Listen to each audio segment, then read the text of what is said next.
January 27, 2020, Ganon's home located at 6627 Mandan Drive here in Colorado Springs, Colorado. Turned into the stuff of nightmares. I moved, me individually, I think I got boots on ground February 15th of 2019, I believe is the date I got here. And like I said, Tisha and the kids were here beginning of January, getting a house set and everything. I want to get into now your relationship with the defendant. We talked about how you met her. How would you describe the relationship? Was it a loving relationship? What was it? At what point? Well, let's start at the beginning. I think loving is a good example. It was fun. It was, as you brought up, I was coming off of a divorce. So yeah, it was fresh. It was new. I had a good time. You know, I didn't have custody of the kids at that point, so we were a little bit more free and, you know, things we could do. How old are you, Harley? I'm 20. Okay. And who's your mom? Letecia Stauch. I want to talk to you a little bit about your family. Back in 2015, 2014 timeframe, did your mother marry someone named Albert Stauch? Yes. And did Albert have kids of his own? Yes. What's his kids' names? Do you remember? Lena and Ganon. Show you what's been introduced in evidence as People's Exhibit 1. Recognize that person? Yes. Is that Ganon Stauch? Yes. And Lena Stauch is his younger sister? Yes. What was your relationship with Ganon Stauch? We had a good relationship. Of course, we had like a age difference. But I would always try to be there for them when I could. And so, did you also have a relationship with Lena? Yes, I did. Was she like a sister to you? Yes. And was Ganon like a brother to you? Yes. What did Ganon like to do for fun? Oh, some of his favorite times, and all of his friends can attest to this, is just playing video games. I think he wanted to be a YouTube gamer. I think he actually was able to make one video and put it on YouTube, so it's out there. Hey guys, and today I'm about to play some Sonic Mania. Alright, let's zoom in. But playing Sonic and actually Mario was his favorite, so that was some of the favorite things I ever got to do with him. So.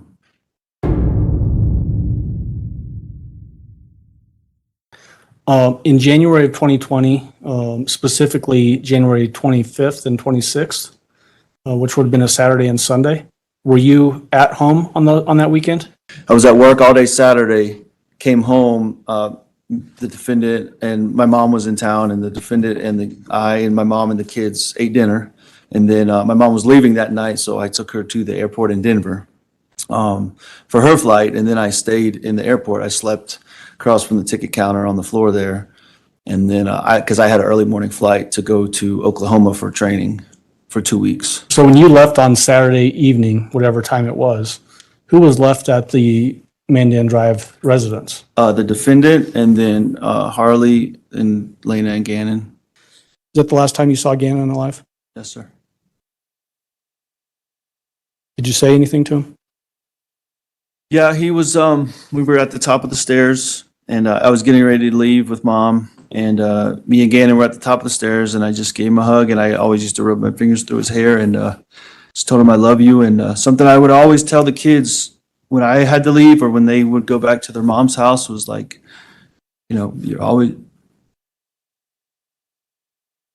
going to be in my heart, and I'm always going to be in your heart. And I'll see you when I get back. And he's like, okay, Daddy, love you. And I'm going to finish watching Pokemon. I remember it like it was yesterday. Yep.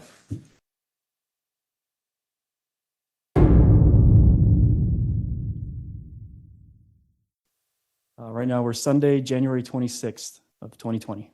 Okay. So what is the first entry on this exhibit? The first entry is 6:55 a.m. Mr. Stauch, Al, He departed his flight out of DIA, Denver International Airport, to Dallas, Texas at 6:55 a.m. So the morning passes, and so the next significant event on Sunday was at 2 p.m. when the hike at the Garden of the Gods took place. And so what you're seeing here is this bracket at the top. All of the subsequent events or data points occurred while this hike at the Garden of the Gods took place. And it begins when the Tiguan leaves 6627 Mandan Drive at 2 p.m. to go to the Garden of the Gods. So prior to 2 p.m., nobody's leaving the house. No. Okay. And what happens at 3:15 p.m.? 3:15, Harley clocks in at her work at Massage Envy. And on January 26, 2020, were you scheduled to go to work that day? No, I was not scheduled. Did you go to work that day? Yes, I got called in. And tell the jury about that. Where were you working and why did you get called in? I was working at Massage Envy, and I think they were like short-staffed or somebody called out. That's why I got called in. So you go to work that day, so obviously you didn't get to go on the hike. Do you know whether or not your mom and Ganon and Lena went on a hike? They did. How do you know that? She told me, and I got sent pictures. At 3:41 p.m., this picture was taken from the defendant's phone, picture number 6114, at 3:41 p.m., and it's a selfie of the defendant, Lena, with Ganon's little sister, and Ganon. The next entry is at 3:53 p.m. to 4:11 p.m. Tell the jury what that is. This is a conversation between the defendant and Mr. Stout, Ganon's dad, Al. In summation, it's about why they had to leave the hike at Garden of the Gods because Ganon had an accident in his pants. Were you aware from the defendant about the defendant taking Ganon and Lena hiking at Garden of the Gods on the 26th? Sir? What did the defendant tell you about that hiking trip? I believe there was some talk about him pooping in his pants or having an accident during that hiking, somewhere in that afternoon that they went hiking. The next entry is actually at 4:46 p.m. What does that indicate? That's when the Tiguan and the defendant's Life 360 and Tower data all indicate that they all returned home at 4:46 p.m. to 6627 Mandan Drive. When we say that they all returned home, who is the they that we're referring to there? The defendant, Ganon, and Lena. And where is Harley Hunt at this particular time? She's still at work at Massage Envy. Next entry that you have on the timeline is from 5:11 p.m. to 5:12 p.m. What is that? This is a conversation that takes place between Harley and the defendant from 5:11 to 5:12. Harley mentioned it during her testimony that she asked if the defendant could bring her food at work, and that's this conversation. All right, so we're now at January 26, 2020 at 5:11 p.m. You're where at this time? Do you remember? I'm at work And you know where your mom and the kids are. on a hike.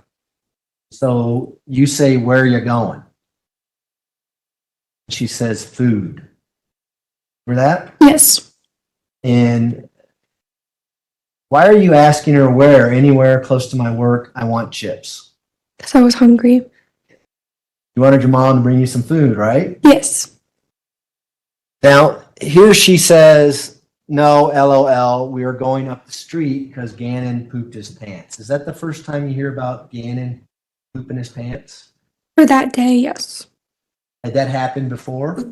Previously, yes. Did Ganon have some stomach issues? Yes, That wasn't too surprising to you when you saw this message? no. The next entry is at 9:46 p.m. What is that entry? This is the video taken from the defendant's phone, video number 6115, and it's the video of a candle had spilt, and the defendant is telling Ganon about how they're going to have to sell items to pay to fix it, and it ends with Ganon saying, "I'm just worried about my burns," and then the defendant saying, "So tomorrow," and then ending the movie. Two, I just don't know what to do.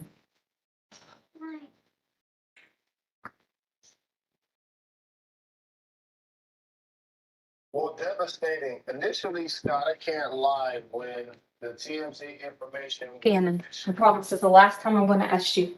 I'm just freaked out, okay? Are you sure you didn't do it on purpose? Okay, we promise. You promise. Pinky promise. Okay, all right, so listen. We're, all right, we're gonna have to sell stuff to fix it. Okay? So we figure out what we gotta sell. We can sell the sofa. We can sell whatever, because we gotta get it fixed. So lady, don't be mad at us and kick us out of the house. Okay? You got it? You got it? I'm just worried about my Okay, shh, listen. So tomorrow, And then the email voice that you hear on that recording, who is that? Tisha, excuse me, the defendant. And then the other voice that you hear towards the end, whose voice is that? Those are the last words I ever heard Ganon speak. The next entry you have on the timeline is at 9:54 p.m. What is that? This is a text message conversation between the defendant and Harley. And the defendant sends a message saying, "Do panic," but Ganon turned on a candle downstairs and set the downstairs on fire. Are you still at work? Yes. Remember getting this text message that we see on the screen now that says, "Do panic, but Gannon turned on a candle downstairs, set the downstairs on fire." I had to get the dogs and Lena out and run back downstairs and jump on him with a cover and put it out. I kept jumping on it. Yes. And then she says at 9:54 and 52 seconds, he is fine. He is scared and saying sorry and freaking out. Do you remember getting that? Yes. Would Gannon have a habit of lighting candles and hanging out in the basement by himself? No. Have you ever seen him light a candle and sit on the couch hanging out next to a candle? No. The next entry you have on there is 9:56 p.m. What is that? During this conversation between the defendant and Harley, the defendant took this picture. You see a candle with some spilt wax on the carpet and the blue blanket that we later saw pulled out of the pink polka dot suitcase in South Carolina. So it's at 9:54, this text message, 2 minutes after this message started and sent, this picture was taken. On the defendant's phone? Correct. Did she actually send you a picture of the area where this candle supposedly fell down? Yes. And do we see that now on the TV screen? Yes. It says it was sent January 26, 2020 at 9:57 p.m. Yes. The next entry you have is at 10:18 p.m. What is that entry? This is when Harley clocked out of Massage Envy. So do you remember about what time you got off work on the 26th during this text messaging process here? Yeah, it was late, around like 10:30 or so. Do you remember what time you got home? Takes me like 25 minutes or so to get home, so a little bit of time after that. And so what do you see when you get home?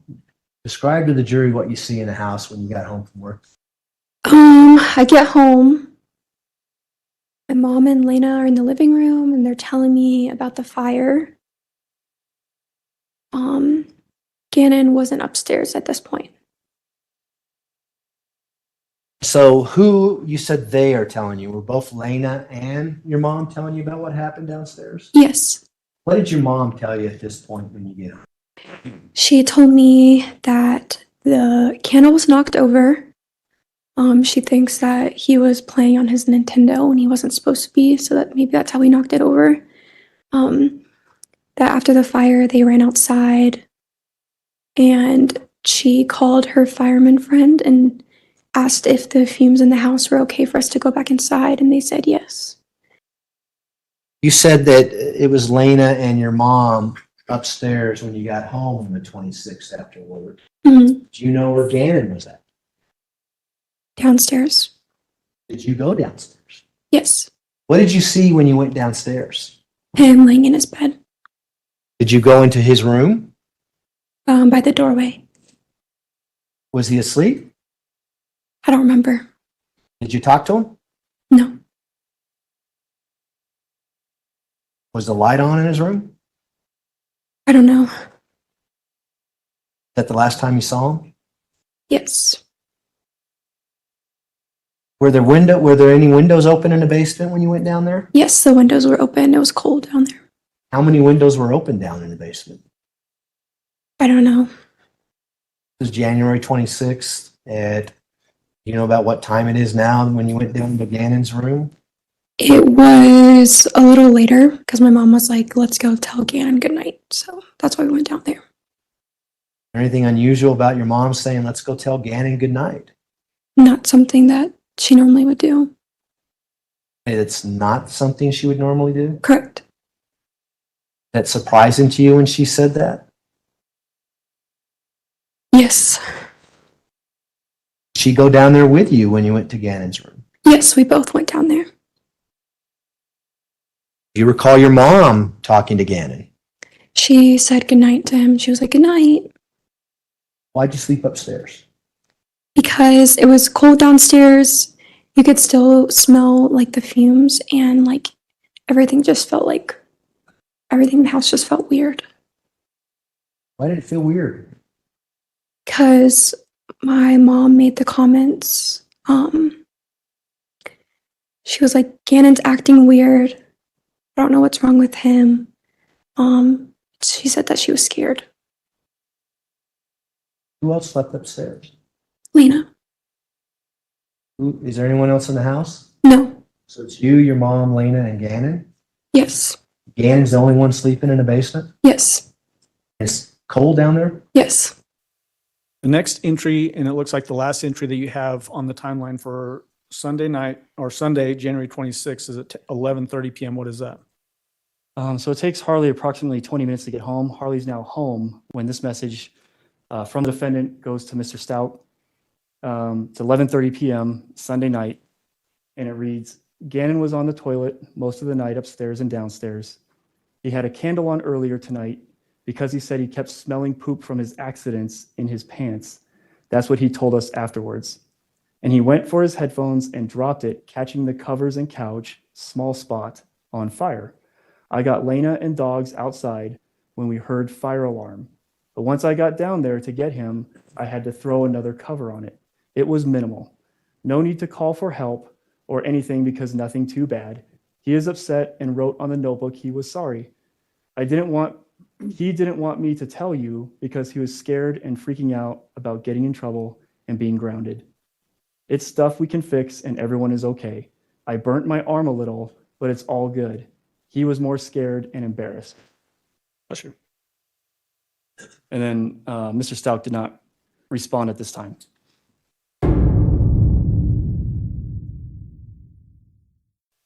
And then do we have searches, 3 searches that occurred on January 27th, 2020? We do. Tell me the first one on January 27th, 2020. 12:09 a.m. My son, period, burned the carpet. How, period, do I fix it? And then the next search on January 27th, 2020, what is it and what time? 1:03 a.m. Son sick. Can he stay, period, home? And then the next search on January 27th, 2020, what time? 2:42 a.m. Craigslist, Orlando, Florida, jobs, apartments, for sale, services, community, and events. Do you see a text message from the defendant's phone at 2:48 a.m. on January 27th? Yes, sir. What does that text message say that was sent to you? It says he is in the bathroom again and blood coming out butthole, and he is crying about going to school tomorrow like this. And he is still upset about the candle accident. I told him it's fine and that as long as he was okay, not to worry about something minor we can fix, and let's worry about his stomach hurting. Well, do you generally remember getting a text from the defendant's phone referencing that Ganon lit a candle because because the smell from poop? Yes, I remember that. Was that odd to you that purportedly Ganon would light a candle? Yeah, I don't remember him ever playing or lighting candles on his own accord. Okay. If he was directed to, maybe, but never, going in and doing that on his own. The next entry is at 4:36 a.m. What is that? This is a message from the defendant to Ms. Hicks, the assistant principal.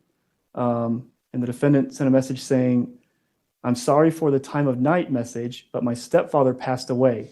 Someone hit him with a car while he was walking. I can update you at a later time," and included the crying face emoji. The next entry is from 4:36 a.m. to 5:02 a.m. What is that? This is a series of text messages back and forth between the defendant and Mr. Stauch. So 4:36 a.m., the defendant sends a message saying, "I'm just going to give them an excuse at work and stay with him. I don't think you should be here alone. We haven't really slept, and we haven't heard from you by call since you left Saturday night." And did Al Stauch respond to that? He did. He responded, "OMG, is he okay? I texted him too." And go ahead and just indicate who is sending which text and read the rest of that string. So then the defendant replies, "He just laid down again. I just left from down there with him." Mr. Stauch says, "Okay." The defendant says, "I love you and miss you." And Mr. Stauch says, "I too." The defendant sends a message to Mr. Stauch saying, "I'm exhausted. He was so pitiful and freaking out about fixing the carpet, but told him to worry about his stomach. I can't sleep because I have coughed nonstop from that smoke." And then attached the same candle picture from the night before that she sent Harley while Harley was at work. And Mr. Stauch didn't respond at this time. The next entry is at 5:49 a.m. What is that entry? This is a text message from Ms. Leslie Hicks, the assistant principal. And it reads, "Oh my goodness, Tisha, I'm so sorry. Shall we try to find a sub for you today?" And then the defendant responds approximately 2 hours later at 7:21 a.m. saying, question mark, "It's apparent. All my family lives on the East Coast. I am trying to find a way to get there." The next entry is at 7:32 a.m. What is that entry? So the last message was sent at 7:21. So approximately 11 minutes later, Ms. Leslie Hicks replies back to the defendant saying, "Okay, I am just trying to understand your plans so that we can find coverage. Am I understanding that you will not be in today?" The defendant replies with, "Yes, it's my parent. I can't believe that you would not be an assumption in a time like this." And then Ms. Hicks responds with, "I'm so sorry for your loss and we will support you, but I cannot make assumptions. I do need some direction from you. We will get a sub today. Please let us know what else you need moving forward." In the text message exchange that occurred on January 27th that morning, how would you describe the tone of that exchange? Angry. Okay. The next entry is at 8:09 a.m. Through 8:10 a.m. What is that? So this is a 1 minute back and forth between the defendant and Mr. Stauch over text message. The defendant says, "I keep calling you back." And then Mr. Stauch says, "In class now, I'll call on break." The defendant says, "Okay, it's where he burnt the floor." Then Mr. Stauch replies with, "Burnt?" question mark. And then the defendant says, "He said he was playing his games and wasn't supposed to and thought someone was coming." Mr. Stauch says, "What?" The defendant says, "Yes, and I sent it to you last night and you said, OMG, I explained everything." And Mr. Stauch says, "I was so out of it from not sleeping." The next entry is from 8:10 a.m. to 8:16 a.m. Tell the jury what that entry is. It's the same lengthy text that was sent at 11:30 p.m. the night before about Ganon was on the toilet most of the night. The defendant got laying in the dogs outside when she heard the fire alarm. So it was just a copy paste resend text message. And then did Al respond to that particular? Yep, he said, "Okay." And then the defendant said, "He told me this morning he was playing his game and didn't want to get caught. I had to fix the carpet. He said he accidentally knocked it over and couldn't put it out. When I got there, I threw the covers on it and jumped on it." And then Mr. Stauch replies with, "OMG." And the defendant says, "That's the sofa. Carpet I had to cut and add a piece. He was freaking out and crying and saying he was going to be grounded for a year, cut off some with scissors too, and you can't tell." And sent a picture of that sofa picture that we talked about earlier. Mr. Stauch didn't respond at this point. The next entry you have is 8:14 a.m. What is that? During this back and forth between the defendant and Al, the defendant takes a picture of Ganon laying in bed, where you see the bedding that he would later be found in Pensacola, Florida. His Nintendo Switch is placed right here by his hand. So this picture was taken at 8:14 a.m. And then 4 minutes later, the defendant sends a second picture, so from a different angle and kind of more zoomed in, to Mr. Stauch saying, "He is sleeping now. He said his stomach was really bad, plus he was upset about what he did. I told him you weren't going to ground him for a year, and that it's replaceable." Did Mr. Stauch respond to those text messages? Not at the time. When did you find out that he was going to stay home from school? I believe, without having timestamps, I believe it was that morning, and I think she sent me some photos Okay. saying, Ganon's home, here he is, or whatever. Yep. Those are two different angles, pictures of Ganon in his bed. Have you seen those pictures before? I have, yes, sir. When did you see them?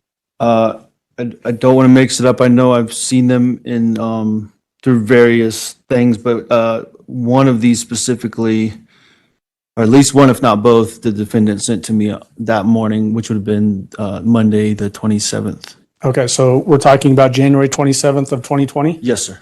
And then you received those specifically from the defendant? Yes, sir. What method did you receive them from? Text message. Text message. So once again, that's Ganon in his bed. I referenced the TV off to the left. You can see it here. A TV in his dresser. The table we discussed earlier, and then once again, there's Ganon in his bed. Is that typically the way Ganon would sleep in his bed with the blankets just piled on top like that? No, sir. There was a couple things I noticed that were different. There seemed to be a big, I don't know, pillow or bulge or something down here. I don't remember this red and green blanket actually being on his bed. We've discussed that. I don't remember that. Okay. I can't say 100% that it wasn't ever, but. And then People's 20? This basically just another depiction of that same scene? Yeah, it appears to be. I think it's different though, because is it okay if I show Well, differences? let me ask you this. What is there a difference between the two photos based on your observations? Yeah, of it? absolutely. What are those differences? If you look at where his hand is here, and if you look, if we can go back to the other one, his hands are in a totally different position. See how his hands were crossed right here, the blanket's kind of pulled back a little bit. And then a huge thing to me was his bed was almost never pulled away from the wall like this. And we discussed that in a previous photo, that his bed was almost always pushed up against the wall. And then that the bulge that you referenced in the other photo in People's 19. Same as right here. Yeah, right there. And then 20. Right here. And notice that difference as well. And do you even recognize that particular blanket, or was you recognize it, but you don't think it was typically on Ganon's bed? Yeah, that blanket is one that was in our house somewhere. I just don't think it was a typical blanket. It wasn't his. It was not his. It was not his blanket, and it was not typically on his bed. Okay.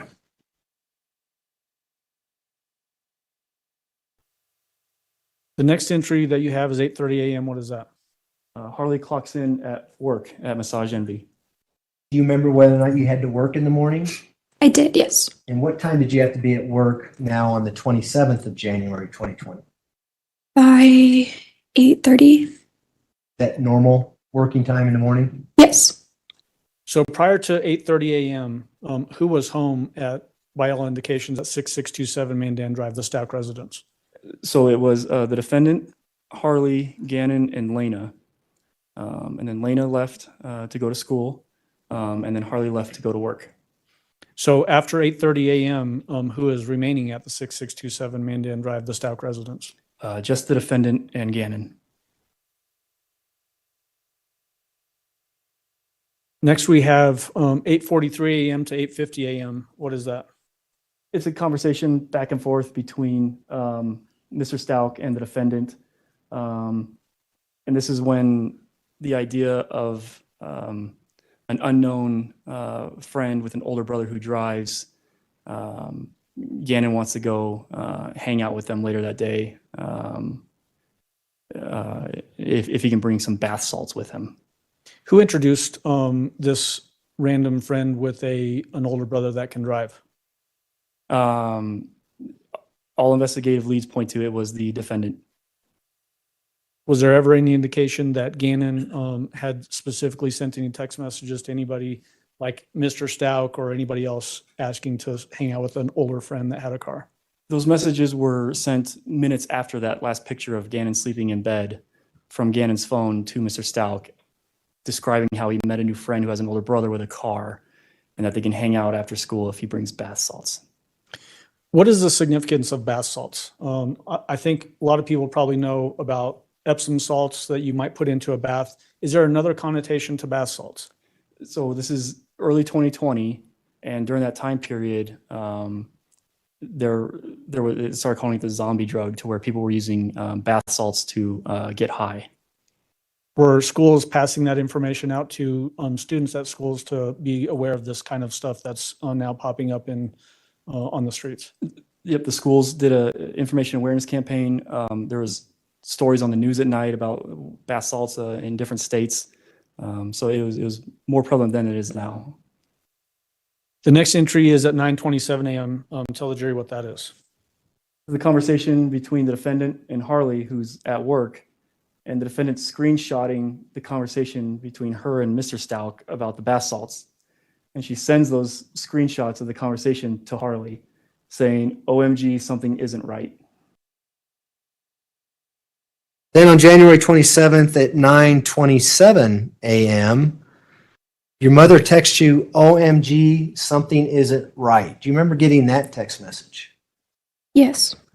Do you have any idea what that meant? No. Do you have any idea what that means now? Yes. What does that mean now? She sent me screenshots of text messages after that. And what were the screenshots and what text messages were they? It was a conversation between her and Albert, I think. Remember what the substance of that conversation was? About bath salts or hanging out with Ganon's older friend. How did the bath salts and the older friend relate to Ganon in this text message? It was said that that's what he had mentioned. Did you ever know Ganon to use bath salts or have any association with bath salts in the entire time that you knew him? No. The next entry you have is at 9:54 a.m. to 9:59 a.m. What is that? So this is getting ready to go on their outing Monday afternoon. So at 9:54 to 9:59 a.m., these messages were sent to Mr. Stauch from the defendant. Starts out with saying, "Left phone at home, call G's on my watch. It may stay connected, and we will monitor it." And then at 9:59, Mr. Stauch replies with K. And then, I'm sorry. Oh, I think I was going to ask just what you were getting ready to jump into. So that text message about leaving home happens between 9:54 and 9:59. What time did they actually depart? And when I say they, tell us who the they is. They, the defendant and Ganon, actually departed at 10:12. And we see that on video that we've previously admitted, Exhibit 41, the surveillance video from 6643 Mandan Drive. That's correct.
The next entry you have is at 10:39 a.m. to 2:45 p.m. What is that? So after they leave, from 10:39 a.m. to 2:45 p.m., the defendant's phone had no outgoing activity. In fact, all of the incoming calls and text messages, the phone was in fact left at home because here's the tower and sector that's servicing that activity. We know through financials and other investigative leads that the defendant drove the red Nissan truck up to the Petco on North Nevada. During this time, the phone was active at the house, but all incoming activity. There was no outgoing activity. Based on looking at the download and other data points for the defendant's phone, was it unusual for her to leave her phone at home when she would go to trips to stores or what have you? This is the only instance I know of that happening. The next entry you have is at 11:22 a.m. What is that? The defendant's at Petco at 5020 North Nevada Avenue. We have an American Express financial transaction under exhibit number 231 for $34.58. The defendant bought 3 outfits for the dog. For sure that she was there. You don't see Ganon, but you see her. And then she's gone for 2 hours, and then she comes back to that same store and buys another item. I've always kind of wondered where she went during those 2 hours. Unfortunately, there was no other financial transactions, so we couldn't see where she went to look for more surveillance. Her cell phone was, left at home, even though she sent that text to Al like 15 minutes before she actually left the house, saying, "Oh, I left my phone at home. Called G's Watch," and they stay connected. She did a good job deceiving us during that 2-hour window of wherever she went. So I've always kind of wondered where she went during those 2 hours. Had you had any idea what her plans were that day on January 27th, 2020, when you were at work? No, I did get a text message though from Ganon's phone. At 10:37, he messaged, "Tisha left phone at home. If you need her, text me." And then at 1:20, messaged, "You okay, miss you." And did you respond to that particular message? Yes, at 1:24, I said, "Yes, miss you too." So if you needed to get a hold of your mom, you knew you needed to call Ganon's phone. Is that what this is all about? Yes.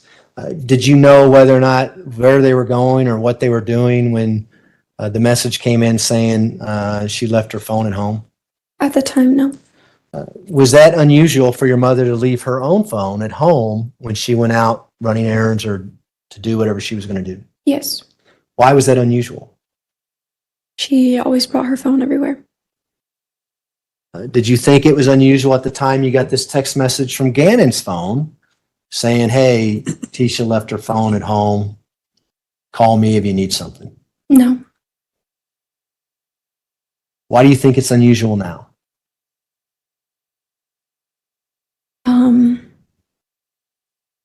It's just weird how this particular day she left her phone at home.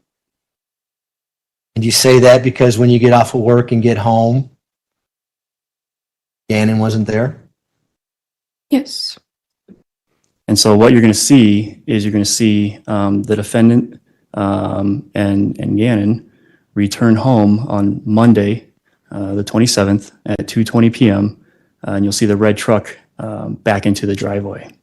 Okay.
The next entry is at 2:26 p.m. What is that?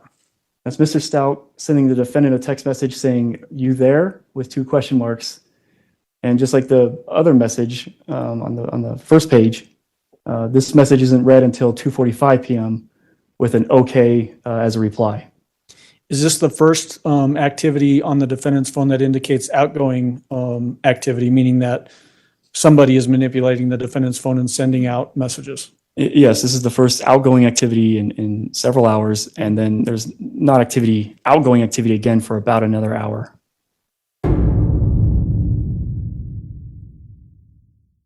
He'll tell you that Ganon suffered 18 stab wounds to his body, his chest, his back, his head, and most importantly, his arms and his hands. Why is that important? Ganon was fighting for his life, and those were defensive wounds. Next came a crushing blow to his head that was so strong, it fractured his skull like an eggshell. That wasn't enough for this defendant. He retrieved a 9mm handgun, fired it at Ganon 3 times. 2 bullets struck the pillow near him and were caught in the fibers of that pillow.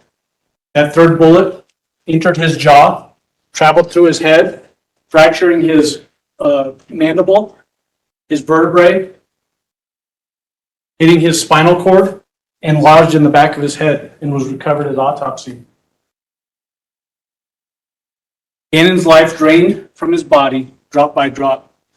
The photo that's on the screen right now is a picture of his bedroom. Same corner where he was in that picture, or where you'll see him in the picture in the bed. Each one of those markers signifies a small blood drop that splattered across his wall.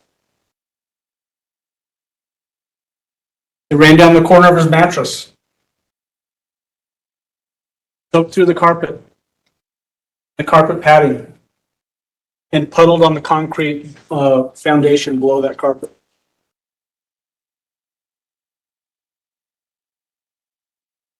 The defendant then took very deliberate action. She decided to hide her crimes from the world, and she took action to hide those crimes from the world. She collected Ganon's bloody and broken body and the blankets and pillow that were near him and shoved them into a suitcase and hid them in the storage unit in that basement. That basement storage unit is right around the corner from Ganon's bedroom. What she didn't know is that she was leaving clues behind in that storage room. That plastic tub that you see in the bottom left portion of that picture has Ganon's blood on it. There was an Amazon box in that storage room that has Ganon's blood on it. The concrete floor in that storage room had Ganon's blood on it. The defendant next decided to clean Ganon's room. Deliberately, intentionally, knowing what she was doing. She scrubbed the walls, cleaning them off. She scrubbed the carpet with scrub brushes that were later found in the dishwasher. Those scrub brushes have carpet fibers in them. They have blood on them. They have Ganon's DNA on them. The next entry is at 3:10 p.m. What is that entry? Mr. Stauch responded to that, okay, were you sleeping at 3:10, and no response from the defendant. The next entry is at 3:15 p.m. What is that entry? Lena gets home from school, and you just see her outside, just kind of loitering outside.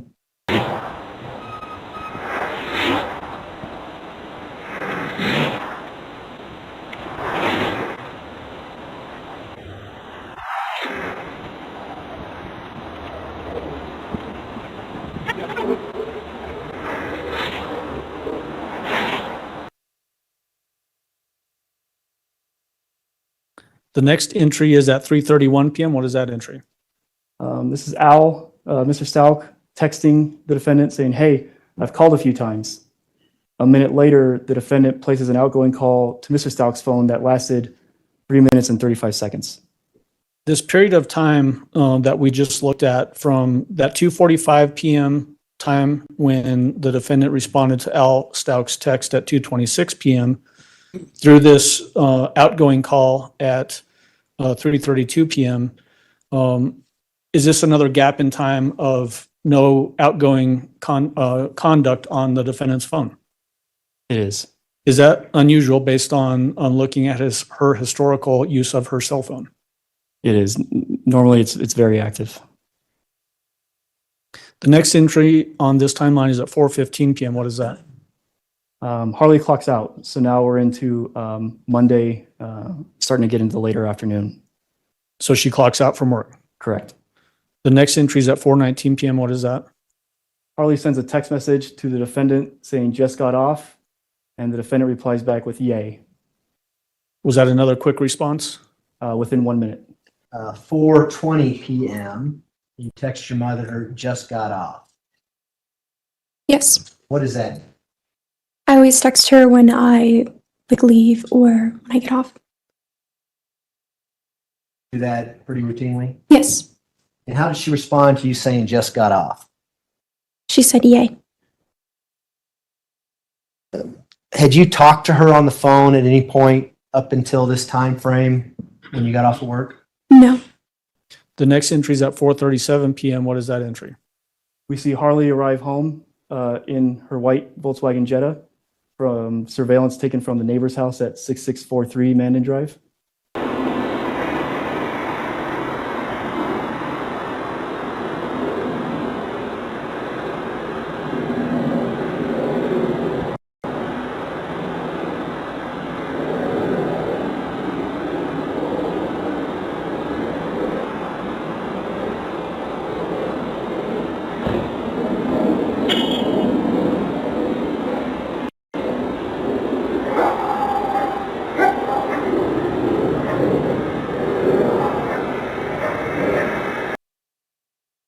What happens when you get home? When I get home, mom's upstairs, just have a normal conversation, and she tells me that she looked up on the internet how to remove fire stains from the carpet. So she wanted me to go to the store and get that stuff for her. Who did you see home when you got home? I remember seeing my mom home, and then Lena came in after. Did you see Ganon? No. Think anything unusual about Ganon not being home when you get off work? I did ask her, I said, where is Ganon at? And she said that he was with one of his friends and that she told him to come back by a certain time because we were going to dinner. So, what did your mom ask you to do when you were at home? She asked me to go to the dollar store to get the items that she sent me because it was to clean the fire that happened downstairs the night before. And did anyone go with you to the dollar store? Lena did, yes. Whose idea was it for Lena to go with you? My mom's. Why is that, you know? No. And did she tell you exactly what you needed to buy at the dollar store? Yes. Did you ever go down to the basement? No. Did Lena ever go down to the basement? Not that I know of, no. Did your mother ever go down to the basement while you're at home? I know she did after, maybe, I'm not sure. So, do you remember about how long you were in the house before you left? No, it was very brief. If the video says it's about 15 to 16 minutes by the time you pull up and then leave again with Lena, would that be accurate? Yes. The next entry is at 4:51 p.m. What is that entry? Right about the time the FaceTime happens, both Harley and Lena leave the house together in the white Jetta.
The next entry is at 4:52 p.m. What is that? The defendant sends a text message to Harley saying carpet powders, 2 things, baking soda, trash bags, Why is that significant? cleaning products. As it relates to cleaning products, what does the investigation show as to the likely time that Ganon was murdered? Prior to Lena getting home from school. On this January 27th? That's correct. Do you ever see, through any portion of the investigation from that point on, ever see Ganon alive on any videos, audio recordings, or anything like that? You do not. The next entry is at 5:14 p.m. What is that? This is the Dollar Tree located at 6955 Mesa Ridge Parkway, which is in close proximity to the Mandan residence. And I'm sorry, go ahead. It's a receipt where Harley purchased the items requested along with some candy for Lena. Can you just read off the items that you bought there at the Dollar Tree? Elastics, extra strength. DEO. I don't know what that stands for. Deodorizer, maybe? Yes. Remember buying deodorizer at the Dollar Tree that day? Yes. Baking soda, baby oil, baby lotion, double bubble, trash bags, and cotton rounds. Bubble gum there as well, maybe? Yes. Is that for Lena?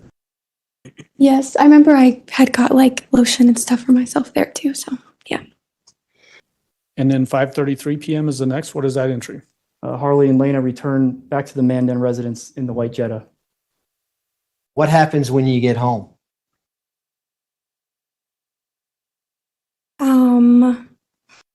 We get back, time had gone by. There was like a specific time that my mom said that she asked Ganon to be home. And as time like approached, he never came home. So was there a plan for you guys to have dinner together or anything like that on the Yes. 27th when you got home? Yes. Tell the jury about that. She said that she asked him to come home by like 5 or 6 and said that we were going to go eat sushi. And then when time had gone by and he didn't get back, she was like, I guess he didn't want to eat sushi. And then after that, we started looking for him.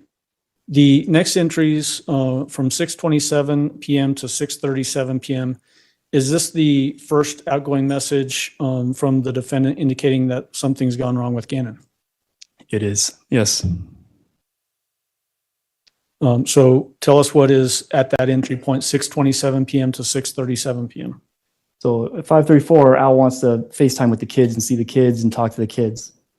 The next message is from the defendant to Al, 6:27 p.m., so almost an hour later, saying, Ganon said he was going to his friend's house, and I told him 6.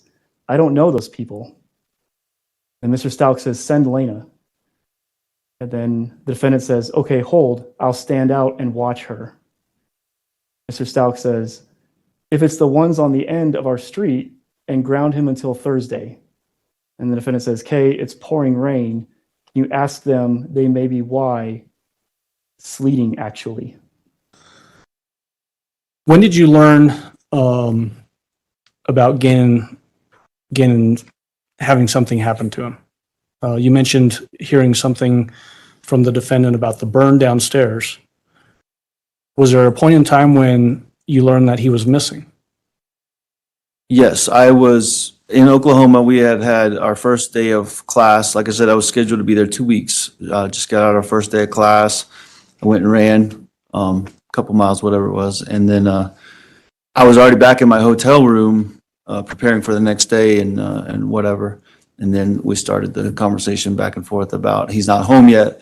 We had specific times for them to be home. Typically it was the street lights. It's something I used to do as a kid. I had to be home by the street lights. So we just implemented that, and he hadn't come home in time. And it was abnormal, but it wasn't worrisome. So Remember, we got in the car and we drove to his friend's house. Lana walked up to the door to knock and see if he was there. They said no. And after that, that's when she started to get worried. The next entry is 6:53 p.m. What is that? Mr. Stauch sends Ganon's phone a text message saying, "Where are you?" And just like the previous message of "Hey buddy," it wasn't read until 7:40 p.m. that night. 1 minute later is your next entry at 6:54 p.m. What is that entry? The defendant places an outgoing call. It's 9 seconds in duration to the El Paso County Sheriff's Office, but the number, it's not to 911, it's not to non-emergency, it's to the front desk. And they closed at 5 p.m. And this would be after that 5 p.m. closure. Almost 2 hours after, yes. The next entry is at 6:55 p.m. What is that entry? The defendant calls 911, and it was a 2-minute, 50-second duration call. El Paso County 911. What is the exact location of your emergency? Well, 6627 Mandan Drive, Colorado Springs. Okay, say that one more time. Make sure I have it in here correctly. 6627 Mandan Drive. Okay, the phone number you're calling from? 843-655-7460. And your name? Keisha.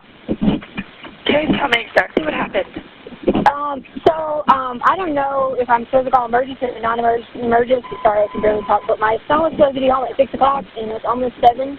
And we went to all his friends' house. He said he was going to be at his friend's house, and they said he wasn't there, and the other one said he never came there.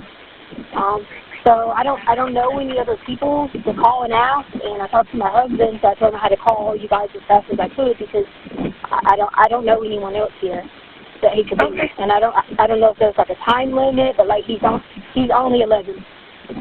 He's 11. 11, yes. Okay.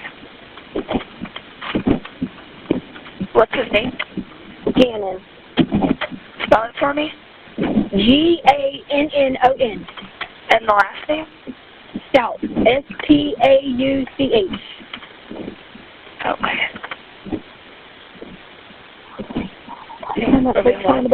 God, I can barely drive. I got it parked. I can barely drive. Oh.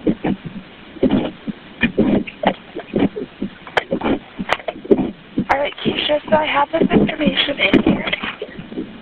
And I'm going to give you, we have multiple questions we have to ask you. We don't want to tie up an emergency line, so I'm going to give you our non-emergency Right, number. that's fine. That's why I didn't know which number to call. I'm so sorry. Yeah, no, that's okay. Let me know when you're ready for that number. Okay, go ahead. 719. Right. Can you put this in your phone? 719 390 390 5555. 5555. Okay. Okay, you're welcome. I called that now? Yep, call that now. I already have the call built, but we have multiple questions we need to ask. So just call back and we'll pick up right where we left off. Okay. All right, thanks. All right. Bye-bye. Okay. The first entry that you have on this particular item is 6:59 p.m. to 7:08 p.m. What is that? Messages between the defendant and Mr. Stauch, and she says, "All of the call takers are busy. OMG, still on hold. WTF." And then just go ahead and read for us each one of the text responses. Mr. Stauch responds with, "Where are you?" The defendant says, "In the driveway. Harley has gone to the park. Someone's answered, hold. How tall?" Mr. Stauch says, 4'10", I think. The defendant says, "Sorry, I'm freaking out," asking me if he has tattoos, asking me does he use alcohol or drugs. 90 pounds, they need his social, I can't think. Mr. Stauch says, "I don't have it on me," and the defendant says, "Okay." During this time, Harley left in the Jetta to go search the nearby park to see if Ganon was there. And then she sends you any luck at 7:08 p.m. on the 27th. Do you know what she was referring to with regards to that? To finding Ganon. Did she go out with you to look for Ganon at all? We all went out together at first, and then I remember I took my car and drove down to his school to see if he was at the park or something. At that point in time, did you think he was out and about? And what was going on through your mind? Did you think he had run away or what? Yeah, I just thought that he had ran away or he was just at his friends, didn't want to come home. Why did you think that?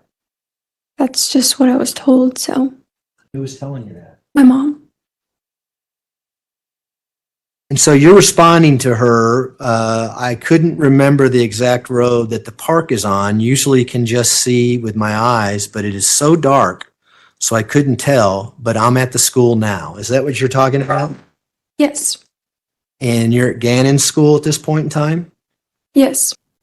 The next entry is at 7:24 PM. What is that? Harley returned home from searching at the school and park. The next entry is 7:45 PM to 7:47 PM. What is that? So something happened during this FaceTime because the defendant sends a message to Mr. Stauch saying, "Why did you hang up on her?" Mr. Stauch says, "Because I'm freaking out." The defendant says, "We are too. Harley is crying. Lena is crying. I hope he isn't putting the salts in here or using the straws. I'm crying."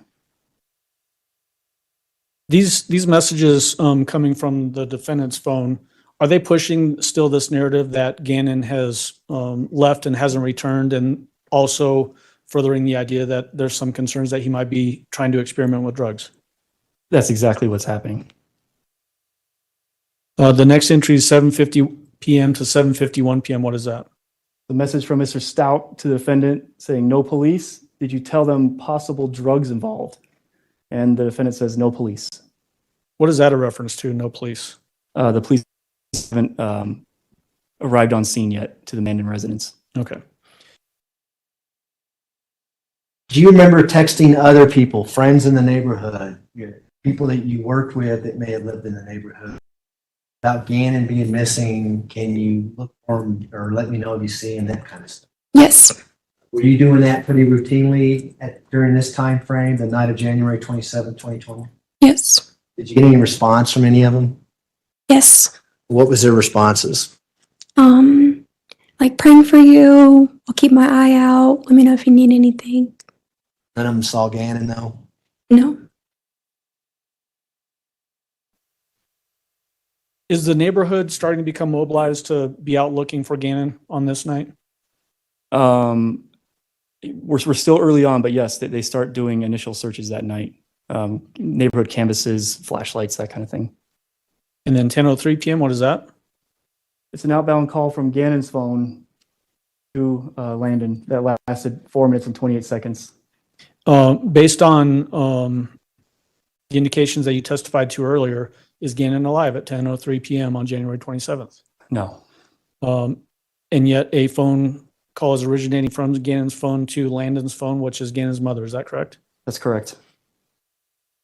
Do we know who was using Ganon's phone at that particular time? It was the defendant. 10:08 PM, what is that entry? The defendant tells Al essentially how that phone call went with Landon. The defendant says, "She didn't yell, she just cried. Cops are here. I did have to tell her the whole deal. I didn't withhold anything because the cop was right here."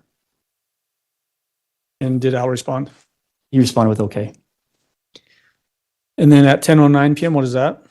The El Paso County Sheriff deputies arrive with the body-worn camera and the audio and the pictures in exhibits 210, 211, 310 through 315. And is that also corroborated by the testimony that we heard from Deputy Youngkin early on in the trial? It was, yes. And saw his body-worn camera footage? Yes.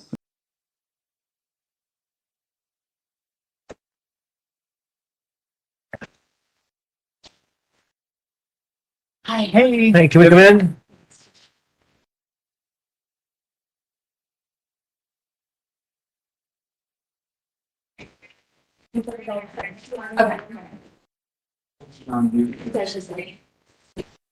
Sorry, my shoes are a little muddy. You guys are busy tonight, huh?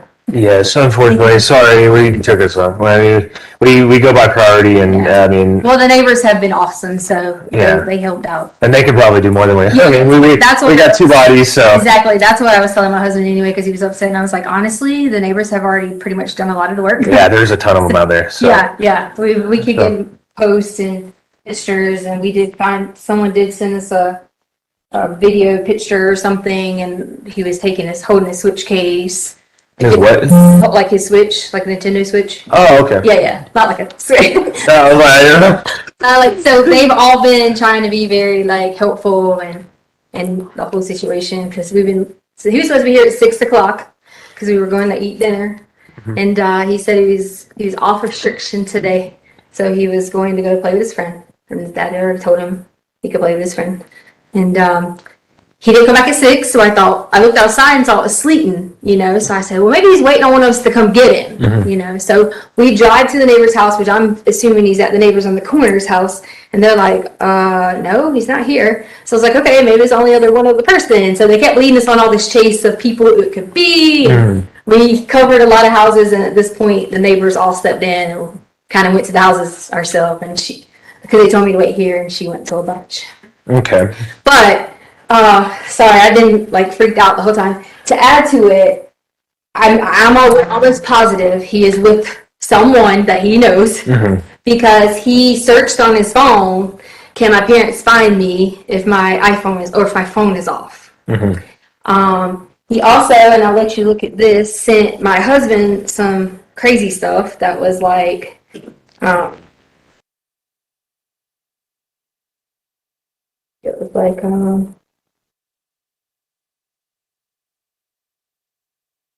he sent my husband a message that says, do we have any bath salt? And then my husband said, for a while, asked me. And then, because my husband didn't think, like what he was talking about. And it says, my friend said if I get some, we could play, and he has a Sonic there this weekend. Because he's big into like Nintendo Sonic. Yeah, right. And then my husband said no. So then he said, can we play today if my tummy stops hurting? And so my husband said, we call him. Then he said his brother has a car for a sleepover this Friday. So that's why we were trying to find some of the kids that we knew, we didn't know, other people that had older siblings. So that's how the whole thing got started with this Jimmy kid. We feel bad, but we didn't start that. So everybody goes pounding on this Jimmy kid's house and looking for, people at baffling. And the kid was asleep, and he didn't have an older sibling. So it kind of got, how social media gets blown all out of proportion and things like that. So, yeah, so that's pretty much what we got. And then, and we did, my husband was like, go through his book bag and stuff like that. We found like a cigar in there. It was I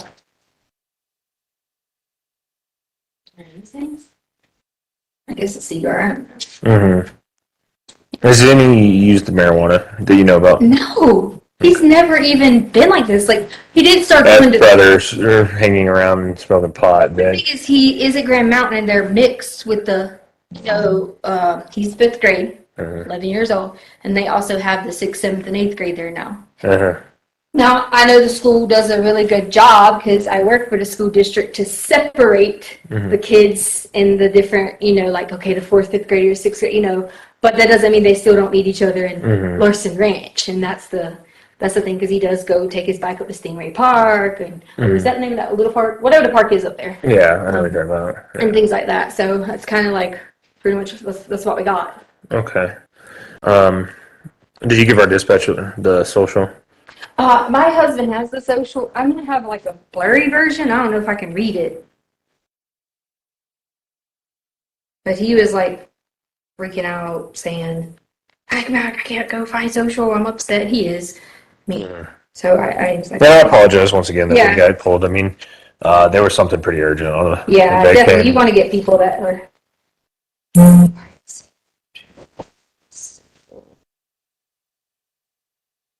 He said he lost the socials. So y'all have hit all the friends' houses, or at least some of the people that are out. That we know. Is the social on his military ID? It might be if you consider him. Was there anything missing? No, there was nothing missing. He just had his game, which he's a huge, like crazy Mario, Sonic. He had that with him, and that's it. That's all we seen missing. Because my husband immediately said, "Go look for the guns." And like I immediately went in there, and I couldn't find one, so I was panicking. But you know how you're looking for something, and Yeah. and so I'm like, oh my God, it's gone. And then I realized, like, okay, it was buying some clothes, whatever. So all the guns are accounted for. I mean, clothing wise, Oh yeah, no, we didn't see anything. toiletries. Nope. Does he have like a wallet that he carries around with like school ID? The phone with the wallet. Okay, like one of the attached case, like the. Yeah, an actual wallet. Oh, okay. His phone was with the wallet, and he had left it in his room. And is the phone turned off? Have y'all? Has anybody tried the phone? Well, I have his phone. He left the phone here with the wallet. Oh, okay. That's how we went. So how do you know? So he must have used somebody else's Facebook. Is that what you're thinking? That like he logged in somebody else's and asked that question if can my parents find me, or was that on? No, His search history. it was in his search history prior to this happening. So Okay. he had already like searched this information. He had deleted a bunch of things too because it would have like one thing searched for one day specific, and it was like, okay, we know you're on YouTube, we know you're on this, you should be, whatever. And there was a lot of messages deleted, like for example, his grandma or Nana, he had everything deleted, but we've reached out to all them, and he hasn't been in contact with with any of them because they all live on the East Coast. Oh, okay. So. Was there been any family issues other than? I mean, No. the strange thing was asking about the basketball. What happened last night? So he was upset about last night Because he's grounded from his switch.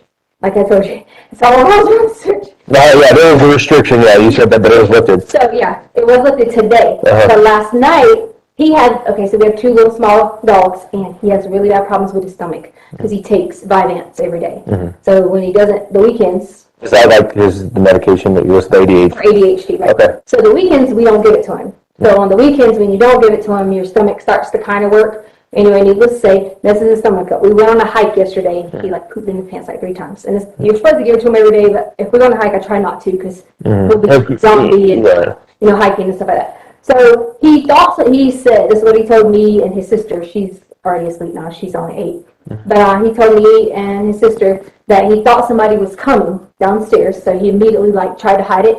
He knocked the candle over and it set the carpet downstairs on fire. Now it was nothing big, like a 12 by 12 spot. So I honestly wasn't even going to tell my husband. We went in there, we were going to cut it out and just replace it later. Not I get you. Because if I called you and said, someone burned down the carpet, freak it out. Yeah, you said fire, so I was like, Exactly. So I just took the covers that he was laying down, and I just threw it on there because I got my daughter out and the dog's out. She was working, and it was. You can have everybody know. I know. It was something that we were just like. No. Did he take his bike? No. Okay, because somebody saw a little kid on a bike. They posted it, and I didn't know if he brought it. Well, he did, unless he took it sooner and brought it back because Lena ended up getting the bike and rides the bike because hers had broke. When she ran into him, I say ran into him as in not physically, but she somehow got his bike because hers wouldn't work. So he could have at So one they were point. here. Okay. Yeah. They were supposed to go pick him up for dinner. Okay. And he never came home. They thought he was at his friend's house. He was like, Yeah. we didn't start sleeping, so they were going to pick him up down the road. And he was never there. And he never went to his friend's house. He was on. Okay. And he was taking the switch. Do you mind if my partner looks around the house real quick? Yeah. Because kids, they hide. And they Yeah. can hide for hours. And you'd be surprised. Already checked the the ADT, there's kids here. I say kids here. There's my sister and 2 dogs in the Okay. Grab her ID too when you're done. He was out there because they left and blah blah blah somewhere wherever my wallet is up. So, just tell me a timeline. I know you said that you were going to go eat at 6. Yeah, so it was. You're supposed to meet y'all back here, but you went down there because you started sleeping. Right. So What happened between that and the time you got out of school? Okay, so 3:15ish, 3:20ish, they usually come in every day and they have to ride laps or something, like physical activities or something like that. But since his stomach was hurt and his daddy told him he could go ahead and get his switch time back. So that's pretty much it. They usually get snacks, and we always required him hey, you have to go outside, all these things. So Pretty active then, huh? Yeah. So, he did that. He didn't do that because you said his stomach was hurting. What happened instead of him doing that? instead of doing what? Doing that. He had already talked to my husband about being off restriction, so he said he was going to his friend's house to play video games. And what time he left at 3:30? I don't know the exact time because I was correcting his carpet thing downstairs. Okay, so he left at that time. Like my husband's like more like free than I am with the situation. Like I kind of always like, whose house you going to? Give me their number. That's how I was with her. But like he's like, oh, I was in a neighborhood ride. You know, they can ride bikes. Everyone's together type thing.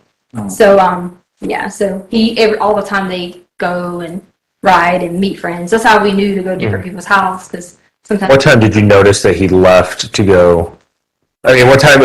Between the 3:15 and when did you notice he left? I came back up here at like maybe like 4 o'clock and. He was already gone. Right, but then Lena came back in the house, which is the sister, and she said that she had to get his bike because her bike wasn't working, so he gave her his bike or whatever. Okay. Yeah, so. So he left before 4, between 3:15 and 4. Okay. Does he normally leave out the front door? Or would he have normally left out the front door? Or the guards, they agree to do both, or the back because he takes trash out. But we have a lock on that now, so. Well, the only reason I asked, it looked like there was a ring doorbell. Yeah, we already, that's how I told you that we already knew that he had left. Yeah. And what time was that? Just so we have it for dark. We don't have the video recording, we just have like the thing going on the ring. Oh, okay. We don't pay the fee. Okay. Yeah. And yeah, you can go ahead and grab your ID. Oh yeah, that's right. I was looking all out. Yeah, you're fine.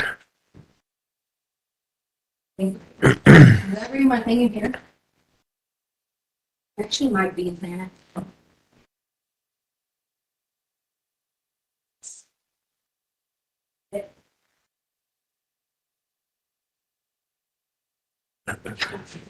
Can you get her? When you get her wallet? Cute.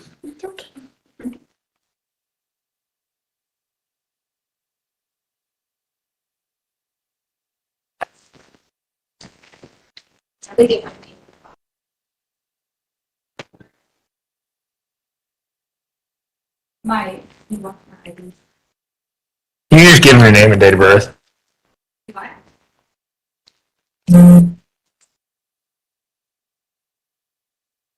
Yes. No, I didn't grab that card today.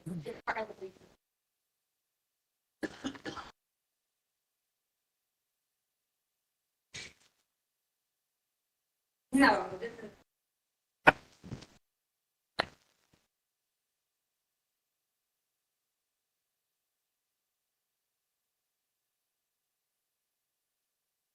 Would he have left his phone? You know? Sorry? Would he normally left his phone here? And does he take it with him often anywhere? It kind of so depends on what we tell him. If they were to say, like, oh yeah, you can take your phone. Mm-hmm. You can't take it. Does he have service? He does. Is that his phone? Which one? Yeah, this one's his phone. Who's that? With his mom. Oh. Yeah, I don't know what she's on. Because she must be having it might be in that big pile of. If she's looking for ID, just go grab her name and date of birth.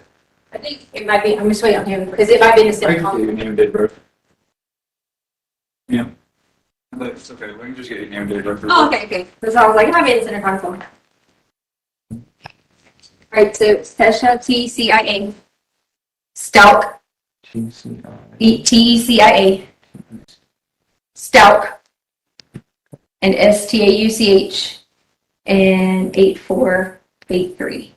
Is he gonna be out of Colorado, like your driver's license, or is it another state? Another state. What state is that? South Carolina. South Carolina. Yeah. That's the accent, huh? Yeah, that's the accent. Yes, sir. 8483. Yeah, like August 4th, 1983. And then a middle initial or name for out of states. Is the other dog? No. Yeah, no, just no. What's your middle name? I mean, no, it is that. Middle name? It's my maiden name. They-are-D-I-N.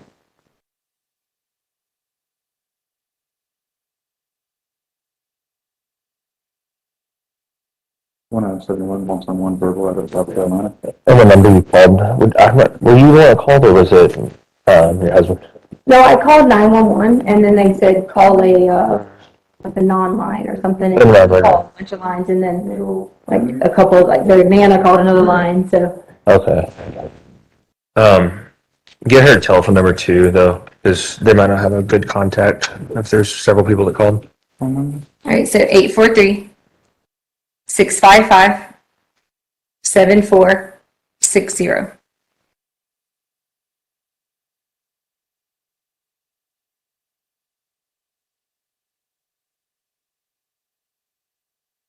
Do you have a picture of him on your phone? Mom. Can you?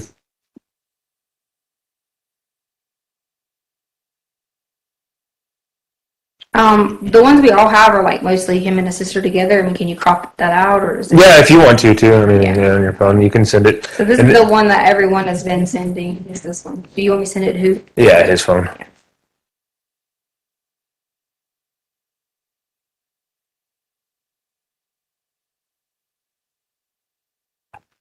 And then go ahead and get that information for the information I sent you on there after you get the picture. All right, what? Stand by. The send? Sure. I just got a new phone number, so Okay. I don't remember what it is. If you want to, while I do this, try and find the driver's license, or Yeah, they're not finding you. It's it's LE. If you're running me in, like instead of TECIA, it's LETECIA, Okay. like Letecia.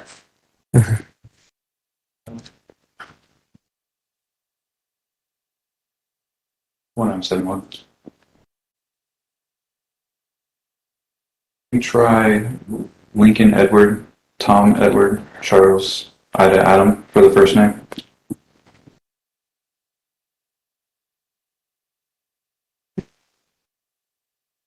Has anybody been saying anything on the Facebook post or whatever that people are talking about? Just that they're looking. Okay. Nothing. I accidentally let it lock. I'm sorry.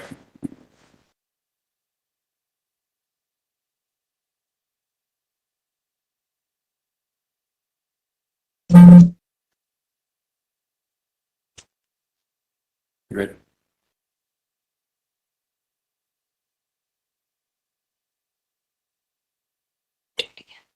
I'm sending you that picture, right? Okay.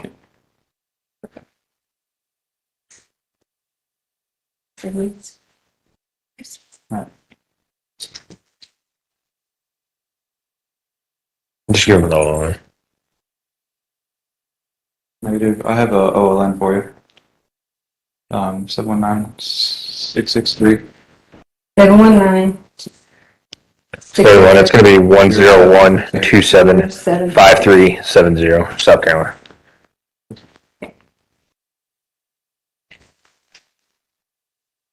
So y'all contacted all the friends that y'all know about at this point. Parents, any of them saying anything that you know about that they said they haven't seen him today as well? Nothing like that. Okay. Nothing other than him taking his Switch, his game thing.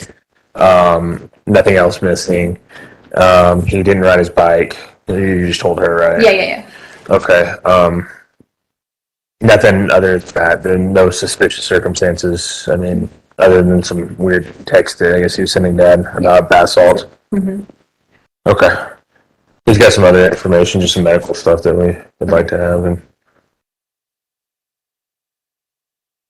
he's already listed as runaway. So if he's riding around with a brother and car, he gets contacted. What are you doing out this late? What's your name? He comes up that he's a runaway, and so they'll give you a call.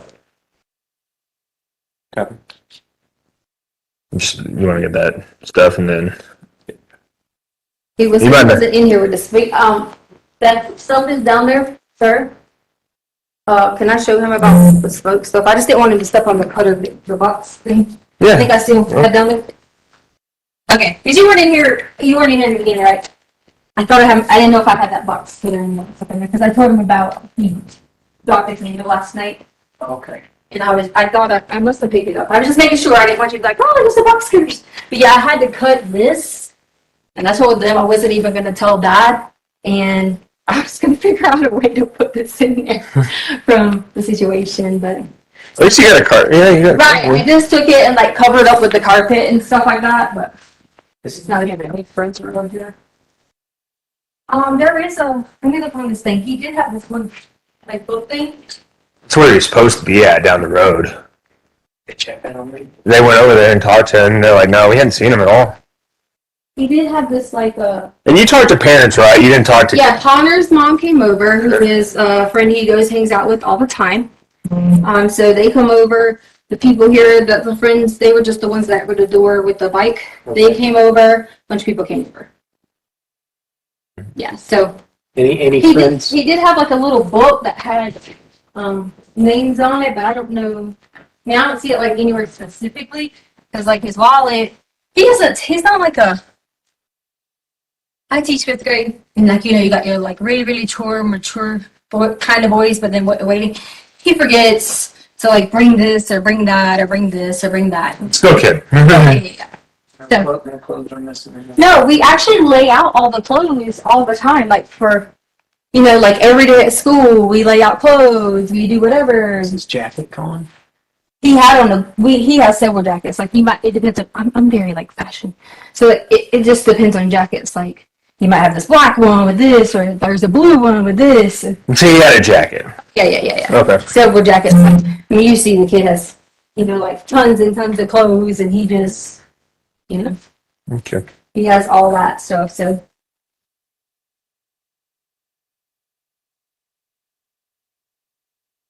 And he took like none of this. Like these are his favorites. All of these things. Okay. Yeah. All right. He's going to grab some more questions and... Okay. How long do you guys live here? Maybe like a year and something now. Yeah. And you have talked to all of his friends' parents in the area? I'm not the person that talks to things. I don't have numbers. I don't say yes. I don't say no. My husband tells me yes or no. So he has all the numbers. There could be some friends that you don't. Right, because I don't know the people like that. And a lot of the time that I was here, I had a job on the East Coast, so I had to fly back and forth a lot, so I didn't really meet a lot of people, like my husband did. And he's like, always wanting to be the one to talk to everybody about it instead of... Well, how about your husband? He's going to talk to these people?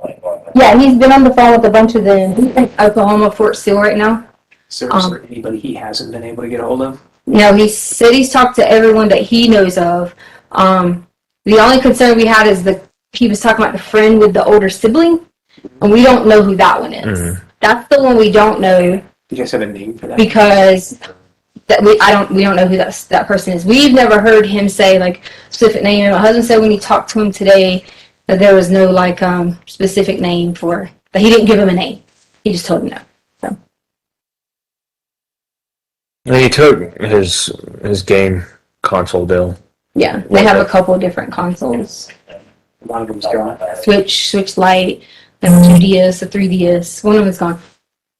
It was in like a bluish black. Wait, no, that one might be in red. I don't remember. I just know in the video you can see that, or the picture that the lady had. You can see like he's got something right here, and it's like not far down. Which picture is this? So some lady online had noticed it, like messaged us and had noticed that was him or the description, and she was like, "Was that him?" And I was like, "Yes." Where was that picture taken? No, I honestly have about 150 Facebook messages that I haven't answered people on because you guys showed. Was it local? I mean, was it in this Lorson Ranch? Lorson Ranch. Someone put it on the Lorson Ranch page.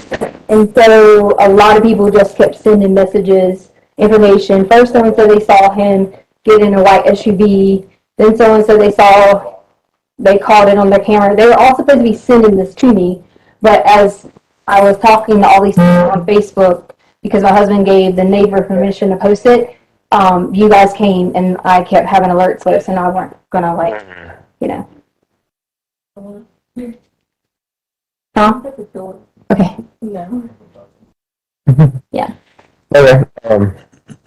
I know you probably gave some of this information to dispatcher already, but can you give us a description of him from top Yes. to bottom? Hair color, eye color, any art, So you know? brown. Let's see, brown. I don't know. Like whitish color skin. I'm guessing he's in this house. They don't. Somewhere around there. just keep this close because our heat. The parents been there. And then Well, they said that 410. there was a weird text that Dad got about something about bath salts, and hey, if I can get some bath salts, do we have any bath salts? And my friend will let me play Sonic or something in their house. He sent that Tuesday. Yeah, I got it. and then Mom goes through everything, finds oh, so this is Parker. Yes, sir. I'm not bad, yeah. Yes. Yes. No, we're still getting the runaway report right now. Harley, did you get it? Who was it? Okay, I appreciate it. Oh, okay. Okay. I just didn't. Right, I mean, there's not anything that's suspicious about it. I think that it just kind of went viral on social media, and so everybody's finding out about it now. I mean, he just didn't show home at 6, but he's also been in trouble and had a game console that he left with, so he's probably at somebody's house right now playing games. That's why me and my husband absolutely think, and we think we absolutely think that, and we've calmed our stress level for a week. Like a thick, heavy winter jacket, a sweatshirt, a windbreaker. No, like the ones I was showing you guys in there, kind of a little windbreaker type.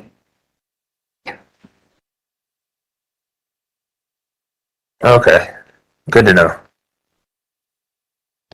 So anything to Okay, perfect, yeah. I'm mid, so I'll be on all right. They asked me about tattoos and injuries and all that. Like I'm gonna end up perfect. a lot of the same questions that dispatch asked. Oh, yeah. Yeah, if you hear anything from the school, let us know, please. All right. Oh, bye. There's Don Roy Cat. Yeah, we already talked to a bunch of people at school. Yeah, he's the head of security, so he... Game or something tonight. So that was like one of the things we were thinking if, I guess, they went to like the basketball game or something. He said there was partial right now, so... Smith. Yeah. What? It was the off duty. No. Oh, okay. He said somebody in the neighborhood or something. Is that dentist you go to? If you guys want to call my husband. Yeah, we can do that. We'll follow up, because we don't have a little bit more information yet, then... A lot of the, he does all that. I honestly didn't over there stationed He's at... not stationed here, he's just at Training. a career course. Okay. Yeah. So they go to a dentist, I think it's like Fountain Dentist maybe. Yeah, we can get on it. Base. We'll give him a call. Yeah. What's his name? Al, A-L, Stauch, S-T-A-U-C-H. Phone number? 843-478-6714. Yes. We'll be back on 3. I'm on 3. And they call it code. We'll give him a call, try to get some more information. Yeah, I mean, as far as like the medical, dental, like he'll know like all that stuff because he takes them on base. Cool. All right, well, we'll go give him a call in the car real quick and see if we can get any information that we don't already have. If not, we'll come back and, we'll give you a case number for the runaway and everything. Okay? All right, thanks. No, down here though. I didn't see him. Okay. You have gas, I know.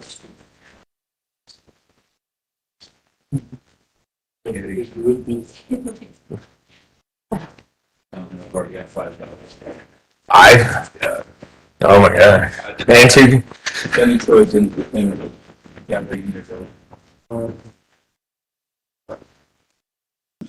The next entry is at 10:35 p.m. to 10:43 p.m. What is that?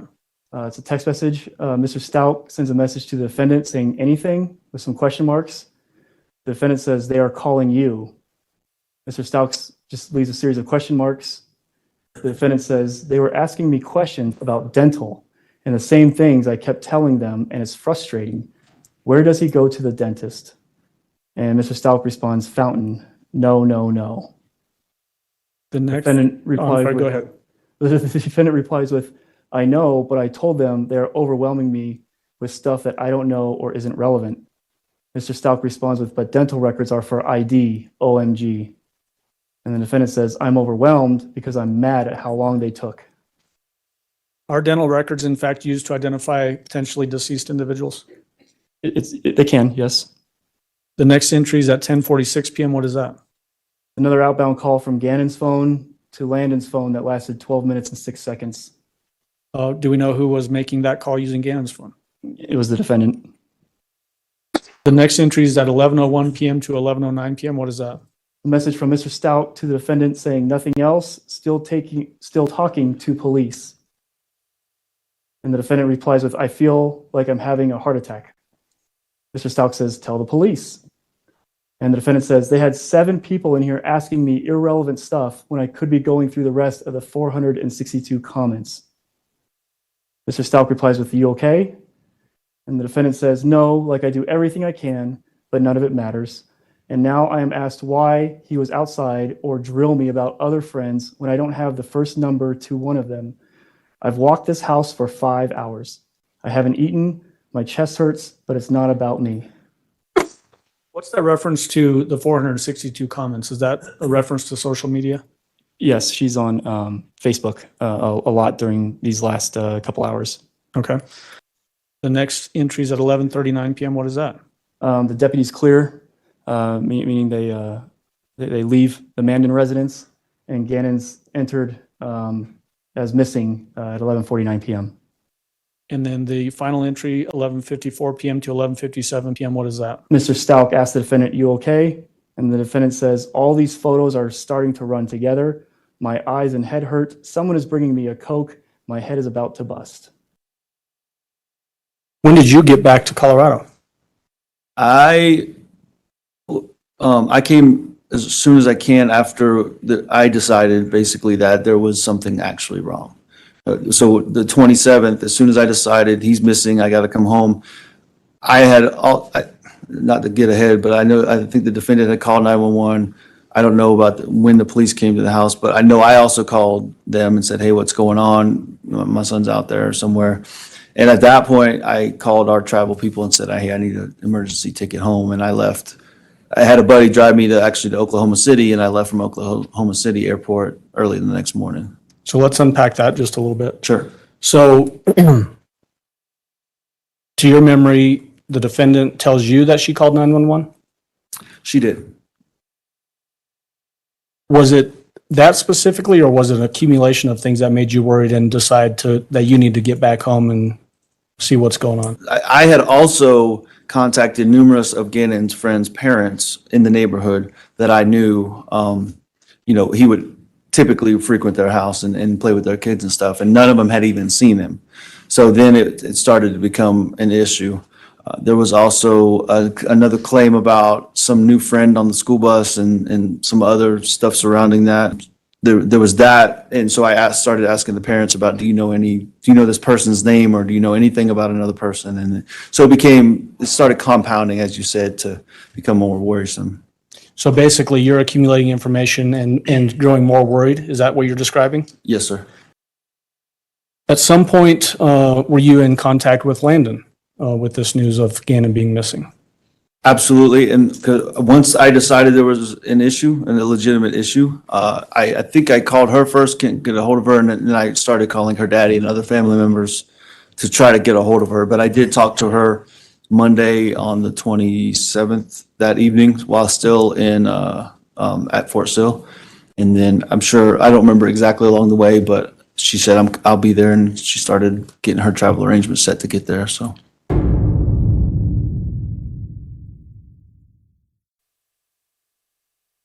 From 1:49 a.m. to 2:06 a.m., what is that?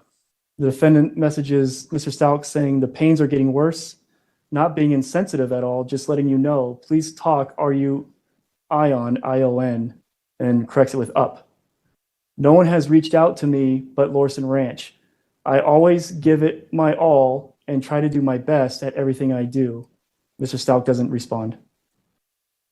From 2:46 a.m. to 3:00 a.m., what is that? The message from the defendant to Mr. Stauch saying no one is ever supportive to step parents, like they mean nothing when I did beyond my part. Mr. Stauch replies with, OMG, what are you talking about? Ganon is missing and you are worried about what people are saying to you? The defendant replies with, I have no one to talk to. What? No one said anything to me. Mr. Stauch replies with, dozens of people were out looking and people brought you food. The defendant responds with, I was telling you how I felt and that all I has here was the Lorson Ranch people. Mr. Stauch replies with, Ganon has no one right now. That's who has no one to talk to. And the defendant replies with, meaning I had other friends here. You totally read it wrong. There was no one putting myself over this. You are my husband. I was saying my feelings. You completely took it wrong. I never discredited anything. You were saying people were talking to you. Forget I even mentioned having chest pains. I was taking away anything. I wasn't taking away anything. I was saying they were worse, and I wish I had someone to help. Regardless, I'm human, a person too who has pain and worried.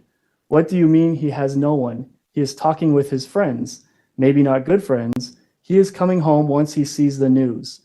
All I'm saying is talk to me, like you haven't said anything about yourself. Mr. Stauch replies with, he's in a car, long gone. The defendant says, and how we can help each other. Mr. Stauch says, there is no way he got to that gas station by 4 p.m. on foot. Let me break in just there real quickly. Is this another reference to chasing down the tip that Ganon was at a gas station in the area? Yes, there was some information that someone may have seen Ganon at a come and go gas station, but we confirmed it was not Ganon. Was not Ganon. Was not Ganon.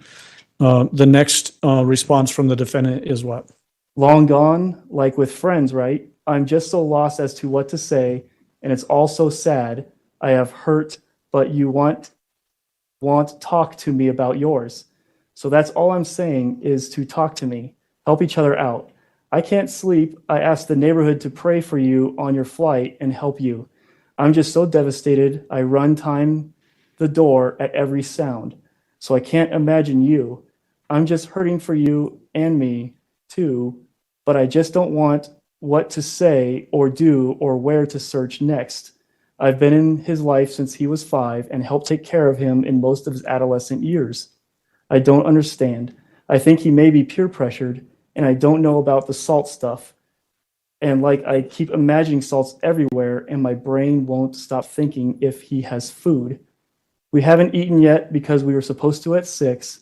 Is there anywhere I could go? I have to do something. Please talk to me and tell me. We have then several searches on January 28th, 2020. Is that correct? There are, yes. What is the first one on January 28th, 2020? 4:15 a.m. What is the process for period our runaway child? And the next one on January 28th, 2020? 4:16 a.m. Police steps for our runaway. The next search on January 28th, 2020? 4:16 a.m. Police steps for period our missing child. The defendant says to Mr. Stauch, babe, please, what do you mean long gone? Now I'm freaking out. I want to talk to you. I need to be there for you. I'm glad you have lots of people there for you, but we need each other. I need to be there for you most. Are you awake? What time do you leave? I feel so sick. I'm going to help the people search. I misread that. I feel so sick. I'm going to help the search people. Babe, you said your plane was early. I can't sleep. Babe, are you okay? You are supposed to be on the plane, and you have said nothing in hours. Babe, you have to be up if your flight is at 6. Where are you? And Mr. Stauch doesn't respond. The next entry is at 4:59 a.m. What is that?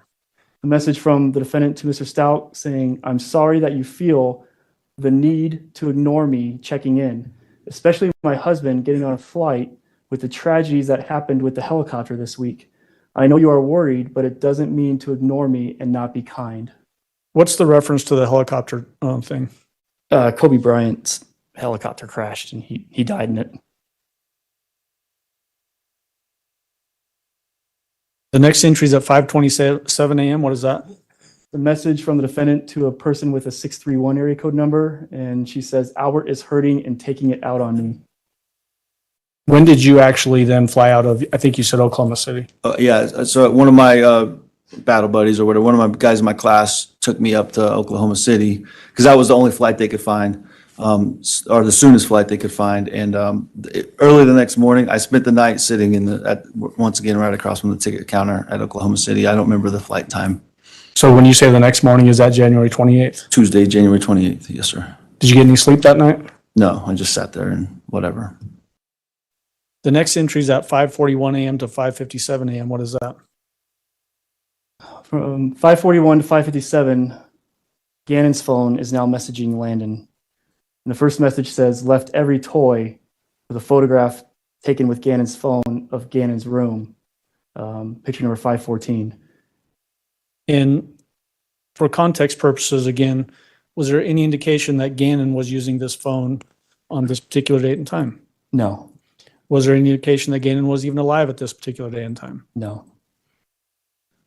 The next entry is at 6:21 a.m. What is that? 6:21, the defendant messages Harley saying, don't answer the door for anyone. I'm going to see if people are out looking. And Harley doesn't respond. So what did you think about that when you got this text message? Don't answer the door for anyone. I'm going to see if people are out looking. I thought that she just woke up early to try to look for Ganon. So the Tiguan's going to leave for 10 minutes and come back. During that 10 minutes, the telematics, the GPS collected off the Tiguan records data locations, as well as the Life 360 app that's on the defendant's phone recording GPS locations, and they're traveling together. Okay. And is there going to be a trip essentially that the Tiguan leaves 6627 Mandan, drives up to Bradley Road, and then basically returns right back to the house? That's exactly what it does. So this is Tuesday morning. We're now at 6:21 in the morning. On January 28th? On January 28th, yes.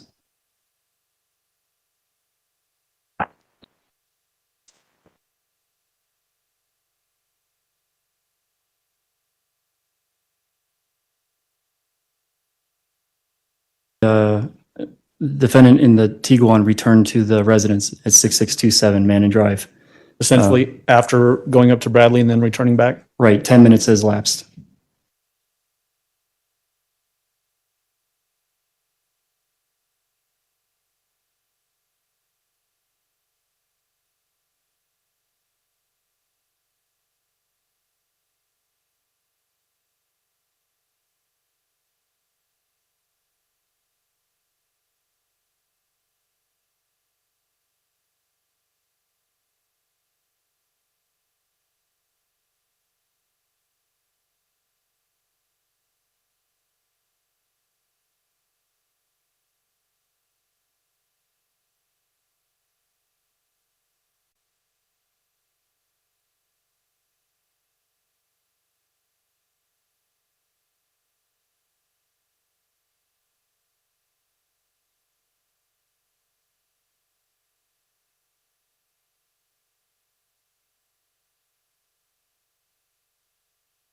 Is that the Tiguan backed into the driveway at 6627 Mandan Drive? It is. The 6:34 a.m. Entry on the timeline. Can you tell us what that entry is? So that is an outgoing message from Mr. Stauch to the defendant saying just landed in Denver, and the defendant didn't respond. The next entry is at 6:35 a.m. What is that? The message from Ganon's phone sent to Landon, Ganon's mom, saying, I'm heading out with the neighbor searchers. And then Landon responded with, find my baby, please. Was there any evidence that the defendant went out searching at that particular time in the morning? No, in fact, as you'll see in a few minutes, the Tiguan backs into the garage and the garage door closes. Okay. The next entry is at 6:36 a.m. What is that entry? This is where the Tiguan backs into the garage and stays there until it leaves to go to the airport again to pick up Al. The 6:38 a.m. to 6:55 a.m. Is there a text string? There is. It's between the defendant and Mr. Stauch, and it begins with good. But why were you ignoring? I was worried you didn't make flight. Mr. Stauch responds with not ignoring. I lay down. I airport. Haven't really slept. Flight leaves here at 7:30. The defendant responds with, I understand you are upset, but you are my teammate and parents stick together and not take it out on each other. He's coming home today. Mr. Stauch replies with, how's Lena? And the defendant says, she is tired and Landon said they are coming and if they could stay. I said they had to ask you, that I wasn't making decisions like that. And Mr. Stauch says, yes, in times like this, we put our differences aside. She replied, okay, I don't agree, but it's your choice. Mr. Stauch replied with, just got that, referencing that message from Ms. Cadenas. And then the defendant responds with, yes, that's Jane. She is out here searching. She's out her searching with us. Mr. Stauch replies with, call the news, please. The defendant says, it's on 5 stations. Please don't change your plan because I want you guys to be able to be together, but I'm probably going to stay somewhere else, Z. So let me break in there for just a moment. What is this in reference to when talking about staying somewhere else and doesn't want to break up the plans? Landon is coming out to help look for Ganon. And is this in reference to Landon potentially staying at the 6627 Mandan Drive house, the Stauch residence? That was the plan, yes. And the defendant is indicating that she's going to stay somewhere else while Landon is in town. That's what that means, yes. Okay. So jumping in after that, did Mr. Stauch respond to that? He did. He said, then do that. And the defendant says, okay, I don't want anyone here cursing and flipping out. Thank you, Z. Well, I'm heading out to the searches. Mr. Stauch says, okay. The defendant says, can you call me? And Mr. Stauch says, in a minute.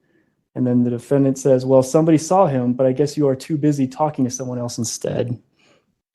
There's a couple of references here coming from the defendant's phone about heading out to the searches and that kind of thing. Similar to the question I asked a moment ago when this was brought up before.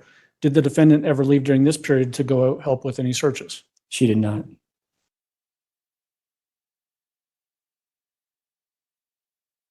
Jumping to the next period of the timeline, there's an entry for 6:57 a.m., 6:58 a.m., and 6:59 a.m. Just give a summary of what we're looking at for those 3 entries. It's just back and forth calls. With that last message, the defendant sent saying, someone saw him, but I guess you're too busy. She got the result she wanted because Al called and they spoke for 52 seconds. 7:17 a.m., what's that entry? The defendant's phone makes a search for Priceline.com, find cheap car rentals.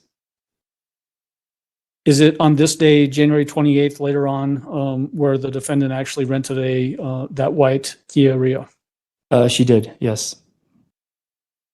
The next entry is at 7:27 a.m. to 7:41 a.m. What is that? The defendant says, are you going to be driving a loft, but then changes it to a lot?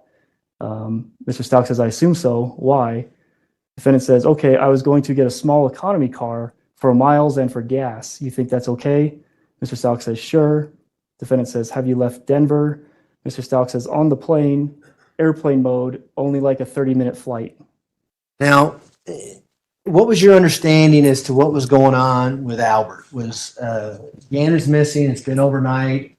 We're now on January 28th in the morning. Do you know whether or not Albert was making arrangements to come home? Yes, he was. Do you know whether or not your mother was going to pick him up at the airport or somewhere else? She was gonna, I think she was gonna pick him up at the airport. I don't know, things had like changed so much. Did she go to pick him up at the airport? Do you remember? I remember her leaving, yes. Did you talk to her before she left? No.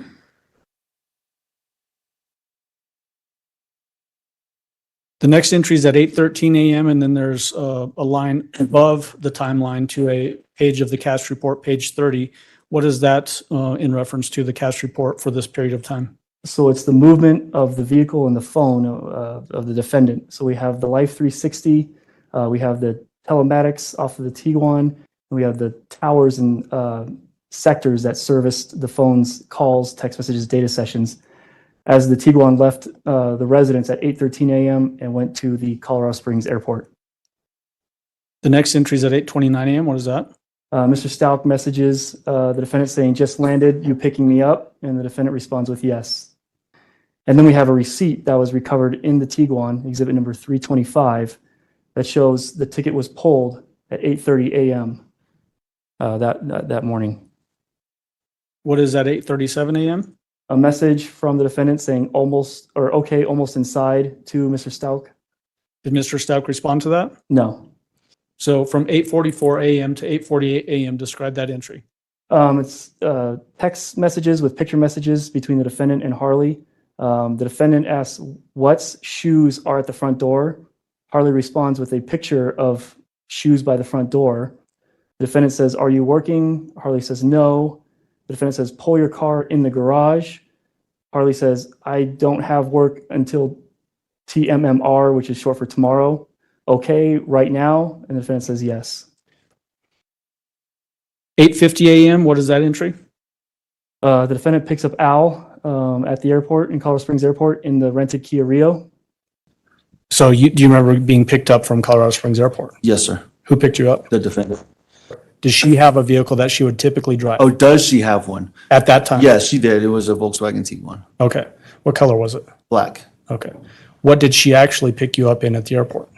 Like I said already, she went upstairs. I was down at the luggage carrier. She went upstairs to get a rental vehicle. Okay. Did that seem odd to you? Absolutely. Okay. Did she give you a reason? Did she say why she wanted to drive a rental vehicle as opposed to her normal vehicle?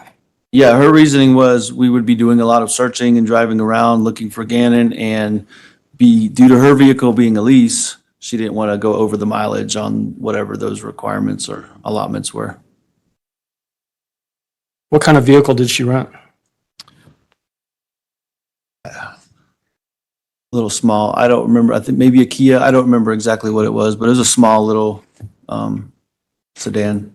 What color was it? I believe silver, Was it white maybe? maybe white. You don't have a good memory of that? I don't, because we just parked it in the driveway and drove my truck around. So, which made totally no sense. So let's talk about that. Did you actually own the pickup at that time? I did. Not a lease issue. No, I was paying the note off, but I mean, I owned it. It was my Okay. name. Why was it strange to you, the way you said this earlier, that there was a rented vehicle as opposed to her normal Tiguan vehicle that she was picking you up in? Once again, and I know I've made this statement already about something else, but in these moments when it's an emergency, things like miles on your car don't matter. It doesn't matter what car we drive if we're going searching. So it just, and in the moment, I'm just like, whatever, just do what you want. But yeah, it didn't make any sense. Did she tell you where the Tiguan was?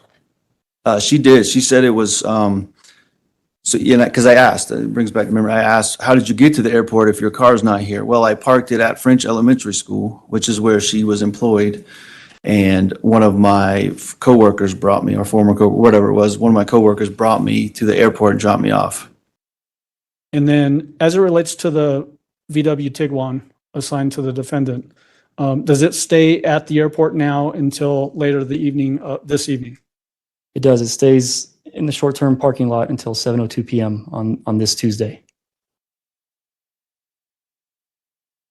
Is there any indication as to Ganon's location during this time frame?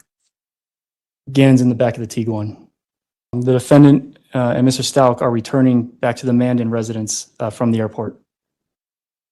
During this time, they leave at 9, and they get to the residence at 8:15 a.m., and then they stay in the area until 9:22 a.m.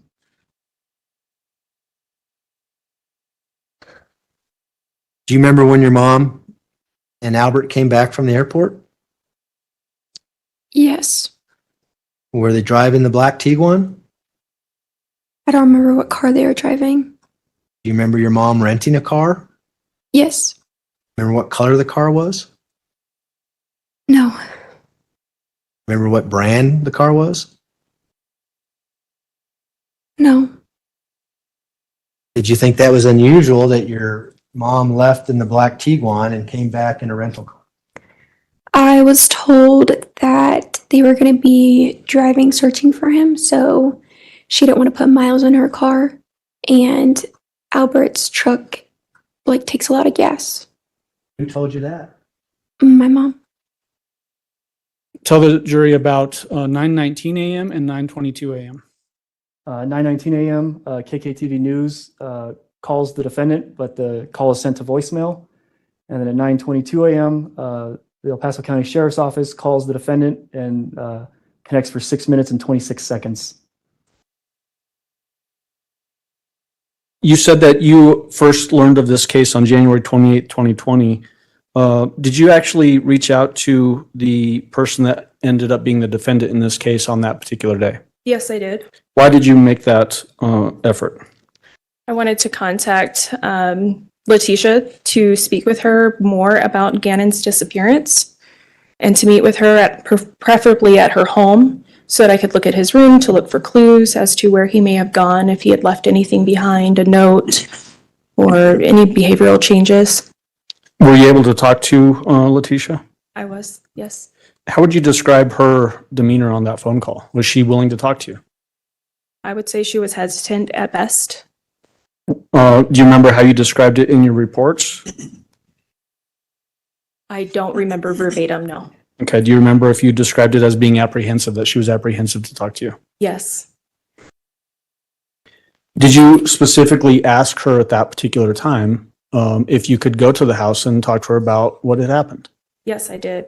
Did she agree to allow you to come to the house? No, she did not. Did she give a reason?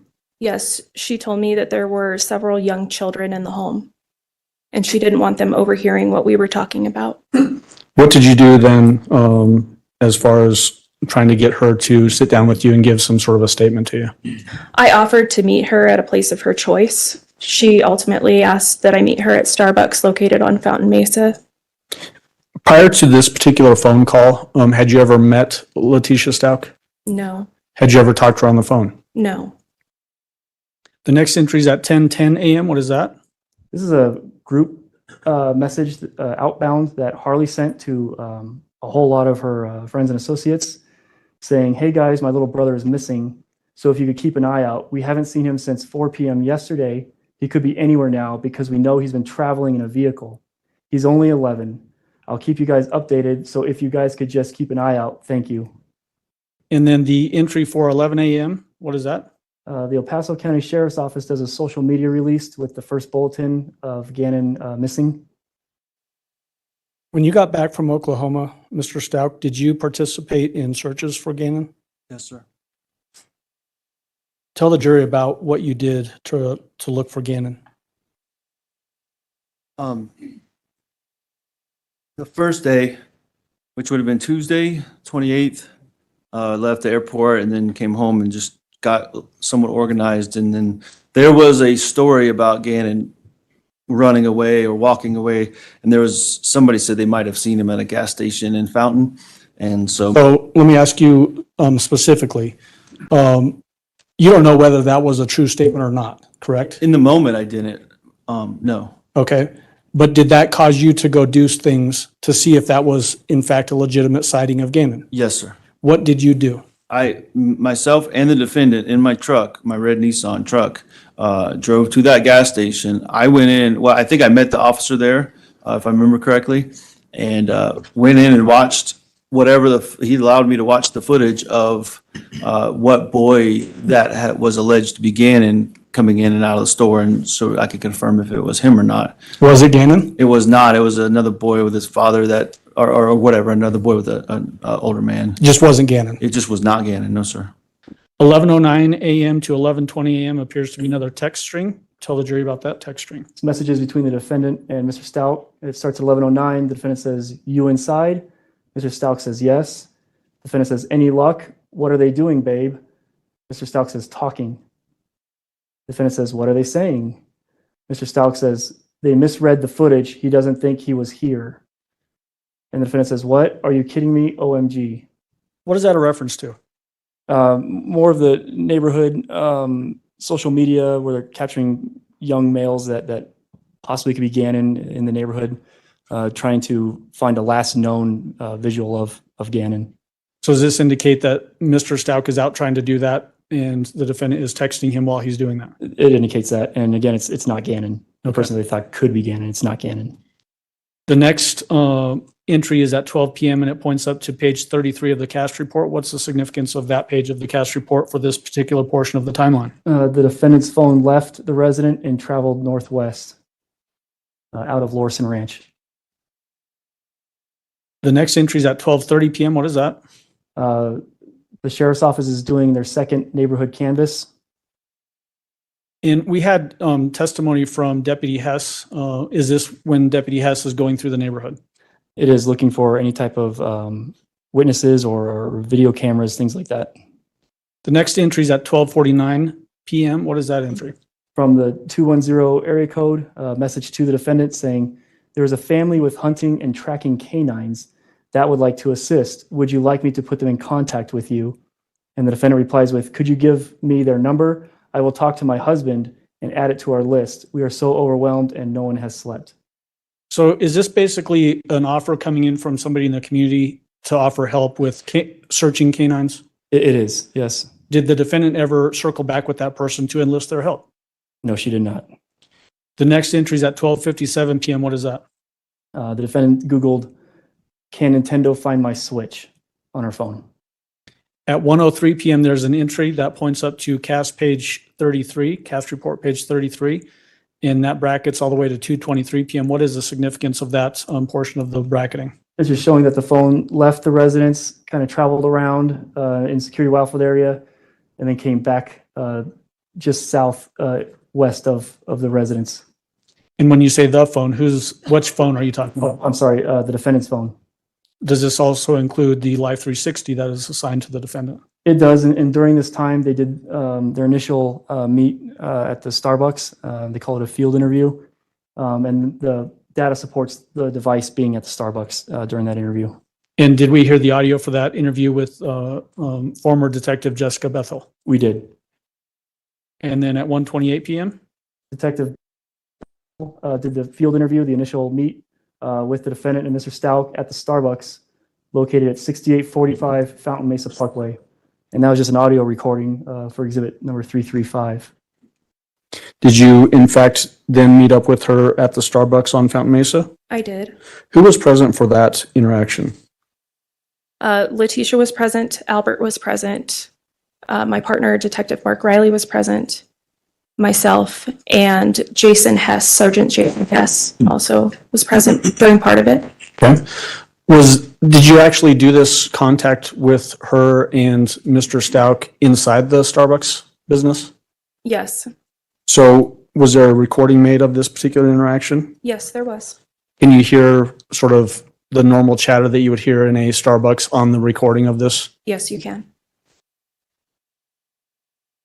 Did you meet with detectives at a Starbucks? Yes, the Starbucks in Fountain, yes, sir. Was that on January 28th, 2020? So Tuesday, yes, sir. It was Tuesday the 28th, yes, sir. Okay.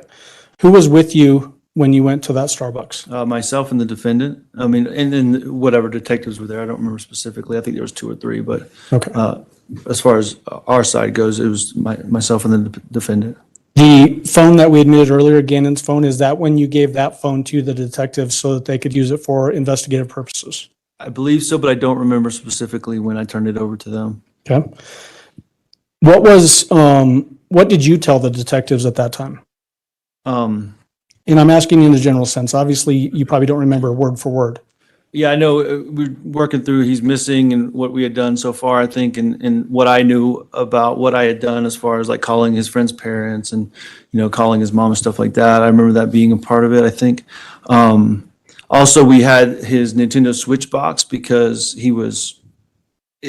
So let me stop you there, and we'll get to some of that. Okay. When you said what you had done as a result of he being missing, you're talking about Ganon. Yes, sir. Just for the record again. Were you sitting at the same table as the defendant during that time? We were sitting side by side. Yes, sir. Were you able to hear what she was telling to the detectives? Yes, sir. What did she tell the detectives about Ganon's disappearance?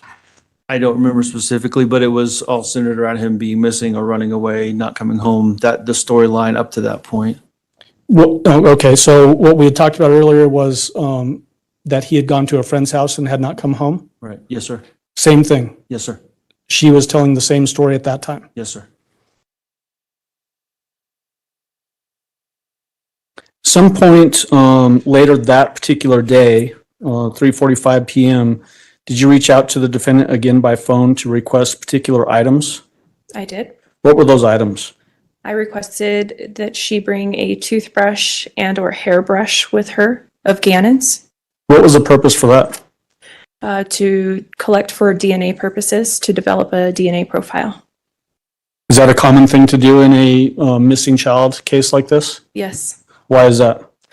Because if the child is located and is deceased, we're able to identify them. By comparing the DNA from the body to the DNA profile that you might gather from toothbrush or a hairbrush? Yes. The next entry above the timeline is from 3:06 p.m. to 4:51 p.m. and it points to cast report page 34. What's the significance of that page of the report for this period of time on the timeline? The defendant is not at home. She's driving. She goes by the airport and continues north on Powers. And when you say that the defendant is not at home, is that because her phone and the Life 360 is showing her being away from home? That's correct. We have the Life 360 and the towers and sectors corroborating when and where the device is at. Okay. The next entry on the timeline at 4:03 p.m. is what? Mr. Stauch requesting the address to the El Paso County Sheriff's Office from the defendant. He says, send address, and she replies with 27 East Vermajo Avenue, across 4 Courthouse, OTS, which is short for the Office of the Sheriff. And is that the actual address for the sheriff's office? It is. The next entry is at 4:04 p.m. and stretches through 4:17 p.m. What is that? It's a series of messages. 404 to 417 is between the defendant and Detective Jess Bethel, well, I guess former Detective Jess Bethel. The defendant starts with, we have a question. Detective Bethel says, okay. Defendant says, want us to look rag or Band-Aids from our burns from the candle. It may also have DNA to go with the toothbrush. It may be in the trash downstairs. And she corrects herself and says, look for. And says, did not want to gross you out. And Detective Bethel says, a brush or toothbrush should be sufficient for right now, but if it's readily available, bring it. No need if you have to search for it right now. And the defendant replies with, okay, no problem. What time do you leave? Do you remember a time in that afternoon where your mom kind of disappeared? You didn't know where she was at, that type of thing? Yes. Tell the jury about that. What was going on and what vehicle was she driving? You remember? I remember Albert was home and he kept calling her. The next is from 4:26 p.m. to 4:38 p.m. What is that? This is between messages between Harley and the defendant. It starts with Harley saying, where did you go? So at 4:26 p.m. on the 28th, you're texting her, where did you go? You remember that? Yes.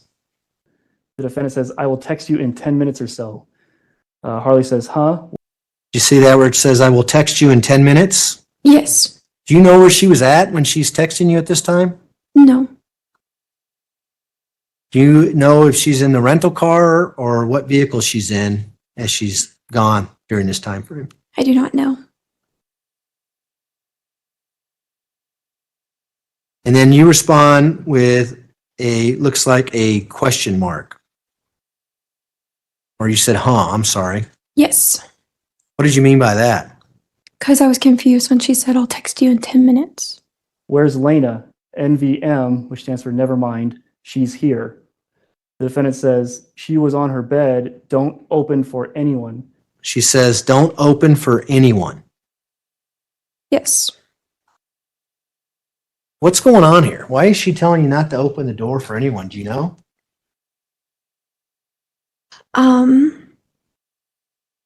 I do not know. I just feel like there was like a bunch of like stories or like reasons why. It's never like clear why I couldn't open the door. At this point in time, on January 28th at 4:30 p.m., had you heard of different versions of the events of what happened to Ganon at this point? Yes. What version of the events did you hear? Let me ask you, did you hear this from your mother? Yes. What did she tell you happened to Ganon at this time? I had heard first that he was at a friend's house and then he was missing and then that he must have been with his friend's older brother. And then that's when she kept saying to me, like, after all that, she was just like, they're trying to frame me and people are thinking it's me. Who is she referring to? Did she tell you when they say they are trying to frame me? People in the groups, remember her mentioning like the detectives were being weird, asking weird questions to her. Harley says, okay, where are you going? And the defendant says, I said I would text you in 10 minutes. Harley sends a question mark. You say at 4:30, if we can go down one more, where are you going? And she responds, I said I would text you in in 10 minutes. Yes. Would your mom usually tell you where she's at, what she's doing under normal circumstances? Yes. We had Life 360, so I could always look on there too. Did you do that? It wasn't on How do you know it was not? because it'll say like nothing found, or it'll tell you. So while you're asking where you're going and things like that, you're looking at her Life 360 app to see where she's at? Yes. And it was shut down for whatever reason? Yes. Had that ever happened? No. You always been able to find your mom and vice versa. Does she find you, I take it? Yes. Based on this Life 360? Yes. The defendant says, something isn't right. I think they are hiding something. Harley says, who? The police? And the defendant says, they asked for toothbrushes. Yes. Now you have the question mark symbol at 4:31 p.m. And she responds, something isn't right. I think they are hiding something. Yes. What was that all about? Do you know what she's talking about here? She said that they were asking for like toothbrushes and like hairbrushes and stuff, so why would they need like Ganon's like DNA? And Harley says, HMM, what do you think they're hiding? Question mark.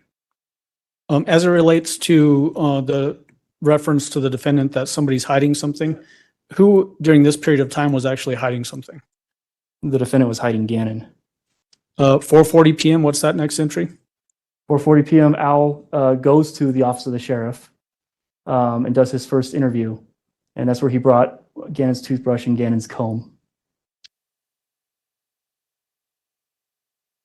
Were you making efforts to get the defendant down to the sheriff's office to sit for a formal interview? Yes. While that was happening, did Al Stauch, Ganon's father, show up at the sheriff's office and actually sit for an interview? Yes, he did. Was that about 4:30 p.m. on January 28th? Yes. Did you send a text to the defendant asking her to come down at roughly the same time? I did. Did she come down? No, she did not. Did she even respond to your text message? I don't believe she responded initially, no. Okay. When you went the first time, where was the defendant at that time? I do not know. I went because, So, okay, yep. So you don't know where the defendant was? I do not. Did she go with you to the sheriff's office? No, sir. Okay. What did you tell the sheriff's office detectives during that interview? I don't remember all the specifics. I have heard the interview, but I don't remember all the specifics. I know I was more vague with what I was telling them about mine and the defendant's relationship, because I didn't, this was before I went to search for the black car, or before I went to search for the defendant's car. So I didn't really suspect anything for you. Like I mentioned previously, that black car was really, or the search for that black car was really what changed my mind about what was going on. So I was just trying to find my son at that point. I didn't think anything else really was going on. I thought he was just missing. So once again, I don't remember all the specifics. I just remember I was more vague about whatever was going on in my life. So again, just to make sure that we're all clear, the defendant didn't go with you to the sheriff's office? No, sir. Did you reiterate basically the same story that Ganon was missing and hadn't come home? I believe I did, yes, sir. The next entry is at 4:41 p.m. What is that? So at this time, with the cast report above, we know that the defendant's not home. Harley doesn't know where the defendant is. Mr. Stauch tries to call the defendant at 4:41 p.m.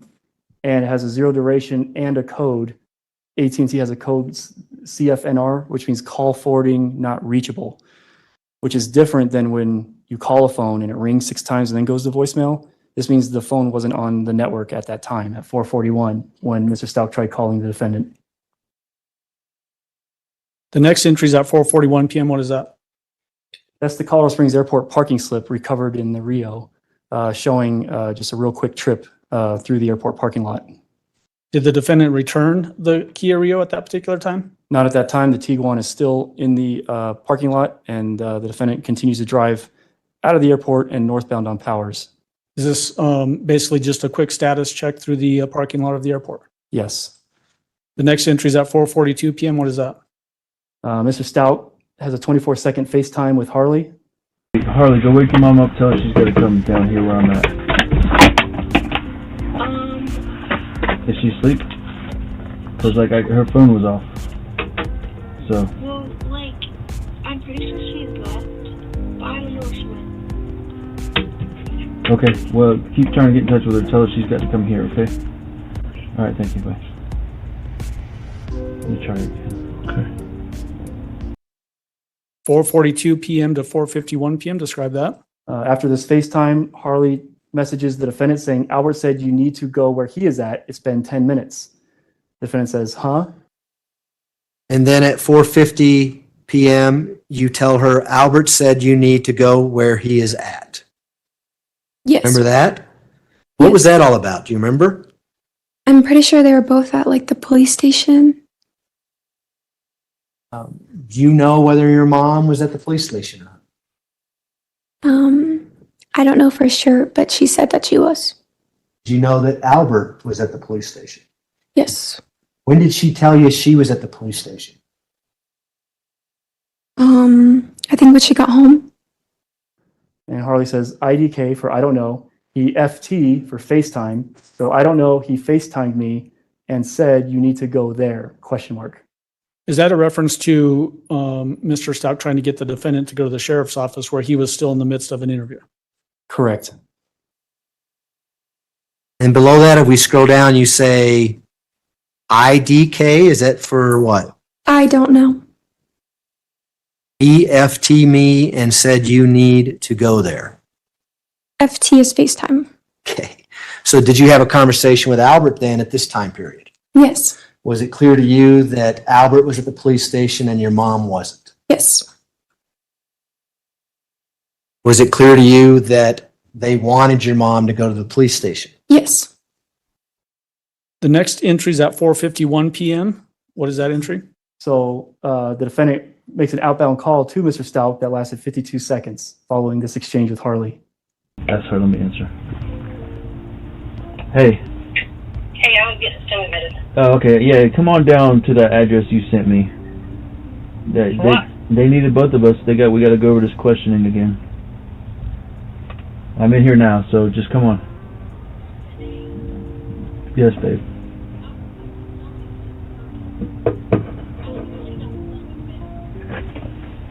Okay. Well, I mean, I can't. Excuse me. I'll call you back. Okay.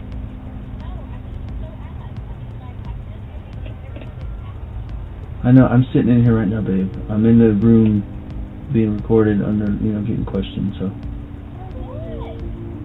I don't know. I'm trying to figure it out too. So I'll call you right back. Okay. All right. Describe it 5 o'clock p.m. Harley messages the defendant with a question mark, and then the defendant replies back with, okay, I called them. What is that in reference to? Harley's trying to figure out what's going on, where everyone's at, and the defendant's saying, okay, I called them. Any indication as to who them is? She's making reference to law enforcement, which she'll do a couple other times, but she really called Al. She didn't call any law enforcement. Okay. At 5:18 p.m. to 5:23 p.m., below the line for the content, what is significant for that portion, that entry? Mr. Stauch says, what did she say? And the defendant says she wouldn't answer.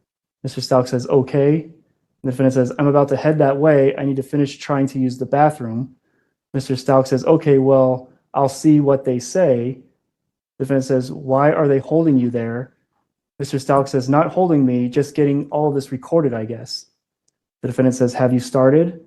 And Mr. Stauch says, done, I think. And the defendant says, so you did a recording without me? And Mr. Stauch says, huh? And the defendant says, like they have you separate and you aren't talking to the lady and you're done yours? And Mr. Stauch says, when you get here, I will sit in with you. And the defendant says, you need to ask for attorney. This doesn't make any sense. You should already be finished with your recording. They have lied and treated us like crap.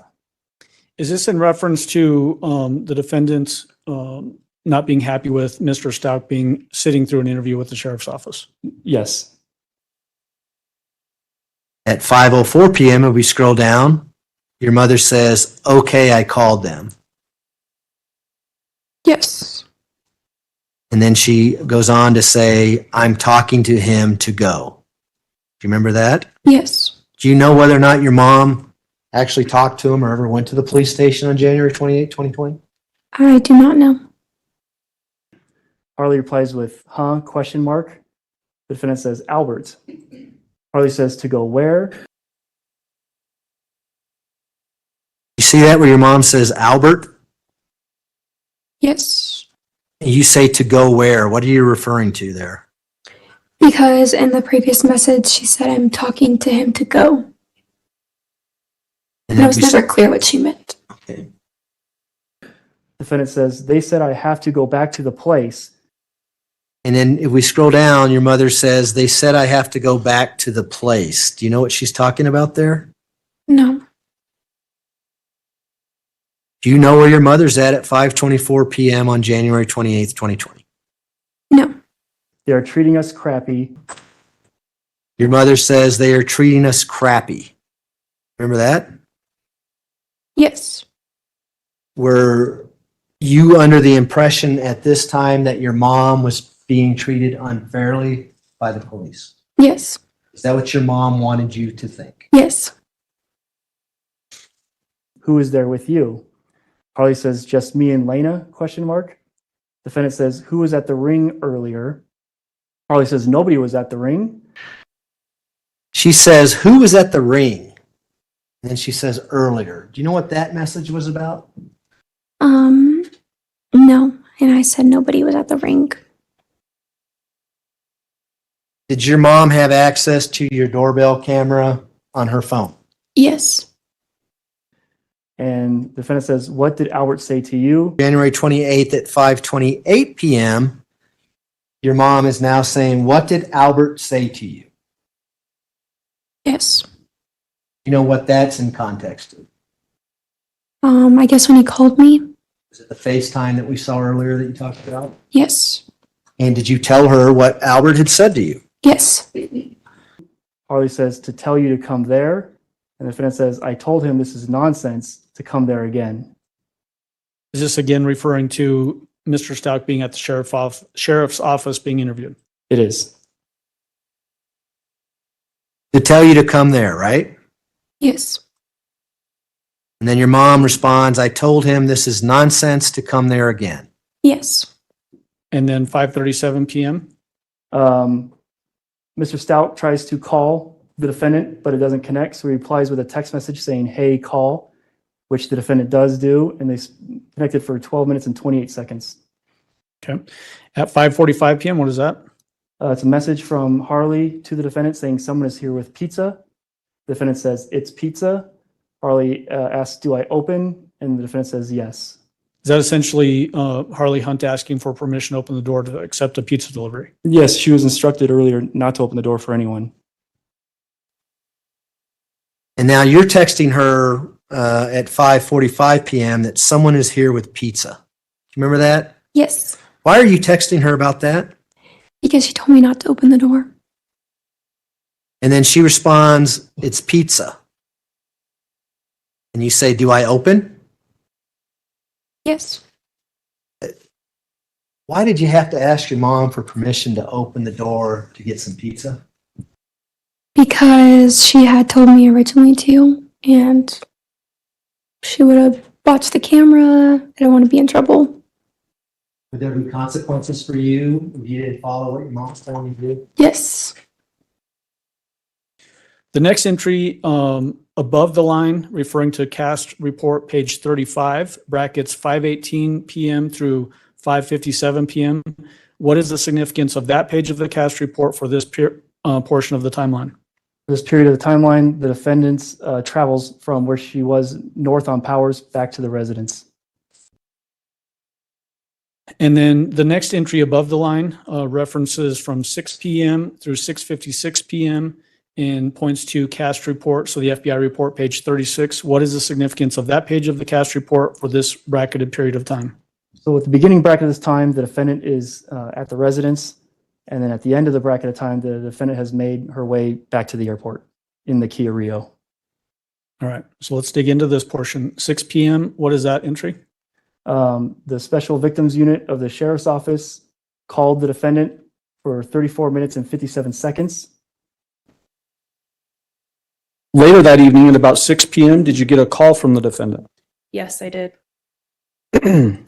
What's the, and what was the call? Was it to your cell phone? Yes. Does the sheriff's office have areas in the building that make cell phone service difficult? Yes, they do. Did you experience that with this particular phone call? Yes, I did. So what did you do in response to that? Because I wasn't able to completely talk to Letecia on the phone, I hung up with her and I called from a landline located within the sheriff's office. Did you get a better connection on that? I did. Was that particular phone call recorded? No, it was not. Do you remember what she told you or what the discussion was during that phone call? She was discussing her relationship with Ganon and Lena.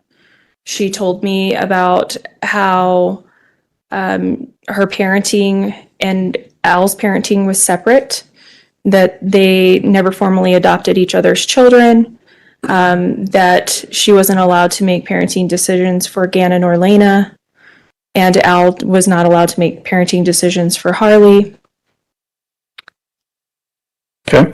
And then did she tell you during this particular phone call the last time that she actually saw Ganon, at least the way that she's reporting it? She did. She mentioned that she saw him, I believe it was between 3:15 and 4, and she had mentioned that there was a TV show on that she had liked to watch. And I asked her what that TV show was, and she could not tell me the name of the TV show. Did she describe the clothing that Ganon was last seen wearing by her? Yes, she did. What was that? She said it was a blue shirt, blue pants, and his tennis shoes. Did she also mention a blue hoodie? Yes.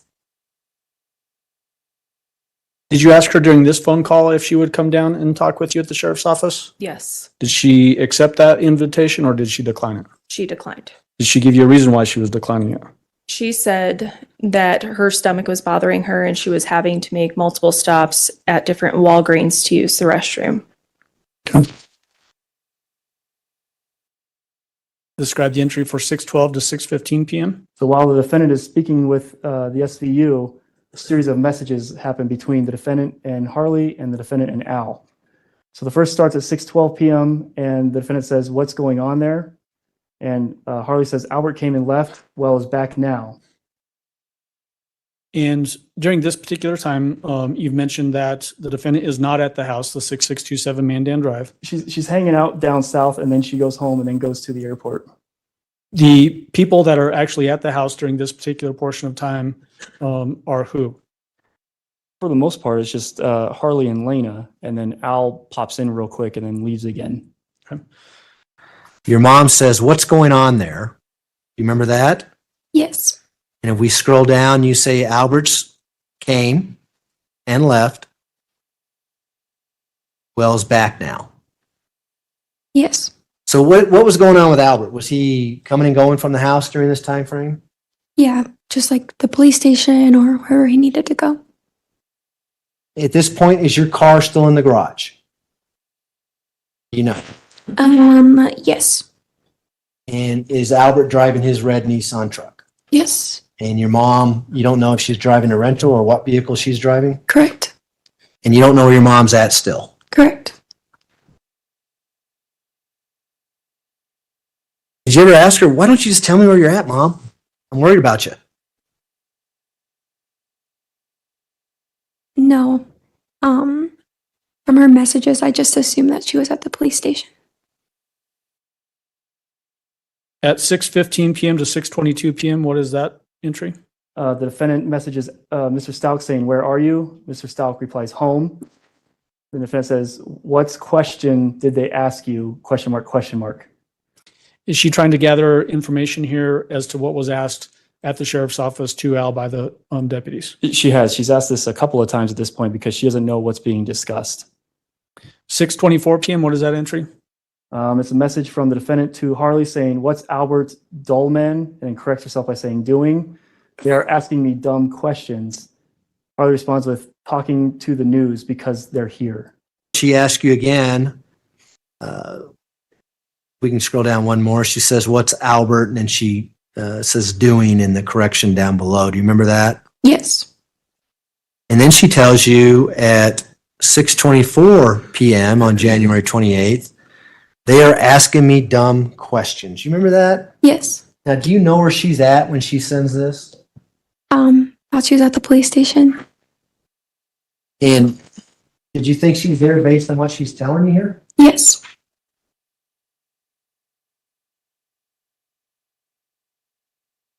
And then you respond, "Talking to the news because they're here." Is that when the film crew showed up that you talked about earlier? Yes. And were they in the front yard or where were they? No, they came in the house. How'd they get in the house? I think Albert let them in. Oh, so Albert was there at this point. Yes. Okay.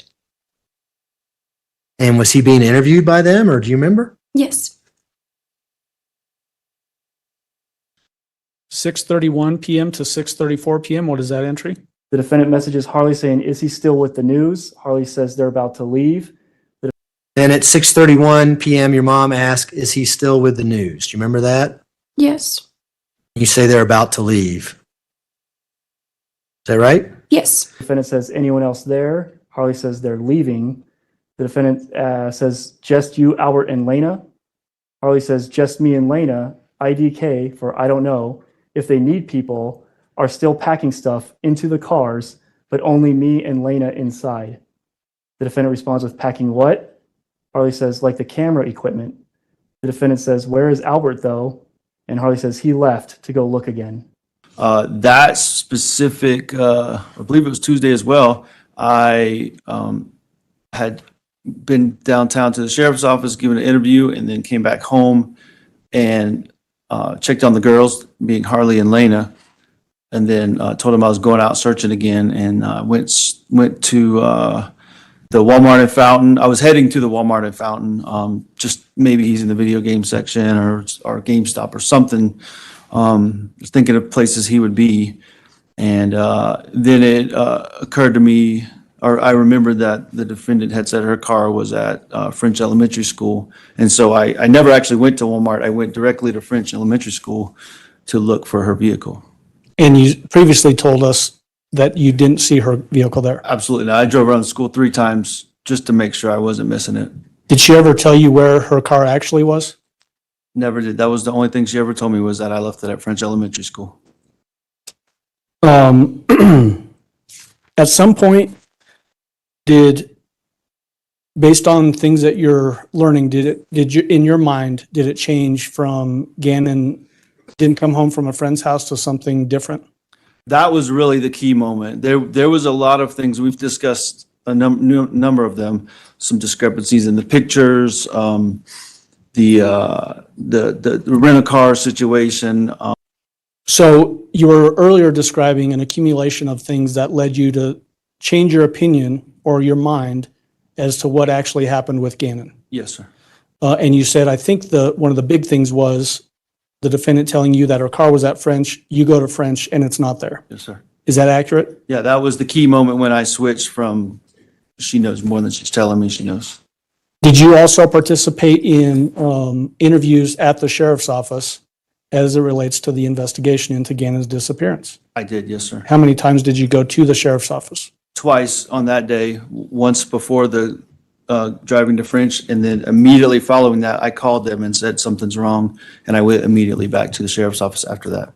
When you went to the sheriff's office that second time, so later in the evening on January 28th, did you specifically tell the detectives what you thought was in the defendant's car based on the information you had? Yeah, I made a statement to them about, they asked me that question and I just replied with what I thought I was going to find in the car. What did you think you were going to find if you found the car? I think my hope was to find Ganon. That was the whole point of searching, was to find Ganon. So you thought Ganon might be in that car? I had no clue, but that's what I said to them. Absolutely. Yes, sir. Okay. Did you get another call from Al in which he was upset? Yes, I did. What was that all about? Al called me and he was sobbing. I could tell that he was upset. And he told me that he didn't tell us everything. He had previously done an interview with my partner, Mark Riley. And he explained that Letecia had rented a vehicle from the airport when she picked him up, and that he did not disclose that to us. Did he also talk about trying to find her normal vehicle, the black Tiguan? Yes, Was he able to find it? he was not, no. Was that causing him distress, at least as he's relaying it to you? Yes, Did that lead to him coming back into the sheriff's office for another interview? yes. 6:35 p.m., what is that entry? The defendant messages Albert after trying to call and no answer. So the defendant messages Mr. Stauch saying, "I need to talk to you. And why is Lena still with Harley? Hello, this is important." And Al's not responding. And then 6:39 p.m. to 6:48 p.m.? The defendant messages Mr. Stauch with 3 more phone calls that went unanswered. And the defendant says, "You are supposed to be my teammate and we need to talk. And where are you? I don't know what's going on with you, but Harley is going to need to leave. And she said you came out and left. Albert, they were asked bad stuff about you. That's why O said a lawyer. Where are you? Did you do those things?" What is that in reference to? She's alluding to Al that she's talking with someone that's asking bad stuff about you. She's not with law enforcement at this time. She's trying to make it sound like she's meeting with people to try to find Ganon. And then the very last entry, what is that? So at this time, if you go up to the cast, she's been making her way up to the airport at this time. The Kia Rio was not returned properly at the rental car return. It was found the next day in short-term parking. And so this is the point where her phone is going up to the airport and she leaves the Rio in the short-term parking lot. How does she leave the airport? In the Tiguan.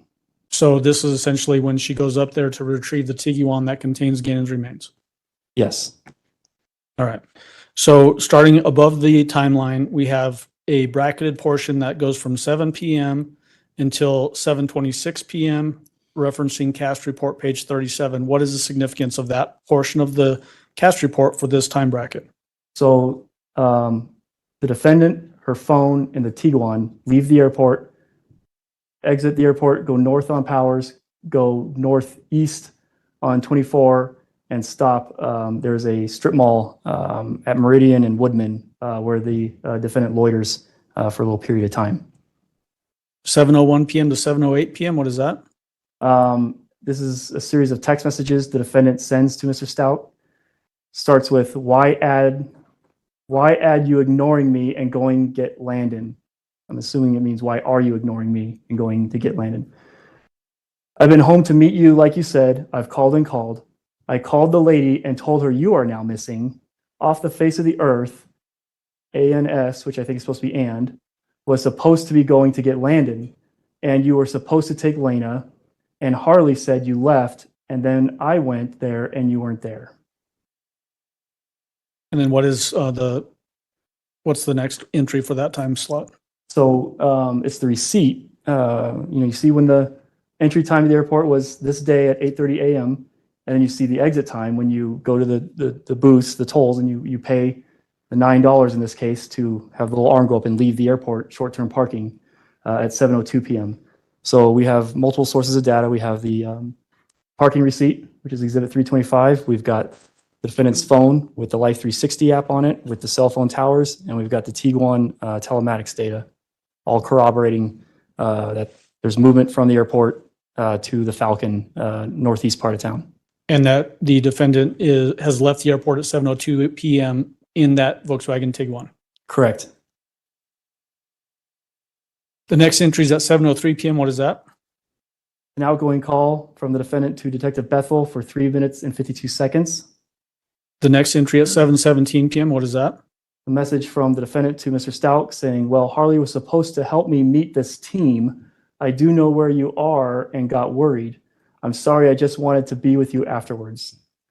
And did Mr. Stauch respond to that? No. The next entry is at 7:21 PM to 7:23 PM. What is that? So Harley and Lena are at the house at Mandan, and Harley messages the defendant saying someone is here. The defendant says, who? Harley says, IDK, I don't know, people with badges.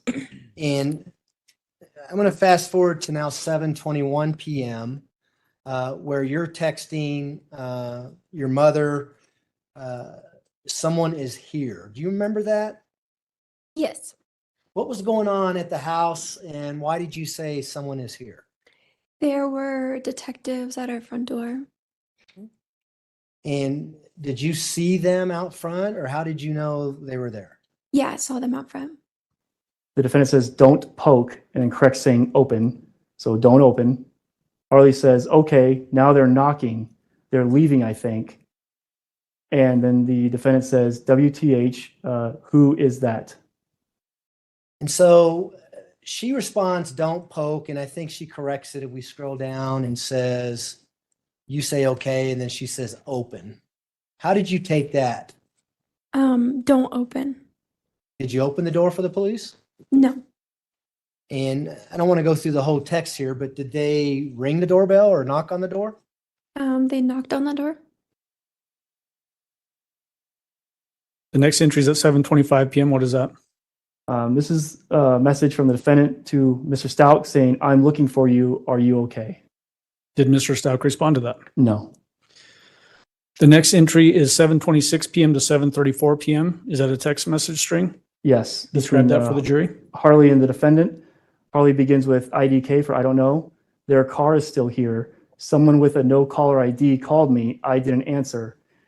They left a voicemail. And so Harley messages the defendant saying it was a detective, left a voicemail. The defendant responds with, what did he say? Harley says, she just wanted to talk to me and to open the door. The defendant says, what? Why do they want to bombard you? Harley says, IDK for I don't know. How did they get my number? Now they're looking in windows. They're at the door saying sheriff's office. Then you say their car is still here. And then what happens after that? Someone called my phone, no caller ID, and left a voicemail. So why are you doing a play-by-play of everything that's happening to your mom? Because previously she had told me not to answer the door, so I was just kind of updating her with what happened. Do you get a voicemail from this call? Yes. It says there, I didn't answer, so I take it you didn't answer? Correct. And you say it was a defective. Did you mean to say something else? I meant to say detective. So they left a voicemail. Do you remember what the voicemail was? I just remember them saying like, hey, Harley, it's a detective. We want to talk to you. Okay. And did you forward that voicemail on to your mother? I did, yes. She says, what? Why do they want to bombard you? You know what she meant by that, or what that is reference to? Yeah, I guess like, why are they showing up trying to ask questions? What do you say in response to that? I said, I don't know. How did they get my number?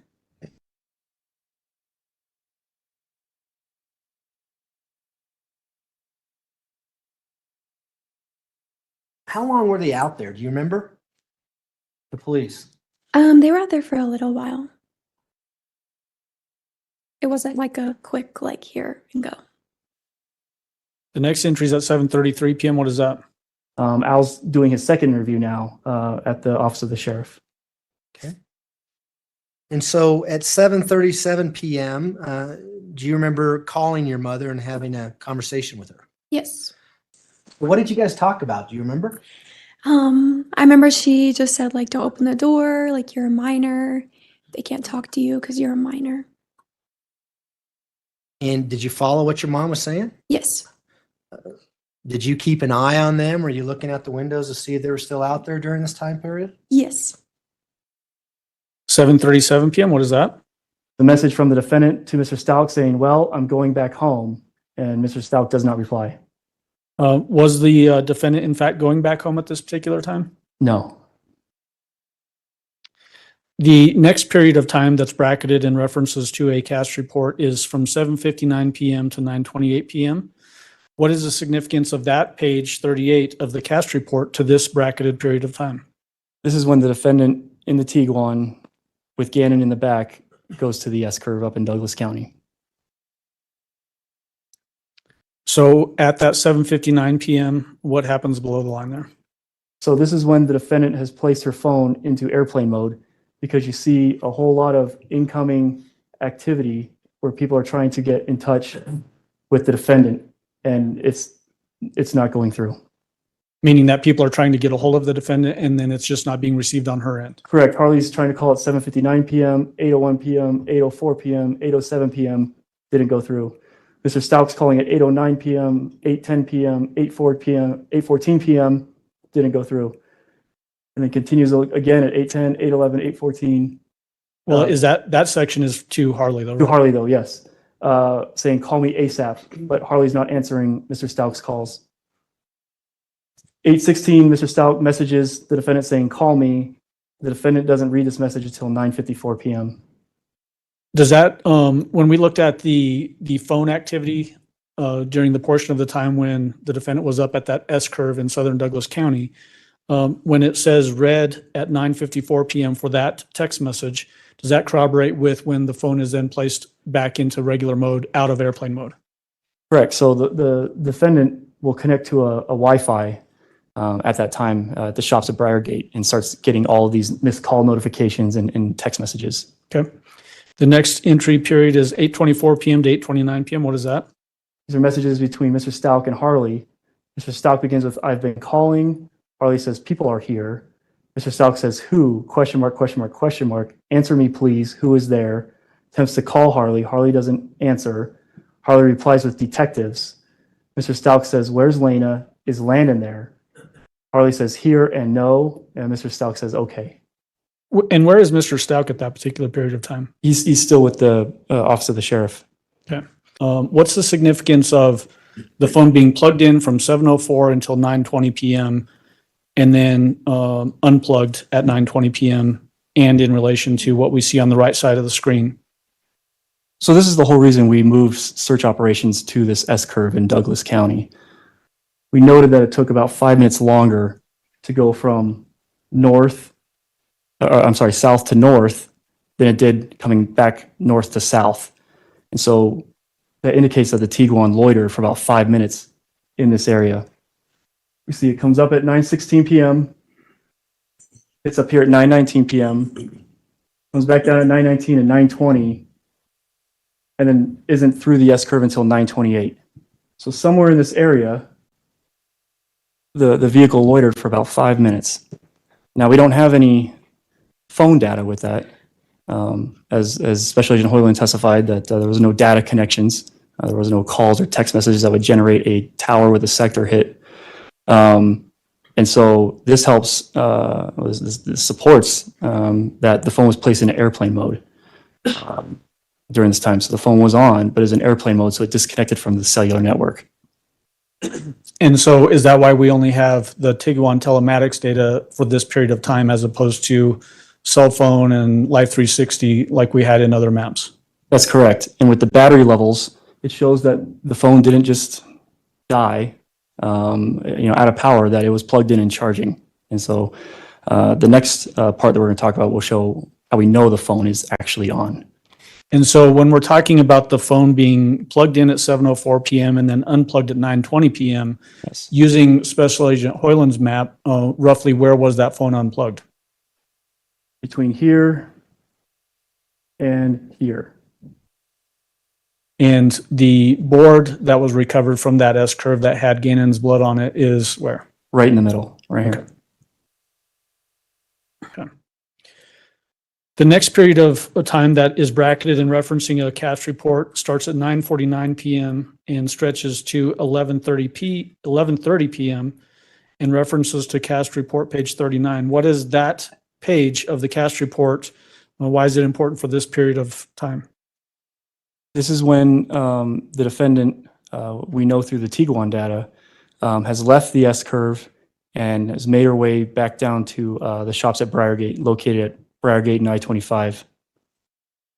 And the phone loiters in that area, connected to a Wi-Fi at the Starbucks. So at 9:51 p.m., what is that entry? The phone briefly connects to the Hilton, which is across the street from the Starbucks, located at 1810 Briargate. It just briefly connects, but then the car goes across the street to where there's a Starbucks, one of the first businesses as you enter the shops at Briargate, located at 1605 Briargate Parkway. And that's where the defendant phone connects and stays connected, I think for the next 45 to an hour, where again, there's a series of calls and messages made. 9:55 p.m., what is that entry? It's a 6 minute and 33-second FaceTime from the defendant to Harley. When a phone is in potentially in airplane mode but is connected to a Wi-Fi, will a FaceTime call like this work? Yes. So you're not on the AT&T network anymore because they're AT&T customers. You can put in airplane mode and you're off cellular. So you won't have a data connection. You won't be able to make calls or text messages over the AT&T network. But since you have connectivity through the public Wi-Fi at the Starbucks, you can make calls and send messages and surf the internet. And so what did you eventually do about 10 o'clock p.m. that night?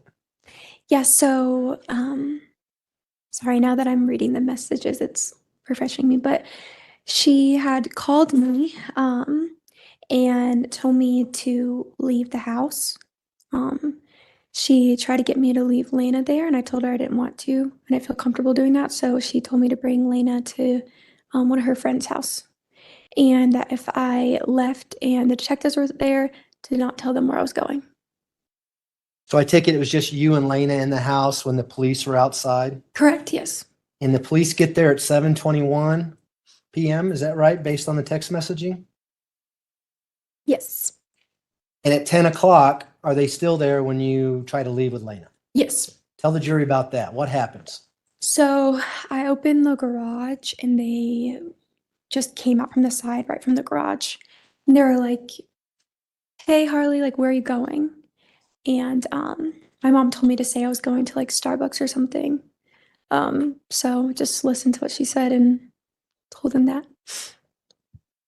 Did you cooperate with them? Yes, they asked me questions and I answered it, and then I feel like they kept asking me more questions, and I was just like, I don't want to talk. And why didn't you want to talk? Because at this point, I'm like, I don't know what's going on. Everything's just so like up and down. I'm just so confused. When you were leaving with Lena, did you know the police were outside? No. Did you think they had already left? Yes. What's the entry at 10:02 p.m.? The defendant uses her phone to search colorado.gov CBI Amber Alert and looks at current active Colorado Amber Alerts. 10:03 p.m. to 10:04 p.m. What is that? It's the messages between Harley and the defendant. Harley begins with, "As soon as I opened the garage, they stopped me. They were hiding out." The defendant says, "Wow." You say they were hiding out? Remember that? Yes. And your mom says, "Wow." Remember that? Yes. Harley says, "Yeah, but I think I'm allowed to leave." The defendant says, "Why wouldn't you be allowed to leave?" Harley says, "IDK for I don't know." Why did you say, "But I think I'm allowed to leave"? I just didn't want to do anything wrong, so I didn't know if we were allowed to leave the house or not. So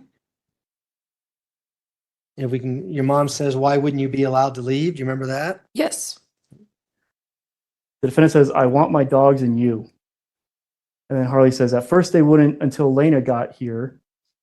And then the defendant says, "Until Lena, question mark." And then Harley says, "Until people took Lena." The defendant says, "Who took Lena?" Harley says, "Detectives." Defendant says, "Why did they take her?" Harley says, "IDK for I don't know." Did the detectives take Lena for a forensic interview? They did. How old was Lena at that time? She was 8. Okay. Defendant says, "Is she back?" Harley says, "I told them I'm not going anywhere or saying anything. No." Were you asked to go to the residence to pick up some additional witnesses, i.e. Ganon Stauch's sister, Letecia Stauch? Yes, sir. What was that all about? Tell the jury about that. So we wanted to conduct a forensic interview with Letecia Stauch, and so I was requested to come and with Detective Williams or transport Lena to the office of the sheriff for that interview. And did you do that? We got there, and Detective Williams ended up driving her herself while I stayed to assist with the search of the residence. Did you also come into contact with an individual by the name of Harley Hunt? Yes, sir. And do you know who Harley Hunt is? Yes, my understanding is that Harley Hunt was Miss Stauch's daughter. And did you or anyone else attempt to interview Harley Hunt on January 28th, 2020, when you went back to the residence? Yes, sir. When I was there, Detective Arndt had advised me that she had tried to speak with Harley, and Harley had refused to respond to the office for an interview and refused to give any information. Do you remember telling your mom during this text string, that I told them I'm not going anywhere or saying anything? Yes, And why did you tell your mom that? because that's what she told me to say. The defendant says, just keep saying that. Tell me what the guy says at the door. Harley says, okay. She said, just keep saying that. And what did she say after that? Tell me what that guy says. Do you know who she was referring to when she said that? The guy at the door. And it says, has any other family asked where I was, like our family? And Harley says, Grandma, she asked if you were okay. Defendant says, does she know they set me up? Harley says, no. Defendant says, is it on the news? They are wanting to talk to me. Have to get an attorney fast. At 10:07 p.m., do you remember your mom saying, I have to get an attorney fast? Yes. And do you know what that was based on? She kept saying that they're setting her up. Was that a continuing theme? Yes. Really, all the way till you go back to Myrtle Beach? Yes. Defendant says, what's the guy saying? Harley says, nothing, just taking pictures. Defendant says, of what? Harley says, the entire house. And do you recall telling your mom that they're just taking pictures during this text string? Yes. And how did your mom respond to that? Do you see that? She asked, of what? Were they taking pictures? Yes, of the house. And did you tell your mom what they were taking pictures of? Yes. Okay.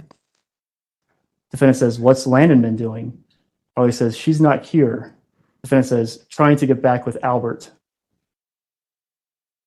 What is that a reference to? She's insecure in the relationship, and she thinks that Albert and Landon are going to hook up while she's in town. 10:11 again, where she says, what's Landon been doing? Yes. Had you seen Landon up until this point? No, I put she's not here. 10:11 p.m. to 10:12 p.m. What is that entry? A continuation of the previous conversation between the defendant and Harley. Starts with the defendant saying, who is there? Harley says, just me. And then she asked you, who's there at 10:11 that night? Do you remember that? Yes. And how did you respond to that? I said, just me. Now, was Lena still in the house at this point? No. What happened to Lena? The detective took her. You know where she went? To Albert. And it says, I've been set up. So just you and Albert? Harley says, no, just me. Defendant says, where did Albert go? Harley says, and dogs. He hasn't been here. She says she's been set up at 10:11 and 31 seconds. You remember that? Yes. And then she says, just you and, is that supposed to be Albert? Yes. How did you respond to that? I said, no, it's just me. Okay. Did she ever tell you what to say to the police officers when they were there? Do you remember? Yes. What did she tell you? She just kept saying, like, don't say anything, like you're a minor and they shouldn't be asking you questions. Defendant says, why is there a detective there with you, an underage minor? Harley says, IDK for I don't know, but I'm asking if I can leave. Defendant says, tell them you are uncomfortable with these men. Harley says, okay. She kept asking, why are there detectives there with you? An underage minor. I was at 10, 12, and I said, I don't know, but I'm asking if I can leave. And she said, tell them you're uncomfortable with these men. And did you ever tell them that? I just said, I don't feel comfortable answering questions. Did they stop asking you questions? Yes. And was there a female officer there? Yes. Do you remember having conversations with her not related to this in the kitchen? Yes. That kind of thing? And defense says, if you need to call 911 and tell them they are making you stay there. Now, at 10:13:56, your mother says if not, you need to call 911 and tell them they are making you stay there. Remember that? Yes. Did you ever call 911? No, Why didn't you call 911? because it didn't seem needed. Cops are already there, right? Right. 10:16 p.m. is the next entry. What is that? The message from the defendant to Al, and it says, why? Tell them one of their own met me and told me what was going on and how you turned on me. I can't believe you. I'm not stupid. They said for you to say that. It will come out I'm being set up. I knew you were lying the whole time this afternoon. It has already been leaked to me. Makes me thankful there are crooked people in the blues who is working just as hard pushing back secretively. Did Mr. Stauch respond to that? No. Is there any context to that particular text? She's alluding that she's got an in within the police department who's giving her privileged information about details on the case. Did she in fact have an inside informant with the investigation that was giving her that kind of information? No, she did not. 10:17 p.m. to 10:20 p.m. is the next entry. What is that? 2 messages sent to Harley from the defendant saying, hello, I don't like you there. Harley, I don't like you there by yourself. The next entry is at 10:23 p.m. What is that? Harley has a 16-minute and 15-second FaceTime with the defendant. 10:23 p.m. Do you remember having a FaceTime conversation with your mom? Yes. What was said? She told me to go meet her at one of the hotels and to just be careful leaving. What was that all about? You know, why did she tell you to meet her at one of the hotels? We were going to stay there that night. Is this the first time the entire day where she told you where she's going to be? Yes. And so what did you do after having this FaceTime conversation with your mom? I listened to what she said and then I went to where she was. And did you go by yourself? Yes. Did you take the Jetta? Yes. And then at 10:24 p.m. Al's still doing more interviews with the El Paso County Sheriff. And during that time, all the way up to that 10:24 p.m., where is the defendant? She's still at the shops at Briargate, connected to the Starbucks Wi-Fi. The next entry is at 10:45 p.m. What is that? It's a message from the defendant to Detective Bethel, and it reads, what do you want from me? Because I have nothing. One of your very own leaked to me what you guys were doing. I did nothing and or am being set up. I'm not really even sure, other than being told that by another blue with El Paso.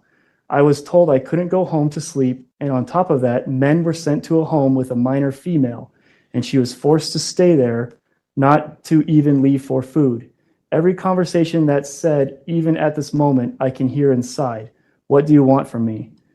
What did the text message say to you? She was asking what I wanted from her, and she was saying that she was being set up and that she learned that information from a fellow blue with El Paso County. Was that basically an implication that she had an inside source to the investigation to you? Yes. Was that, did that turn out to be true? No, it was not true. Did she also express during that text message the same sort of thing that she was upset about her daughter being in the house with people from the sheriff's office, men from the sheriff's office. Yes. Did she relay in that particular text message the idea that she could hear what was being discussed inside the home because of cameras or something in the home? Yes. And Detective Bethel responds at 11:39 p.m. saying, "Come in to talk to me. I would just like information to find Ganon." Up to this particular text message, had the defendant actually gone to the sheriff's office yet for a formal interview? No.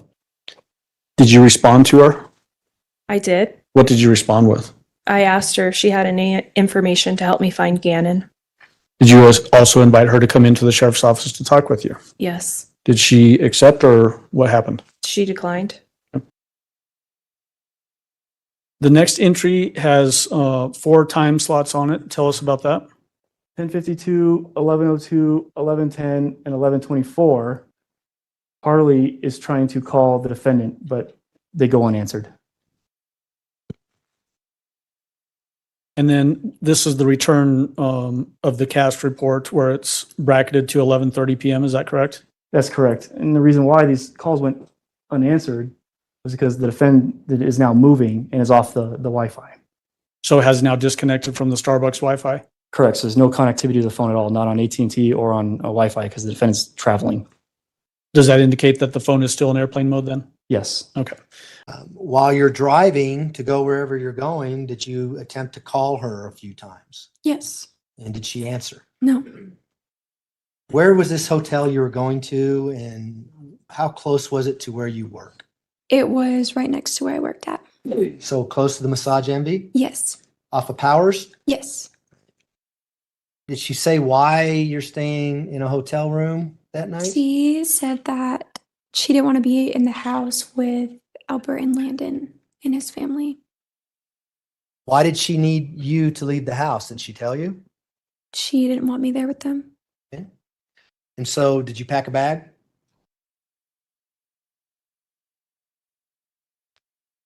I assume so. Okay. So tell us about it. Why were you trying to call your mom on the way to go to this hotel? Because I wanted to make sure that she was there. 11:26 p.m. to 11:31 p.m. What is that entry? Harley is trying to FaceTime the defendant 2 times and they did not connect. 11:42 p.m. to 11:50 p.m. What is that? The defendant has logged onto a Wi-Fi and has sent the message to Detective Bethel saying, "My life is being ruined. Am I able to go to my home? I have nowhere to sleep. You said you asked me questions already. I tried to call." 11:51 p.m. What is that? The defendant makes a 3-minute FaceTime with Detective Bethel at 11:51 p.m. And then just a few minutes after that, 11:52 p.m., is this the FaceTime call that you got from the defendant? Yes. Was this a recorded FaceTime call? Yes, it was. Audio recorded? Yes. Tisha? I'm just trying to figure out I got your message stuff about coming in. I talked to you earlier. You didn't say anything else. I'm just trying to I'm confused at what you want me to do, what's going on. You talked to me, now you want to talk to me again. Well, you sent me that message saying I don't know what you want from me, so. Yes, because my child couldn't leave. I couldn't go home. I don't have anywhere to sleep. I just don't understand. Well, I'm sorry. I mean, that sort of kind of came out of left field for me. All I'm trying to do is gather information to find I don't understand Ganon. I don't understand what you mean came out of left field. My own child could not leave. So how is that out of left field? What do you mean your child couldn't leave? She was trying to go to Starbucks and was left there and forced to stay there with men in and out of the home by herself. Okay, I don't know what happened at your home. I know that she was offered the opportunity to come into the office and she didn't want to, so she didn't go into the office.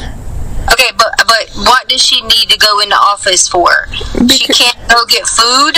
She can't go get coffee and had to be asked why she gets coffee. Does she need her Starbucks app to see that she gets coffee like every day?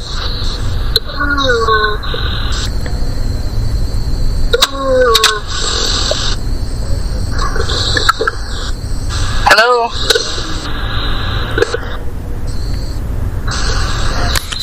Is there anything more that you might be able to share with me to help me find Ganon? You keep asking me this.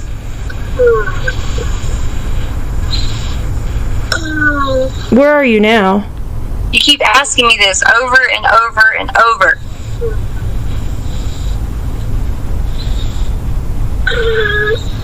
Where are you now? I'm not going in to talk to you Okay. without an attorney when you already talked to me earlier. Okay, that's perfectly fine. So I just don't understand what's going on. Do you have any further information to give me that may help me find Ganon? Any new developments, new information? I've already told you this. Okay. Well then, I'm going to go ahead and end the conversation then, because we've already spoken. Okay, so why do you keep saying because someone came and looking for me, wanted me to go talk to them, so now it's you. So I'm trying to figure out what's going on. You and I have already spoken. If you don't want to come in to speak with me at the office, that's completely fine. Okay, but why was someone I don't know. And so what I'm saying at this point in time, Letecia, is if you don't have any other information for me to actively look through to find Ganon, there's no point in me continuing this conversation. I need to get off the phone here and start working on leads and developments. Okay. All right, thanks.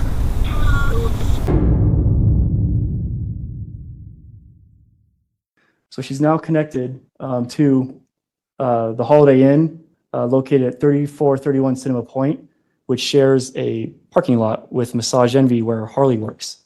Harley's en route to pick up the defendant, and Harley testified that she was under the impression that they were going to stay at this hotel the night, but the defendant in fact just got into Harley's Jetta and they went back to the Mandan house that night. So if we're understanding you correctly, did they then leave the Tiguan at that, basically in that parking lot for the Holiday Inn? Yes, they left the Tiguan at the parking lot of the Holiday Inn, and Ganon was no longer in the back at this time. Just because we hadn't spoken really after that, and then I remember I got there and I was waiting for a while because I didn't know where she was. When you say there, where are you talking about? The hotel. Do you remember what hotel it was? It's probably like a Marriott or Hilton or IHG or something. Several hotels in that area? Yeah. Did you eventually see your mom at this hotel? Yes. Do you remember about how long it took her to get there and what time it was, that kind of thing? It was quite a while. I remember waiting for a long time. It seemed like you were sitting in your car a long time in a parking lot waiting for her? Yes. Okay. What vehicle was she driving when she eventually showed up? Her Volkswagen. The Tiguan? Yes. So what happens when she eventually shows up at the hotel in her Tiguan?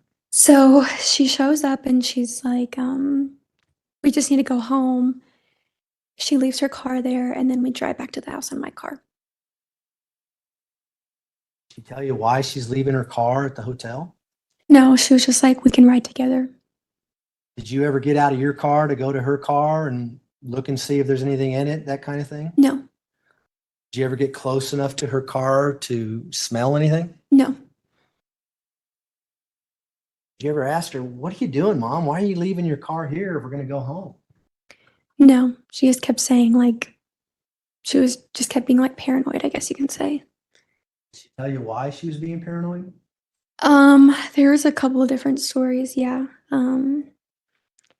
I was told that they brought Albert and her in different rooms and tried to say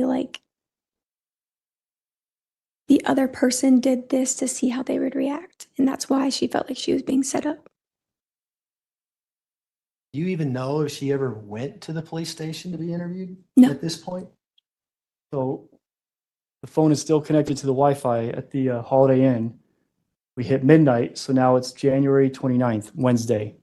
The next entry is at midnight through 12:22 a.m. Tell us what we're seeing there. The message is between the defendant and Mr. Stout. And it starts with the defendant right at midnight saying, "Are you able to talk now? Harley would like to get all her things because she has to work and start school and she has nowhere to go. And she was left there with men. I tried to talk to you forever tonight and you ignored me. You have all this wrong. You told some dude what I was driving for what? I have talked to everyone. You left her with Lena there and then wouldn't even tell her anything. Wouldn't talk to me. I thought something was wrong. Now you bring your ex to our home and refuse to talk to me. This is all wrong and you have this wrong. I have paid for my share of things at my home. This is stupid." Mr. Stauch responds with, "I'm not refusing anything. This was the plan. There is so much you are withholding from me, and I see that now. PLZ, which is short for please, do not come back here tonight or at all until you are ready to talk." And the defendant replies with, "It is my home and I am. You can't kick us out. I have nowhere to go. Harley has nowhere to go. The utilities are in my name." Mr. Stauch replies with, "Do not come here and cause problems.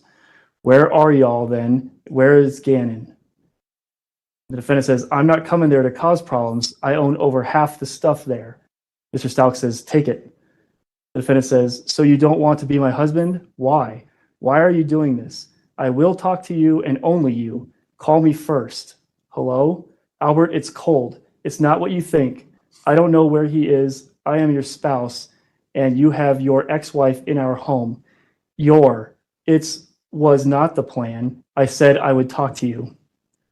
Mr. Stauch responds with, "No, my missing child's mother is here. Come talk then."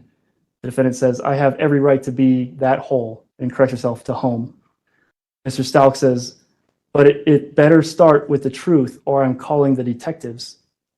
The defendant then says, "What are you talking about? Truth about what? You can't call detectives on me for speaking or not. I did nothing wrong. Talking, call me." Mr. Stauch replies with, "I'm home. That's all I'm worried about right now, and my boy. Mom is on the way." The defendant replies with, "I have sympathy, but you are turning on me. And the other guy who told me what they said to you, I want to sleep in my bed with my dog, and Harley wants to sleep in her bed. It's my home. There is no law that prevents me from sleeping in my home." Mr. Stauch says, "Yep." And then the defendant says, "So can we sleep in our home? We are outside with our dogs with nothing, and this is Rudolph's ridiculous." That Rudolph's ridiculous, based on your understanding of phones. What do you indicate that to be? It's the autocorrect. She meant to say this is ridiculous, but it inserted Rudolph's twice. The next entry is at 12:50 a.m. to 12:52 a.m. What is that?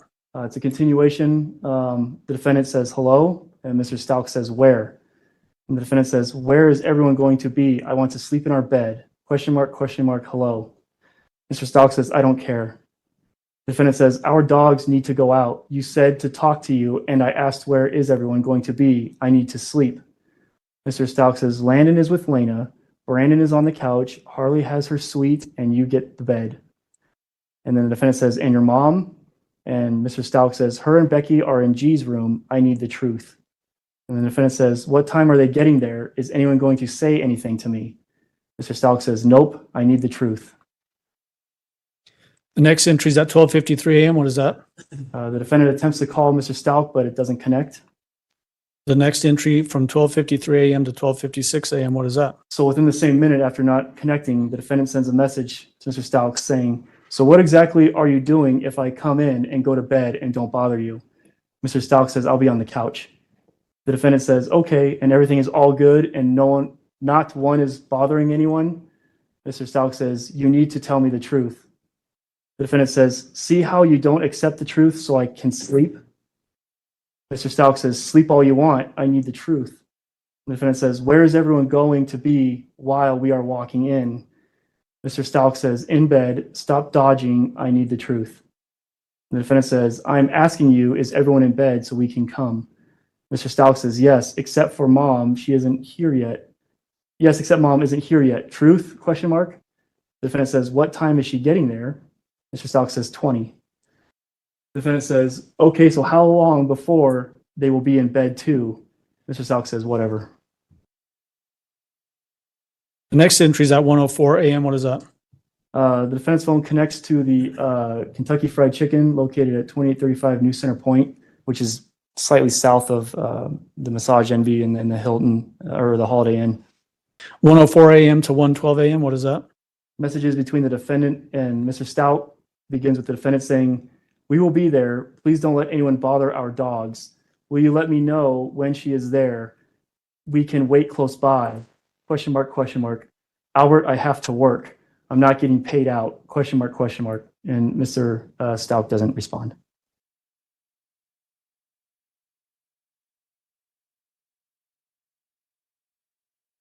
Did you guys go straight home from there? Yes. The next entry is at 1:17 a.m. to 1:18 a.m. What is that? It's text messages between the defendant and Mr. Stauch. Starts with the defendant saying, "I'm trying to talk to you. I asked one simple request to let me know where everyone is in bed because it's cold and the dogs need to go out." And Mr. Stauch doesn't respond. The next entry at 1:23 a.m. has a reference to cast report page 40 above the line. What is the significance of that? So the defendant is using the tower that provides coverage to the house, indicating that the phone is at or near the residence. Does that bracketed time start at 1:23 a.m.? It does. And when does it end? 8:25 a.m. Okay. Going to that 1:23 a.m. below the line entry, what do we have there? The defendant messages Al saying, or Mr. Stauch saying, "We are outside if you want to talk." And then 2 phone calls were placed from the defendant to Mr. Stauch at 1:23 a.m., 1:25 a.m., and they did not connect. There's no answer. And so what happens when you get home? I remember going home. I stay in my bedroom.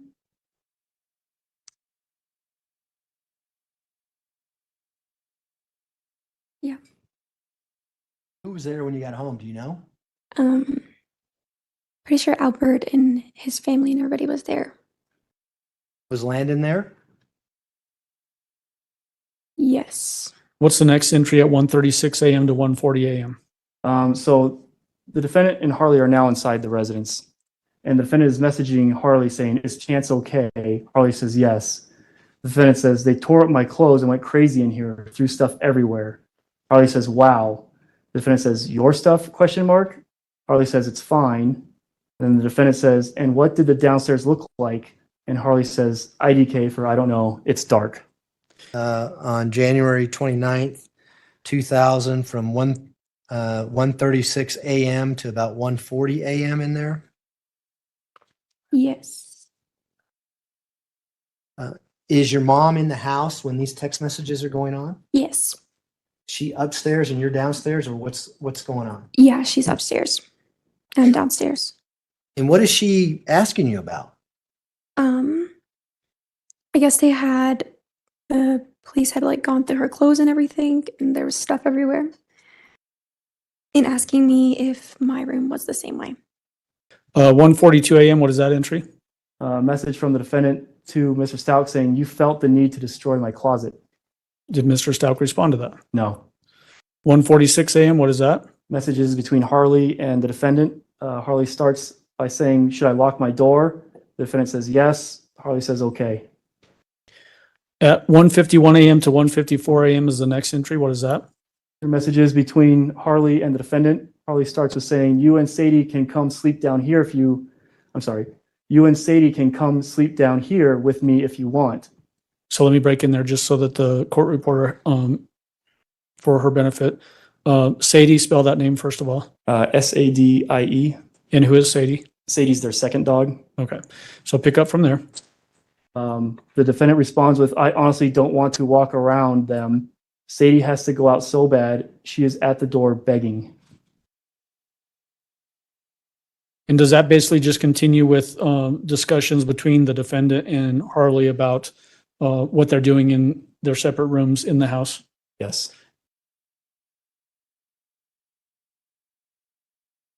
Does this text messaging back and forth go on for an hour or so that morning? Yes, while we were at home. Does it end roughly around 2 in the morning? Yes. 2:08 a.m. to 2:54 a.m. What is that? This is a message from the defendant to Detective Bethel at 2:08 a.m. It's a series of messages for essentially the next 40-ish minutes, ending at 2:54 a.m. And it starts out with, "Can we talk soon? I appreciate all your hard work. I have information. Ganon was upset about the candle. I didn't know that he had cut himself with it because he had on a blue undershirt and the long sleeves, and he had a small burn area. I did too. When we came back inside from the smoke, there was blood on both of us. I didn't know what to do. I was scared I would get fussed out about it, and I didn't know if he should go to the doctor.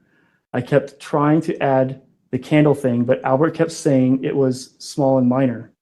I was scared the basement was smoky, and when I threw the covers on everything, we both had blood. You don't understand how hard it is to be a stepmom. I get judged for everything, and he was scared for being ground. So then the next day, this is where I need to talk to you." Okay, so let's unpack that first of all.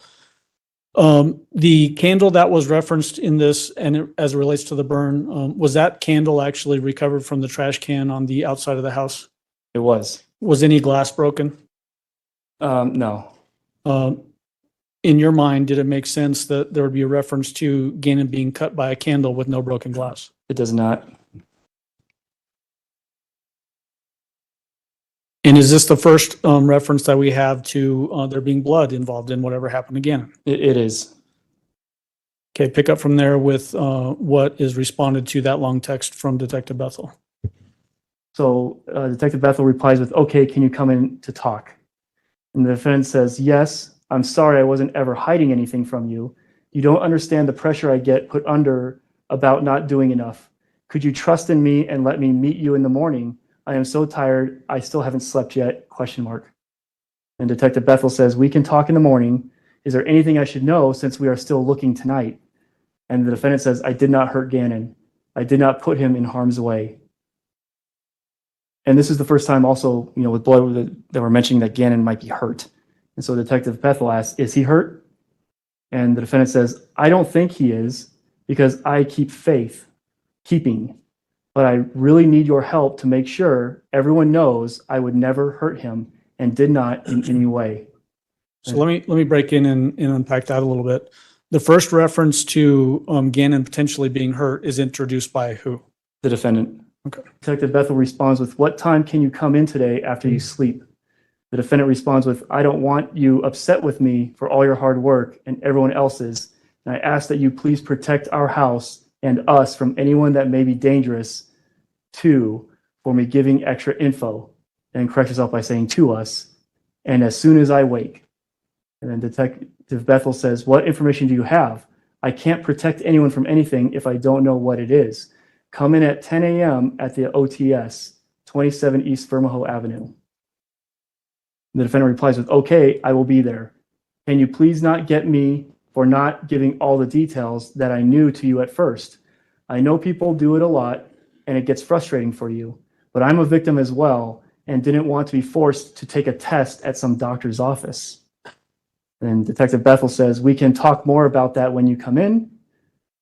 The defendant says, "Do you have to release person info?" and corrects herself saying personal, as in, do you have to release personal info to the media and online, like as in with me? Say, for example, a friend of mine had an abusive spouse, so she had to cover up everything, asking for a friend. And then Deputy Bethel or Detective Bethel says, "I don't release information." And the defendant says, "As in she is working, but is off having quiet time. Okay, thank you. My husband wouldn't ever looked at me the same knowing what happened to me, and I couldn't tell you in front of him. And I know he would act in a violent manner. Thank you. See you tomorrow. I mean today." Detective Bethel says, "Okay, see you soon. We will talk later today. Please get some sleep." And the defendant says, "And so I don't forget, let me add this on here so I can remember to tell you. Ganon and I were working together because Albert always works. So I will explain things that you may have had concerns about. But we were and had a plan because even though she wasn't the best, it was more than what Albert did because he was working or sleeping and didn't spend any time with them. KK.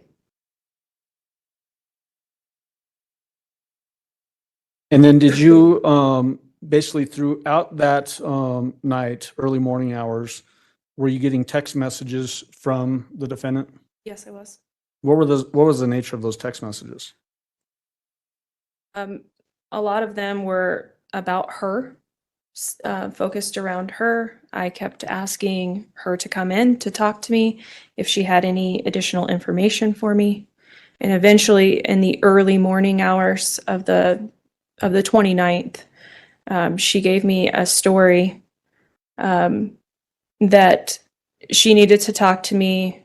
She was asking for a friend if we released information to the media. I told her we did not. She said something that had happened to her and she couldn't tell me around Albert because he would be mad and would become violent. And I ultimately arranged an interview for her, which was supposed to start at 10 o'clock at the sheriff's office on that Wednesday. 10 o'clock a.m.? Yes. Okay. Was it odd to you, as you're describing those text messages, the early text messages, that the focus from her perspective was on her as opposed to finding Ganon? Absolutely, yes. Why was that odd? In my experience, investigating other crimes and investigating other missing children, the parents are always willing to give me whatever information they can to find their child. And I've never experienced a parent being concerned about their own well-being or welfare while their child is missing. In those text messages, did she also describe injuries that Ganon had suffered? Yes. What were those? She said that he had blood on him. Did she say from cuts? Yes. Did she also describe burns? Yes. Did she deflect any cause of those injuries away from herself? Yes. Did she in fact say that she did not hurt Ganon? She did. At that stage of the investigation, was that an odd development that she's now indicating that he was hurt, but she didn't hurt him? Yes. In what way? Most times, if you don't know what happened to somebody, you wouldn't put yourself out there to say that you didn't do something to that person. 7:19 a.m. to 7:24 a.m. What is that? Messages between the defendant and Mr. Stout, starting with the defendant saying, "My chargers are in your car. Can I please have them?" Mr. Stout says, "Sure." The defendant says, "Could you get it? I don't have any battery and Sadie needs to go out really bad." Mr. Stout says, "No." The defendant says, "Please, I'm not trying to cause any trouble." Mr. Stout says, "I need the truth." The defendant says, "I already did what you asked. You are the one who would not wake up." Mr. Stout says, "Wake up? I haven't slept in days, and that's manipulative to say you told me when I was sleeping." The defendant then says, I wasn't knocking you about sleeping. I'm sorry. I was saying I did what you asked and you were tired." Mr. Stout says, "What I asked you to tell me the truth." The defendant then says, "Albert, I'm not getting yelled at by a bunch of people. I told you I would speak to you in person. I went in there and said, 'Hey, are you ready now?' last night, and you told me no." Mr. Stout replied with, "I was asleep. Let me in now and tell me." And the defendant says, "The door is unlocked." Mr. Stout, do you remember when it was that you were notified from the defendant about a rape story? I'm not asking you to look at the text messages. Yes, absolutely. It's in relation to these texts. She was asking me to come talk to her in the bedroom through the text message. As I stated this morning, I was sleeping on the couch. She was in the bedroom. And then I finally gave in and went in and accepted her request to talk. And that's when she started telling the first rape story. What did she tell you about a rape story? The first story was that, like I said, she had got raped. The person, there was, not just the sexual part, but she had been beat up or whatever. And then Ganon also had been beat up, and he talked about his burns and all that stuff as well. And then Ganon was taken by this person, that it happened in Ganon's bedroom and that she cleaned up the mess. And I think that was the brunt of the first version of the story.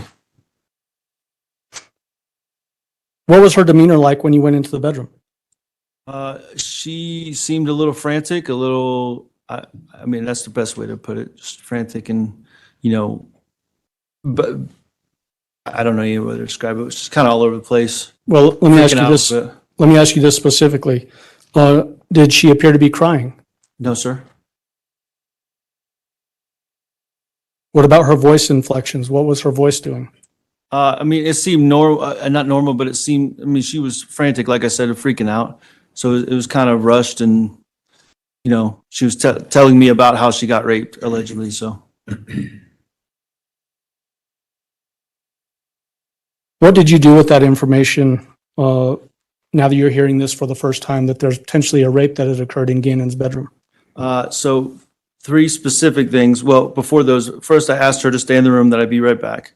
My mom and my sister had slept the night before in Ganon's room, so I immediately went and told them they need to get all their stuff and get out. And I told them very limited. I don't know what all I specifically told them. I just said it's maybe a crime scene now. I think I notified the authorities to some degree, and then I went and got all of the weapons in my house and basically confiscated them and put them in my truck and locked them, made sure I had the key. 7:50 a.m. to 7:59 a.m. What is that?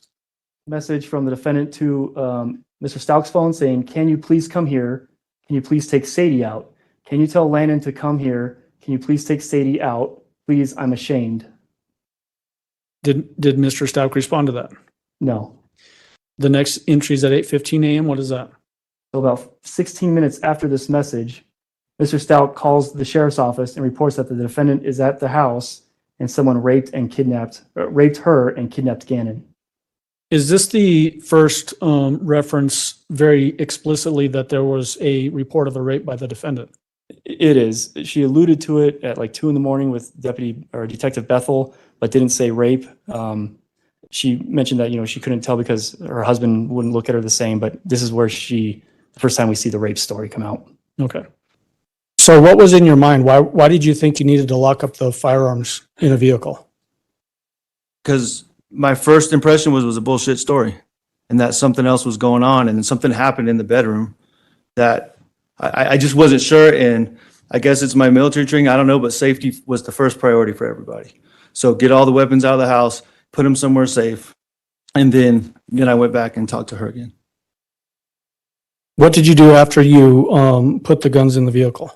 I went back and directly went straight to her and asked her to retell me the story. Who else was in the bedroom at that time? Landon was also in there.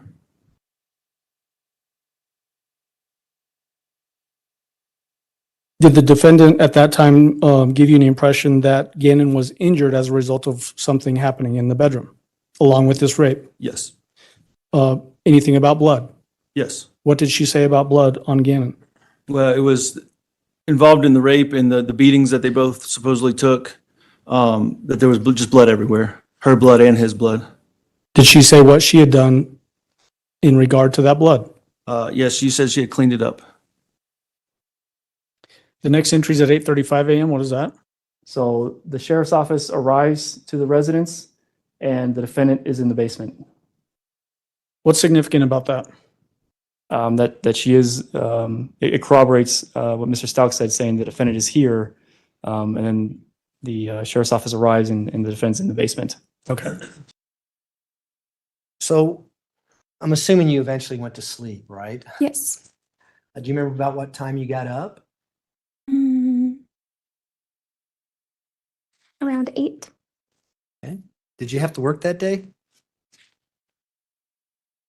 Yes, I did. What time did you have to be at work? 8:30. So January 29th, 2020, you have to go to work. Did you take anyone with you when you left to go to work from the house? Yes, I took my mom with me. And why did you take your mom with you? because she said that she was going to pick up her car since it was right by where I worked. Okay. Did you make any stops on the way to go pick up the Tiguan? No. You didn't go to the airport that day? Oh, yes, we did. Sorry. Okay, tell us about that. What happened? Why'd you go to the airport? What happened? I remember we were driving there and she told me, don't speed. I think someone's following us. And she had to turn in the keys for the rental car. Did she tell you where the rental car was at? No, I think it was at the airport. So did she tell you why she kept the keys if the rental car was already at the airport? No. 9:50 a.m., what is that entry? So at 9:50 a.m., Harley and the defendant get in Harley's Jetta, and Harley has to work, but they make a stop real quick to the airport, to where instead of going in and returning the keys or at the counter, the rental counter, the defendant hands the keys to a worker on the sidewalk, and then they drive away in the Jetta. Well, how long were you there? Was this something that happened very quickly, or did it take some time? Yes, it was quick. You didn't see her talk to anyone from Avis, or did you? No. So what happens after she gets done with the keys? We drive to my work. Did she get back in your car then? Yes. Did you park your car anywhere, or are you still just kind of in the drive-through at the airport of theirs? Yeah, I was just sitting there waiting.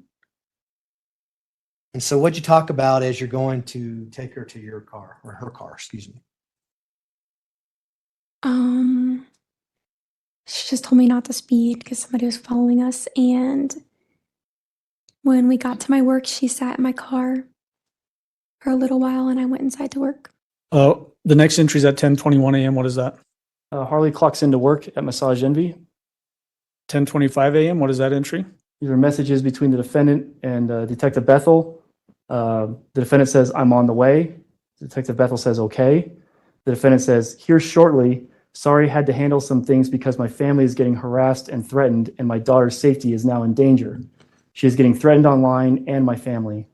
And Detective Bethel says, okay, we need to talk about that. Where is she now? Are you okay? Just checking to see. So you mentioned that you arranged in these text messages to have the defendant show up for an interview at the sheriff's office at 10 a.m. on January 29th, which would be Wednesday. Did she show up at 10 a.m.? She did not.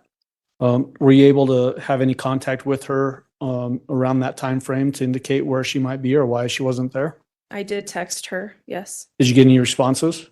She eventually did respond to me and told me that she had to put measures in place because she was her daughter was being stalked and her family was receiving death threats. And so she wasn't able to come in until she got those things taken care of. Was there any indication, the investigation, that either her or her daughter was actually receiving death threats? No. What time did she arrive? 12 o'clock noon.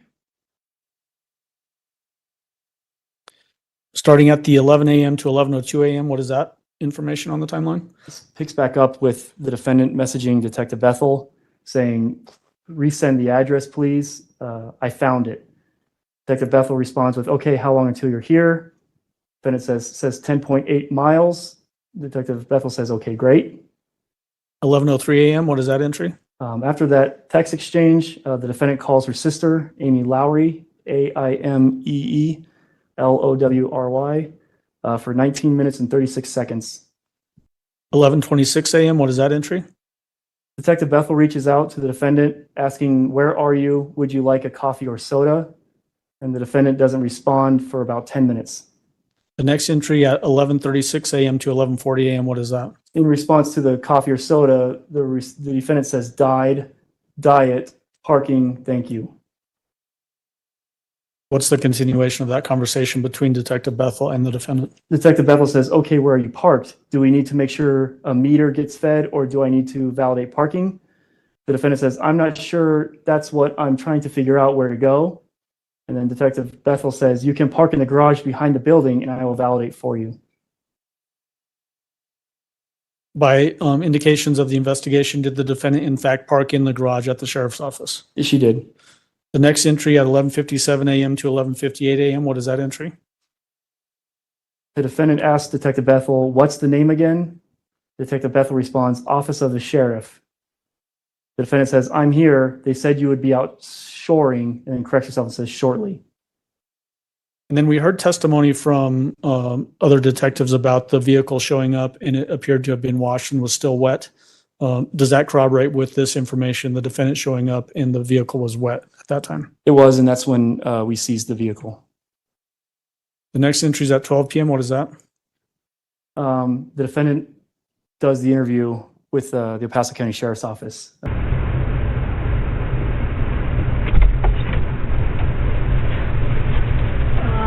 And then just because you're in here and you're in our building and stuff, do you mind if I just pat you down really quick?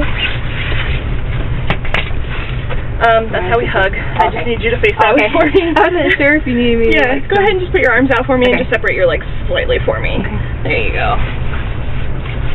Nothing that's gonna like poke me or anything. Like you're not diabetic or anything, are you? No, ma'am. Okay. Just a phone.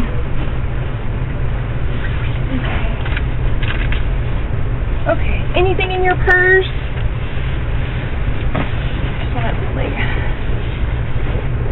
Okay. Okay. Perfect. Thank you. Alright, if you just want to have a seat on the couch, we'll be right back with you. Okay. See you.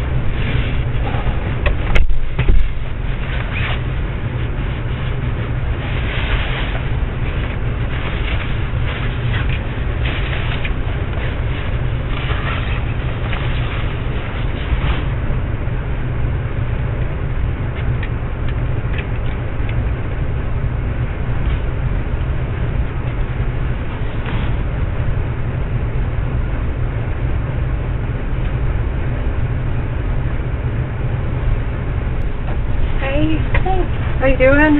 Good. Did you get some sleep? I haven't eaten today. Oh my goodness. Do you want something to eat? I've got some stuff. I would love that.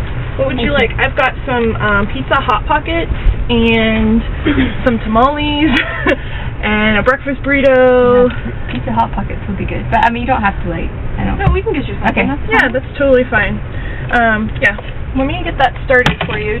I have like Coke and Sprite and like apple juice. Do you want something like that? Do you have diet? We searched high and low for diet, and there's no diet. I'll take a regular Coke. Thank you. All the vending machines are even sold out. Thank you so much for getting that. Yeah, absolutely. Here's my card, just so you have it, so I don't forget later. And I'll get that, Jen. Okay. Where did you park? Did you park in the garage? Mm-hmm. The garage that's right behind our building? I got a parking ticket. Yeah, that one. Oh, okay. Yeah. Perfect. For validation, what kind of vehicle were you in? So that I can put that on the validation slip whenever because I'll give you something to turn in so you don't have to pay. Yeah, it's a Volkswagen Tiguan. It's a Volkswagen Tiguan? Yeah. Okay. And let's see, what else?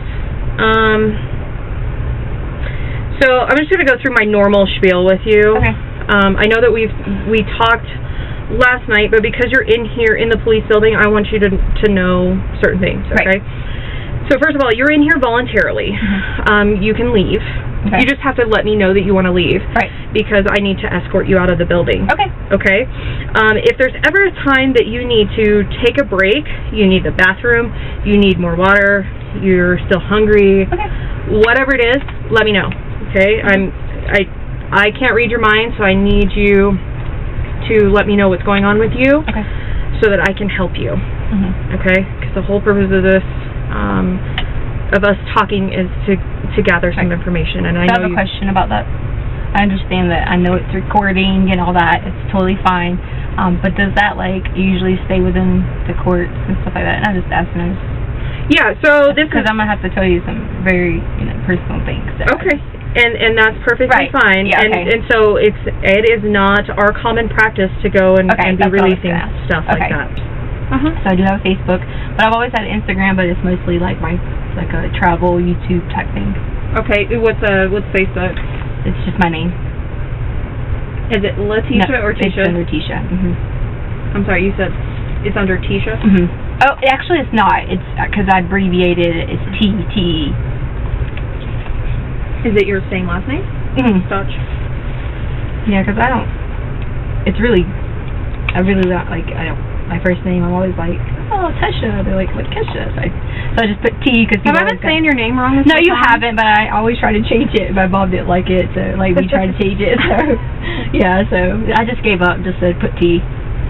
What do you want me to call you? You can call Tasha, you can call me Tisha, which is my Tisha, mom's okay. name. You know, we always have a name we don't like or something. You know. And you said Instagram. Now my Instagram is under Dr. Stauch. Dr. what? Stauch. Is it the spelling of your last name? Okay. Because I have my doctorate degree in education. Okay. I'm like, is this like a Dr. Pimple Popper kind of thing? So it's for your education doctorate. All right. And then address that I need to send if I need to mail anything. It's 6627 Mandan Drive. Mandan Drive. And then 80925. And where are you working? Well, I was working with WD3, but I didn't want to work as a teacher anymore. So I decided I was going to be a flight attendant. So that's currently what I started doing with Spirit. So I had been going back and forth doing like FAA. First you have to get like a study guide. I know you probably are like, oh, you have your doctorate degree, you want to be a flight attendant. You know, I just like to travel. But my goal is to like teach online too and do the flight attendant, so I could do both. Sure. So I've been looking over my books with Spirit and like things like that so that I could go to training. So I was supposed to go to training. We get like a training date February, March, April. So in the meantime, I was just doing like subbing at the early college. That's why I told you early college, picking up sub shifts and stuff like that. Okay, so you're more of a substitute. Well, I was just a 5th grade teacher at French, but teaching has gotten so difficult in the elementary schools. I don't want to do it anymore. Okay. Yeah, so it's kind of like in between. I just finished working with them and like that. Yeah, I'm sure kids nowadays are a handful, right? It's hard because I did special ed for so long because that's what my doctorate's in, and then you're like, oh, like you get you try to help so many people, and it's just hard. Yeah. All right. So that's Sunday, and you're saying a lot of we and that kind of thing. So you mentioned earlier that Harley had gone to work. She got called into massage envy. So who went on the hike? Okay, so it was originally going to be all of us: Harley, me, Ganon, and Lena. And then Harley got called in. She switched shifts with someone, but then that person, like, I guess the policy is if that person agrees to take your shift, but then don't come, you still have to come or something. I don't know. So she just was like, I have to go. She's only going to be working there like a few more weeks or whatever. So I told her, I was like, don't burn any bridges. I know it sounds crazy that you have to do that, but you got to go in. So she went into work on Sunday. Okay. So it ended up being you, Ganon and Lena that went hiking. Right. Okay. And so then let's go through Monday. Okay, so you remember that? Yep.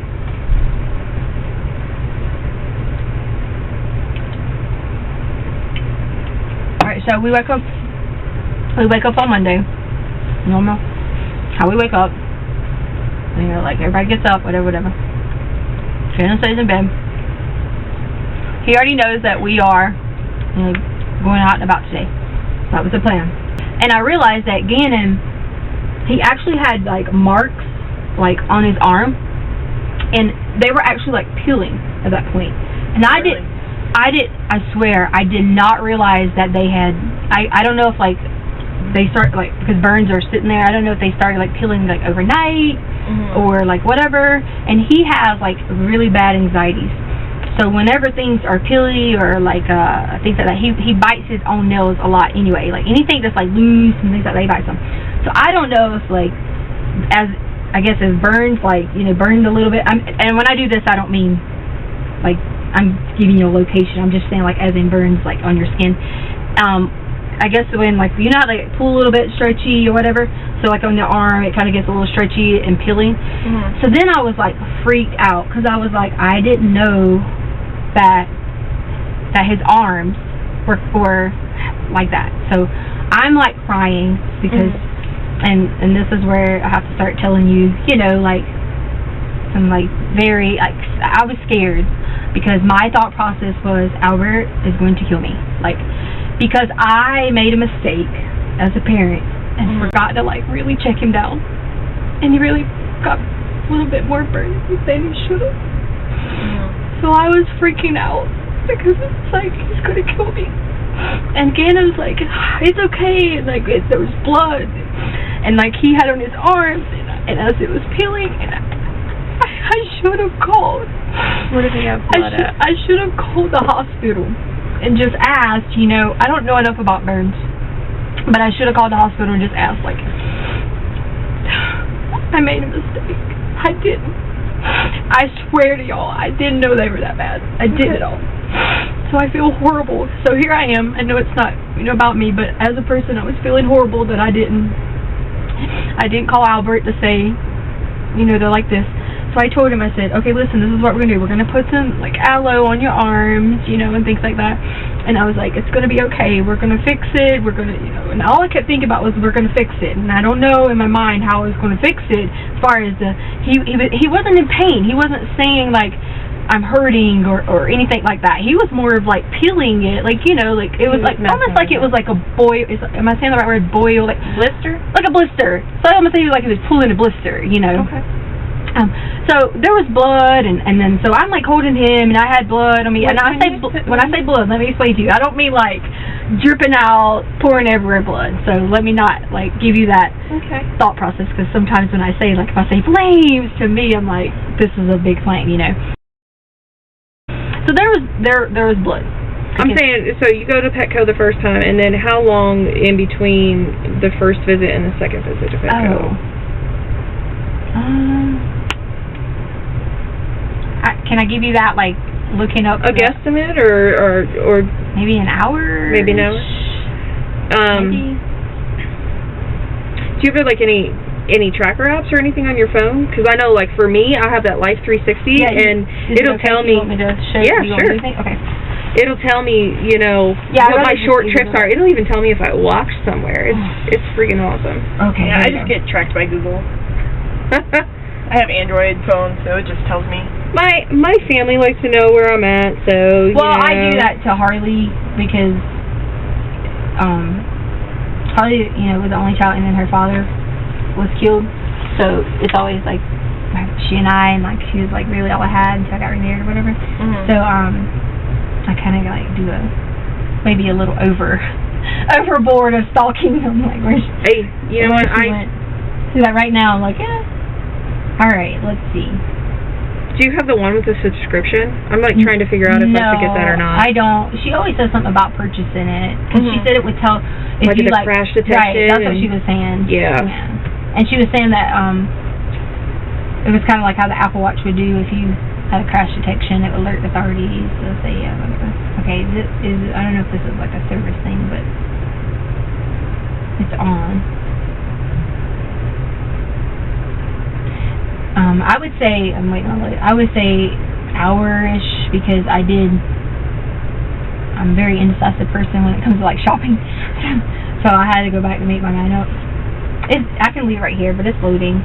Okay. I think, maybe. Can I see it? Maybe it'll give me better reception over here. Yeah.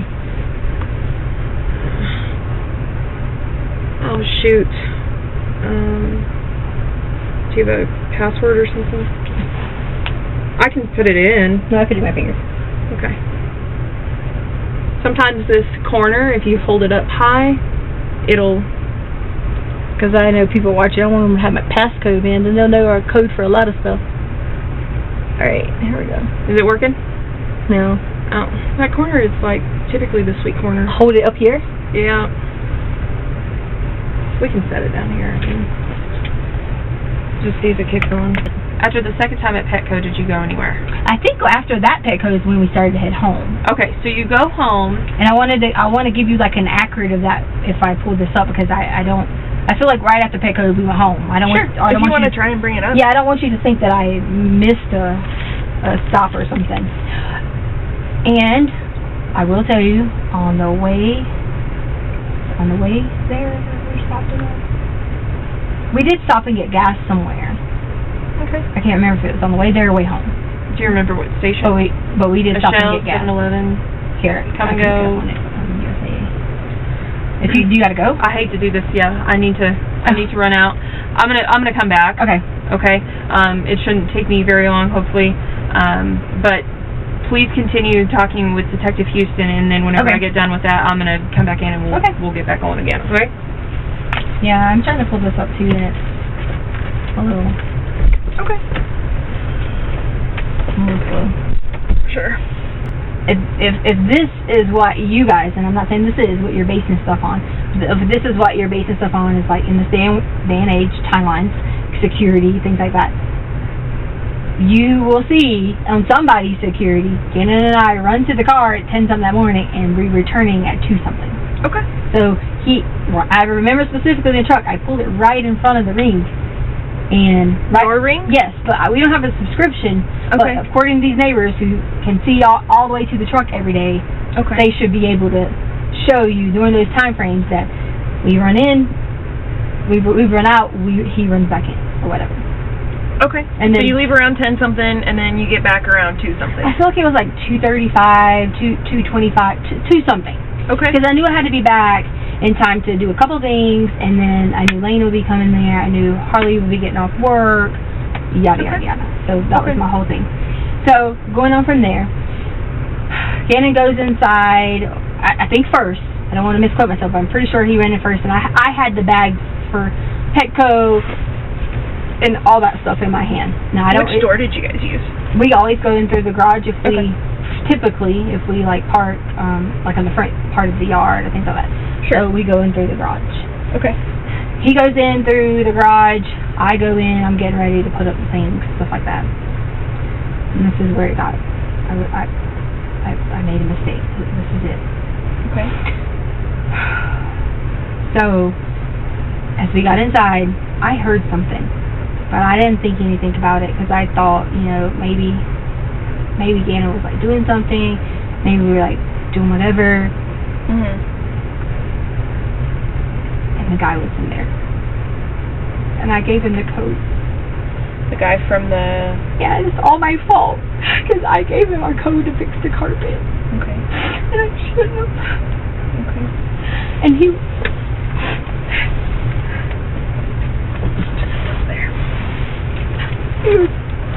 He was inside. I noticed when I had like walked in and I saw our we have like a little bookshelf thingy. I keep my shades in there too, but we also have like our guns and stuff. I saw it was open, but in my mind I thought maybe I left my shades or whatever. Your like sunglasses? Yeah. Okay. So I didn't think anything of it when I heard the noise, and I just started walking downstairs, but I didn't walk downstairs with like a gun or anything like that. So I started walking downstairs, and then when I walked downstairs, I hear something again. Well, at that point in time, Ganon was on the sofa, and I saw him, and I heard something again, and I walked on around to where so Ganon's room is here, and then there's a storage closet here. Okay. And I heard something, and so I walked to the storage closet to open the storage closet, and when I do, it's him. And he was standing in there, and he had on gloves. In the storage closet? Yes. Okay. I think he had one of the guns. Okay. And I was terrified. Okay. So terrified. And then he just knocked me down and like towards Ganon's room. And he was hitting on me. It was like hard, like on the ground. And he was trying to like rape me, and I told her. And I said, I have to tell you about this. Okay. And like, I from there on was like in a blur because I was trying so hard because Ganon had a table in his room, and I went back and hit my head on it, like with him. Ganon runs inside the room and like tries to like be helpful, do something, whatever. And from there, it was kind of like a blur. Everything else that was going on, because I was just like crying and I was freaking out, and I swear to God, I don't know what happened from there. I really don't know what had happened from there. I don't. Okay. I don't. And I'm like pleading and like talking and like all these things going on, like just back and forth with him. And why are you doing this? Why did you hurt us? Why are you doing these things? And then it just started being like a hustle and puzzle, like back and forth. And I don't even remember how it kept going for, like maybe I say 5 or 10 minutes, but I don't know if it was that long. And then he was like on top of me again. And then I kind of lied out again because he was hitting my head again. And then it's on the table that was inside, like in between there's a red and blue table in there. Okay. He like, forced me in there again, and he was trying to do it again, and I was just like losing my mind, like completely. Like Albert's sister was raped, and so like in my mind I kept thinking Albert's gonna be like I'm nothing, and I shouldn't have been thinking about that. I shouldn't have been, but I was. And that was all I could keep thinking about, was like Albert was going to be upset, Ganon's over here, Lena's coming, all these emotions are running through there. And then he was like, he asked me to give him a suitcase, and I gave him a brown suitcase, and then he hit me on the head again, and I like right here. He just kept like hitting me right there like that. Okay. And so then he did that, and then I blacked out again. I was having a panic attack. And then I don't know what happened from there. I really don't. I don't know. I just know that I did lie. I did. When they came, I did say, Ganon left, whatever. You know that. Okay. But he never did. He never left to go play. I just didn't know what to do, and I panicked in the moment. And I didn't want Albert to be like trying to hurt us, because we kind of get in a lot of fights. Yeah. And I just want you to know that's the only reason that I made up the lie, is because I knew that I didn't want to face the consequences of, trying to explain to him all that was going on, because he was saying to me, you're trying to make this about you, this is not about you, and I knew all those things because I've lived in it, and so I panicked, and I just told a story, and I was going to try to think of a plan, and I'm sorry that it might have delayed, looking for Ganon, but I do not know where Ganon was. I do not know. I do not know his whereabouts from that point on. But it was still in the same time frame that I gave you guys. So there was no contradictory to that same time frame, because it still was about 4 o'clock.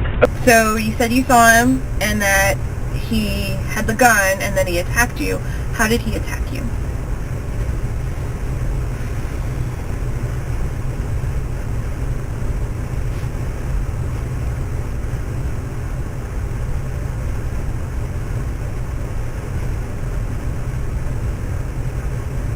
I know you said you worked with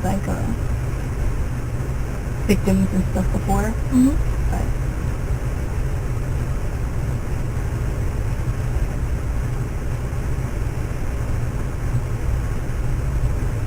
it's hard to tell someone about people touching you. Sure, I get that.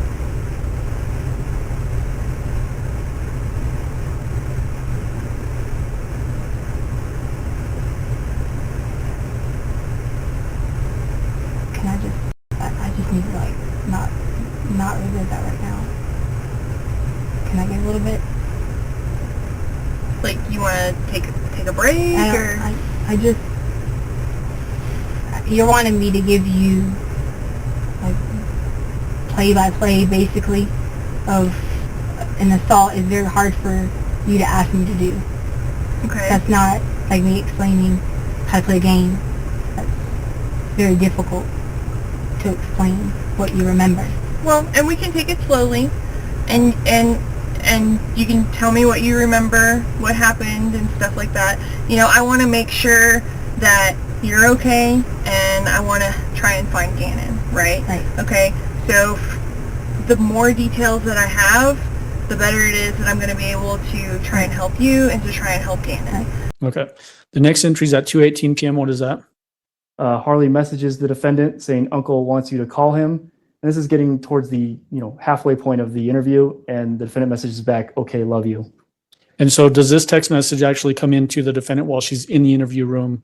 It does, and this is the last message the defendant sends using this phone. Okay. I'm saying it would have been, and like you said, we're not going to go on what it should have done, but it could have put off alarm to this is what you need or whatever. But this is my daughter. Is it okay if I just let her?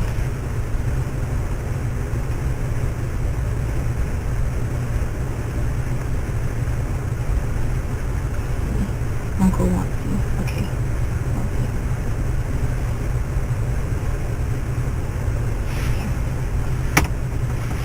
Sure. Do you remember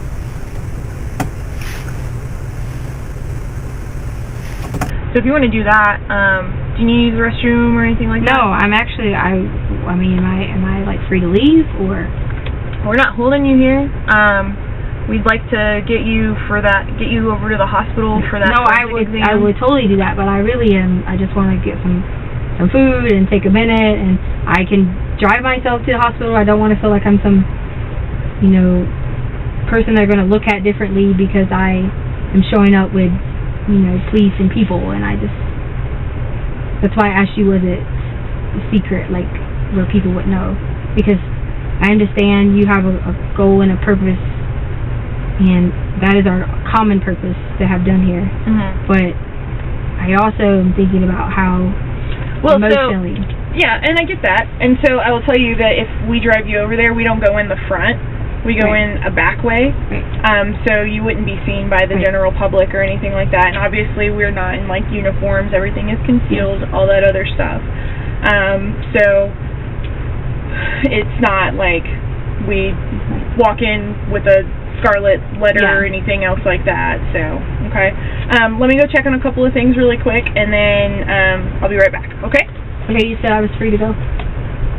Are you wanting to leave right now? I'm really hungry. I'm thirsty. Look at my lips. They're chapped. Okay. They're like really bad. Okay. I mean, you guys know it's not like I don't answer or talk to you or anything like that. Okay. I've kept open communication with you. Okay. Can you give me just a few minutes to just check to make sure that I've covered everything that I need to cover, and then I'll come back in? She said that I would be able to go. Like, she didn't say I would be, like, I'm sure I've been here hours. And she said specifically that I would be able to go. And I'm not saying that you can't. I'm asking if you can give me a few minutes. That's all. I can, if you can, you just call me, or, I mean, I still have, like, I have to maintain my mental health in this whole situation, and that's very important. And I just want to go. My lips are burning, and I want to take a shower. I mean, look at my fingers and all those things. Right. So it would be better to get the forensic exam I'm not going over there like before you take a shower. Not like cleaned. I'm not doing that. Like as in shaved and things like that. I'm not doing that. I haven't showered in 2 days. Like that's disgusting. I'm not doing that. But I will gladly go. Well, I mean, so you're saying you want to go take a shower before you go get the exam done? I didn't say I was going to go take a shower. I said I need some time to just rest. I'm exhausted. I want to take a shower. My hair is nasty, and I'm not going over there like dirty, smelly for someone to. But you realize that's how we gather evidence, right? So if you go take a shower right now, and I understand that you're like uncomfortable, right? And that you want to take a shower, right? And so that's why I would like to get you over to the hospital to get the exam done. Okay, well, then I'm driving myself there because I'm not getting escorted to an exam when I'm already going through a difficult time with having someone violate my body. To whether you go in the front or the back. I mean, am I not allowed to take myself there? I didn't say that at all. I'm trying to figure out, I'm trying to impress upon you, like, if you go take a shower, then you wash away the evidence. I know, I understand. I just said. And you said you weren't going to go over there while you're. Yeah, I don't want to go dirty. I can at least go freshen up or something. Like I'm. Okay. All right. I'll be right back. Okay. So can you show me how to leave, please? I have to go over here. Let me get somebody to escort you out. Okay.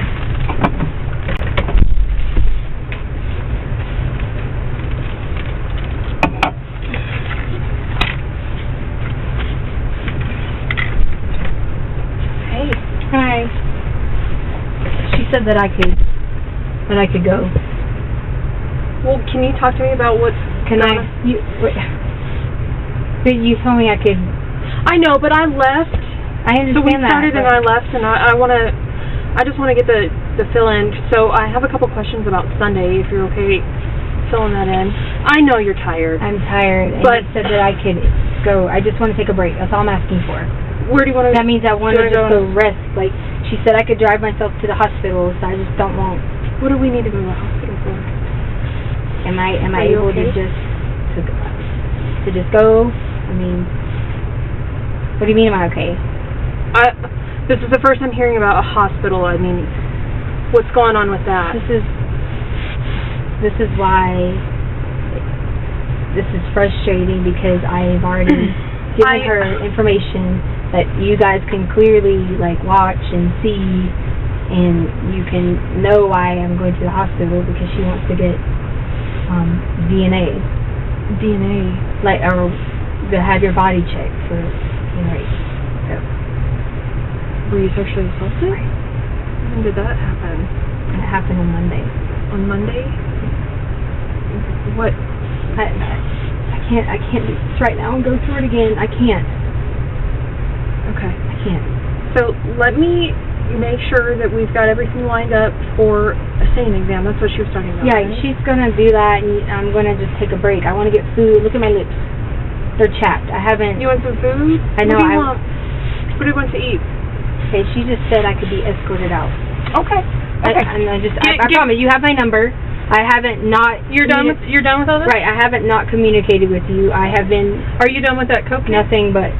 Can I not take it? You can if you want. Yeah. I just didn't know if you were done with it. We recycle them too. So. Oh, okay. Yeah. Okay. Okay. Hang tight for me just real quick. Let me make sure that she doesn't have any other questions, because But she finished up. She just said. Okay. I get that. I get that. Let's just let me double check with her. She said I could go. But she finished up the interview. Are I don't you know. holding me here? I'm not holding okay, you. so can someone walk me out? You want to leave? I will. Okay. I will clearly answer your questions. I just want to take a break. Like, I've literally followed all your. Where do you want to go for your break? I want to see my child. Okay. I want to get lunch with her. Well, I'm more than happy to get you lunch, or to bring your daughter here, or whatever needs to happen.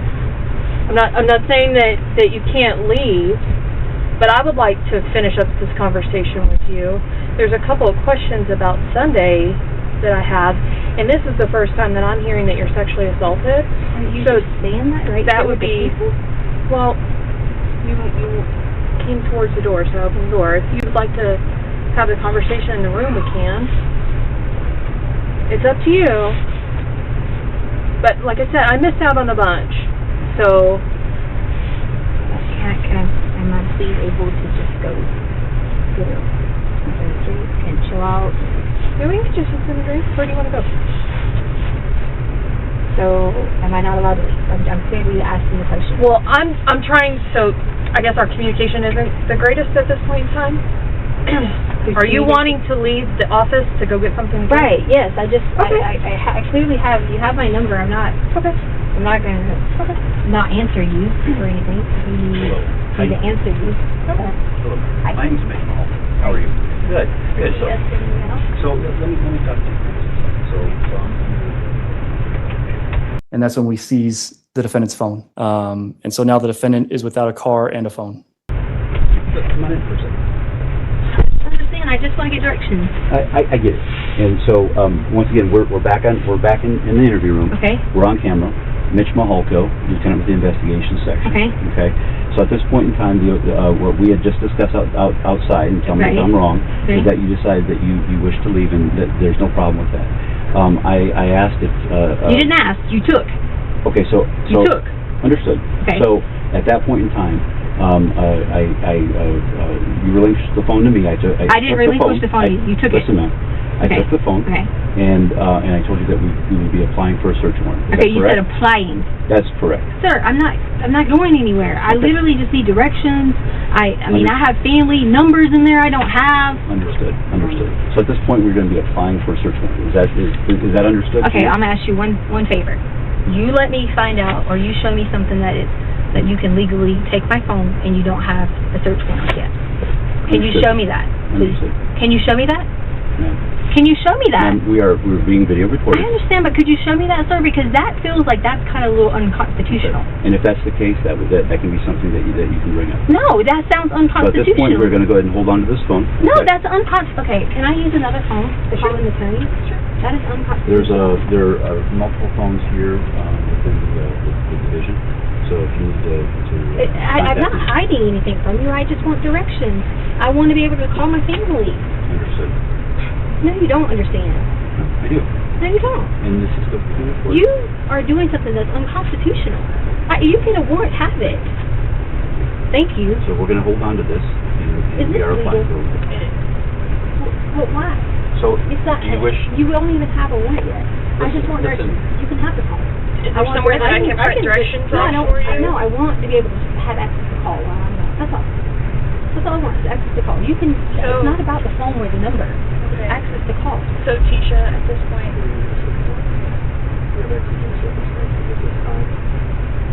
We've got you for false reporting. At this point, you're going to be held until we can get a search warrant. We're going to have a nurse forensic examiner do an exam, make sure you're okay, and we're going to attempt to identify a suspect. Okay? So I'm going to hold you here until we get that search warrant.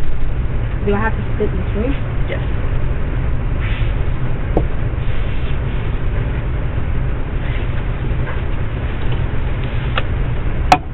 Do I have to like stay with the door? I mean, I've been shut up in here, ma'am, and I've been nothing but respectful to you. Sure, and I'm I mean, still... I just, and sir, can I speak to you too?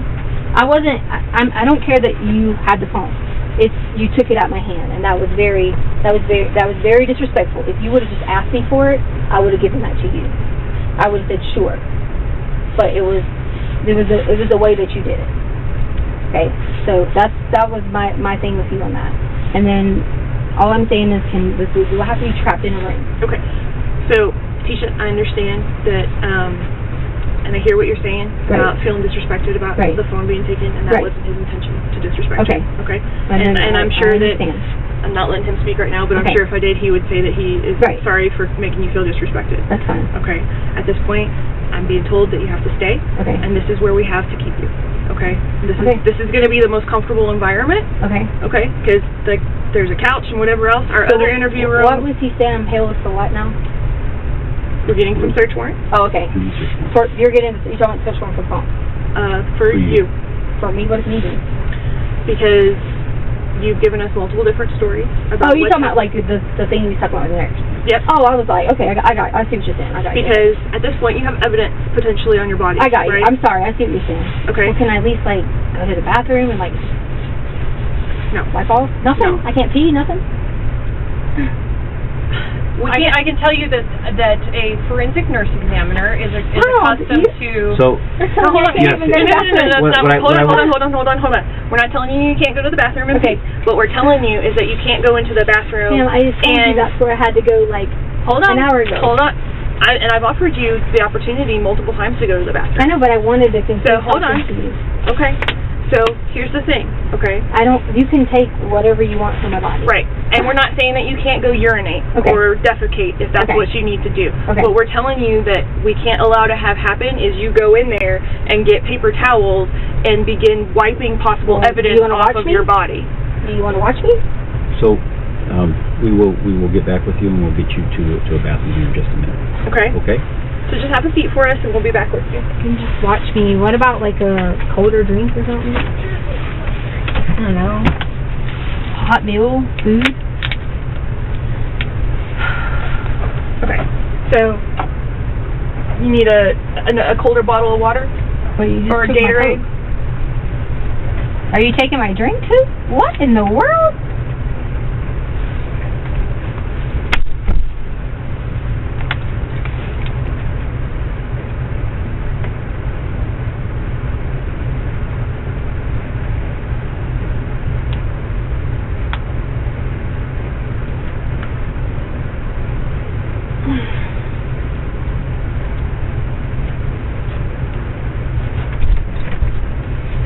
Hey, T. Okay, so we're going to take you to the restroom, okay? We're going to stay in there. The stall door is going to be closed where you have your privacy, but we need you not to wipe. Okay. And please don't flush the toilet. Just so that we can verify that indeed you did not wipe, because what we're worried about is potential evidence being compromised, okay? Okay. Hi. You can leave your things here because we're just coming right back into this room.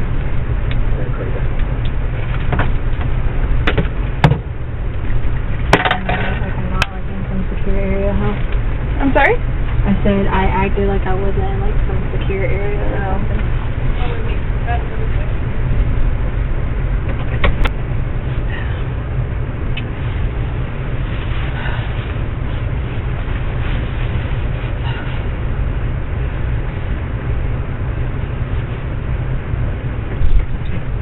Easy. I'm having really bad chest pain.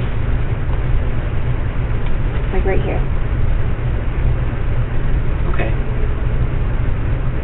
My chest. That's where Okay, my sit down. We'll call for help. bad chest pain. I need to probably Okay. get out of the closed in. Just sit in the couch. So you're telling me we can't get I'm the chest telling pain you we're going to call for help right now, but I need you to sit down. I can't breathe. I just asked him to be out so I can breathe. It's No. tight and closed and I'm claustrophobic. You just need to sit down on the couch. It's really hurting, sir. Sit down on the couch. Sir, I can't breathe. I'm just asking you to open the door.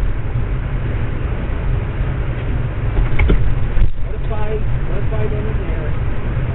You need medical response. Sir, I just want to breathe. I'm asking you to keep the door open. That's all.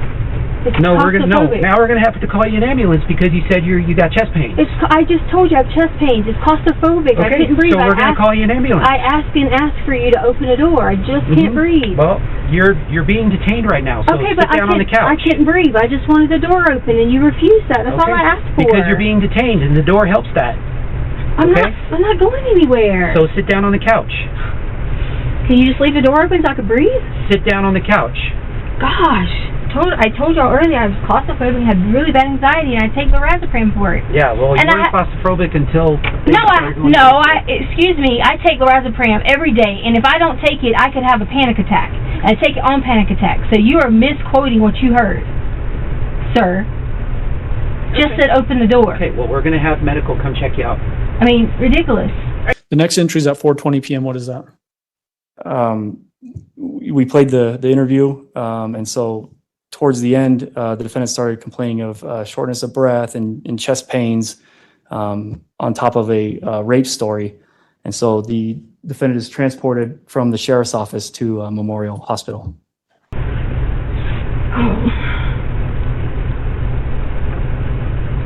Are they coming? If I could just get some oxygen or something. Medical's coming. You know, sometimes if you sit forward, lean forward. I did. I couldn't breathe. Still can't breathe. Mhm. I heard you have a bit of anxiety. Is that right?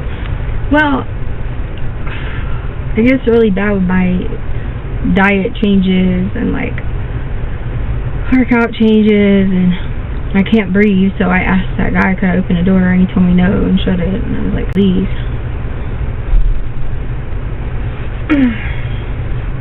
Is that light blinking out there? Yeah, it blinks. There. Here we are. Medical, sir. Thank you. Are you Letecia? Yes. Hi, I'm Kent. I'm a Hi. paramedic with the fire department. What's going on? I have a little bit of chest pain. Okay. Just like right here, and now I can't breathe. I just tried to get him to open the door so I could breathe, but Okay. he wouldn't. When did your chest pain start? Well, I didn't have I take lorazepam, so I don't know if they might be anxiety related, but Okay. Take your arm out of this jacket, please. You have a history of anxiety? I had anxiety since I was since I was 16. Okay. And you just take the lorazepam as needed? Yeah. Okay. But I had taken it like a few days in a row, so Okay. without taking it, I feel like I'm getting You can lay back if you're more comfortable. You don't have to sit. queasy and sick. Okay. Do you currently have chest pain right now? Yep. What does it feel like? Telling them right now it's going up more and more. What does it feel like? Is it a stabbing pain? Is it a pressure? So it's like pressure. Pressure. Okay. Are you nauseated? Yep. Abnormally short of breath? Well, I couldn't breathe in here, and I kept asking them could they open the door so I could breathe. Okay. We're just going to check your heart, put some stickers on you, and take a picture of the electrical activity of your heart there. You want that? Yeah. All right, miss, let's go ahead and sit up. We're going to walk out here to the stretcher. Get all your things. Are those your sunglasses? Yeah. You got your purse and your sunglasses. Can I put them in there? You doing? Doing all right. Yep. They need to get cookies out.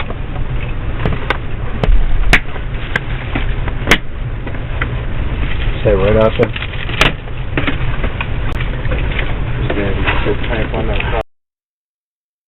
What time are you supposed to get off of work that day? Do you remember? I was supposed to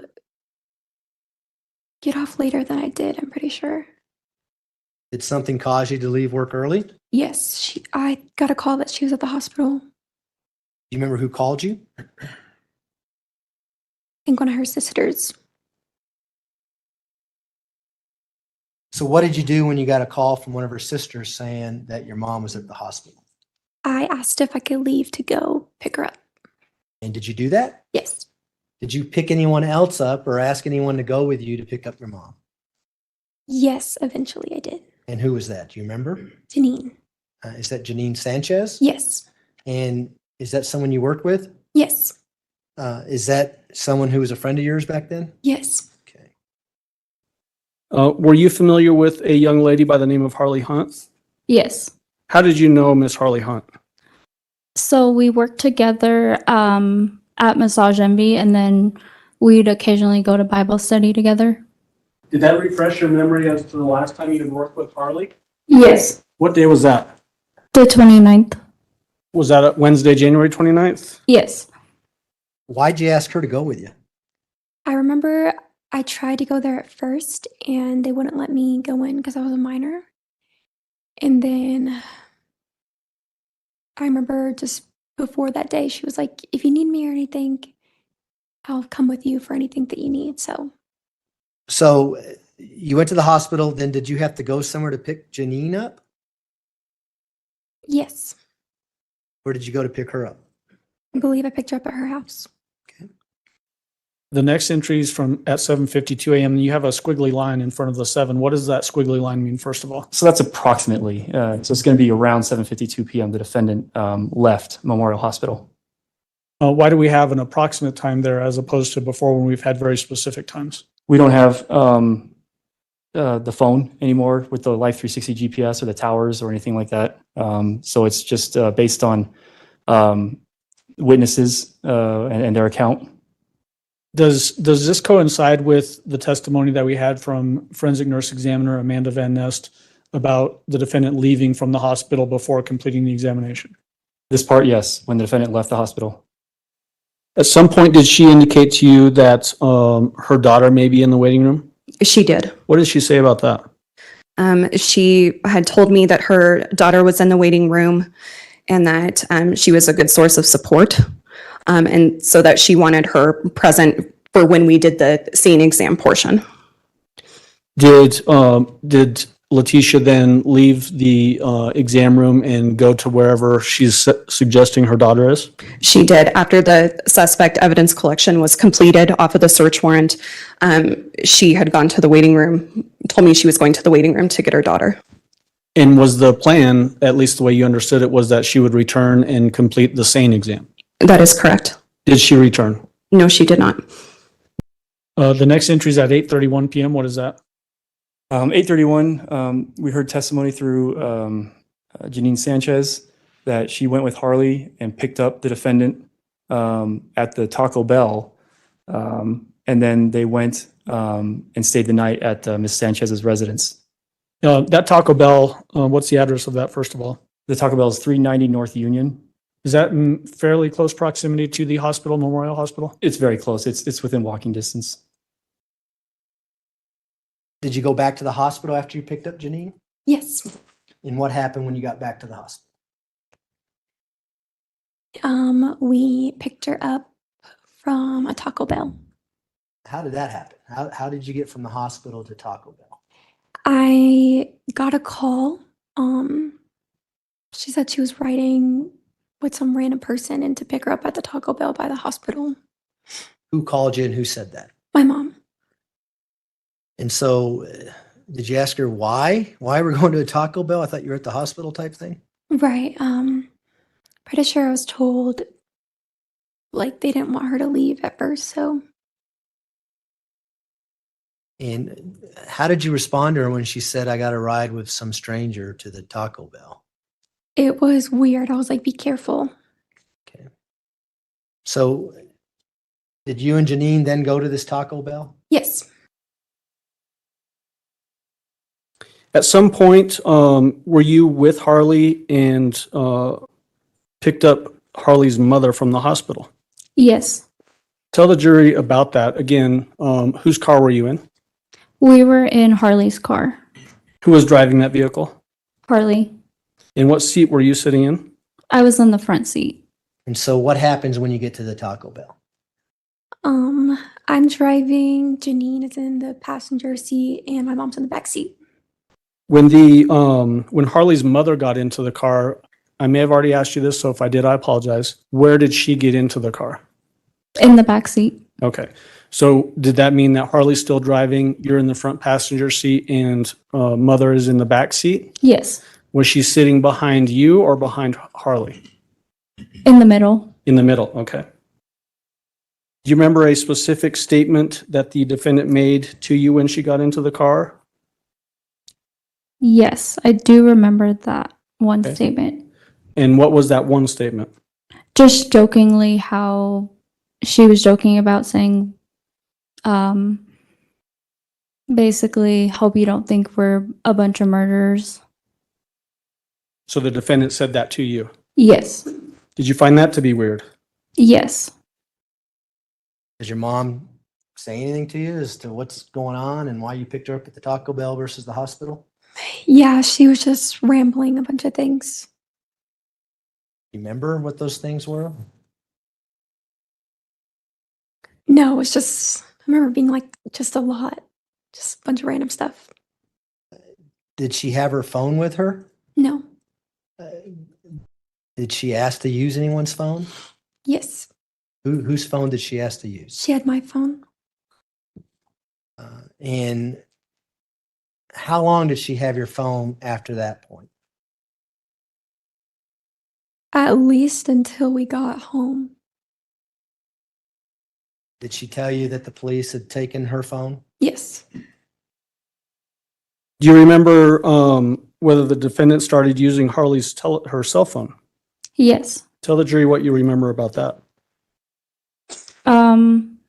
I was in the front passenger seat, and her mom was in the back seat. Harley's mom was in the back seat, and I remember her taking her phone, like Harley's phone, to the back and kind of texting people. I'm not sure who. So what you remember is that Harley had her phone in the front seat? Yes. And then the defendant, did she reach up and take the phone from the front seat? Yes. So where did you go after you left the Taco Bell with your mother and Janine Sanchez? To Janine's house. Did you make any stops or did you go anywhere before you went to Janine's house? I remember getting the dogs at some point. Do you ever remember going to a parking garage? Yes. What was that all about and who told you to go to a parking garage? My mom told me, and she was looking to see if her car was still there. Do you know where this parking garage was at? Somewhere downtown. And describe to the jury what you did as you went to this parking garage. We just drove around, and she was just seeing her car was still there, and we left. What did she tell you happened to her car and why was she looking if she told you that? I think she was worried that the police took her car. So then you said you go to Janine's house. Why did you go to Janine's house? I was just told that we couldn't stay at our house. And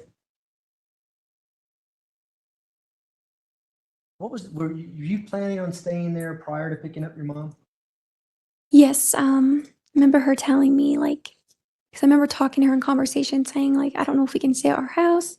And she was like, well, if you ever need to stay with me, then you can. And so prior to picking up your mom, you already made arrangements. I'm going to stay at Janine Sanchez's house tonight. Yes. Did you get a text from Harley's phone while the defendant had Harley's phone? Yes. Did that seem odd to you? Very. Why was that odd? Because we were all in the car together, so there's really no point to be texting when we were all there. And what did that text say, if you remember? Not sure exact wording, but basically if her mom could stay as well.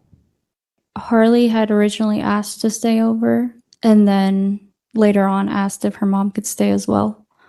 Okay, but really it was her mom asking on her own, using Harley's phone, if she could stay. Yes.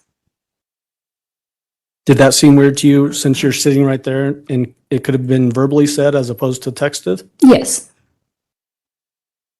And then the next timed entry that we have is at 8:48 p.m. What is that? 8:48. So the defendant's phone is no longer in play. So now we have Harley's phone. And based on some statements from Ms. Sanchez, we don't know who's sending this message. But it's coming from Harley's phone to the defendant's sister, Amy Lowry. And it says, "We have to take location off and get another number. We will call you back." So do you remember the defendant making a comment about turning off location services? Yes. What did the defendant say about that Just that she was turning off her location on her phone. on Harley's phone? Yes. And do you remember her saying because she had to? Yes. So after the defendant turned off Harley's cell phone location services, do you remember the defendant passing Harley's phone back to Harley? Yes. Well, do you remember your mom texting Janine, "Is it okay if I stay here," or words to that effect? Yes. And did she eventually stay at Janine Sanchez's house with you? Yes. Were you there the entire night once you got there after the Taco Bell? Yes. Did the defendant ever say anything to you about why her and her daughter wanted to stay at your house? So Harley was just wanting to stay at my house because she didn't really feel comfortable at her own house. I'm not really sure why her mom wanted to stay at my house.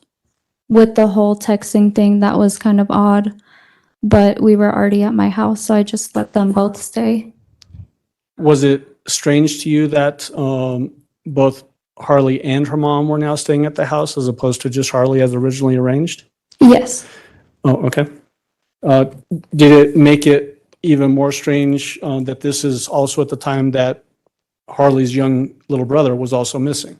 Yes. How was her behavior, the defendant's behavior at your house?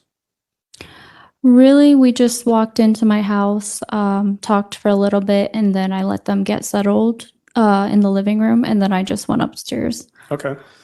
The next entry at 9:16 a.m. to 9:16 p.m. to 9:19 p.m. What is that entry? These are messages between Harley's phone and Mr. Stauch's phone.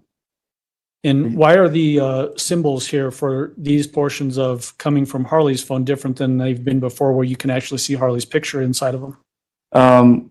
We're not confident at all that this is Harley sending these messages. We believe it's the defendant. Is that based in part off of the information that Janine Sanchez gave us when she testified very early on in this trial? That and Harley's statements. Okay. So the 9:16 p.m. to 9:19 p.m., tell us about that entry.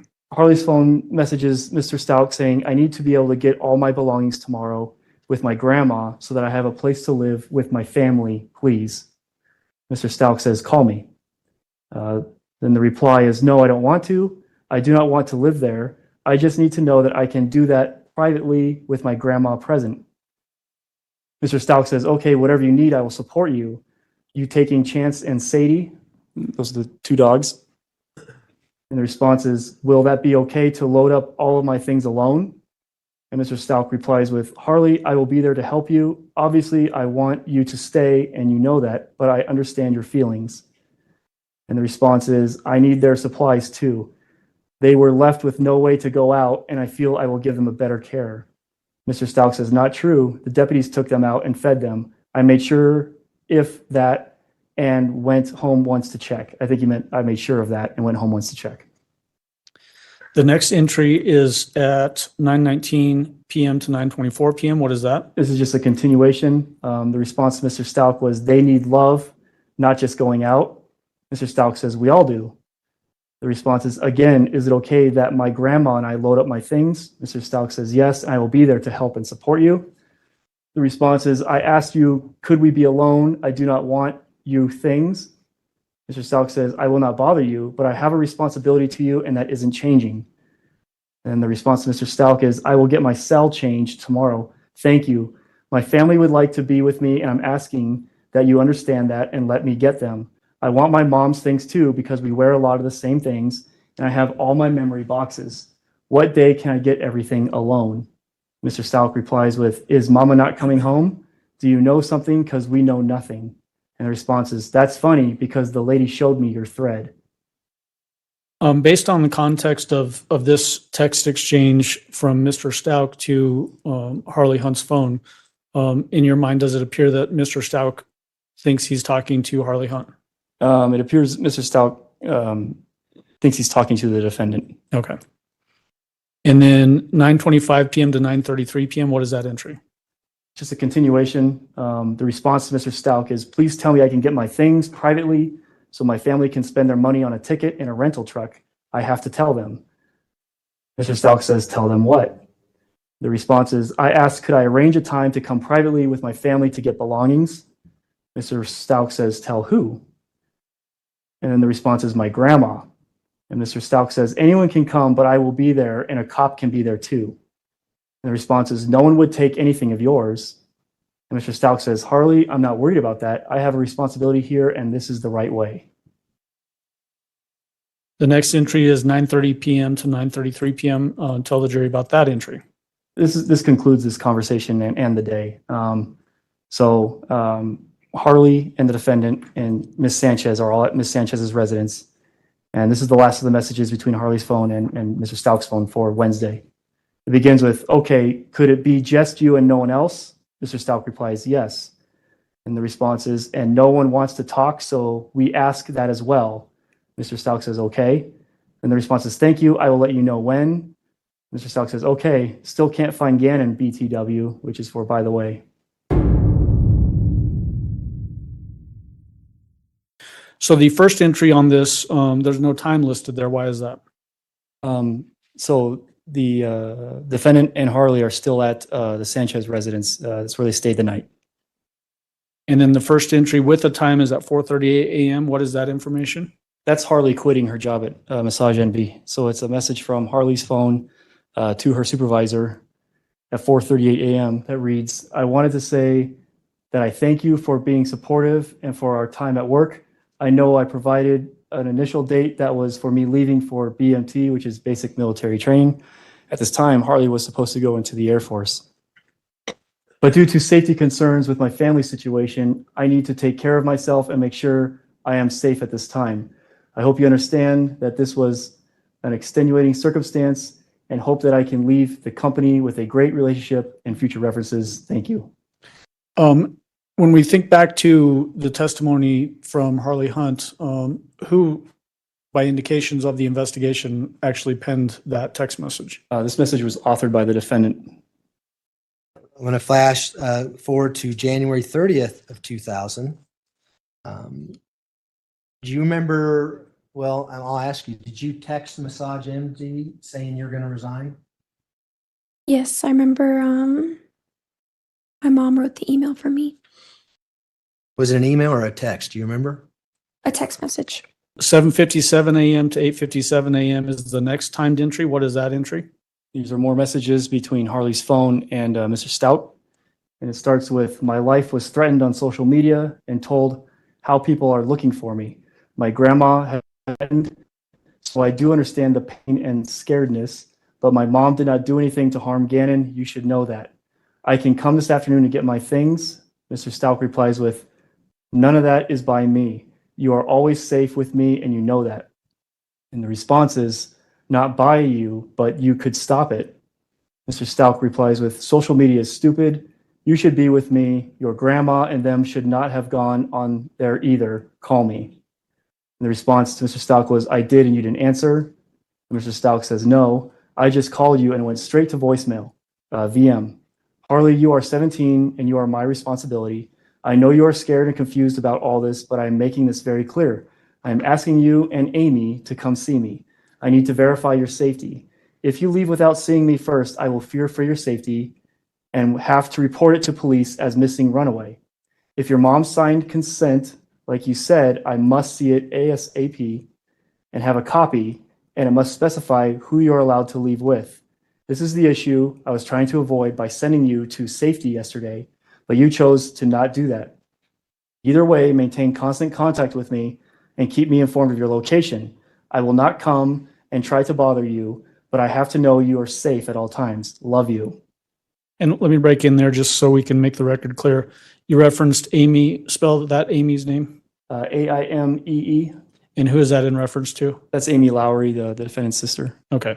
And then picking up there after that text from Mr. Stauch to Harley Hunt's phone, what is the response to that? The response is, I'm not scared. Why would you do this when I don't want to be around you? Be with Landon. You turned on my mom. I want to be with my grandma, my uncle, and my aunt. I'm not your child, nor will ever be. And then Mr. Stauch responded with, I disagree, but I respect your opinion. I have to visually confirm your safety. After that, if you decide to leave with your family, we will work through that. Where can we meet? I'm about to go to Lena's school so we can meet there or close to the house. And the response was, you promised I could get my things with my family, and you said no one would be there but you. And Mr. Stauch responded with, yes, but you are not working with me. The next timed entry is at 8:57 a.m. and stretches to 10:37 a.m. What are we looking at there? This is Harley's phone. It's a continuation of the conversation with Mr. Stauch. And it starts with, I'm not. You will do me like you did mom. Please stop. You have your car. Give it to Landon. I paid for it all this time. Stop trying to force me to do something. And let me break in there just for reference purposes. The car that's being referenced there, what is being discussed? It's the Volkswagen Jetta. The Volkswagen Jetta assigned to Harley Hunt? That's her primary vehicle, yes. Okay. And then pick up from there. Mr. Stauch says, I'm not getting into a text battle. I need to confirm your safety. And then what you do from there is your decision. Someone is influencing you wrongly. And the response was, influencing me to go with my blood family. We have the same blood. So how is that wrong? I'm safe, so please let me come with my family to get my things. Mr. Stauch says, I have to visually confirm. And the response was, I'm not meeting you. What is wrong with you? I do not want to be around you. I'm afraid to be around you if my mom is not there. Mr. Stauch replies with 10:30 at the house to get your stuff. And the response is, I've been asking for confirmation because we need to get a rental truck to transport. We could never get that from you, so we have to make the plans. Mr. Stauch responds with, that means nothing to authorities. Please meet at 10:30. The response is, why are you trying to take me? What do you get out of forcing me when I hate you now? No one is influencing me. I hate you. Mr. Stauch replies with, not forcing you, only confirming your safety. The response was, you mean nothing to me, none of you. You set my mom up so you could be with your ex-wife. I hate you. Mr. Stauch replies with, well, I love you, and I'm sorry you feel that way. And the response is, if you don't want to be with me and my mom, then you can't have me. She is the best mom ever, and she would not harm anyone. You are doing this for control. Mom's attorney is coming to get her things. He will have an order. And just for context purposes, based on your knowledge of the investigation, who do you believe to be operating Harley Hunt's phone at that time? I believe this to be the defendant. What were you tasked with doing with the Metro BNI unit? One of our many tasks that we do is we do covert surveillance, and we were asked to start a surveillance operation on the defendant. And as part of that surveillance on January 30th of 2020, where was your team located? We had started early in the morning at, I believe it was the 10,000 block of Intrepid Way, which was in the Lorson Ranch neighborhood. And were you able to make visual contact with the person that you know to be Letecia Stauch? I was. Okay. And so I want to talk about that a little bit. When you said you came out here, who came out here? Me, my mom, and my Aunt Brenda. And what's Brenda's last name? Akron. What's your mom's last name? Locklear. Why'd you come out here? We come out here to help support Tisha because we felt like she was being wrongly accused for something that we believe she would never do. And so I'm sorry, go ahead. We also wanted to come out here and help look for him.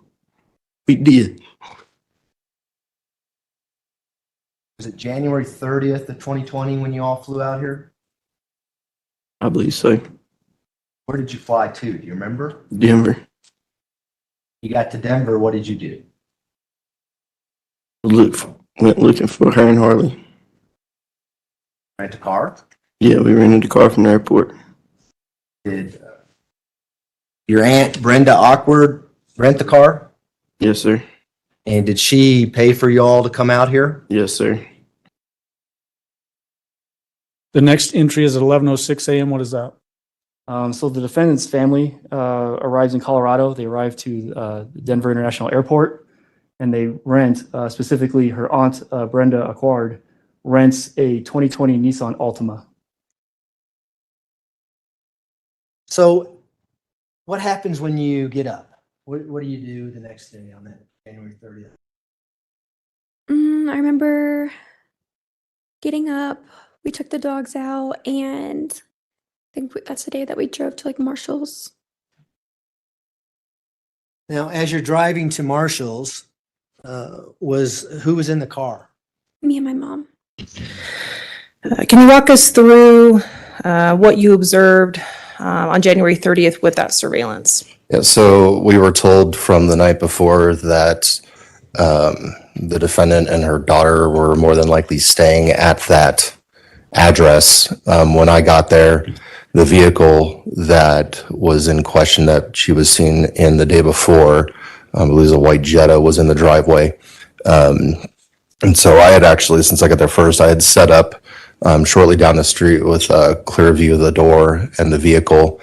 And I can't recall the exact time. I know we were there for a little bit that they'd come out, but I observed the defendant and Harley, her daughter, walk out of the house and get in the vehicle. Harley got into the driver's seat and the defendant got into the rear right passenger seat. And at that point, after viewing the defendant get into the passenger seat, did the Metro VNI team continue to conduct surveillance? We started what we refer to as rolling surveillance. We're all in covert vehicles. And so we started from there and we just were tasked with following her and seeing what she was doing. And as you continue to follow her, any sort of observation that you made about movements or type of movements? Yeah, it was weird because there was only two people in the car. She was sitting in the back seat. And for most of the time that they were driving, she would either be completely slouched down so you couldn't actually see her in the back seat, or her head would just be up far enough to where you could kind of see her looking out the window. But she wasn't sitting like a normal person would sit, and she wasn't sitting in the front seat either.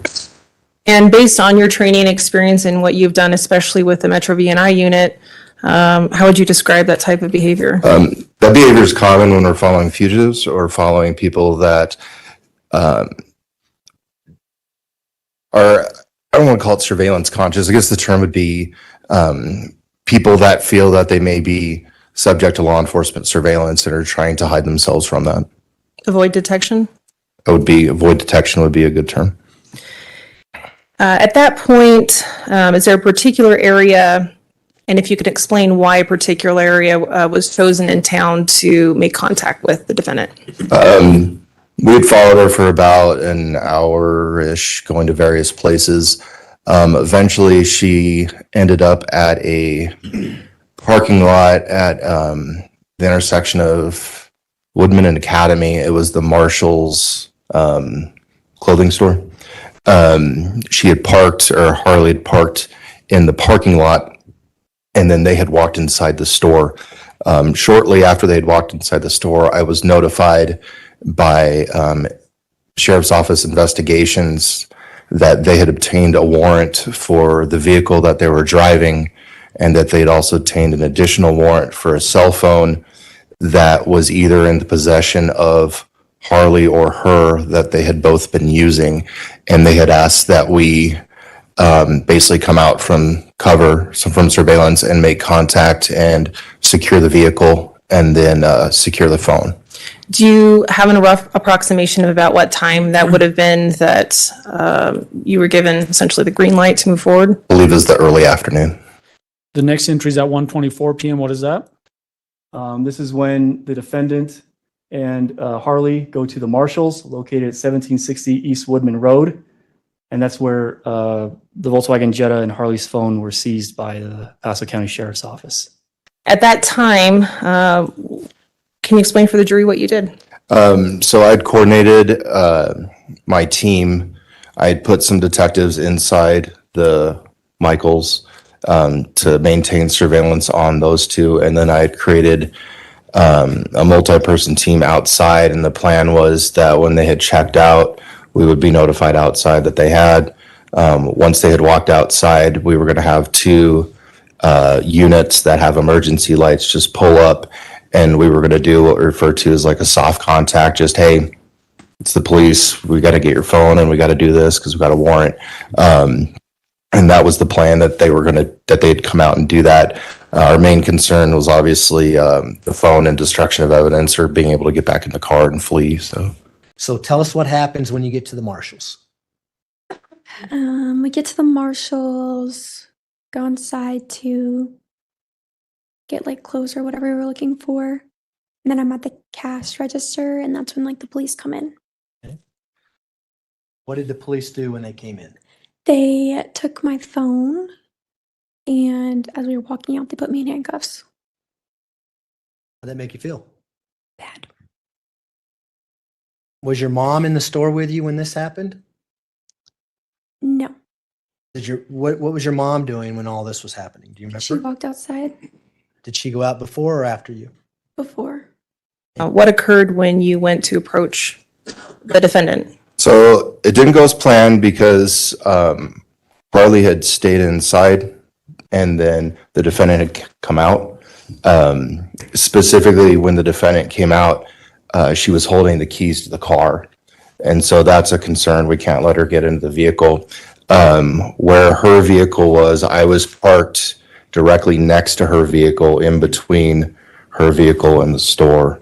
So I radioed to everybody that we would stick with Harley inside, and that I was going to get out and just contact the defendant myself and just let her know what was going on, that we had a warrant for the car and that I couldn't let her in and I need to get the keys. So I had gotten out of my car that time, and as she walked up to me, I'd approached her. Actually, I didn't really approach her. She'd gotten there about the same time, right in between the two cars. While that approach is happening, can you describe the defendant's demeanor? She was surprised. So she kind of froze, and I said, "My name's Sergeant Ganon. I'm with the Sheriff's Office. We have a search warrant for the vehicle. I can't let you into it. I'm going to need the keys." And basically, it was, like I said, it was a soft approach, just like I'm talking now. She didn't acknowledge me. She didn't say anything. Where she was, she had maneuvered kind of closer to her driver's door, and then just started slowly walking backwards. As she walked backwards, what did she do after that? She turned and ran in a full sprint away from me.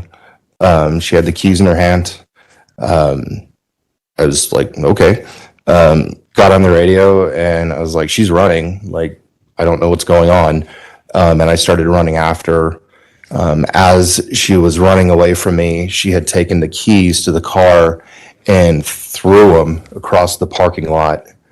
It took us a little bit of time to find them, but she had thrown them across the parking lot, and so she threw them one way and then kept running the other way from where she threw the keys. Ultimately, after running after her, were you able to make contact? Yes, to the two vehicles that had the lights that we were going to have come in, they rolled in. They got out. One drew his firearm and gave her commands, and she had stopped and got on the ground at that time. And then I didn't know what was going on, so I went up and handcuffed her at that time, detained her until we could find out what was going on and what had happened. And then she was given to two other people that had taken her back to a car. Okay. But to be clear, at that time, she was not being arrested, correct? No. Okay. Did you see her when you came out? Yes. What was going on with her? She was also with the police. Was she in handcuffs as well? Yes. Did she say anything to you that you remember? Yes. What did she say? To not say anything. And how did she say that? She was yelling it. Pretty hysterical at that point? Yes. Was she screaming other things? Yeah, I remember her saying other stuff. She was just like, that's my daughter. Don't do anything, stuff like that. How long did all this take place? 25 minutes. Probably seemed like a long time. Yeah. Did they eventually take the handcuffs off and let you go? Yes. Same thing with your mother? Yes. Did they take your car and your phone? Yes. While you were present on scene with other law enforcement members, where was Harley Hunt? She was, when that happened, she was walking out of the Michaels pretty like within a minute of that happening and them and then me detaining the defendant. Okay.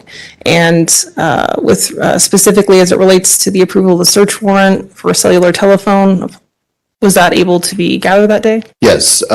Initially, Harley was reluctant to give the phone. And so one of the detectives, she had it in her hand. One of the detectives just yanked it right out of her hand, so she couldn't manipulate or do anything with it. Was there any interaction that you observed between the defendant and her daughter, Harley Hunt, while you were present on scene? Yes. The defendant was fairly hysterical. She was screaming. She was yelling obscenities, things like that. Once she realized that we were also in contact with Harley, she started screaming at Harley, saying, "Don't say anything. Tell him you want an attorney. Don't talk to him." Those type of statements. And we were trying to tell her we just need to get the phone. And after obtaining the phone from Harley Hunt and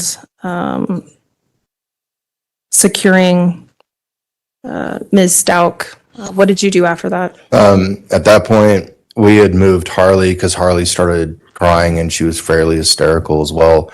But actually before that, I had talked to the defendant and I told her she needed to calm down. She's screaming. We're in a public parking lot. She's committing criminal acts and she doesn't need to get herself in trouble. So just to relax and calm down. And she did. Once I had that short conversation with her, she stopped yelling. And then we had moved Harley into the back of one of our patrol vehicles. We didn't close the door. We left the door open. And I just had a quick conversation with Harley to calm her down because she was crying and she was fairly hysterical. Okay. And were you able to calm her down? Yeah. I told her, hey, here's the deal. We needed to get the phone. I don't know what your mom just did, but we're fine now and we're going to let you guys go. Okay. So what was the game plan after they took your car and your phone? What were you and your mom going to do? Yeah, we were supposed to meet my family. And at that point, we didn't have a phone to contact them to let them know where we were. So we walked down to a store that was in that plaza to use the phone to call them. Now, prior to all this happening at Marshall's, did you know that you had family members flying in? Yes. And did you know what family members were coming? Yes. And what family members were coming? It was my grandma, my uncle, and my aunt. And what are their names? Deborah, Dakota, and Brenda. So when you get to Denver, your aunt rents a car. What was the game plan? What were you going to do? Get Tisha and Harley at least to around us. And did they know you all were coming out? Yeah. And so do you recall renting a Nissan Altima? I think so. You drive down to Colorado Springs, I assume? Yeah. Who was driving? Do you remember? Sorry, I didn't hear you. Aunt Brenda. And so what happens when you get to Colorado Springs? Where do you go? Like a shopping center. Because that's where we found them at. Were you guys talking to them on your way down? Yeah, when we was looking for them. And so would this be a shopping center kind of on the north side of town next to a Marshall's department store? Yeah, there was a Marshall's there. And did they tell you why they were, or let me ask you this, did the defendant, Tisha, tell you why they were at the Marshall store? She didn't tell us why. Not that I can remember. Did she tell you whether or not she had an interaction with some Yes. police officers? Yes, sir. So what did she tell you happened prior to you getting there? That the laws had thrown her down and detained her. Say anything about Harley? Yes, Harley said also Harley. That upset you? Yes, it did. So where did you go after you went to this Marshall's parking lot area to pick them up? We ain't got a hotel. And do you remember the name of the hotel?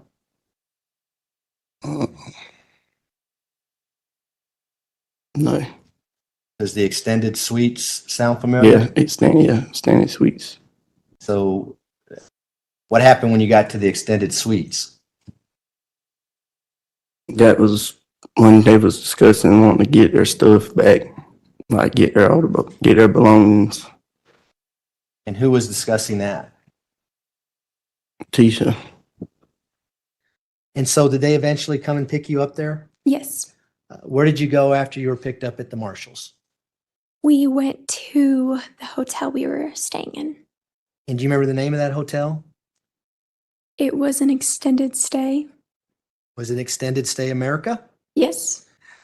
So what did you do when you got to the extended stay? We got there, we were talking with my family, and then after then we went to Walmart. And why did you go to Walmart? They were just saying, like, you guys need to get some clothes because we didn't have any at that point. I'm assuming you got some clothes at Walmart? Yes. Where'd you go from there? Back to the hotel. So once you get back to the hotel, do you remember how many rooms you had? 2. Who was staying in which room? It was back and forth, so I'm pretty sure my grandma and my aunt stayed in one room, and then it was me, my mom, and my uncle. So you and your mom and Dakota? Yes. Did you guys talk about what you were going to do the next day or what the plan was? Your family's out here. You got 2 hotel rooms. What was the game plan for the next day? Do you know? Yeah, so they were just there, like supporting us, of course, because of everything that happened. And the next day we were supposed to go and get our belongings from the house.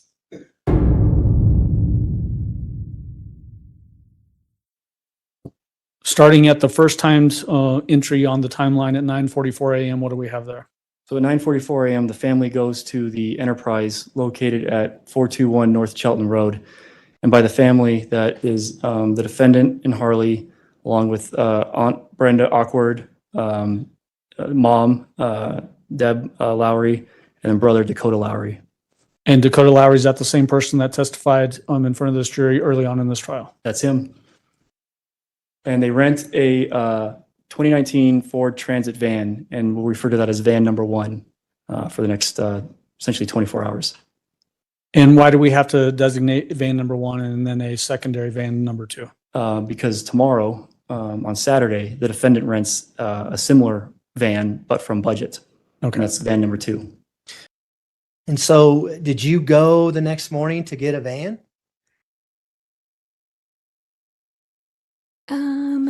Yes, we all went to get the van. And who rented this van? My aunt. Would that be Brenda? Brenda, yes. Okay. And so you mentioned earlier that the defendant was talking about wanting to get her stuff back.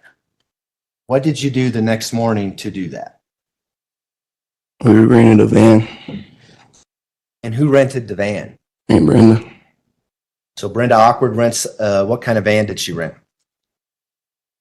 Like a cargo van, I guess you would say. And so did all of you go to rent the van? I don't know if all of us went or not. I believe we did. So it's you, your mother, Deborah, Brenda Awkward, Harley, and the defendant, Tisha. Where do you go? I know at one point she tried to go to the police station and get her pocketbook and stuff like that. Tell the jury about that. Where exactly did she go? And you probably don't know Colorado Springs very well, right?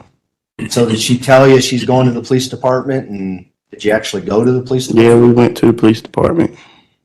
And did she go in to try to get her belongings back that was taken? Yeah, she did.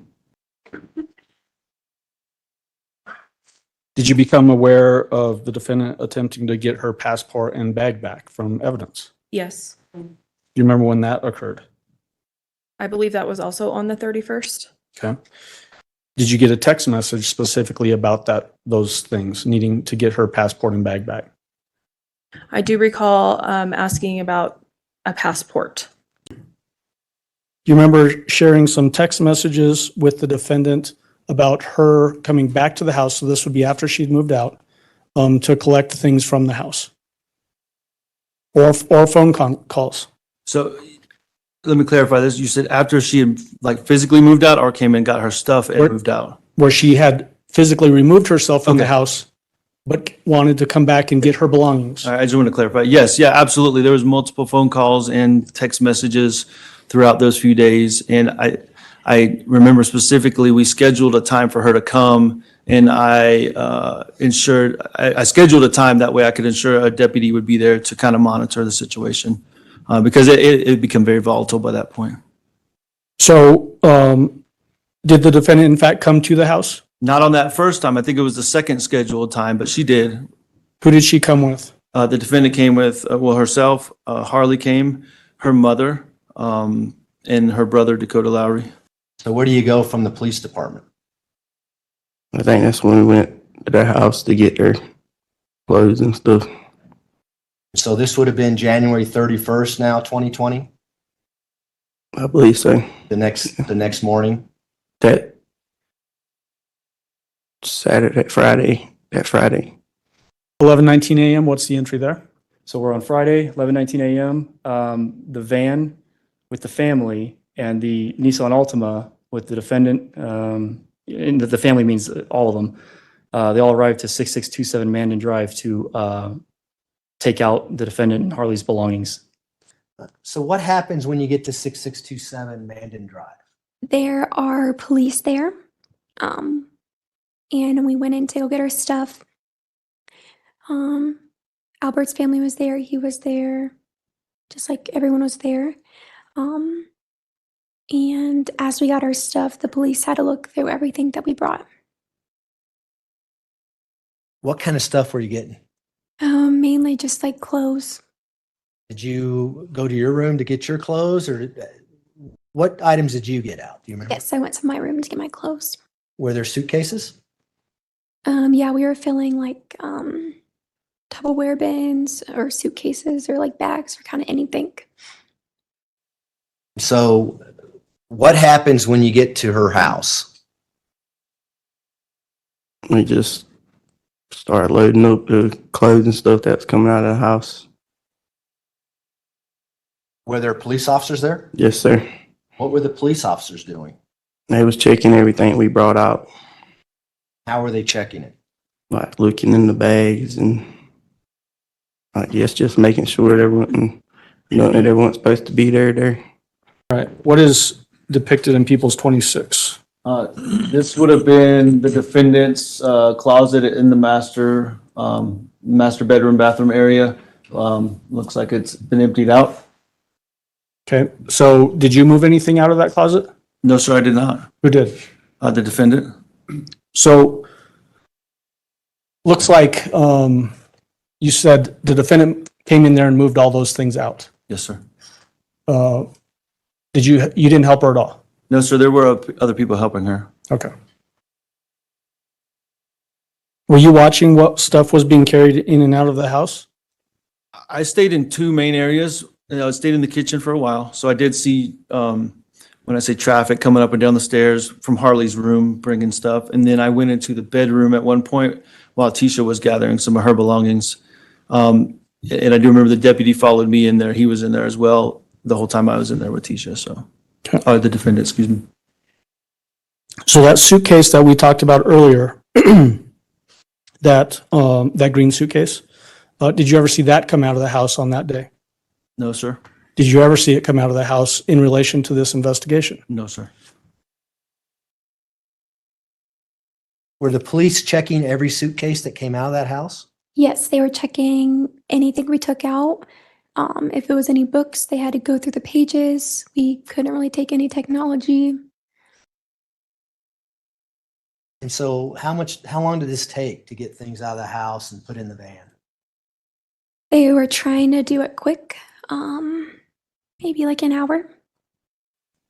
And how did you feel about being at the residence that morning? Just aggravated. And why were you aggravated? Because I felt like we was getting looked at as criminals. Is that because they were looking at your sister as a criminal? No, they was looking at our whole family. It wasn't just her. And so what kind of things did you guys get out of the house? Do you remember? Suitcases and clothes, that's all I can remember.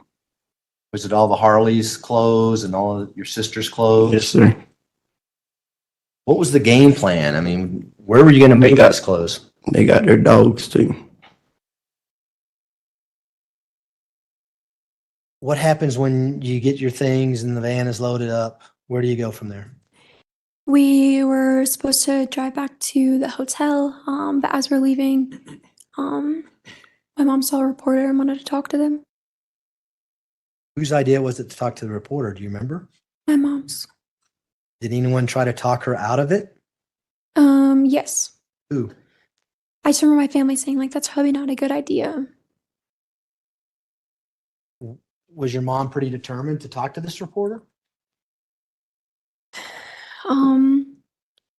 She had got out the car, so I don't remember what she had said to them, but I remember, like, we had left the area where we were at and went down, like, a back street at the back of the neighborhood to talk to them. So you went somewhere else so that your mom could do this interview with the reporter? Yes. You still had the Nissan and you still had the rental van? Yes. And then the next entry at 12:10 p.m., what is that? That is when the KKTV interview was done by Spencer Wilson with primarily the defendant and with a brief appearance by Harley. And we heard testimony from Spencer Wilson on that point as well, is that right? We did. And then in the frame, you actually see the back end of the van number one. I can remember it very clearly. I was on the sidewalk. We were just covering a search that day in the neighborhood. And there was a big moving truck and also a car pulling out of the neighborhood. And somebody rolled down their window and started to chastise me for coverage, being out there and reporting on stuff, and questioned the way that I was telling the story.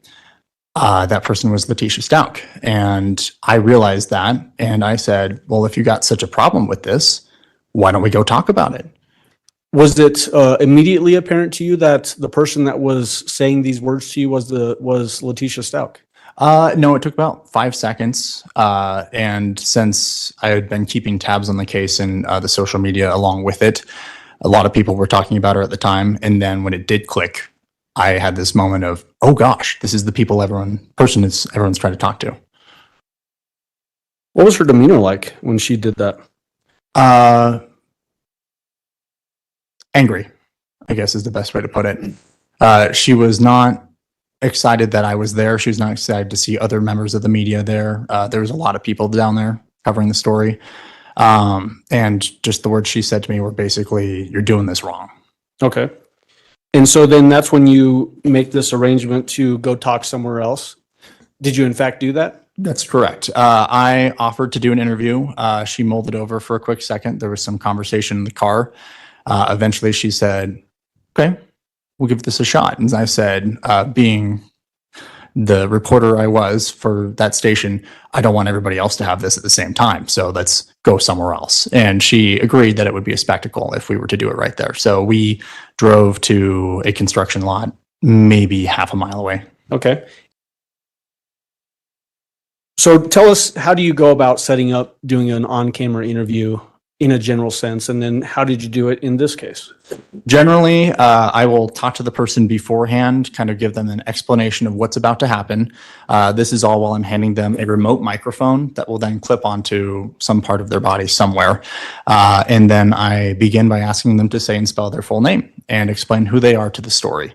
That's fairly standard practice. I think almost every reporter does that ever. The difference on this story was a part of the circumstances where Letecia was willing to talk to me was in the event that she did not have to show her face. And so I tried to get creative because I desperately wanted to have this interview, but at the same time, I could not show her face, which is difficult for TV because we have to show things.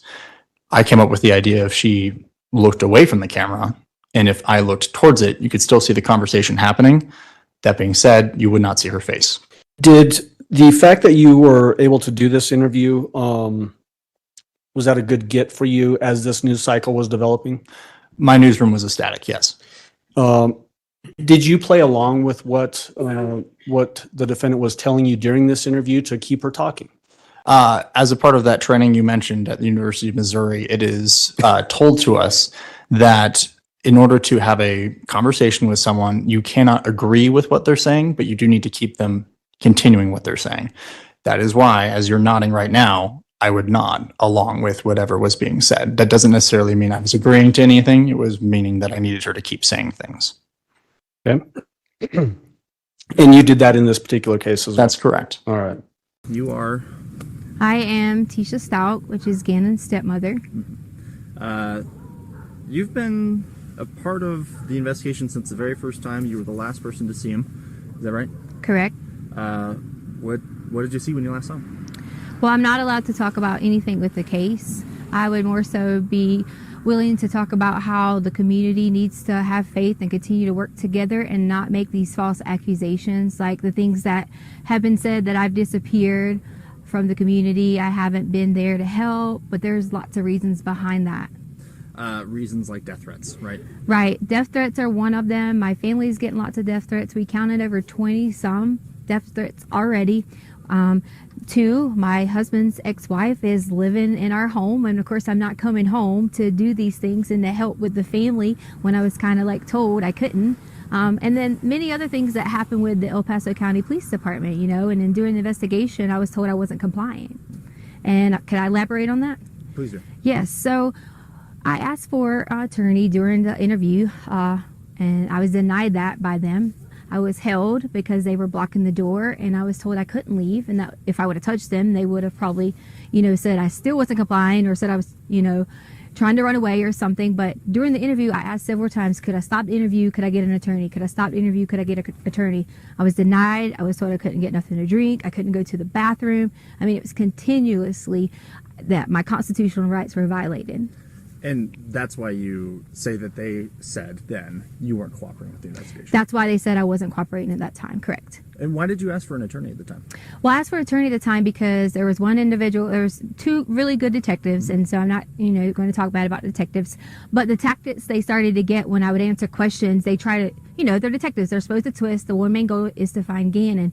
But during that time, some of those things made me feel uncomfortable the way they were saying things, so I immediately stopped and felt like an attorney would help me with some of the vocabulary and things like that I needed help with and understanding some of the things that they were asking. I'm going to shift gears to what has become a huge online presence of people obviously trying to do the right thing, help find Ganon. But at the same time, sometimes it just feels like rumor mongering. Have you seen any of those comments yourself? We have. And see, that's one of the main things we haven't been around in the public eye because I didn't want to expose my family to it if all these things were going on. You know, there was comments about Ganon getting pushed off the hike, and there was comments about this, and that's just not true. I took care of Ganon for the last 2 years in our home because his mother didn't want to do it. And I would never, ever hurt this child. And I know there's some questions out there about, okay, so tell me what happens. That's up to the investigations when they end up letting you guys know, but I've cooperated with them, even to the point that we were held with a gun, and my daughter, a 17-year-old who serves our country in the United States Air Force, who has never committed a crime or done anything wrong in her life, was put in handcuffs over the keys that was in her purse so they could take her car. And they weren't in there? They weren't even in her car, in her purse. And they were in my pocket. You originally didn't even know it was law enforcement officers? I didn't know it was a law enforcement officer because when he came out, I guess he was putting his jacket on, and it wasn't necessarily his fault. He was adjusting and happened to catch me. But I saw the gun and I panicked originally and kind of thought, oh gosh, I got to, like, who's this guy? And then once I realized it was the sheriff's office, I was totally okay, but they still had a gun and told me they were going to shoot me. But I was really concerned about my daughter, asking why she was being detained in handcuffs and things like that, when that shouldn't even happen for a child. That shouldn't happen for someone who was standing inside of a store shopping because we couldn't have any clothes because all of our clothes were here. If we came here and got clothes, you know, we would be harassed. So she went to purchase some underwear and things like that and was putting the handcuffs in the store, you know, and then brought out with men with guns. And that's just not okay. You know, they could have approached me and said, hi, I'm with El Paso County. Can I please get this? Instead of the way that it happened. I'm just going to check your shot. Doing great. I want to make sure that we're still good on recording, still can hear you okay. Okay, yeah, sounds like we're good. Every once in a while my mic will give out and I want to make sure that's not going to happen here. Okay. I should try and clarify here. Not necessarily crime rates, but the way that people are reacting online to rumors about you with the search. Oh yes, wow. The rumors have gotten so bad. I pretty much have been told at least 10 different ways that these people have these conspiracy theories. I guess they watch a lot of law shows and maybe they have all these theories on how Ganon is dead. And that's what they're saying. So I'm like, why are you saying Ganon is dead? He is not dead. We are going to find Ganon. And that's the main goal that we all have, my family has. Just because you haven't seen us, we have that same goal. We've been out searching. My aunt has been out searching. My family has been out searching. We all have been doing that together so that we can protect each other. How does it feel when not only you have a lost child who you are in care of, but then people blaming you for that child not being there? You know, I'm just ready for Ganon to come home. Most importantly, for him to see his family. But second, I am going to be so ecstatic when I'm able to say to people that I hope they have a really sincere apology for all these theories that have came out online, for all the things they said that I have done or people have done. And I just want everyone to know that we're going to find Ganon. And I love him so much. I've helped taking care of him for so long. Can you talk to me a little bit about him? I don't know him. Ganon is so kind and he loves to play video games. That's one of his favorite things. He loves Sonic and Mario, and you know, he's always helpful, and he was always so helpful with the dogs around the house, and we have 2 little cute dogs, and he was always like a person I could say, Ganon, can you go do this? And he would do it right away. You know, sometimes with kids we have to remind them and things like that, and that's okay, but he was so sweet and able to help anyone. He could notice when you're sick and say, are you okay? And such a kind heart. I know you just said that you can't say anything about the investigation, so you can just say so again if you can't answer this, but is there anything we can hear about the hike? Was there a hike? That just seems like rumors right now. You know what? Could we bring my daughter up here? Because she can go and say that, you know, she came home from work after the hike and she can verify that Ganon was at our home. Okay, yeah, that's fine with me. And if she doesn't want to, that's okay, but you're allowed to ask her. Sound okay so far? Yes. I need Harley. Because they want you to verify was Ganon at home after the hike. Because you didn't go to the hike, but you came home from work. Do you want me to just say yes? No, just answer the question. Yes, you came home from work and you can verify Ganon was at home. Yeah. I told her she didn't have to be too in-depth because she is still, you know, a child, but I want to make sure that someone knows that there's another person to verify that Ganon. Sure. Does she need to hold this? No. Yes, so I came home later that evening. I was at work and I can verify that he was there that night. So there was a hike that you guys went on, but then you guys came home? Yes. Where'd you guys go hiking? Garden of the Gods. Garden of the Gods, okay. I guess when... And then we ate Burger King afterwards, so, you know. There you go. Yeah. And then it just was, I'm going to go to play at a friend's house. And then it was just, I'm off to go to play at a friend's house. Unfortunately, I'm not able to like comment on that anymore, and for that reason is because some things have been turned and twisted, and you know, that was one of those stories you were talking about where people say things. We had to hear things like who would let their child go out at dark and things like that, and that's just why I don't want to answer that. If I had to give I'm not gonna say that part. That's okay. Never That's mind. right. We can take that out. I understand that it gets tricky with Yeah. legal stuff. Do you feel like I asked you what I need to? Do you feel like this is going to help kind of turn the tide of what feels like a witch hunt, in my opinion? I hope. Am I on camera now? You are okay. still. Okay. I think that a lot of people can see that I'm not missing and see that I am being cooperative. But to me, it's okay that they think those things because the way someone thinks about me, I don't have a problem with that. My main thing is I would never want someone to think that I would hurt Ganon or any of the children in our home because that's just not the case. I've spent my whole entire life working so hard in education. There was even things online that was talking about my education license and I shouldn't even be a teacher. And they just didn't know that. Like we moved on a military move and I didn't finish out my contract, so I gave up my license in that state. It had nothing to do with any criminal activity, or any of those things. And it just got blown out of proportion on my professional status, and Do you feel like these are just internet detectives who think they know what they're doing? it definitely is. And here's the thing that kind of saddens me. It's like, if you're going to talk about someone like that and have a witch hunt out for them, why would you even care, about doing those things? Because this is a child. You're telling me that you're just as mean, you're just as hateful to talk about someone else like that. That's how I feel. Like we should all come together and wait until the end and see what happens because Ganon's going to come home. Any message for Ganon? The message for Ganon I have is, Ganon, when you get here, you'll be able to truly tell what happened. And then I really hope I get a sincere apology from everyone who has made all those things, especially from my husband. Was there a portion of this interview where she asked you actually to redo a portion of it? That's correct. Tell the jury about that circumstance. Towards the end of our interview, after we had had a couple different conversations, I was also, mind you, the cameraman in this instance too. So I'd have to stop and walk behind the camera, hit stop, hit start if we needed to redo things. I think we cut it maybe 2 or 3 times, took breaks, came back on. At the very end, this was the thing that was the most interesting to me and why I remember it so much is that I asked, is there anything that you would want to say to Ganon? In this interview, she had told me that she believed he was coming home. She said yes, gave her statement, and I said, okay, we got it. And then she said, what if we did that one more time? And I said, sure, whatever you want. So I went back, turned the camera back on, but this time she was crying when she was not crying the first time, and her demeanor completely changed. It went basically from, I can't wait till you're home, everyone's going to see that I'm not lying, they owe me an apology, to, I will not mimic someone crying, but she was very upset in the second part, which took a second to happen. We just wanted to add a message to Ganon from my family, is that we love you and miss you, and we hope that you come home soon. And Ganon, I can't wait till you can come home and let everyone know that you're okay. We love you.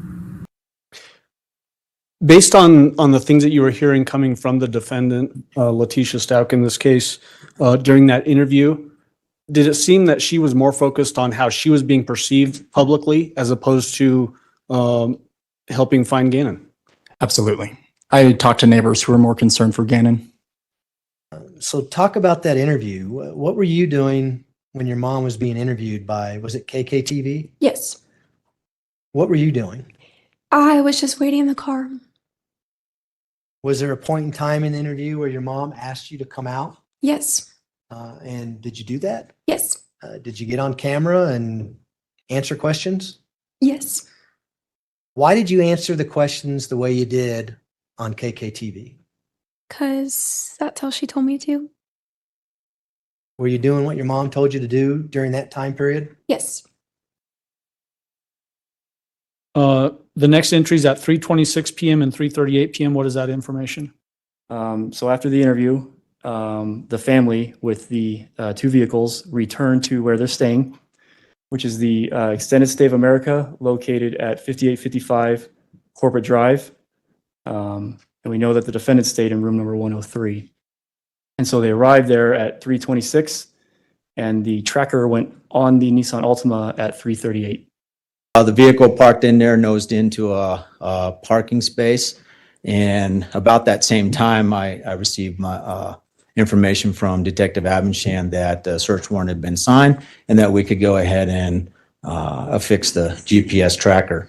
And somehow I ended up with the tracker at the time. So we just came up with what I would describe as a hasty ruse to conceal our efforts to affix the tracker. And what do I mean by that? Simply just put another vehicle in front of the silver Nissan, popped the hood, made it look like there was a mechanical problem. And that's to afford a little bit of concealability because of where the vehicle was parked. You definitely don't want somebody from the hotel seeing what's going on, or you're the intended person that you're actually surveilling to walk out of the business and see what's going on. So while the hood's popped and the car's blocking the Nissan, I crawled underneath and affixed the tracker to the vehicle. Go back to the hotel room, and what do you do when you get back to the hotel room?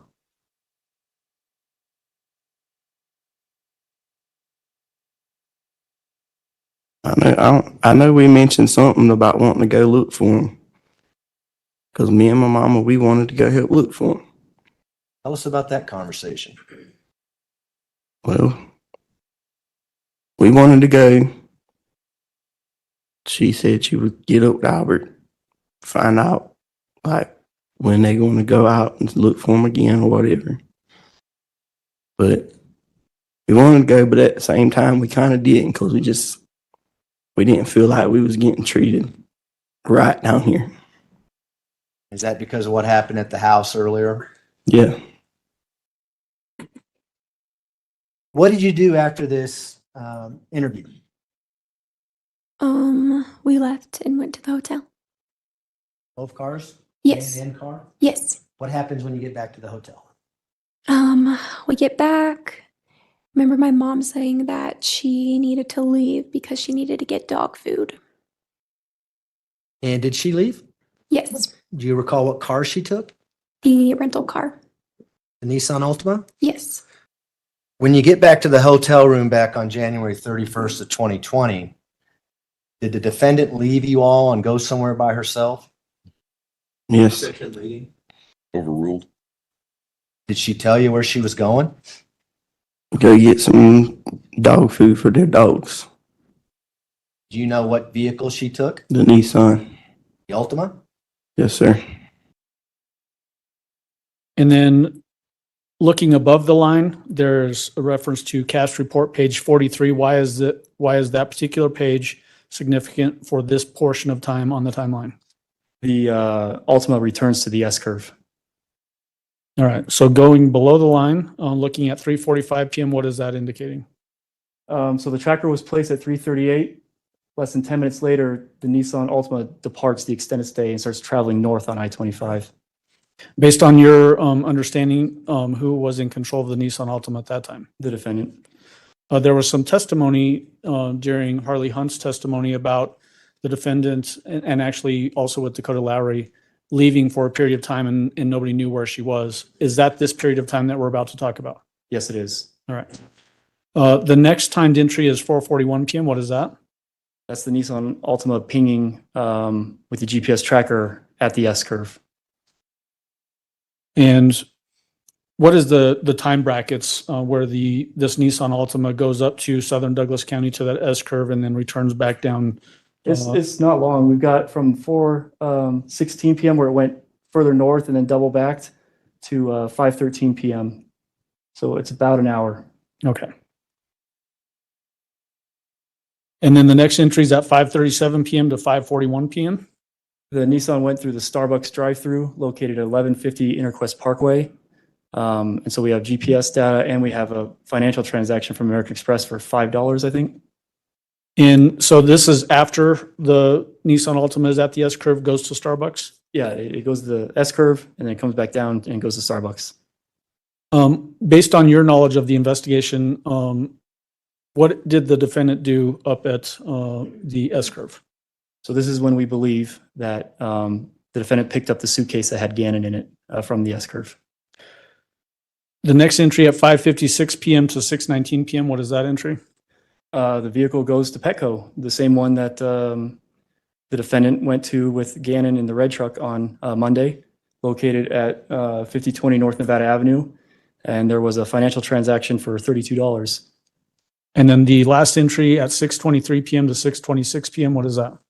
It arrives back to the extended stay and then parks at its final spot for the night at 6:26 PM. And how long was she gone?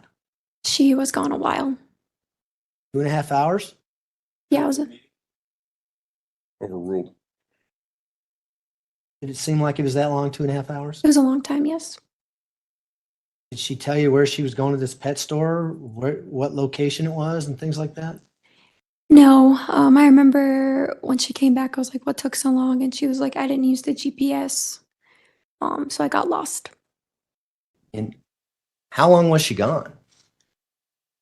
Oh, wow. Hour? I can't remember that. I just know she was gone longer than what I expected. Was it 2 hours? I don't know.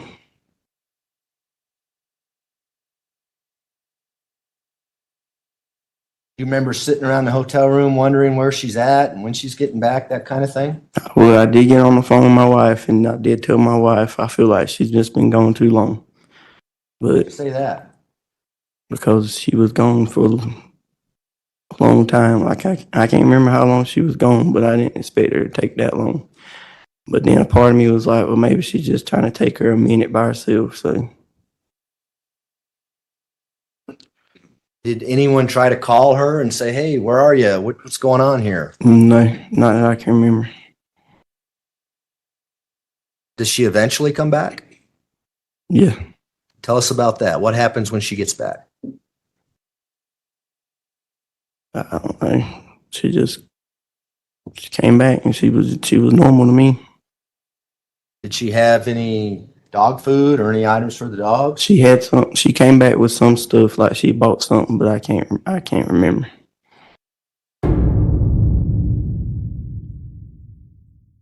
The next morning, what was the game plan?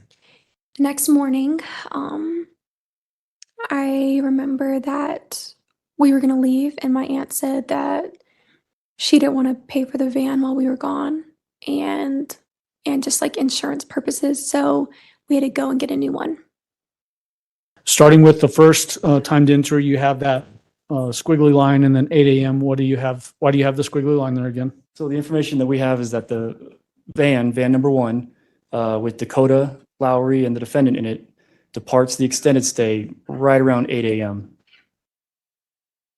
And Where did they go to? They drive to the Budget, which is located at 140 East Garden of the Gods Road, where the defendant rents a van number two for $679 using the American Express.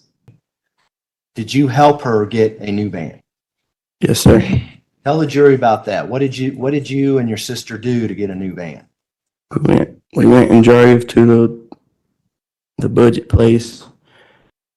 We got another van, and we got the van. We unloaded all the stuff from out of the van into the other van. So was that in the early morning hours? I believe so. Do you know about what time it was? Is that the first thing you did on February 1st? I can't remember. So when you get to the Budget area, did you know that you were going to transfer things from one van to another when you got there? Yeah. So did you talk about that on the way to the Budget rental van? Yeah. So talk to the jury about that. How did you guys go about doing that, moving the items from one van to another?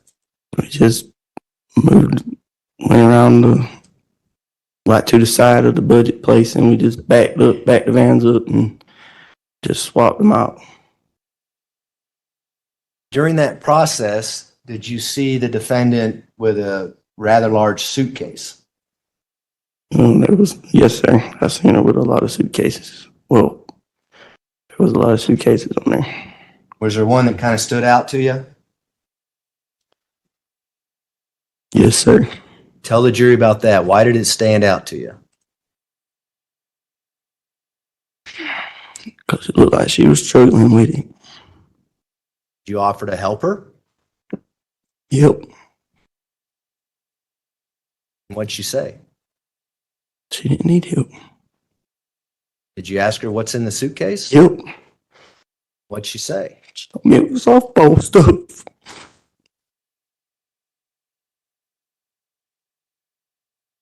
Why'd you ask her what's in the suitcase? I didn't feel right about it. What about that suitcase didn't make you feel right? I just felt like it was too heavy for her. You recognize that suitcase we see on the TV screen? Yep. How do you recognize that suitcase? Look, it's an old suitcase. I remember that suitcase looked old, and it's green. Is that the suitcase you saw your sister putting into the budget van? Yep. Is that the suitcase you asked her about what's in it? Yep. Is that the suitcase you didn't feel right about? Yep. Is that the suitcase you told you softball equipment? Yep. So what happens after you get everything loaded into the budget van from your aunt's rental van? At that point, we was ready to go home. And did you drive Brenda Awkward's van back? And did Miss Stauch, your sister, drive the budget van? I can't remember if we turned that van in there at that place or if we had to turn it in somewhere else. But I mean, I had to drive one of them because it was just me and her. So do you eventually turn back? It's an enterprise van, right? Is that where you rented the van that Brenda Awkward I rented? think, yeah. Did you take that van back? Yeah, we took it back. I think we took it back later on that day. And did you take the Nissan Altima back to Denver to catch your flight? Yep. What did the defendant tell you where she was going to go? Only thing I can remember, only thing I remember is her saying something about going back to Myrtle Beach. And did she leave with Harley? Yeah, her and Harley live. Did they leave from the hotel? I can't remember where we split up at. I can't remember where we. Or did your sister have to go back to the hotel to pick up Harley? Yep. I think so. And is that the last time you saw your sister until today? Yep. Did eventually your mom show up in a different van and at the hotel? Yes. And would that be in the morning of February 1st, 2020? Yes. Did you have any idea what was going to happen when she came back with the van, a new van, and on February 1st, 2020? I just knew that we were leaving. I didn't know where we were going. Did you ask your mom where we're going? Yeah, the destination changed multiple times. Tell us about that. We were leaving. I remember she just kept saying, like, where do you want to live? And I was just confused. And originally it was going to be Texas, and then it was Florida, and then Myrtle Beach. Just kept changing. When your mom came in this new van, did you see what was in the back of the van? No. Did you ask about where our stuff is? Because assuming all your bags and things were in the first van that Brenda, is it Acquired? Acquired. I'm struggling with that name. They were in there when you moved them. Do you know how they got from one van to another, or if they even got transferred? Yes, my mom and my uncle moved them. How do you know that? I just remember that morning it was cold outside and I was in the hotel and they had moved stuff. And so was this a pretty quick deal? I mean, did your mom literally come back, pick you up, and then you hit the road? Is that what happens? I remember that they were on a time crunch because my family had to get back to their flight in Denver. And so did your family go one direction? And I don't know if it's the same direction, but and you and your mom went somewhere else? Yes. So here we have People's Exhibit 201. Do you see that on the TV screen behind you? Yes. Is that the van then that you drove off to with your mom on February 1st, 2020? Yes. And People's Exhibit 202? What do we see in People's Exhibit 202? It is a picture of the back of the van. Did you ever go back in this back area during the entire time you had this van? I did not know And why not? because everything that I needed was right by my seat in the front of the van. Want to go back there? I remember like wanting more clothes Why didn't you go back and get some more clothes? just because whenever we stopped, it was like quick. Like whenever we stopped at hotels and stuff. So there's no point. Well, did you ever ask your mom, why can't I go back there and get some clothes? No. Did your dogs ever go back there? No. So what are you talking about as you're leaving in this budget van from the hotel room? Do you ask your mom where you're going? What's the game plan, that kind of thing? Yeah, so I did. That's when she was asking me like, where do you want to live? And the destination just kept like changing. And she was just talking about like starting a new life. What about Albert and Lena? Did you ever talk about leaving them? No, she just kept saying that, Albert went against her and doesn't believe her. So that's why she wanted to leave. And then moving on to 10:10 a.m., there's a line above that goes to cast report page 45. Why is that significant for that timeline? The van has left Colorado Springs area and is at the Love's gas station just outside of Pueblo. Is that what's the source of that information? That's going to be the ping data from the built-in GPS tracker on the van that Budget places on their vehicles that go out of state. Okay. And does that show a purchase being made at that Love's Travel Center in Puebla? Yes, so we have a coinciding purchase for $8.34 at the time that the van gives a ping. Okay. Do you remember stopping at a Love's truck stop in Pueblo, Colorado to get gas? Yes. The next timed entry is 11:57 a.m. to 12:20 p.m. What is that entry?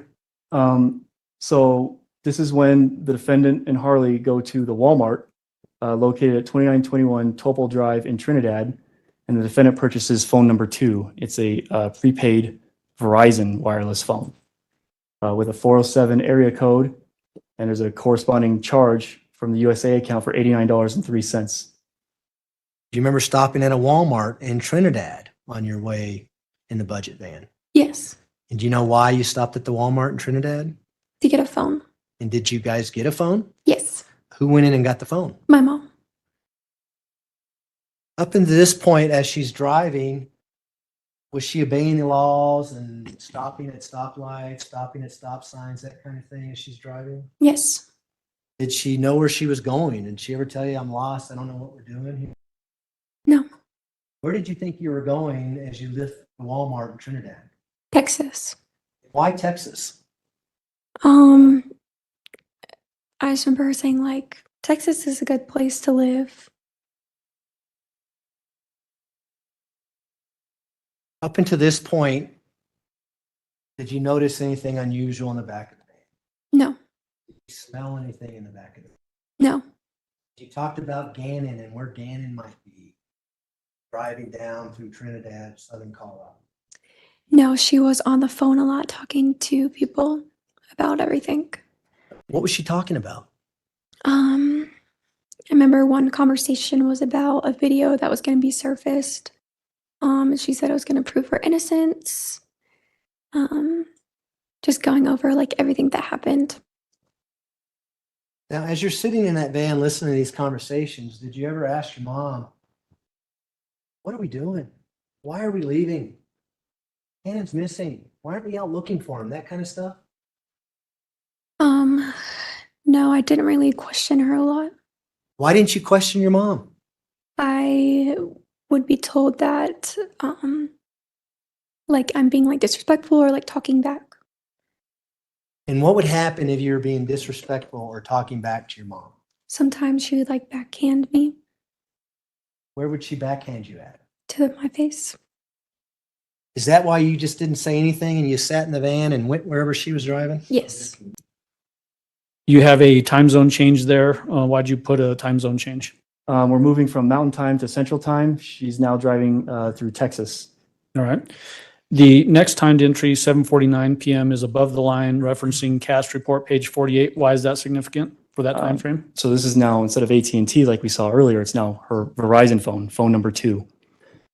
We have, works the same technology. You have a date and a time, a cell phone tower that provides service to the phone, and then a direction, a sector as to where that phone is at. So the cast report shows phone number 2, the Verizon phone, purchased at the Walmart earlier that day, at the hotel where they stayed the night. Do you eventually go to Amarillo, Texas? Yes.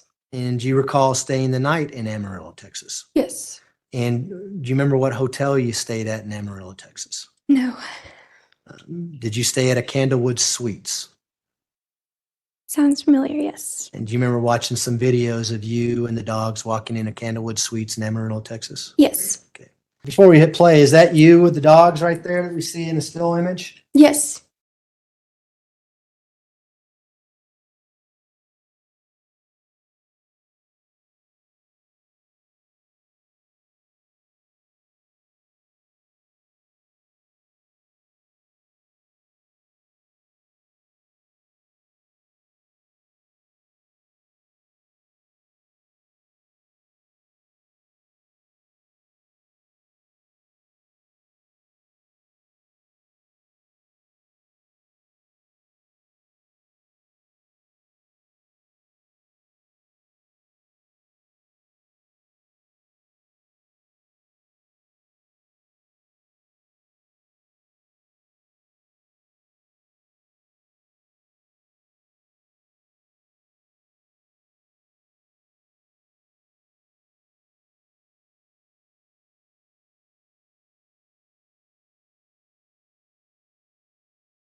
Now that video stopped at 7:47. Is that a continuation of you walking through the lobby, going back to the elevators? Yes. That speaks for itself, but is that what happens here? Yes. And where were you gonna go? Why'd you go to the elevators? Do you know? I just know like she didn't want to pay for 2 dogs staying with us, so we just went in separate. And was that routine throughout this trip? Would you do that every night you stayed somewhere? Yes.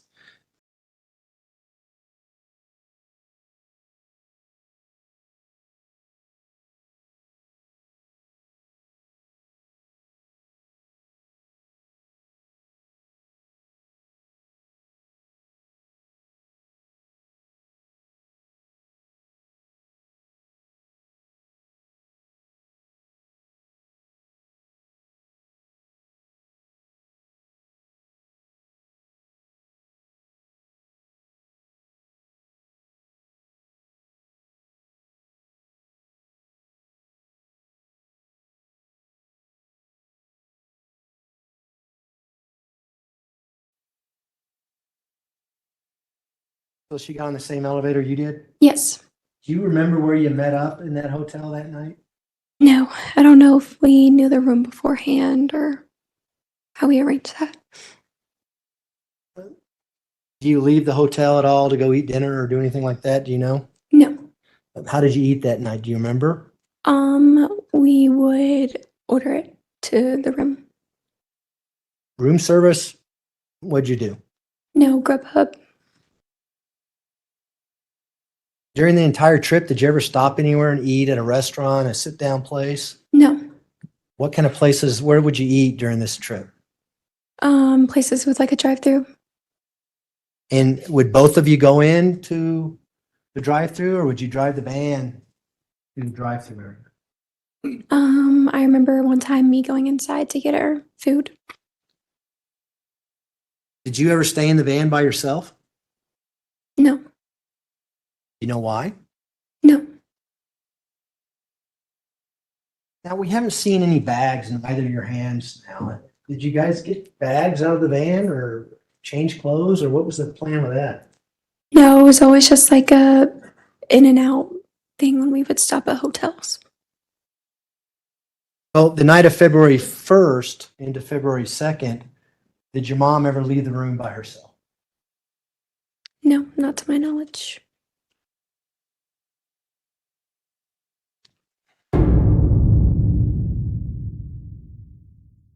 Yes, so they stay the night at this Candlewood Suites, and then the van sits at that Candlewood through the morning of Sunday, February 2nd of 2020, with the scheduled power up to 12 a.m. and then the 5:10, 11:10 a.m.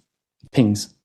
Does this indicate that they're still potentially at the Candlewood Suites, have not started driving for that day? That's correct. Maybe slipped in or something like that? That's correct. It hasn't moved.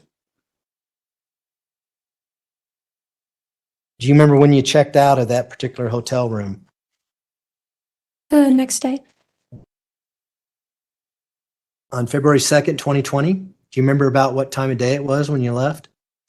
Around like 9 or 10. Checkout's at like 11, so. Okay. And so when you wake up the next morning, do you have any idea where you're going? No, just back on the road. Was the plan still going to Texas, moving to Texas? I think at that point it was, we were just going somewhere in Florida. 7:38 p.m. Is that the next entry? It is. There's a $25 charge on the American Express. This time, Candlewood Suites, but in Decatur, Texas. 601 West Thompson Street is the Candlewood Suites, and then we have a corresponding 11:10 p.m. GPS ping. So they traveled from Amarillo to Decatur on February 2nd. February 2nd, do you remember driving all the way to Decatur, Texas on that date? Yes. And do you remember staying at Candlewood Suites in Decatur, Texas? Yes. Did your mom do the same thing? Would she call in advance, make a reservation? Would you go in with the dogs first? She comes in later. Yes. As she's making these reservations, do you recall her using any kind of corporate rate or saying that she was with a corporation, things like that? Yes. What would she say? I believe it's called Ford Motors. Where would that come from? Do you know? My aunt. So your mom knew that she can get a cheaper rate by saying Ford, or do you know that? Yes. Based on where your aunt worked? I believe it was her husband. Do you remember your mom ever leaving the hotel room when you're in Decatur, Texas on February 2nd, 2020? No. If she would have left the hotel room, would you have known it? When I was awake, yes. Obviously, if you're asleep, you don't, right? Right. Okay. Do they spend the night in Decatur, Texas into the morning and day of February 3rd? They do. What's the next timed entry at 3:14 a.m. to 5:10 a.m.? We have the power up event, and then we have the scheduled 6-hour ping alert. And the van is still at the Candlewood Suites in Decatur, Texas. So February 3rd, 2020, do you remember checking out and leaving Decatur, Texas? Yes. Would it be about the same time you left the hotel in Amarillo? Yes. Do you remember driving all the way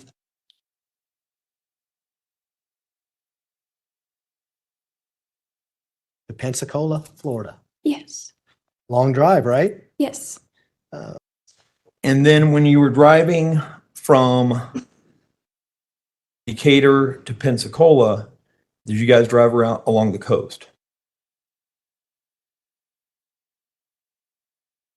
I know that Destin is on the coast, so Okay. And you drove through Louisiana? if that's on the route to Florida. Do you remember driving through long stretches of the country that were marshy and swampy with nothing else around? I remember driving through like the middle of nowhere. Yeah. Yeah, the middle of nowhere, lots of marshes, lots of just nothing around. Yes. Remember that? Nothing around, trees.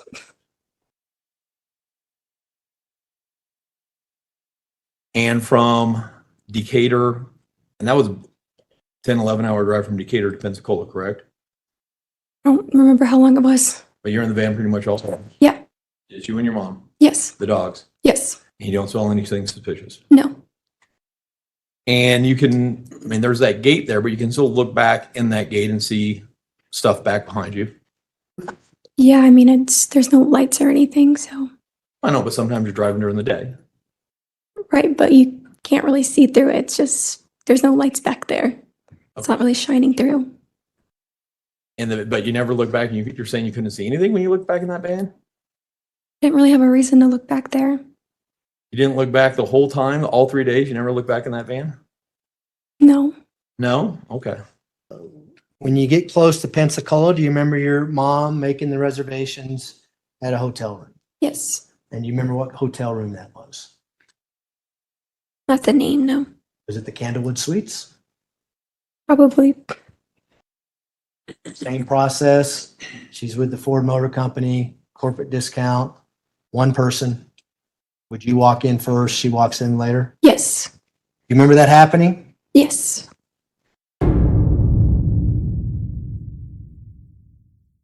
And then the next timed entry is at 12:22 a.m. What is that? So we're now into February 4th. It's a Tuesday. At 12:22 a.m., the defendant's American Express was charged for $106 at the Candlewood Suites located at 1953 North Cross Lane in Pensacola, Florida. Why is the stop at that Candlewood Suites in Pensacola, Florida, significant for the investigation? That's where Ganon would later be found, nearby under a bridge. Okay. You see that? Yes. You recognize any signatures on that document? Yes. Whose signature do you recognize? My mom's. You remember staying at that Candlewood Suites in Pensacola, Florida on the night of February 4th into the early morning hours? Yes. And do you remember checking in after midnight? Yes. Or actually going to bed after midnight? Yes. How many beds did you have in that room? One. And was that a queen size bed? No, I think it was a king. If this document says it was a queen size bed, would that refresh your recollection? Yes. Did you guys eat at the hotel that night, or do you remember? I think we ate beforehand, but I don't know. Did you stop on the road somewhere and do one of these drive-throughs you were talking about? Pick up Yes. some quick food? Okay. So what happens when you get into this room? Do you remember? We just get in, go to sleep. So after midnight on February 4th, 2020, did your mom ever leave that room? Not that I know of, no. Were you sleeping the entire time, or were you awake during times that night? And we're talking 12:30 in the morning on. I was asleep. Earlier, you indicated you're kind of a hard sleeper. Would you know if your mom left that room or not? No.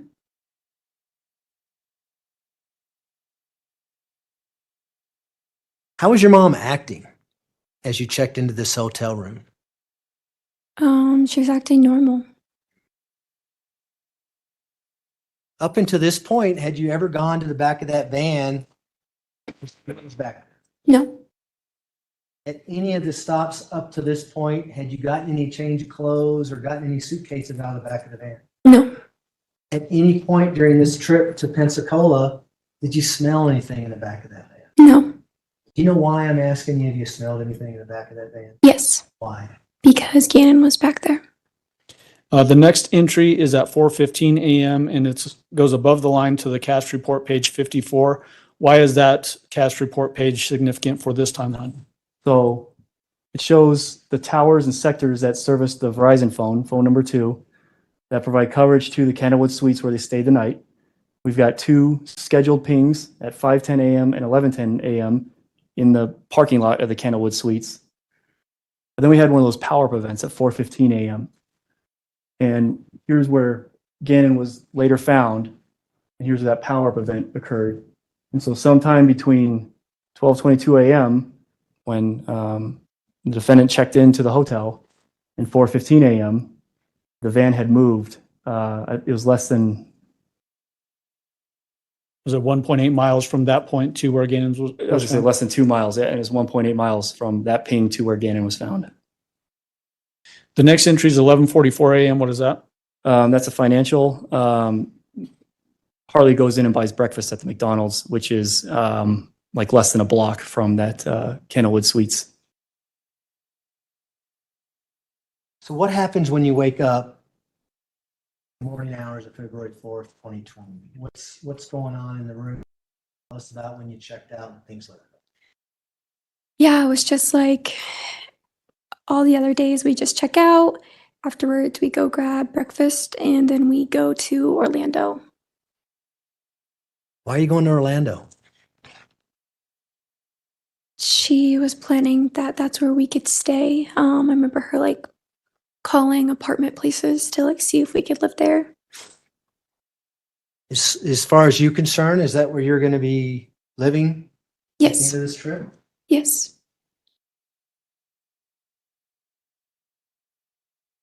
Miss Son, I want to ask you a direct question, okay? Okay. Did you help your mother throw that suitcase over a bridge in Pensacola, Florida No, I did not. on February 4th, 2020? No, I did not.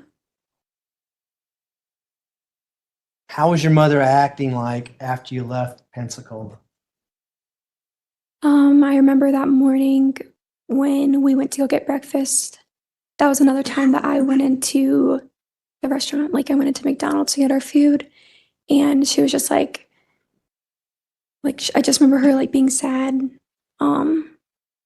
just like being like down. Did you ask her why she's sad or down? Yeah, she was just like because of everything that's going on. The next entry you have is a time zone change. Is that right? That's correct. We go from Central Time to Eastern Time. All right. The next timed entry you have is at 11:32 p.m. and it points upwards to a cast report page 56. Excuse me, on page 56. Why is that cast report page significant for this timeline? It corroborates what the van pings are saying with the call detail records, along with the financials, that the phones continue to travel down south and stays in the Orlando area. And does the financial show a check-in at an Orlando hotel? Yes, the Holiday Inn, 11:32 p.m. There was a $315.70 charge made to the Holiday Inn in Orlando, Florida.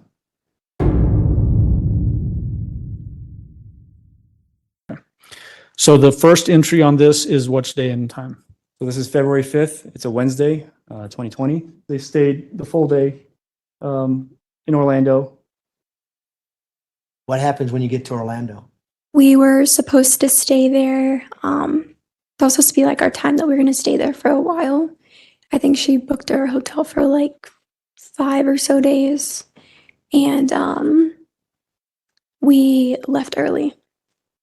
Why'd you leave early? Do you know? She kept saying like, they know I'm here, they're following us. And who is she referring to when she said they're following us or they know we're here? The police. Was she acting the same way she was when you're in Colorado, saying that following us and things like that? Yes.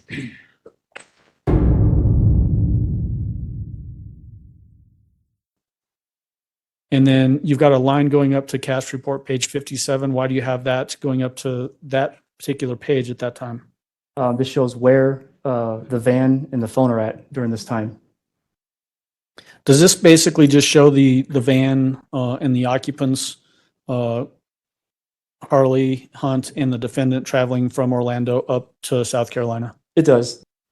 We end up leaving, and I remember her saying like, you know, we don't have like the money to keep staying at all these hotels in different places, so we drove to Myrtle Beach.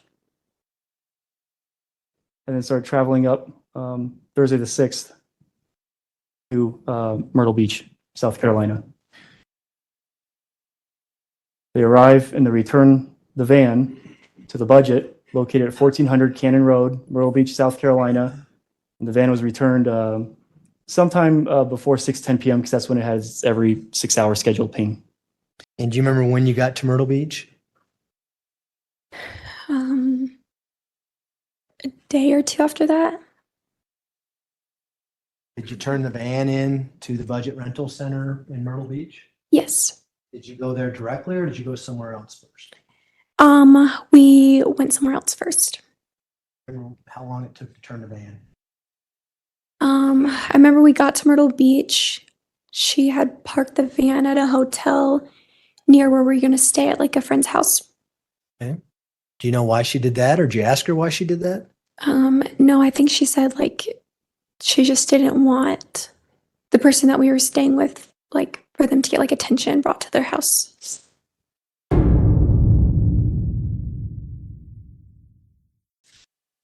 At some point, did you become involved in the investigation? Yes, sir. Tell the jury about that. At some point, and I don't know the reasons why, but I was directed to go to the FBI's office and start, I call it being questioned, but just kind of giving a background history of our mine and the defendant's relationship, and kind of what we've been doing so far this morning. And from that, it turned into pretext phone calls. Okay. What do you mean by pretext phone calls? Phone calls where I would get on the phone with the defendant while I was at the FBI office and be giving direction, and they also gave me the flexibility to talk with her normally, but be giving direction on things to say and things to ask and whatnot. Would these phone calls originate sometimes by you calling the defendant and other times where the defendant would call you? Yes, sir. How do you know that it was the defendant on the other end of that phone? I recognized her voice, and we would always talk about something relevant that would, I would know it was her, whether it was Ganon or something about our relationship or our life in general. Would you also in those conversations talk about specifics to the investigation? Yes, sir. Would the FBI agents or the sheriff's office agents, detectives, pass information to you to specifically ask the defendant? Yes, sir. On some of those recorded phone calls, can you actually hear people whispering to you? Yes, sir. Okay. How were you involved in this specific process of preparing Mr. Stauch for these calls? So I would meet with Al along with our team in the morning early before we knew the phone calls would happen. First of all, to check on how he's doing, see if he got any texts through the night, and then to prepare him mentally for what would be a very difficult day of getting news stories of what happened to Ganon. And to watch him was difficult on us as investigators because Letecia was describing a lot of trauma happening to Ganon through this. It's forms of blood gushing and injuries to face and knees, and it just would keep coming, and it was difficult for him to take that in as Ganon's father, but he maintained a very even keel, and I think we were able to help him do that. It was very difficult for him not to accuse Letecia, but Al was also able to refrain from doing that as well. Would you see physical reactions in Mr. Stauch as these descriptions are coming out? Yes. Was it important while you're doing this with Mr. Stauch to protect the viability of the investigation, meaning instructing him that he couldn't talk to people outside the investigation about these calls? Yes, he knew that, and as far as I know, he adhered to that. Okay.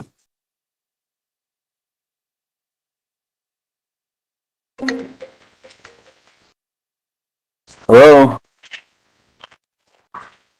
Hey. So what's up? I'm hungry. You still haven't eaten anything? No. Huh? No. Why not? I don't have any money or cards. They have all that. I have all my debit cards, credit cards. Who has all that? They have it from my car. I don't have anything from my car. Oh, you didn't have it with you? I did. I had my purse with me, but they took my purse and they took my Apple Watch and all that. They took everything I had possession on. Why did they do that? I guess the same reason they took everything that was in my book bag and Ollie's car. I mean, they even took the dog paperwork and my social security card and my birth certificate. My passport, which is why I can't be at the airline because I have to have a passport. You're not working at the school anymore? I thought you had the early college thing going on. Right. They took my laptop and they took my car. So I called them and said, hey, I don't have a way to get to work right now. I'm going to work on it. I should have my car back in a day or two. Well, I'm still waiting and I don't have a way to get to work. So I got my place drive to Denver and I don't have a passport because I have to have my passport and my crew badge to get on DIA. So you still Need to help me getting me of it. who's no one, like the police or whatever? Like, I've called the evidence department several times and just been like, can I at least get my can I at least get anything that deals with my everyday life of operating, like my cards, my passport. And then the guy was like, well, why do you need your passport? I said, well, it's required by FAA to have it with you at all times, or you cannot even get to the airport, can't do anything. Yeah, you told me that. I forgot. I'm sorry. So I just want to get my concepts like that because how am I supposed to work if I don't have any of it?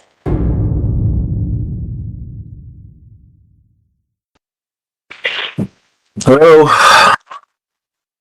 Hey. Hey, what's wrong? Trying to cry. Huh? I'm tired of crying. Well, happy Valentine's Day. Thank you. You're welcome. I've asked you for help. I said, hey, man, I really needed something. I've asked you for help. You turned me down. You know good and well. Anytime you've ever needed help, I've been there for you. Tisha, let's walk back through this now. Just to be straight up, okay? You took over $2,000 out of the bank account at the beginning of the month, and I didn't say a word to you about it, okay? All right, that's like 1/3 of what I get every month. So you got 1/3 of my monthly income.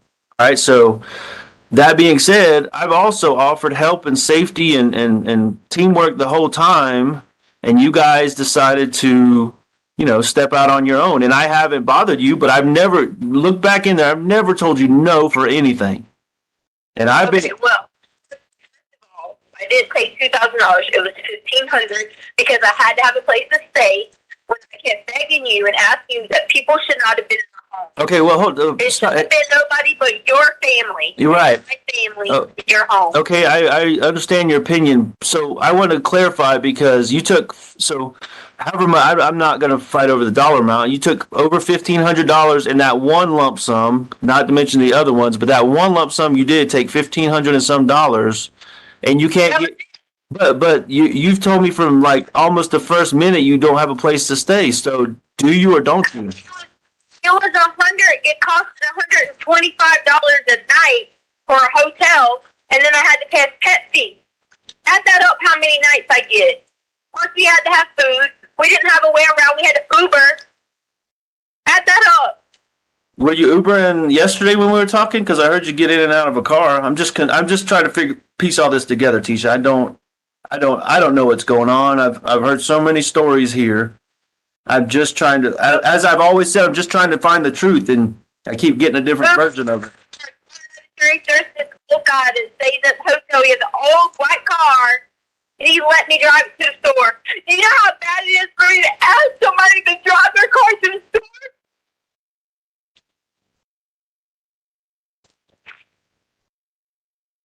And in this effort to help you that I've been trying to do, you won't tell me where you're staying. Because you're not on my side. But you're not. You're, On my side if you're talking crap about me. Tisha. If I call you and I try to talk to you and you can't talk to me for being around other people, that's not my side. But you got to understand what I'm going through. I don't know what the hell's going on minute to minute. I don't know who's on whose side. All I'm focused on is Ganon. I'm sitting here last night on my bed freaking out because, I mean, I don't know, I feel like some of that was the truth, but then some of it still was, you know, a different version of the same story again. So what I really want to get to. Ask me did I kill Ganon. That hurts. It hurt me to ask it because you're my wife, and you know, first thing I started with today was Happy Valentine's Day. That should tell you how I feel about you, okay? But I need you to be here with me, support it. I am. I'm right. I'm right here. I'm right here. I'm begging you. If they give me immunity, I will help. So you're saying you somehow know where Ganon is, or who has him, or how he got him, or something like that? Ho, Dean. That's why you're not going to put words in my mouth. I'm not. I'm trying to understand, Tisha. I'm explain to me, okay? Walk me through it so I understand what you're saying. No, why would I record you? This is me and you. I mean, why would I say Happy Valentine's Day on a recording? That's something personal between us. It's just you and me on this phone call and in your room. Absolutely. Okay. The community is where I'm telling you, I told you the truth about who took Ganon. There's more details about how that went on. There's more details that I can't discuss that would incriminate myself because they're going to say, why did you say this? But he has all our information. He was threatening to go to work and get massaged and have these people go there. If I said anything in the meeting with the cops, I was late to the meeting. But I need immunity. Someone killed somebody. I don't know if anyone killed anyone. What what do you know? What's the guy's name? I gotta know the guy's name, Tisha. Okay, I mean, I'm trying to help you, but you're not freaking letting me help you, okay? All right, shut up.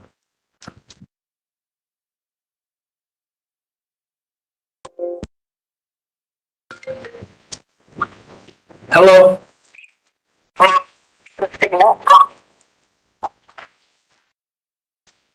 Hello?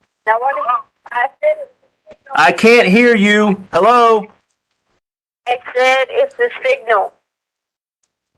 Okay, well, what? Because you hung up on me and I'm not really feeling this right now, so what? What do you got for me? I can't help it. Goes in and out. Fine, whatever. You were being all nice, caring, listening, everything. Then all of a sudden you started being hateful. Yeah, because you got information I need for my son that everybody needs to get this boy back.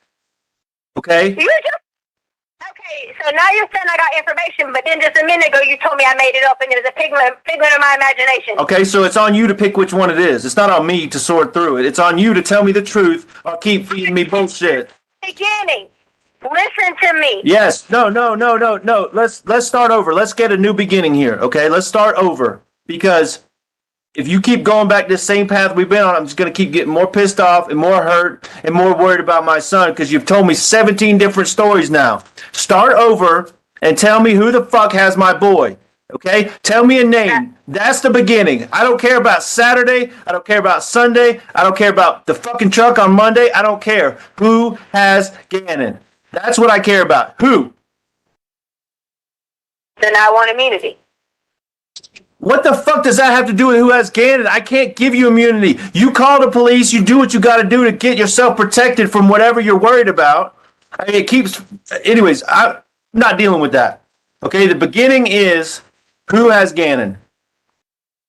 Did you even call the guy to ask him about immunity to talk to me, did you? No, because I figured you'd call me back. I thought you was hanging up with me, call me back. What is he... What can I... I'm not your lawyer. Okay? You're my husband. Right, and I'm telling you right now, you want immunity. You want this fucking immunity because there's no dude. It's all a fucking lie, Tisha. Prove me otherwise. Just like I told you with the rape, I'll get on my knees and beg for forgiveness if it's true. If it really happened, if there is this fucking guy out there, I'll on the media, I'll go out to the world and say I was wrong, my wife was right this whole time. But there's no fucking dude, Tisha. Prove me wrong. Prove me wrong. Yeah, prove me wrong. Was this an accident? Did something happen? Did you accidentally hurt him? Did you give him too much medicine? What happened? So what do you think happened then? Since you think everything I have to say is wrong, since I offered help, then what do you think happened? Well, I'm gonna tell you first of all, like I told you already, I was not home. That's what the problem number one. Okay, something bad happened and I wasn't there to take care of it. All right. So for the rest of my life, no matter what happens, I'm going to blame myself for this because I wasn't there, because I was trying to progress in my career, be successful and all these things. Okay. I just wasn't there. That's number one. That's the first thing that happened. Number two, I mean, you told me a lot of things that happened in like a 12, 13, 24-hour period. You talk about blood, you talk about Ganon's foot, you talk about the burns. All this happened in a short time, and they were all accidents. Nobody's to blame. Okay? Nobody. And you just panicked. Okay? That's what I think. I think all this stuff happened, and then maybe, I don't know, maybe there was a big accident. Ganon took too much medicine, or Ganon hit his head, or Ganon's nose was bleeding, or I don't know, okay? I'm sitting here trying to make all these theories up, but all these things are running through my head. He hit his head on the ground. He hit his head on the wall. You picked his fingers too much and he was bleeding. Whatever the truth is, Ganon did something and it was an accident. And then I just feel like because I wasn't there to keep it all together, you panicked. And then I don't even have a theory on the rest of it. Okay, where is Ganon, Tisha? I've already told you. You think you could be this interrogator all you want? No, I'm not. You're my wife, and I'm trying to talk to you. Okay, you're not trying to talk to me. You're trying to put me 6 feet under what you're trying to do. Why are you so afraid to just tell me the fucking truth, the real story, just for once? Okay, you can tell me the truth. You can tell me bullshit 20 more times. Just right now, tell me the truth. Where is Ganon? You did not tell me where he is. Where he is, Quincy Brown's looking. Listen, fuck Quincy Brown. Don't ever say that name to me again because it's bullshit. Eduardo is bullshit. Okay. The carpet guy is bullshit. Quincy Brown took him. Well, tomorrow it's going to be somebody different because yesterday it was the 3 other different guys. You dumbass. Oh, that's right, because he was there till midnight while the neighborhood search party was going on. Come on, Tisha. The neighborhood search party was not even going on at that time. Okay, guess what? I know that's false. I searched all through the night, Tisha, while you were sitting your ass in the house. You were sitting in the house, sending Harley and Lane out to look for him.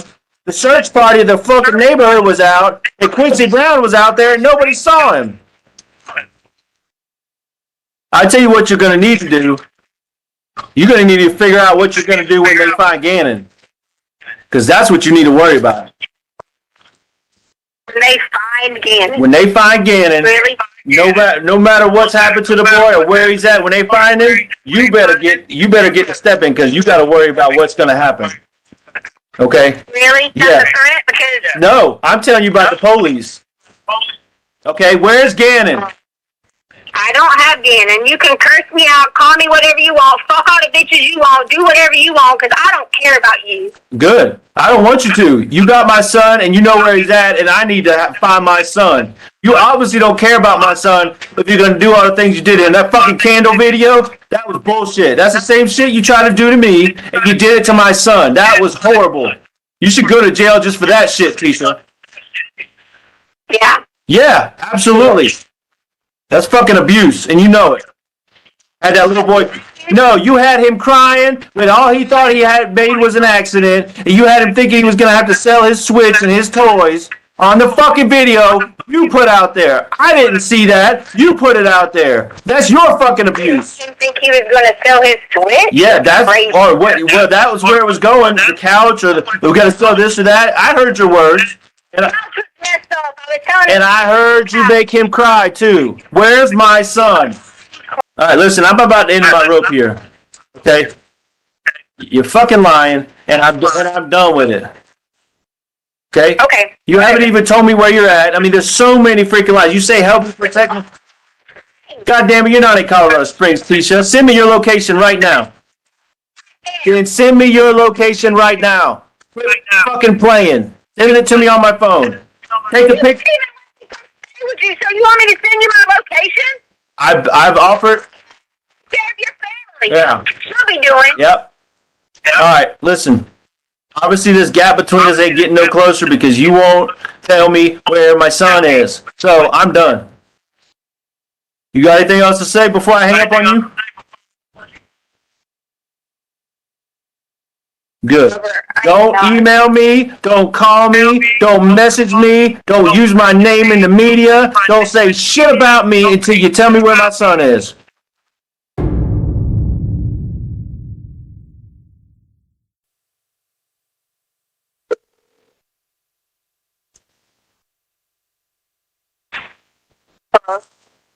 Hey.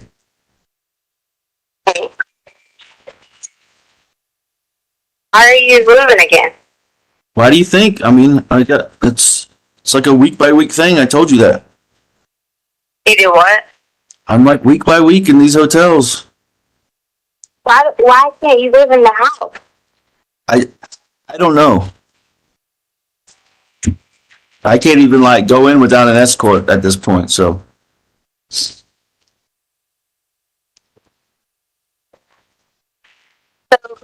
how are you paying for hotels? I just paid a little bit week by week, and Uncle Jeff paid for this past week, so I told you that already. That yes, Did you spend last night by yourself? yes. Why? Who else would I be with? Should have been with you, Albert.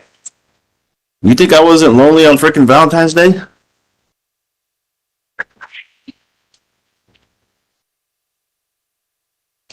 I should be with you. I've been begging to be with you.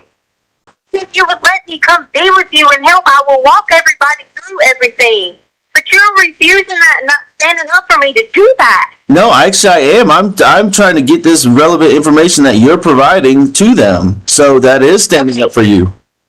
Okay, taking up for me too is also you got to understand, Albert. And this is not me trying to take away from whatever. Unless I'm like protected completely.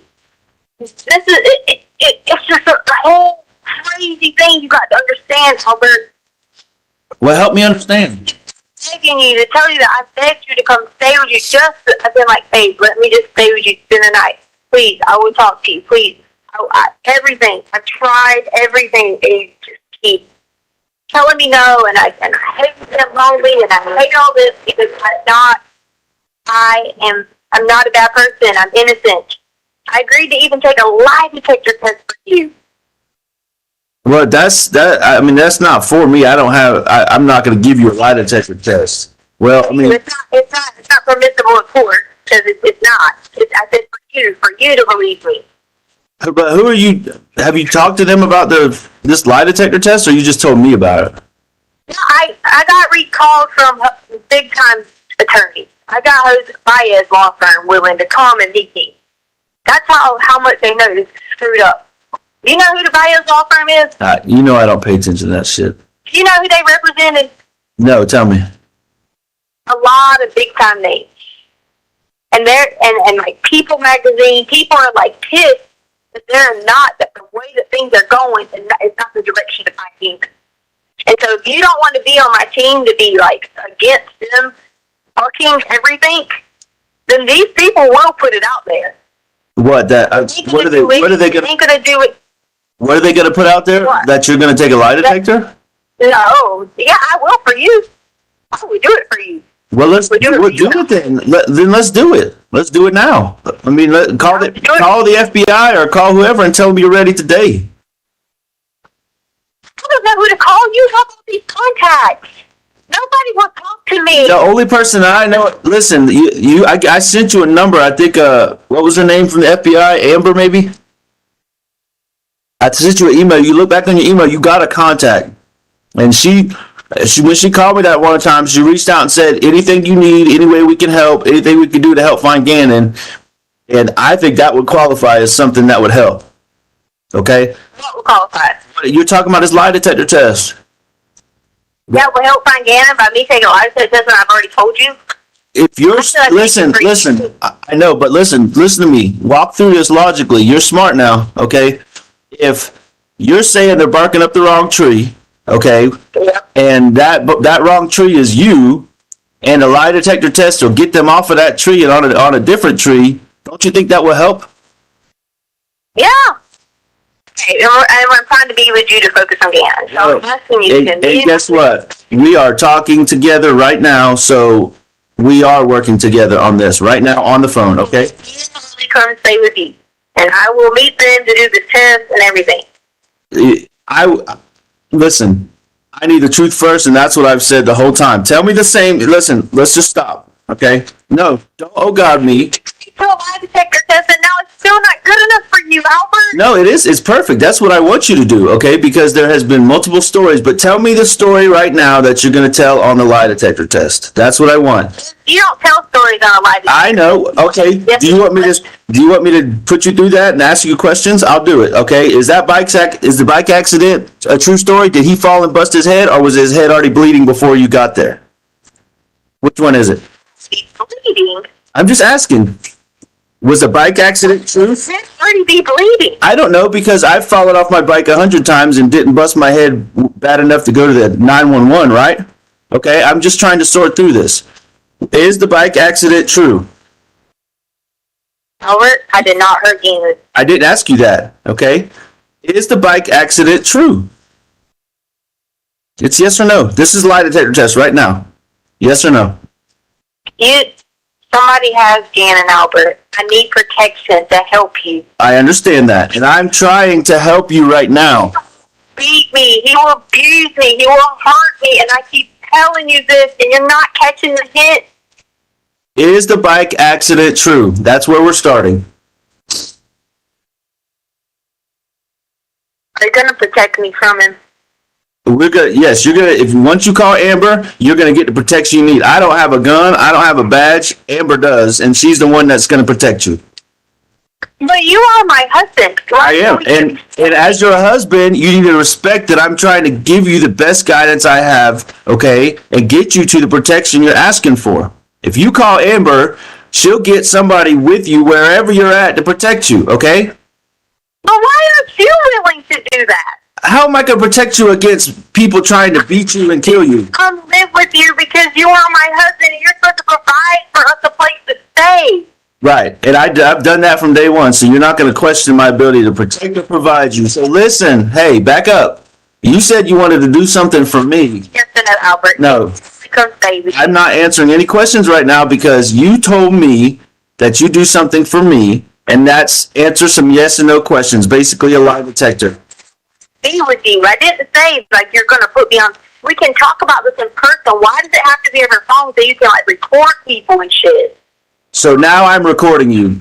What you've done to me for 5 years is what I'm doing to you. That's projection, Tisha, and I'm not putting up with that, okay? All right? Did you record me yesterday? No, why would I record you? I haven't recorded anything. What are you talking about? Would you coach and you what to say? No, I don't need a coach. I've done this for a living for 11 years, Tisha. I said I want to talk to you in person. All right, well, guess what? Your freaking sister's calling me. Tell her to leave me alone. Who? What sister? Amy, whatever her name is. She shouldn't be calling you. Don't even talk to them. Well, I've been getting calls and texts from all your people, and I'm sick of it. Listen, you know what? If meeting is what it takes to get to the truth, I'll meet with you. But you need to answer some questions first. That is your way of proving to me that a meeting is worthwhile. Okay?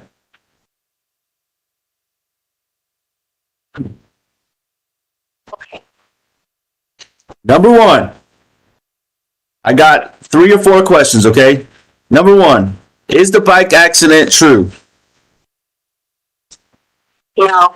No. Is Quincy Brown true? Yes. Yes. Okay. So what happened? Okay, that's my next question. What happened to get Ganon to Quincy Brown? How did Quincy Brown get my son? Okay, it doesn't matter how many times I tell you, you're still going to call me a liar. No, You're not going to take that's the time not true to now. help me. That's not true. I've given you every opportunity to tell the truth, just like I'm doing now, okay? I haven't called you a liar. I've said some pieces of the story have been not true, okay? I'm not sitting here calling you names. I'm not putting you down. I'm asking for truth, okay? You said the bike accident is not true now. Fair enough. We're done with that, okay? What happened? We weren't going to get you a bike, though. That was true. Okay, so you were going to get me a bike. Fine. Okay, let's get past the bike. If the bike has nothing to do with anything, then let's just forget about the bike and the trip to the bike. Trying to be a cool mom, okay? Okay. I wanted to hang out with some friends, and I was just trying to be cool because I never looked at it as being cool. So I told Gannon, hey, you can have a sleepover, whatever, yada, yada, yada. That was supposed to happen on Saturday or something. He did have this friend out of car, and I told him, your daddy said no. I told him that on Sunday or whatever day it was. But prior to that, he'd already said something to me about this, and I tried to talk through the situation. So the plan was he was going to have a sleepover. We split both the beds together, yada, yada, yada, yada. That was just supposed to be the plan. I was just trying to be a cool mom. I just wanted to be accepted by Gannon, for him to be like, wow, yeah, she's always kind of strict on us, but maybe she let me do a little bit that I shouldn't probably be doing. Hey, that's all. Yeah, but okay, that's It went downhill from there. I'm telling you. Like, okay. I didn't do anything to Gannon. Okay, so All these people, listen to me. I'm sorry, I'm listening. Tired of all these people putting all this stupid stuff about blood and all this bullcrap. If there's any blood in the house, it's because of Gannon. Gannon bleeds all the time. Okay. There's no massacre occurred in our home. It's not what people are putting in their head. There's nothing like that. Okay? It's nothing. I'm sick of hearing people say, well, if he hurt his foot, he couldn't be walking. Oh my God. It was just blood from his foot. That's it. There was no, like, he hit his head or bullcrap like that. I'm tired of all these conspiracy theories, and now it's in your head that you think that I've done something to Gannon in our house, because that's what you said yesterday. That is not true. There's blood there just simply from what happened to his foot. And yes, I've already admitted to you that his arm was burned. Okay. He admitted that to you. Wasn't that bad? Did it have blood? Yes. And where the candle was. But I did everything I could. So if you're asking about that part of it, see, what y'all were doing is trying to take two different things. You're trying to think that just because I didn't abuse Gannon emotionally in that video, nothing. The whole point of that was he was so upset. It wasn't about, it was meaning I was going to replace the items for him. It was trying to be, okay, don't worry about it. It's a secret. I'm not going to say anything. I was trying to be cool. Okay? Maybe if I let my guard down for trying to be cool, I let him stay up 30 minutes late that night, trying to be cool. Just trying to be like, we'll start working on, hey, you stand up 30 minutes later than Lena. So any of that you got from some mind that people were trying to say I was abusing him on some video shit, it was not. Gannon was upset because I was sitting there holding him, and then everybody saying something about whatever. I assessed the situation. It wasn't a lot of tons and tons of blood. We got it up. It was on his wall a little bit. I mean, it was not even a lot. so you cleaned his wall up? But he did. Oh, okay. There was blood on the things we cleaned up stuff. It was nothing. It was from his arm and his foot. That's all. From helping me outside. There was nobody's head getting hit. You could hear in all these stories. Gannon's head was hit. He was doing this. No! Albert, if he would have been in that situation, I get on the phone and I call 911. I'm not stupid? Do you think I'd much rather be sitting here with someone saying that I was being irresponsible or whatever than someone accusing me of hurting a child? Do you think that? That's the way I panic at the sight of blood? Yes, I freaked out. I'm like, oh my God, stop peeling it. He peeled it and peeled it and peeled it. If I yell at him for peeling it, it's going to look like I'm mad at him. You don't understand. I've taken the blame for everything that I'm responsible for in this situation, probably more than I should have, but I'll take the blame for all of it, okay? Quincy Brown's got the boy, okay? But the part that I still don't have trust about is when I brought up the fact that there was a puddle of blood in the house, you mentioned a head wound. You didn't even say a damn thing about that. Not a peep, Tisha. You blew right past it. So fill in the blanks for me. No. What are you talking about, a head wound? I never said to you about any kind of head wound. Now, see, this is where you... No, you did. You said in the bicycle incident, which you later told me was not true, but you... I already told you I made that up because you would never believe anything I said. Okay, so how did the puddle of blood get there? Because it wasn't there before we moved in.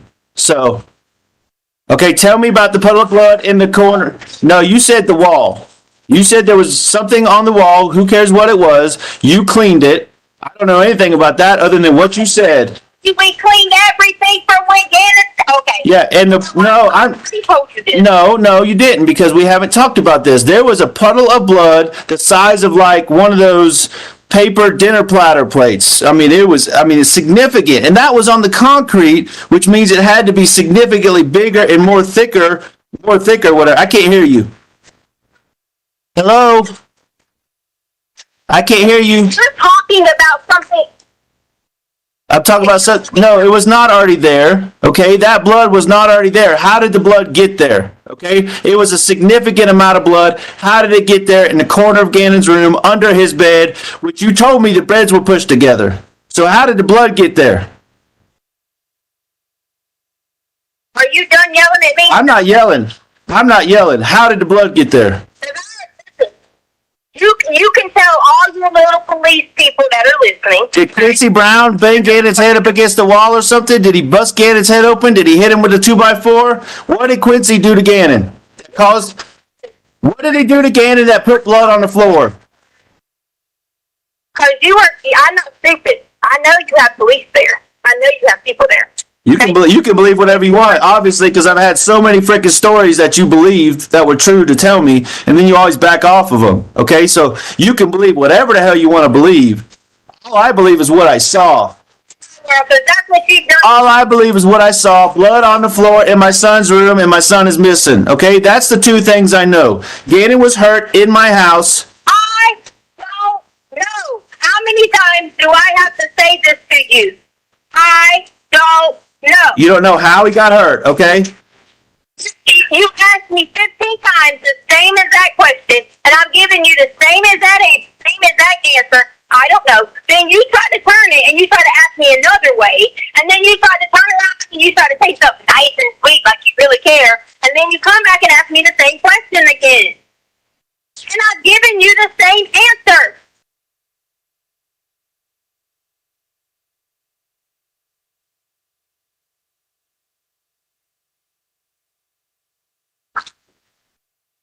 Albert? What? You calm down. I'm going to answer your question. Oh, I'm calm. I'm as calm as I can be. I'm calm as I can be. Because I'm not stupid. Yeah. I'm not stupid either. You fucking lied to me and you fucking lied to the police. I'm not stupid either. So you better get right. I told the police when I got there what happened. Man, you told them he ran away and the whole neighborhood was looking for a runaway for days and days and days. You're lying. You are now lying, and I'm calling you out. You're lying. That is not true. That is not what happened. When they interviewed me, I told them exactly what happened. But that's not okay. I don't give a fuck what you said. You told me he was a runaway, so I called, and I cursed the lady out on the recorded line. Told her to get there for my runaway son. Okay, you never once told me Quincy Brown had the boy and there was blood in his room. So you better get it straight right now. when you stop yelling at me. When you start telling the truth, tell the truth and I'll stop getting upset. You lying. I told you the truth. You are lying, Tisha. You call me back. Go ahead and hang up when you call me back when you got the truth. You're fucking lying.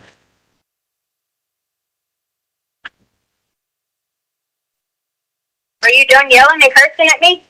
I'm done. Go ahead. So, for a second, for a minute, I need you to just breathe. Because you're yelling at me. And I can't even answer a question when you're screaming. And every time I go to open my mouth, you're screaming and yelling at me. Every time there's a lie, I'm going to call you out. So let's go. Let's see. There's nothing for there to be a lie. Okay, I'm just going to warn you. I'm firing a warning shot right now. You lie, I'm going to tell you you're lying. Go ahead. Look, I haven't even said that. You're still running your yap. All right. You're still running your yap. All right, I'm shutting my yap. Go ahead. Still running your yap.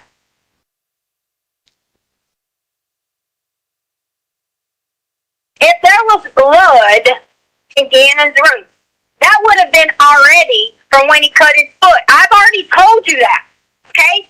I told you that his arm, from him getting burned, was bleeding some, and so was his foot. I've already told you that. Okay, you're lying. You're lying. Stop. That's a lie. Change it again because that's a lie. Here's the game we're going to play. Every time you lie, I'm going to call you out. You can't bleed that much from a burn. You can't bleed that much from a burn. You can't bleed that much from a cut on your foot from a 2x4. I'm not stupid. You're lying. Go ahead. Change it again. You're lying. And that's what I'm doing with you. I'm writing down every detail. This adds up to an accident. Hey, Quincy Brown. No. Not about your... No, you said we can get together, write down every detail. We're on the phone together, Tisha. We can write down these details. The way you want to do it, right? I offered you a meeting. A meeting? Yes. Okay, make up your mind. 1 minute you offer me a meeting. Next minute you said, how do we have our lives back the way? All right, and I also told you it starts with the truth, okay? You still haven't told me... Oh, yes, okay. How did the blood get in the corner? Your blood and Ganon's blood. How did it get there? That's the truth that we need, okay? How did it get there? It doesn't matter what I tell you. You're going to call me a liar. You want to get the FBI on the phone and tell them what you heard? I'll call that lady right now.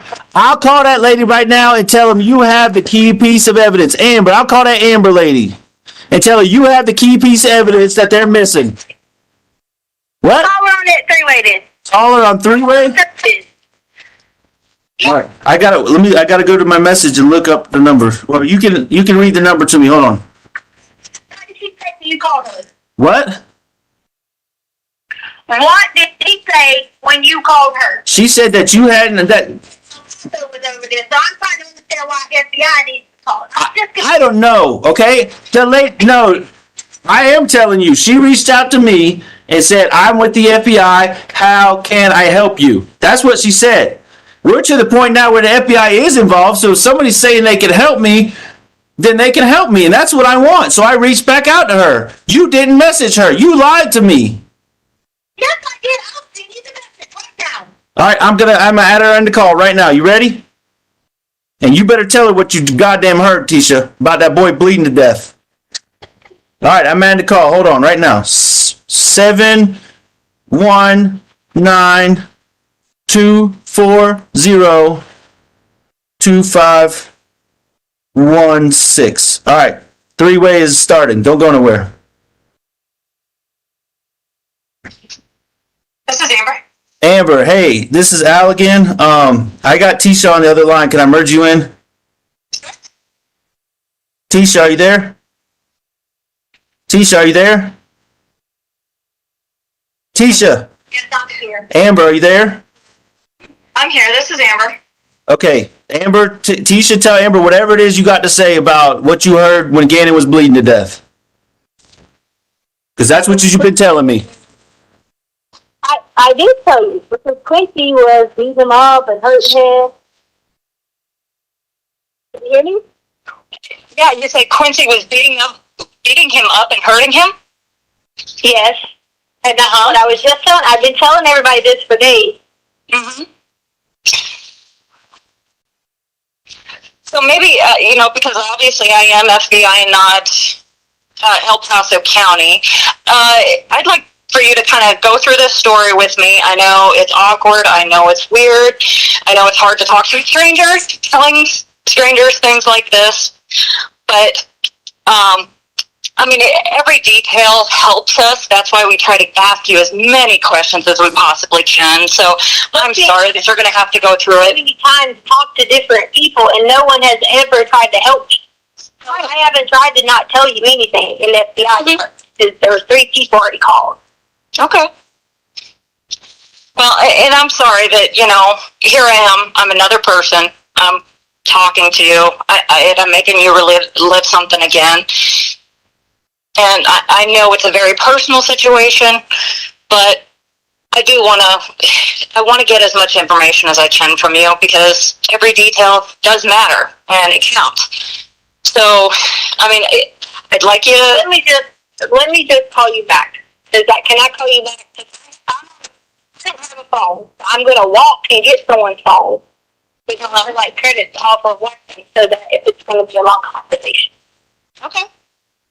Is it that same number? Because I text that 719 number that he gave me. Well, the 719-240-2516 that you guys just called me on is a cell phone. So, and I didn't receive any text messages.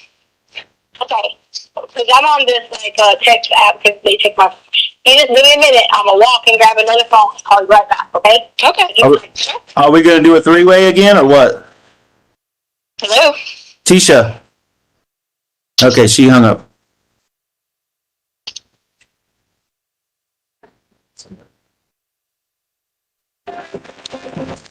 This is Amber. Hello. Hi, I'm calling you back. I had to get someone's phone. Sure. All right, Tisha. Well, like I said, I know that this is an awkward thing for you to have to keep going through this over and over again. But I would like you just to kind of start me at the beginning of this whole thing and try to walk me through it as to what happened. Oh, I mean, I'm imagine supposed to start from Monday because I've already went through the whole everything else 15 times, and Monday is when the last thing. So is that where you want me to start from? Yeah, sure. Start there. I mean, honestly, like I said, you know, we're in the detail business, so it's always every little detail you can think of. It may be a help. Okay. So on Monday, we were going to go get a bike. Our agenda was to get a bike. Okay. And I'm going to be one of these annoying people that I'm going to, you know, try to get as much detail from you as possible. Because like I said, so Monday you're going to go get a bike. Did you get the bike from somebody? Were you talking to somebody? Where were you going to get the bike? You know, details about stuff like that. I was going to get to that. Okay, sorry. I was just going to tell you our agenda before we left all that off. Okay.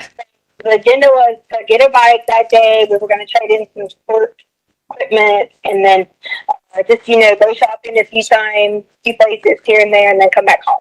So then we set up the day that I was going to leave Ganon at home because he stays at home sometimes by himself or whatever, like if we're at work and yada, yada, yada. But he wasn't feeling well because he had already hurt his foot. He had some burns from the carpet, from the fire that he accidentally set.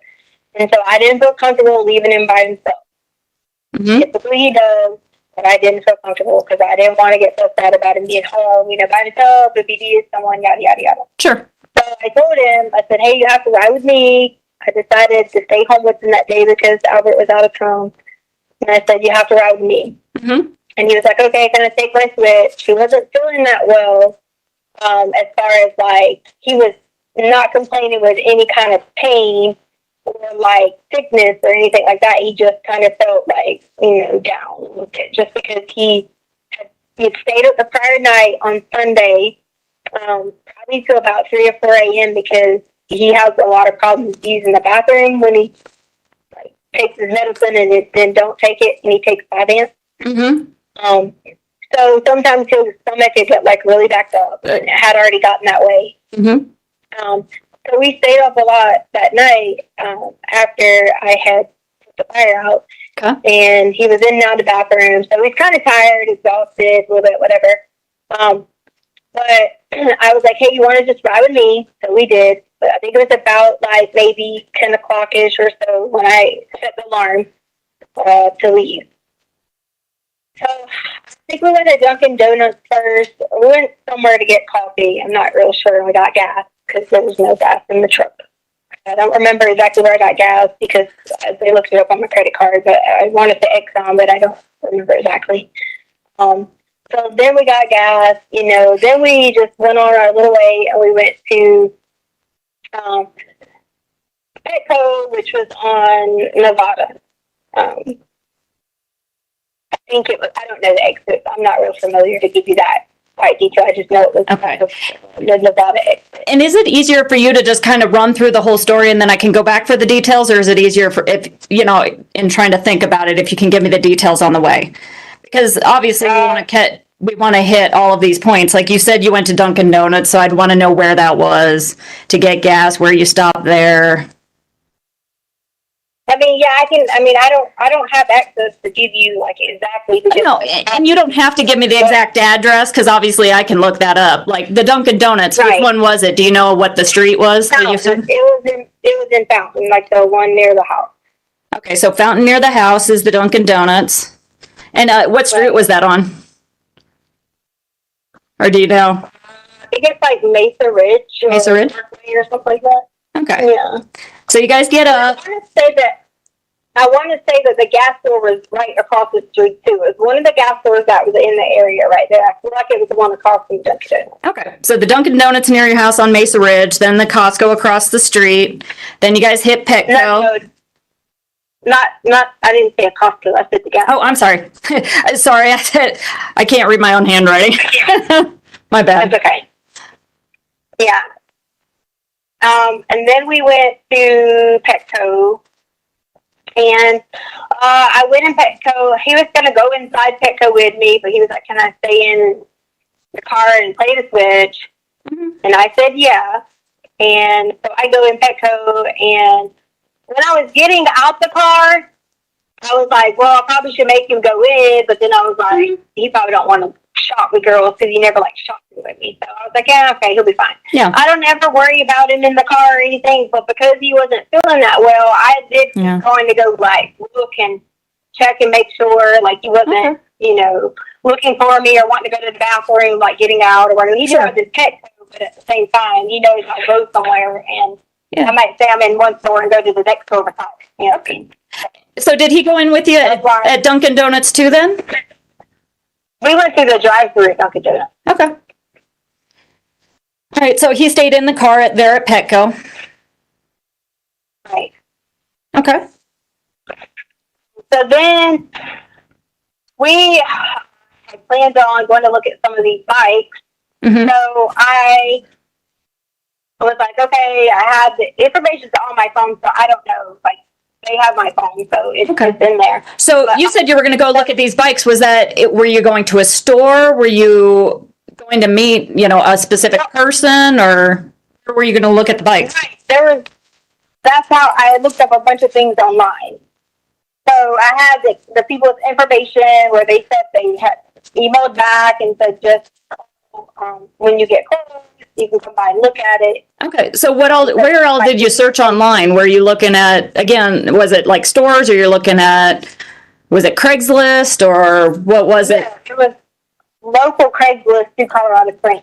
Okay. Like just Google Springs, Craigslist, or whatever. Okay, so you were looking up for Craigslist. Did you find, was it a lot of them, just a couple of them?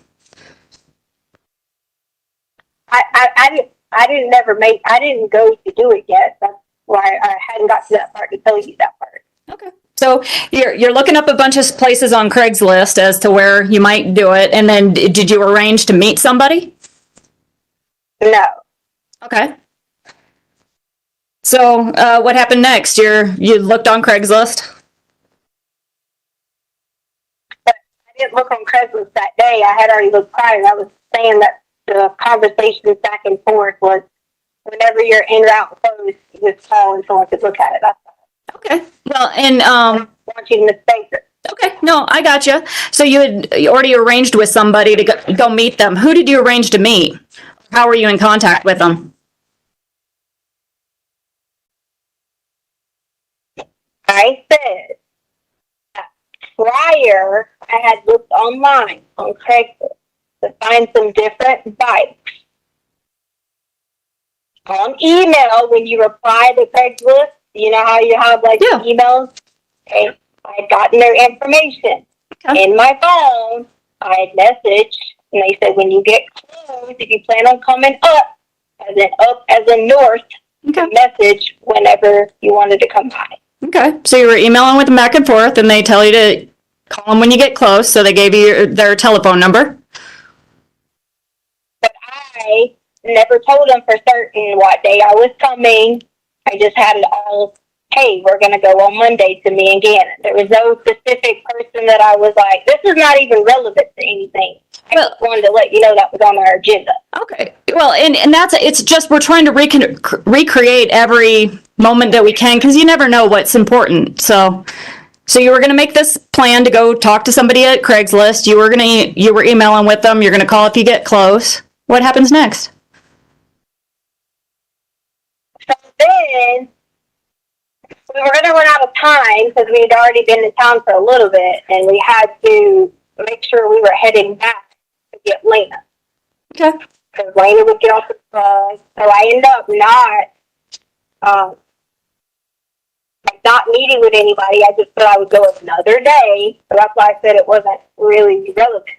Sure. That was on the agenda. Okay. Well, and the last thing you had told me was you were at Petco. So were you just like hanging out in the parking lot doing that, or did you drive somewhere? Or no, I bought things in Petco. Well, yeah. It's just, as you were saying, you were kind of out and about, so I didn't know if you made another stop or what was going on there. No, I went to Petco twice. So by the time I went to Dunkin' Donuts, the store, Petco twice, and I don't even remember if I went in another shopping store because it's already been how many days. Well, what'd you go to Petco twice for? I mean, did you like go to Petco and then have to head somewhere else and then come back?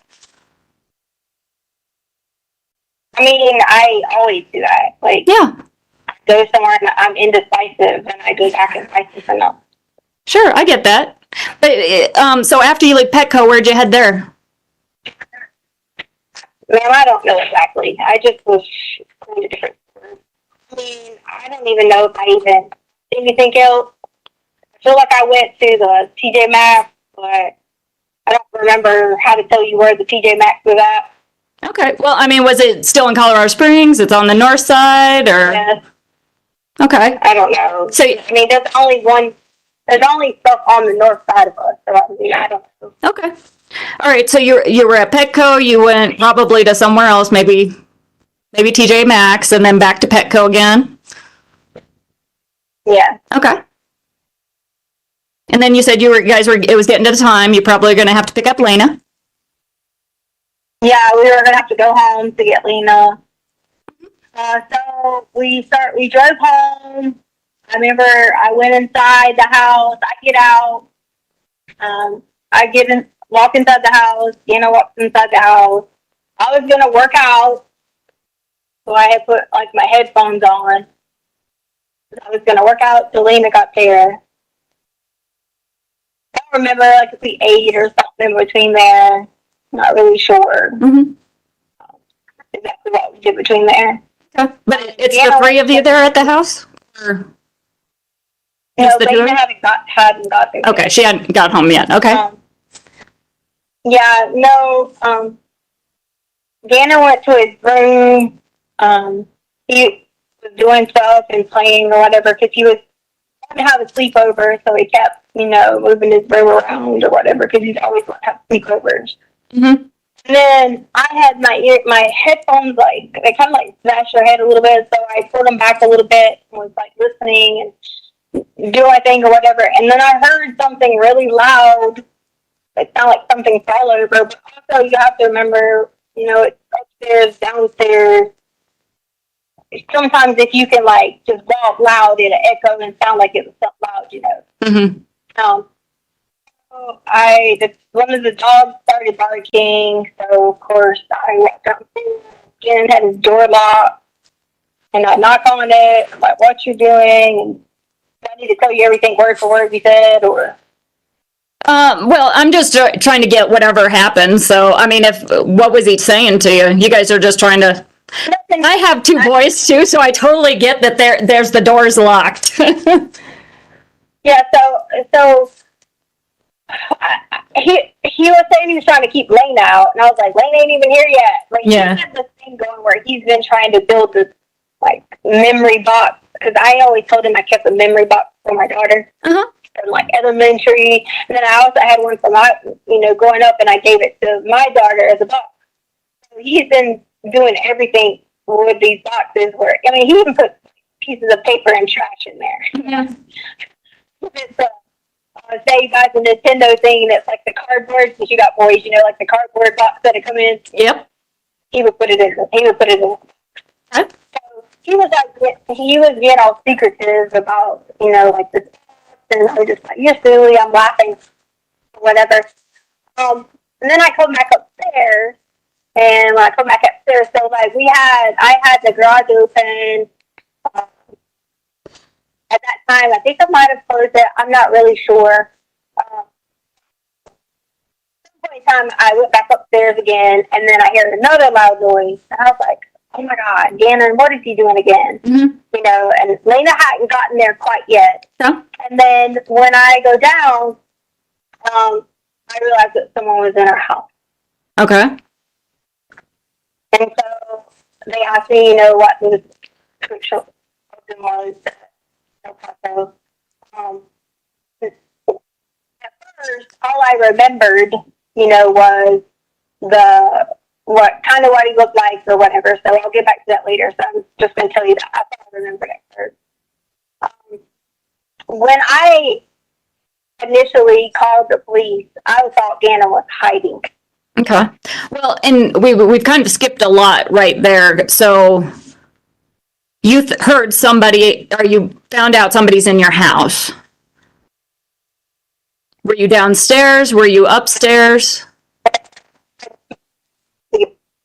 I'm sorry. I think you're cutting out. I'm sorry. I might have said it and it was going out. It's just hard. I'm trying to get off the Wi-Fi or whatever. Sure. Yeah. So, you were in your story and you basically had said the last thing I was hearing was this, you're sitting there, you heard a loud noise downstairs, and then you realized somebody was in the house. So, I realized somebody was in the house. How did you realize somebody was in the house? Because it's like, if you're upstairs, that Ganon was downstairs. Did you go down there and see him? Told you, but I just told you that. I said I went down there. And okay. Did you not hear me say that? No, I'm sorry. It's probably cutting out. So you went downstairs, and what did you see? Well, I went downstairs immediately, and I saw that this guy was standing at the storage room, which is in between Ganon's room and our downstairs basement. Okay. And as you're looking at this guy, what does he look like? He was dark-skinned. Like Hispanic, maybe mixed. I'm not real sure, like, as far as to give you a nationality. More darker skin. Okay. About 5'7", and maybe about 108 pounds. I'm sorry. Did you say 100? Now, in my mind, I didn't just go over those. Those stats. Originally, I got scared, and then I just kind of. Yeah. Oh, I'm sure it's terrifying. I can imagine it would be terrifying to see somebody in your house. So, so you had said he was about 5'7", 180 or 108? Did I mishear you? No. 180. Okay, about 180. I say 180 because my husband is like 200. Sure. Like smaller than him, so that's why I would say 180. Okay, and do you remember anything else about him, like his hair color, what he was wearing? Yeah, he was very like close cut beard. He had a tattoo on his arm. I don't remember what it was. I just vaguely remember that. What was he wearing? I don't really remember. I've had so many like bad dreams that I've pictured so many different things now. Sure. I don't remember. Okay, and as you're looking at him, I mean, could you, which arm was his tattoo on? I don't remember. Okay. I mean, was he facing you? Was he facing away from you? Right. So he was coming out of our storage room, which I assume, I don't want to make any speculation, but that's where he was hiding at. And now, so let me tell you what was weird about this, so that before I finish, when I got there, the alarm was set the alarm away when I got there. I mean, when I left, but it was on arm stay, but it didn't dawn on me at the moment what arm stay meant, that someone, there's no, Inferior motion sensors. I know what that means. I gotcha. So like, it didn't dawn on me that I didn't have to put the alarm in when I walked in. So none of this runs through my mind that, until in the moment, all this is running through my mind, like, this is why, because I was thinking, dogs, whatever, this is why, all this started happening in my mind, this is why the alarm didn't put the arm away. Or whatever. Yeah. So do you think that somebody reset your alarm? Is that what you're getting at? Do what now? I'm sorry. Were you thinking that somebody reset your alarm? Because you said your alarm's weird that it was a stay instead of away. No, you don't reset it. If you have, the way that ours was set up, because of how that door didn't have a sensor on it. Like, say, for example, if I set it on arm away and I left for the day, and the dog, say one of them got out of their crate and moved, it would go to arm stay first. Okay. Because somebody was like, there was already motion in there. Okay. So when you left for the day, did you set it as stay or away? When you and Ganon left at 10? Sure, I said it. I'm pretty sure I said it as arm away because this is something I had to like show later on. So we were talking about, that was just, I'm not a positive if that's why. I'm just saying this was something later on that when we went through everything, that was what we noticed, that it went to arm stay. Okay. Anyway, so at this point in time, I'm just like thinking he's gonna like just completely rob us because he had one of our guns. So at this point in time, I knew he had already been in our house somewhere, somehow, sometime, because in order for him to have obtained a handgun, he would have had to already, be in the house. Okay. Did you guys normally lock your weapons up? No. Okay. Where do you normally store them?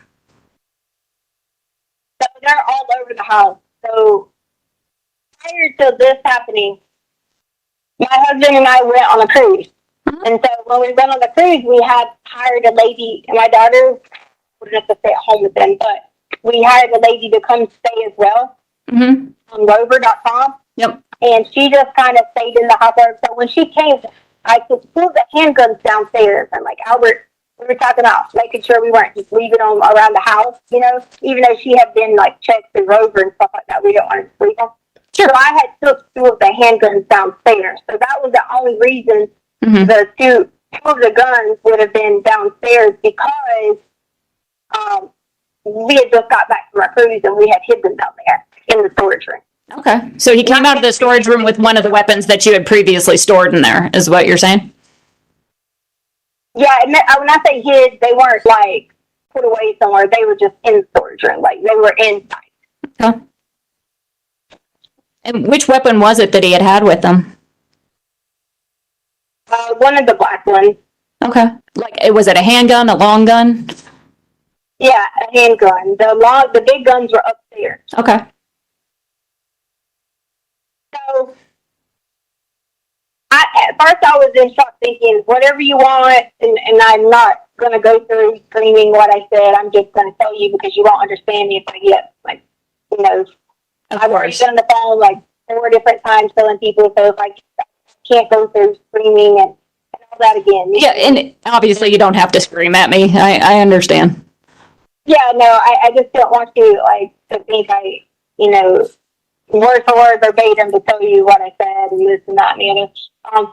So I immediately Ganon was in the room, like about maybe, I don't know, maybe 2 feet from his door or whatever, just yada yada yada, doing his thing, whatever. I'm sorry, Ganon was in his room or Ganon was outside of his room, so he saw this guy out there too? No. Ganon was still in his room. I was just giving you a distance of how far, because Ganon's door was open at this point. Okay. I guess open the door. Okay, so you said his door's open, but you could see Ganon in his room? Yeah, and I could see Ganon in his room.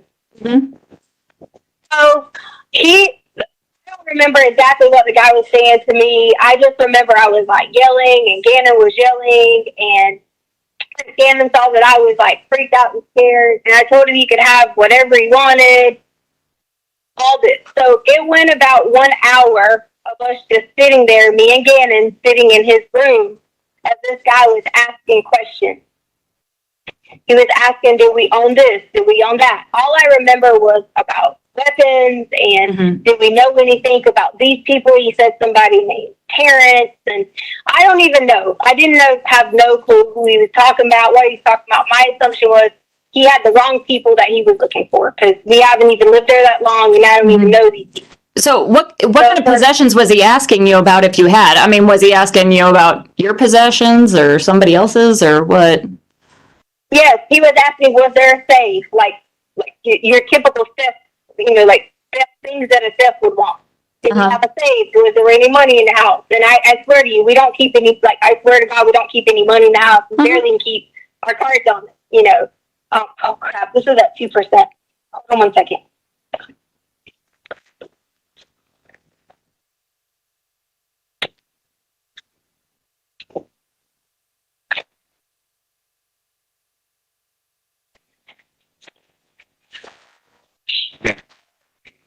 Use your car charger in your car. Yeah, this is at 2%.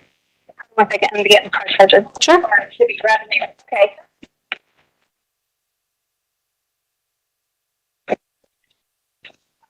Okay.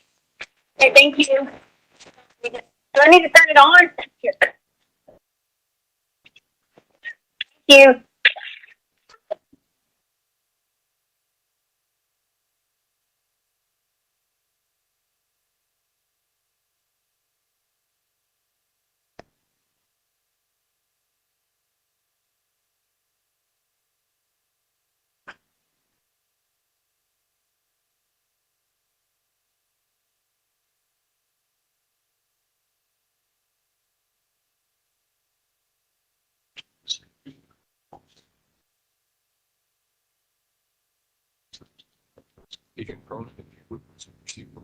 Please. Okay, now that you got people on your side, what can I do for you? What do you need me to do to help you get this information or whatever? To help me get what information? I already done that. I've done it exactly what I told you. Okay. I mean, what can I do to help you? What do you need me to do? Just in general, nothing specific. What do you need? You tell me. I need you to be with your family so that when Ganon comes home, we can all be together and stop putting me on a trial. That's what you can do for me in general. You can show me some love. You can show me everything that I'm showing you. I showed you love. I told you, hey, I missed you. I love you. Oh my gosh, I want to be there to hold you. I want to hug you. I want to do all these things to you. That's what you can do in general, is to treat me that same way back, because I have done that to you. I haven't found you, talk crap to you. Okay. I've defended myself, just like I told you. So your attorney told you not to answer any more questions, but does that mean me? Because I mean, what if I still have questions and we can just work through those like we've been working through? Does that include me? No, you told me if I called them ladies and if I reported everything, you told me that you said I will have a meeting with you, and your exact words were that we would go from there. Okay. And we would start trying to find Ganon. That's Okay. exactly what you said to me. Okay, You said fine. we would move forward. Okay. And be looking for Ganon. That's what you told me. Okay, so what about the meeting? Okay. So here I am about the whole meeting part. Okay. Either you're in this with me and I'm in this with you or not. That's where I'm at with the meeting because I have done nothing wrong. I am not a criminal. I'm not a monster. I'm not someone that needs to be. Okay. All right. Well, I've been treated. all that being said, when can we meet and where can we meet? The meeting will be deciding where we are staying at together to protect each other. Okay, I didn't say what the meeting was about. I said when and where, Tisha. That's the meeting. Okay, where are you staying? Why come we can't come stay with you? If you have a place to stay that you've already paid for, why are we sitting here having to be like, okay, let's stay at this person's house, let's go here, let's go to this hotel, why? Okay, all right, fair enough. Where are you at? Just need the honesty answer. I don't need any more bullshit. You talked about honesty and what you wanted from me, okay? So my honesty is from me, Okay. not from you. All right. All right. Why come we can't get our clothes? I know we can't bring them home because the rest are in storage, okay? Well, why come we can't get together a week of clothes and we decide where our family is staying, okay? And then we get on the mission, whether we got to get in the car, whether we need to be out doing it ourselves, finding, whatever. That's the plan I expect to hear from my husband. Not just, like I'm some side piece that you're going to meet. That's not who I am. No, I didn't say side piece and meet. I said meet up to talk about the truth. And actually, I mean, I told you initially, no, please listen. Please listen. I'm not putting you down. I'm not being mean to you, okay? Initially, we talked about what the standard was. And you know how I am about, my standards. The standard is the truth and a meeting, okay? No, I'm not. Okay, that's why I said, what about the meeting? That's why I started this conversation. Let's talk about the meeting. But then there's a truth. You just said the meeting to get the truth. No, I know. No, listen to me. Listen to me. I'm trying to clarify for you, okay? There's another part of the truth that you haven't told me, like where you are. You're not in the north end of Colorado Springs, okay? We've established that. Okay, where are you? That's some truth that you can let me know. Listen, I will tell you. But if this gets out, I swear, it's because you told it. Okay. You where we at or where we were at. Okay. Fair enough. And I'll stand by that. Okay, fair enough. If somebody finds out where you are, then you can blame me all day long and tell your lawyer that I'm some kind of criminal, okay? I'm not going to tell them that you're a criminal. I'm just saying, okay? I stayed in Defendant, stay America on the north end. Okay. Regionally. Okay. We switched from one hotel. What'd you say? I said okay. Okay. We switched from one hotel to the next hotel. Then at that point in time, I had no more money. Nothing. Okay. Nothing at all. I had people reach out to me on Instagram, and they were like, hey, why don't you come here? Why don't you come here? I don't have a car. I don't have anything. Why do you think people are messaging you want to know where we're at? Because nobody fucking knows. There's nowhere near this. So, Michelle, she reached out to me on Facebook. She's a girl that I always talk about when we go up to Monument. And I would always pass by right up the street. I'd say, hey, my friend Michelle says that she sells cleaning products. Yeah, right. Remember. Michelle has a big ass house out here in Monument, and she has a building. That is a building. It's like an apartment. It's a garage. And she let us come here 2 nights ago. Okay. That's why you have dogs, because she has dogs and we have dogs. So, I can't stay here forever. I can't stay here long. So I can only stay here just basically for the time being because I've been trying to work this out with my husband.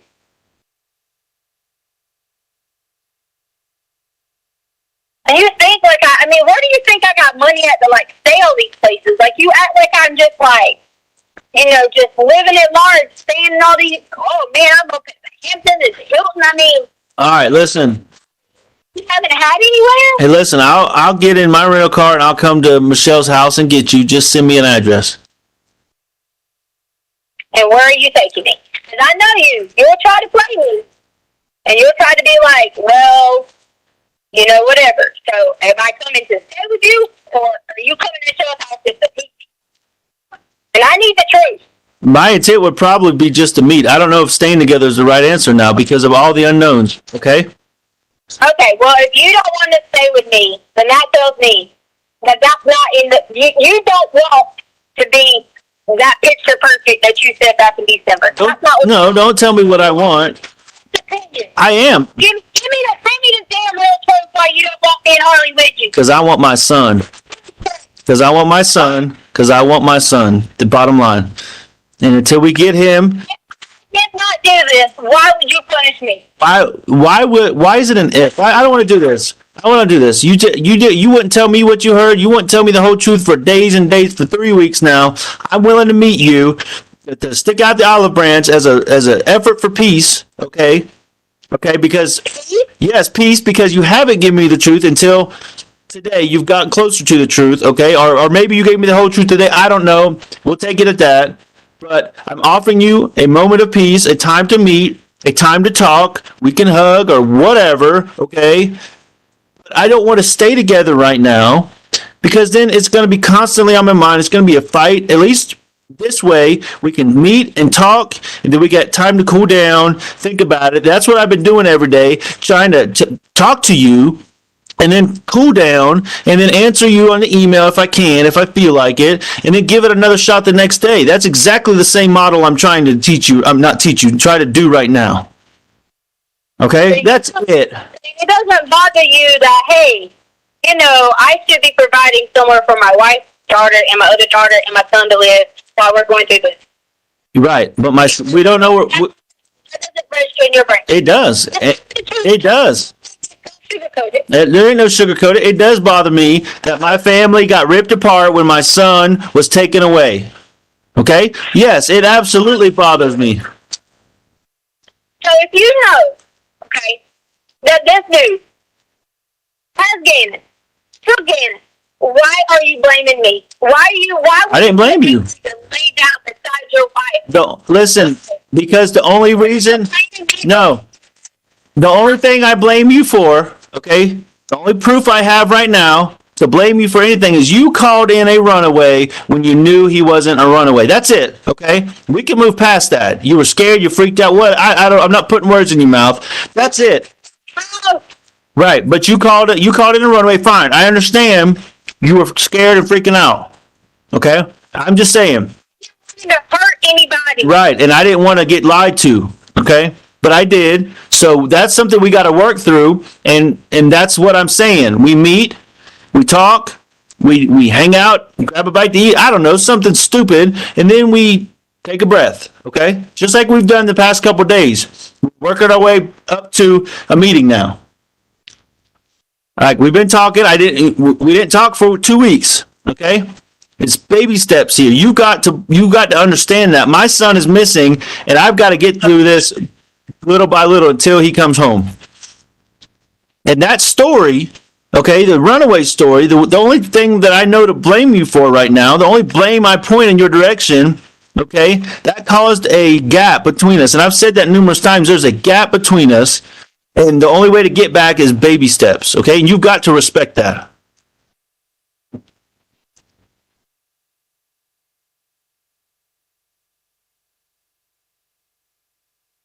Now go. What did you hear in the moment that there was bleeding and everything going on? What you heard? That was the question you didn't answer. I'm trying to finish. Okay. So the police had left. Okay. I put Harley and Lena upstairs in the room. Told them don't come out. Nothing terrible, bad, nothing had happened at that point in time. I was still terrified. If I mentioned to police, if I sent a note, if I said anything, I didn't know what was going to go on. I've told you this 17 times. I've told them this. You could ask me why didn't I do things differently? Fucking scared. Okay? Scared. Went back downstairs. Okay? We didn't have a safe. We didn't have money. He swore up and down we had a safe. Swore up and down we had money. I kept saying, no, we don't have a safe, and I wasn't saying it in this tone, like, no, whatever. Just not going to be reliving all of it like that. No, we don't have a safe. No, we don't have this. I couldn't get your gun upstairs to work. I tried. There was no bullets for the shotgun, and I couldn't get the other gun to work, or I was going to run back downstairs and freaking light his ass up. That was my mind. That was what I was going to do. Couldn't get it to work. Came back downstairs. Girls are upstairs. I knew I had 2 of our 3 children safe. And if I would tell you this, you'll be like, well, why was it 2 of them and not all of them? Or why was it not this one and not that one? People are not realizing that I didn't pick and choose. Okay? Come back in there. Plead again about I would do anything. Money, whatever it may be. Okay? We have this. Jury. I offered every single thing that there was. He kept saying we had a safe. And I kept saying we didn't have a safe. He grabbed me, pulled me back into the storage room. My hands were tied. I already told you this. 17 times again. My hands were tied. Completely. Harley, Lena, upstairs, either sleeping, whatever they were. It was late night at this point in time, 11, 12, midnight, whatever it may have been. I left Harley a note on the counter that said, please recall police. They've heard the word that we always say is a code word. What is the word we always say that you always picked up whenever there was trouble? Desperado. Right. I always pick with Harley about, if you ever heard that word, it's something Albert had to be in trouble, right? She didn't catch on to what I was saying, which I can't blame her. She's sometimes ditzy. Didn't catch on to what I was saying. Nothing. I called you back. Called you back with him sitting there. You didn't answer. Not your fault. So now I'm in my mind thinking, if I say to Albert the code word, he might at least think something. Anything. I don't know. You could have been on the phone. I don't know. All I hear is Ganon screaming. He's yelling at me to shut up. Except he said it in a worse way than that.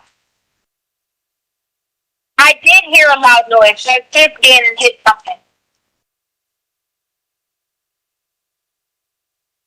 I'm screaming. I'm sitting there trying to make noises because if they're above me, then maybe someone will hear it on the wood pieces. Nobody helped. Nothing came. No one. No one came for anything. When I came back from hitting my head, which was hit on that wood piece that's in our storage room, Ganon was gone.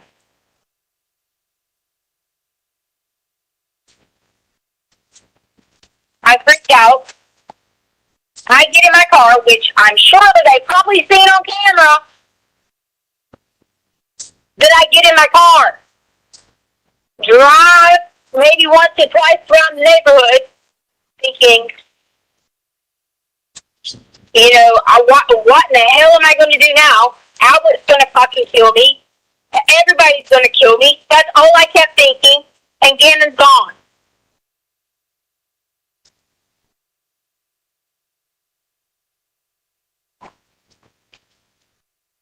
And I haven't slept in how many days reliving how, if I could have done something. Am I going to fight somebody with a gun, with a knife?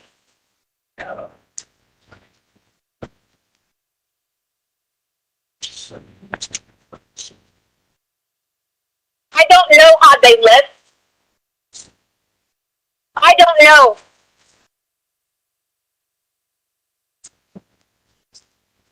And the only reason I would have known who it was is I told you about the badge. More and more, I kept remembering, as I had nightmares every flipping night, who it was.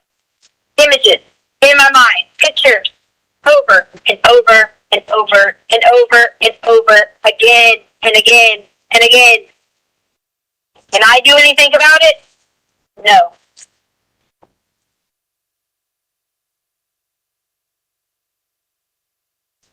It didn't matter whether I said someone was something happened. It didn't matter what I said in that moment.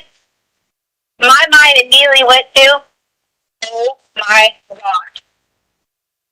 You hear about this? I look on the neighbors all the time. Shit goes down and you don't, like, in your brain, you plan if something was to happen, what you're going to do. And then you can't. Your body don't let you. I'm not a person that even remotely tries to be a badass with a gun. Just don't fire.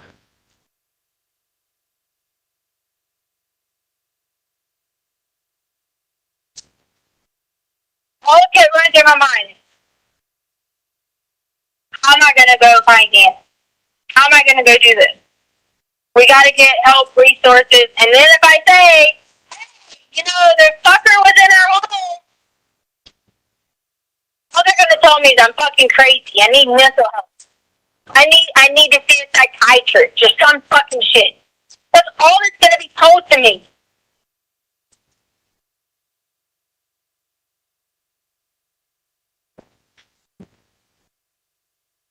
So I went the very next day. So there was no wasted resources. I went the very next day. That afternoon. When I talked to them, I explained to them exactly what I told you. Hey, Tisha, hold on. Listen, this is the worst fucking story yet, all right? I'm done with this shit. February 15th of 2020, you've got 2 entries on that. Explain what we're looking at there. So the first one is we find the board with Ganon's blood on it at the S-curve on the state on Saturday, February 15th of 2020.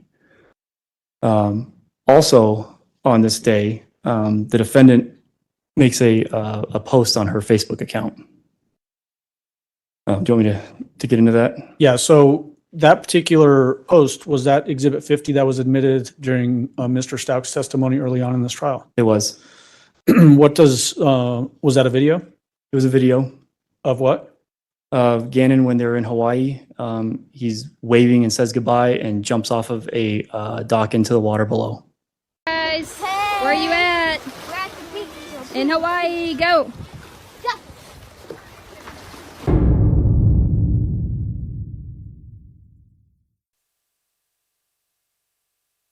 What about, this jury's heard a bunch of phone calls already, heard testimony that you were involved with both the planning and carrying out of these consensually recorded phone calls.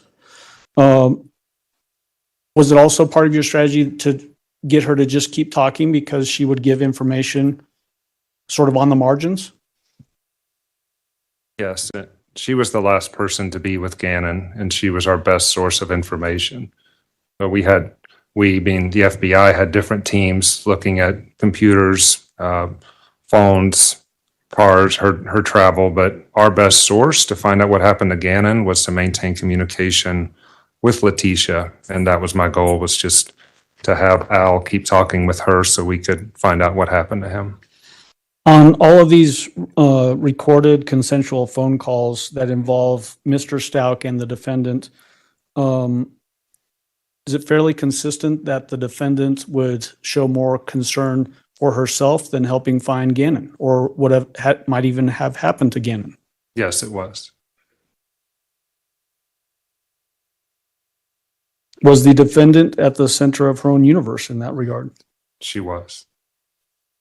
Mr. Grusing, was it also consistent that this defendant would mislead the investigation? Yes, that's correct. Give us what you mean by that.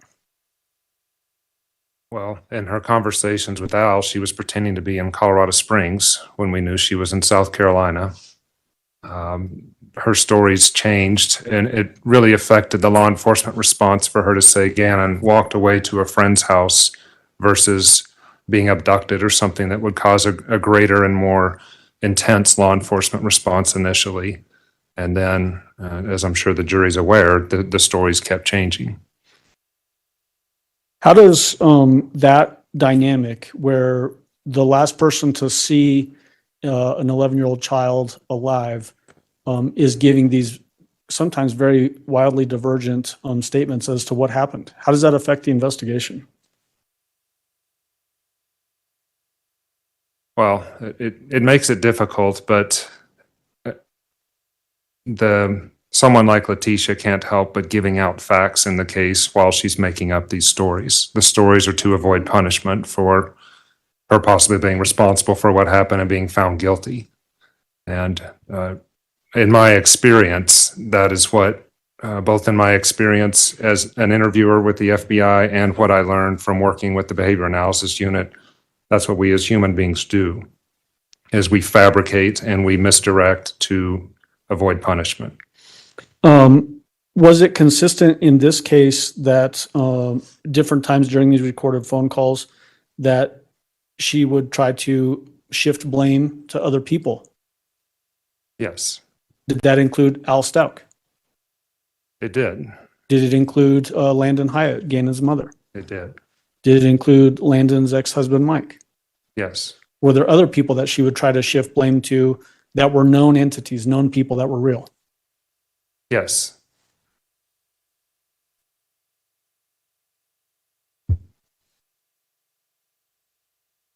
Hello?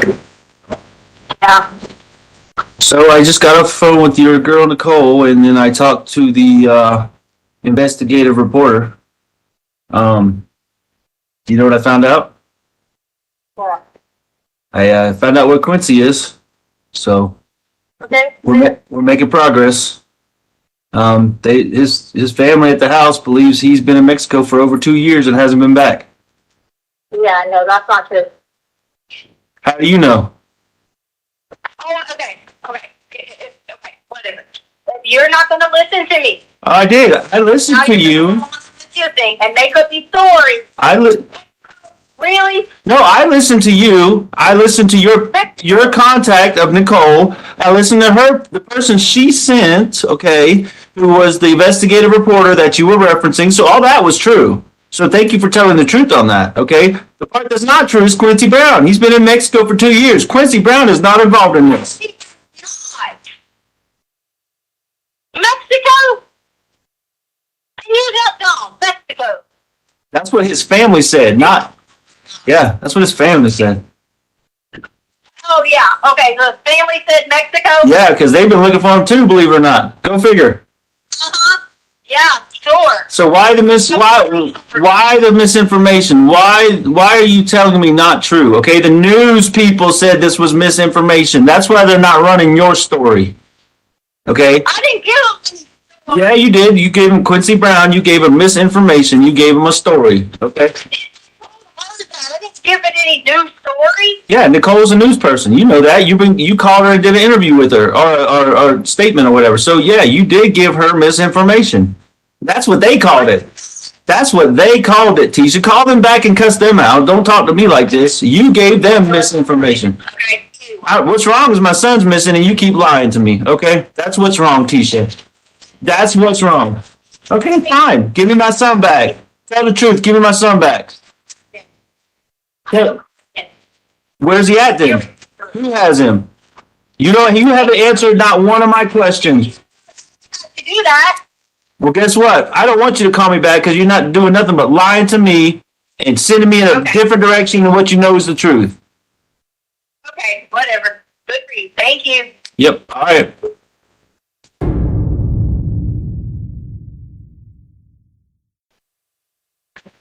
All right. So I know you don't want to hear this, but I'm gonna walk you back through where I'm at, and then I'm gonna let you know how I feel. Okay. All right. I fully believe that something happened, it was an accident, and that you panicked, okay? And that you keep putting somebody else into it, and as long as you do that, it just doesn't look good for you. I'm trying to be by your side when I say that, okay? And I've said this over and over again that you can get through this. And if you give me the truth, okay, I'll stand by you. Okay, but here's where I'm at. Here's my feelings on it, okay? You just need to hear me out, please, okay? All right? I know that you did something. I know that you're responsible, okay? And I hope there was a good reason for it. But the problem is it's clear to me that I can't get it back through you, okay? I had serious hope that, we could stand by each other through this. But you know what? I'm past that point now. After all these lies, and you just admitted that you lied to me for a reason to prove a point, I don't have hope for us. And you know what I'm worried to death about? That I'm going to have to testify eventually about this, and I don't know what I should say. I have no clue what to say about this. Because now I'm put in the position of the truth of my wife. And I don't know what to say. I don't know what to say when I get called up there to testify eventually. You just start your conversation. You please that I did something. I absolutely said that, and I want you to know what you think I should say when I get to have to testify, because I'm gonna get called up there to testify in this situation. I don't know. I'm hoping it doesn't come down to murder. I haven't seen my son in 3 weeks, and nobody can find him. Okay. Or maybe it was an accident and somebody just panicked. But I don't have it. I'm farther away from the truth than I was when I started talking to you after 2 weeks. You were the last one to see him, and I just don't know what I'm going to say when I have to sit on that stand and freaking cry in front of the world about my son. I don't know what the hell I'm going to say. Other than that, you freaking lied over and over and over and over, and then never told me any element of the truth. So what should I say? I mean, okay, what I think is that you did it. What I feel is that you're involved. Excuse me. I think and feel is that you did it. What I know is that you're involved somehow.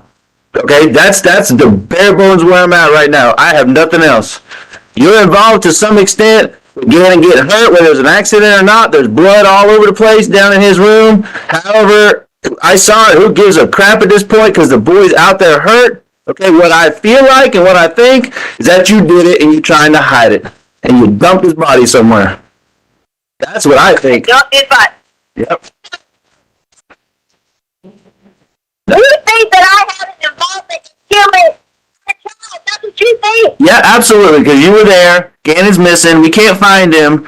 Okay, nobody would stick to the plan this long after the whole world's looking for him.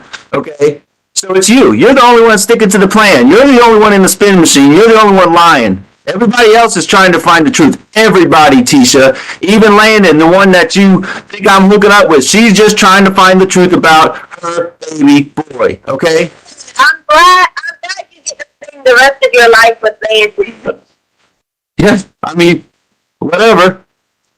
If you think that's fine. Like you tell me, you're entitled to your opinion, but there's a fact here that you were the last one to see him. I wasn't there, so I don't know anything. You know everything, and you're lying repeatedly over and over again. You didn't get raped. Ganon didn't run away. There's no Quincy Brown, Eduardo, Uncle Matt. There's no high fives. There's no Ganon jumping in his back. Okay, what there is blood in his room.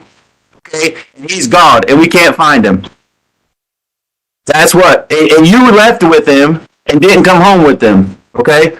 And you still haven't filled any of the blanks. I mean, there's facts out there, okay? There's facts out there, and you won't even tell me the truth. You keep lying to me, making up some bike bullshit, okay? Ganon fell off his bike and busted his head and needed 911. Are you serious?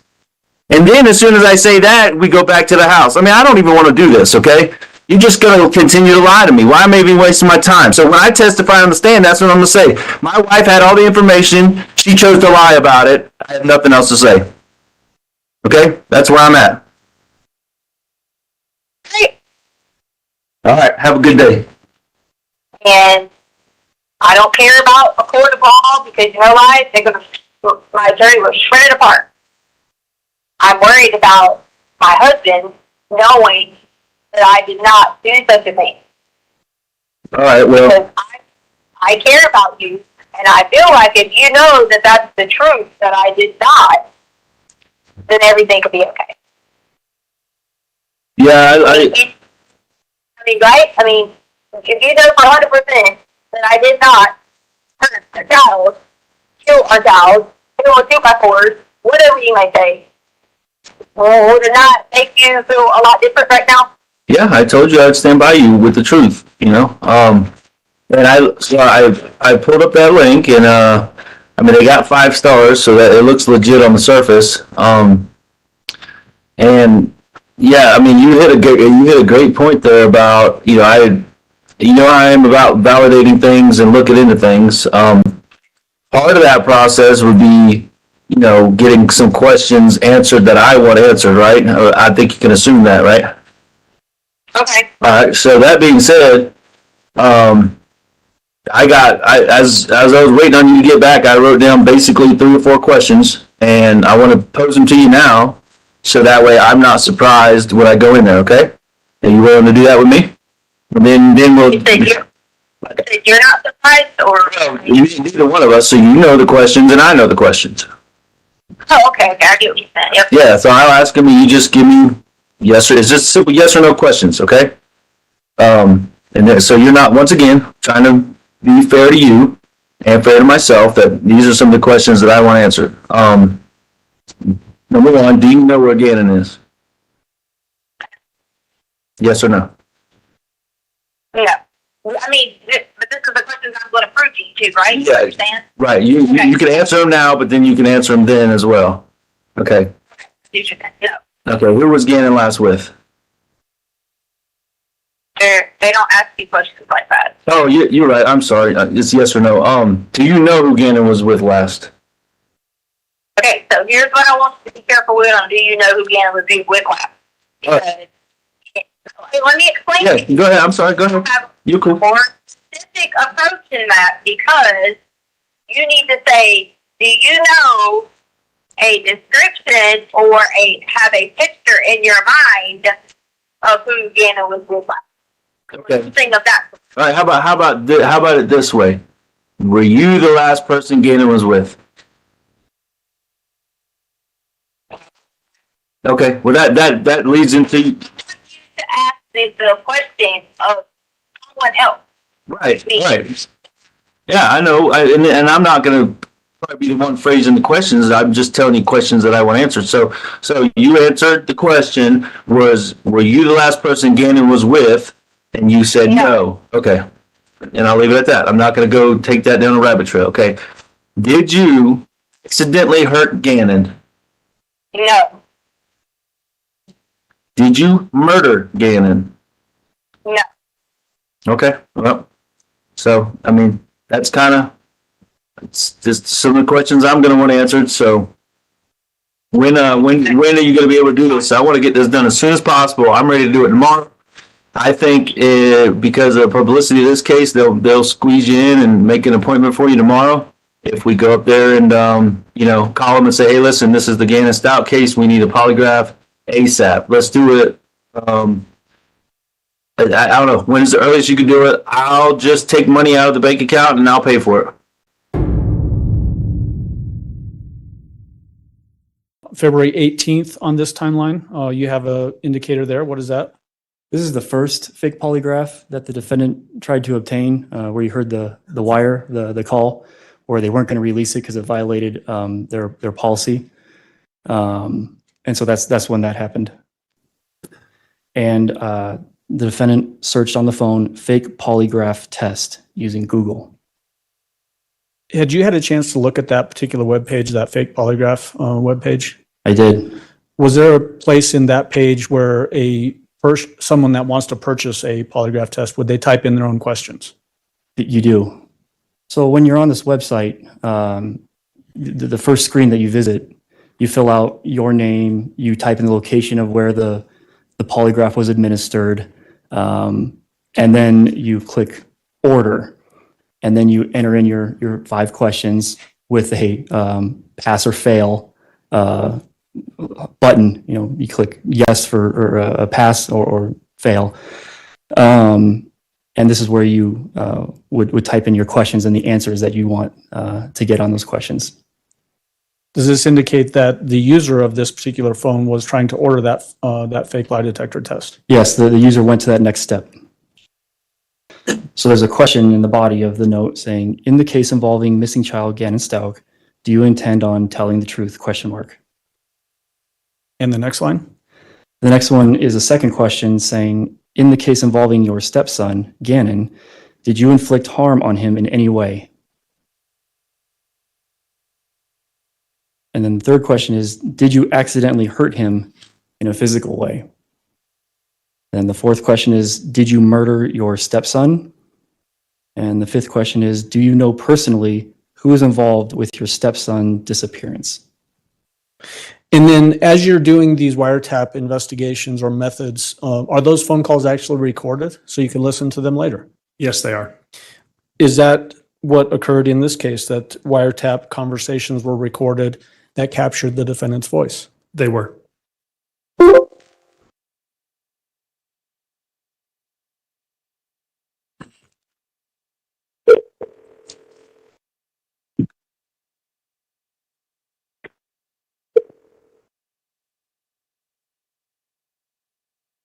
How can I help? Yes, I didn't get any confirmation about my test I paid for. Okay, can I have your name, please? I can check if we've got the order here. Yes. Tisha, last name is Stauch, Stauch. Okay, give me one moment, please. Let me have a little look.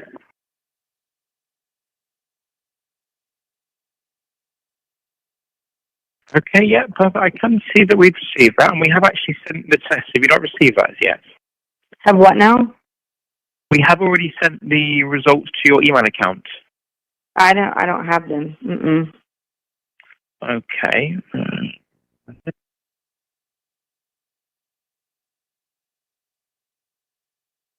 Okay, let me try resending that, and if you don't receive it, give us a call back. Okay. All right, thank you. Thank you, now. Bye-bye.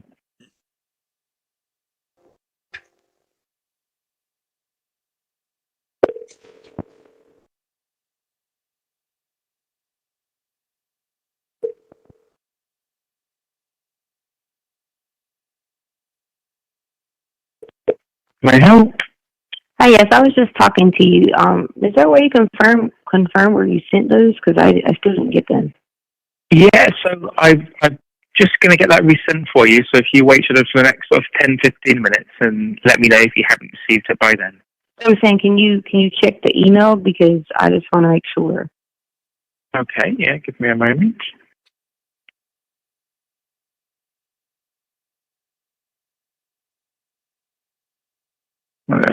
Spelled TECIALYNN2006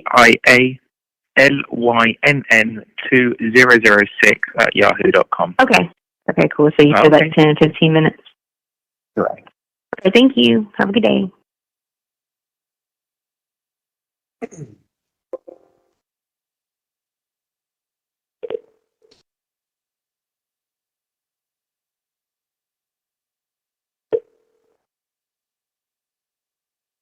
Hello, how can I help? Hi, yes, I'm calling again. I still didn't get that email. Okay, can I ask your name, please?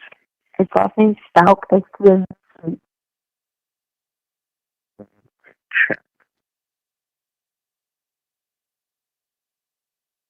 Ah, right, yes, perfect. I can see here.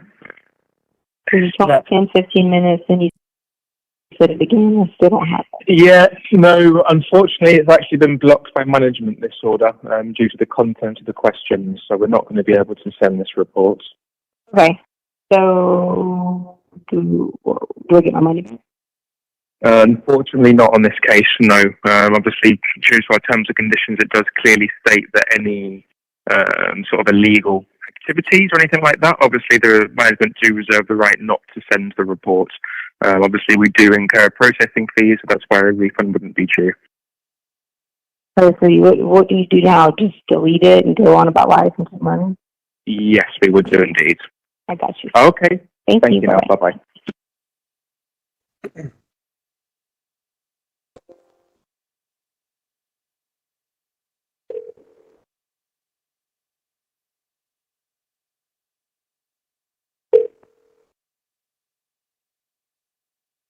Hi, how can I help?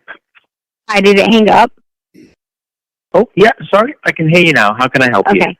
I talked to you earlier and you said that the request I did was blocked or something, but I looked on the terms and conditions and it says you can't say things about like infidelity and stuff like that. So I'm not sure how that was blocked. Say that again, sorry, that you can or can't. No, okay, so I did a report earlier and you said you would send it to me, then when I called back you said it was blocked, that I wasn't allowed to get the report, but then I clicked the terms and conditions and it says you can do questions about infidelity and stuff like that. Yes, infidelity you can, correct. Right, and that's what I did. Your report was about infidelity, was it? What did you say? So you're saying your report was about infidelity? Yeah, like I put questions in for it and you had to put like answers and you said something about it being blocked. Yes, so what were your questions? So it was about during the time that we were away inside of in another state that I talked to and I gave the person's individual's name, Ortega. That was one of them. Then it said, "Are your eyes blue?" And I did a couple of the questions that were on the bottom. Okay. Yeah, I'm not sure in that case. Unfortunately, that's not what came through.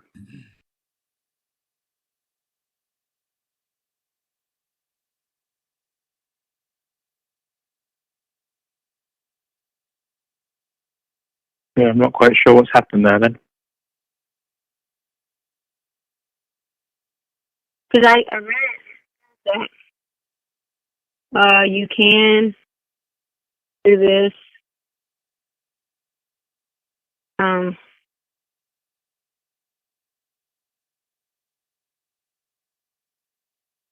Yeah, it says on there that you can do that. Yeah, you would be able to about infidelity, but the questions that were submitted for your order were not to do with infidelity. Yeah, I didn't submit questions that were not to do with infidelity. Okay. All right. See, well, I'll have to look into that then in that case. Do you want me just to write you the questions down? No, it's okay. I'll just need to have a look into this then to see what can be done. Okay. Just remind me again, what was the name on the report? It was Stauch, Stauch. Uh-huh. And that's your surname, is it? Your last name? Yes. Okay. And first name is? Tecia. Okay. And how do I spell that? It's Tecia. Tecia. Yes. Uh-huh. Okay. All righty. Well, let me have a look into that and I can come back to you. Okay. Thank you. What's the best number to get you on? 843. 798. 1700. Okay. Right. Thanks a lot now. Take care. Bye-bye. Thank you.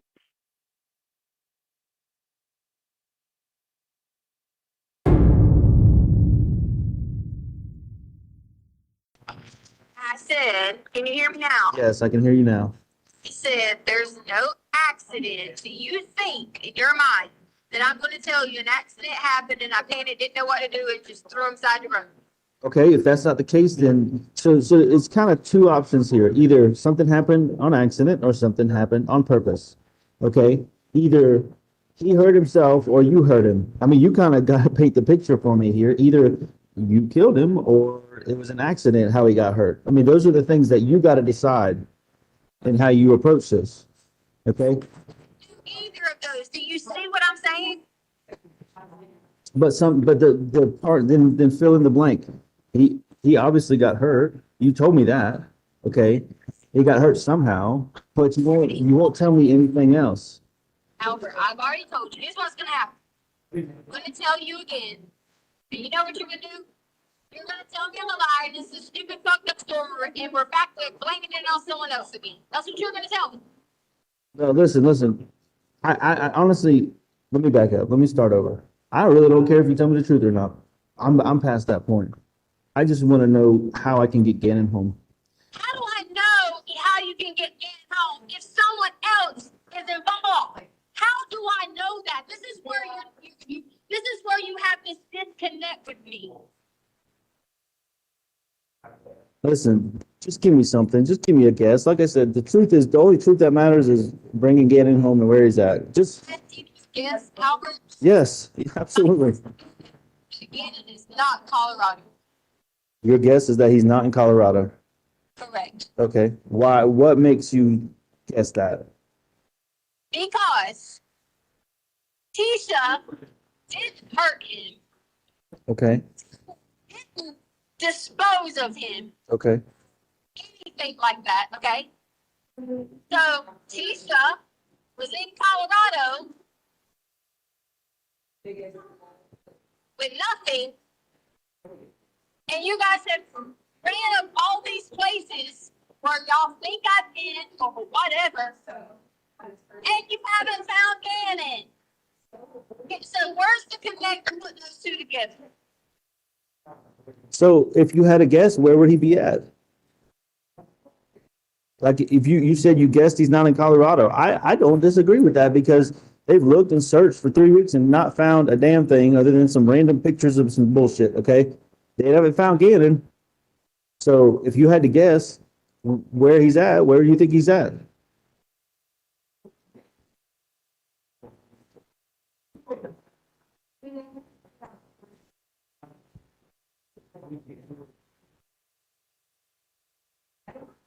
Hello? Yes. Answer my question. If you had to guess where he's at, you said he's not in Colorado, or you guess he's not. Where would you guess he's at? Your best guess. Probably somewhere, I mean, scary as it sounds, probably not even in the United States. What makes you guess that? I don't know, that's my guess. I don't have a reason for my guess, that's why it's a guess.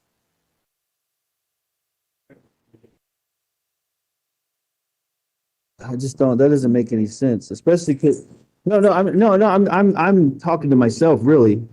I mean, if that's your guess, then that's your guess. I mean, do you think Landon took him to Mexico because you keep saying, or out of the United States? Because you keep saying she's involved? It's perfect. I'm not gonna ever say anything else. No, no. Not your wife anymore. Oh, listen, she's not my wife, so you're my wife. So I hope you're not talking bad about yourself. Yeah. I mean, you can me all you want. That's the truth. But I mean, it just, you guess that he's not in the United States, but you keep saying she's involved. How could she get him out of the United States? Hello? I don't care what you can tell me, until I'm blue in the face. In my opinion, she's involved, in my opinion. Okay. And her deal went wrong. And now she is losing her mind and wanting to do everything she can to keep the finger pointed at me. That is what I feel. Because she wanted a plan to get the kids back, for Gannon to come back. Oh, you're not being safe by letting them stay home alone. That was probably going to be the first thing. You had him home alone or whatever. That's exactly what happened. But you know what? Something that's been bothering me from the day Gannon went missing. Okay. That text that was sent to me from his phone was complete bullshit. Okay. The text he sent to me about, bath salts and all this shit. It sounds like a great story to me, but it's not Gannon. Okay. Yeah. Okay. So my question is, what? Now you're going to get Mike's theory. Oh, here comes Mike's theory. Go ahead. Mike's theory? What is Mike's theory? Let me hear it. Mike's theory is that I gave Gannon bath salts. No, I was never even going there. My question here is, that absolutely wasn't Gannon sending those texts. I know. Okay. So my question is this. Did you send them, or did somebody like force you to send them, or somebody else was involved and they sent them? I mean, tell me about the bath salts, because that's not Ganon. Okay, That's just not Ganon. and I didn't send them either. Okay, so who did? I don't know. Did somebody force you to send them? I don't know, Albert. You just said you didn't send them, and I asked if somebody forced you to send them. You said you don't know. Listen, you're not getting anything from me, okay? Yeah. Until you are on my team. Okay. I'm trying to be, but you're not working with me. It's not like, this is not like every single other situation in our marriage, okay, where it's like, I give in 100% and then you give me a little bit here and there, just like with the money. Remember, I had to tell you how much I loved you and put your picture on Facebook for you to tell me about the money that you took. Not Facebook, but Instagram. Remember that $8,000 or $9,000 that you took? I mean, but it's the same thing you're trying to do here. Picture on Facebook? No, Instagram. I said Facebook, but Instagram. You're the only one. When you took the money, it was like, oh, you don't love me. You're hiding me. But the point is here, you're trying to get me to go all into you without anything from you. That's just not how this works. Okay? It's just not how it works. So in this situation, it's not money. It's not clothes. It's not an item. It's not a picture. It's a person. Okay? So that's the buy-in. The buy-in is the person. You give me what I need to find Ganon, and you got a little bit of buy-in from me. I already passed the lie detector test, and you already told me you still didn't want nothing to do with me. So No, you didn't. You told me you did, but I haven't seen it. You won't. You'll show it to Nancy Grace, but you won't show it to Al Stout. you to me, you wouldn't. I've asked you to meet. I've asked you to show up. I mean, did you? Wait. Hold on. Let me. Did you like at least spend time with your wife? Is what I said. That's all I said.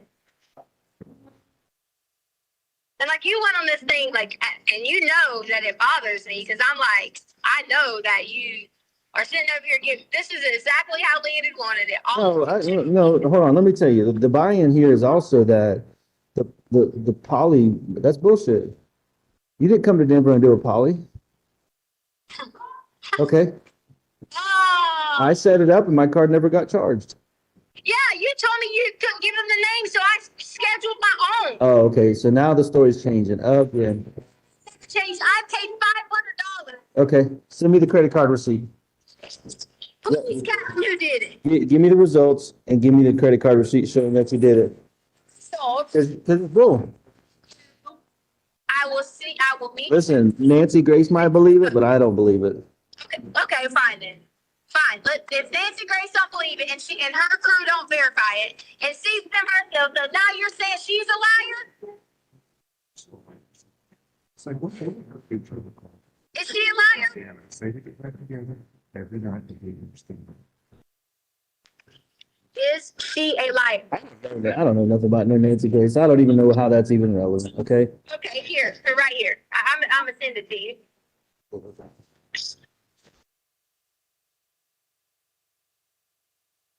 Let me ask you this. While you're sending that to me, you want a future with me? Yes. What is our future going to look like without Ganon? Answer that for me. And think, before you give me some bullshit, think long and hard about what our future looks like without Ganon.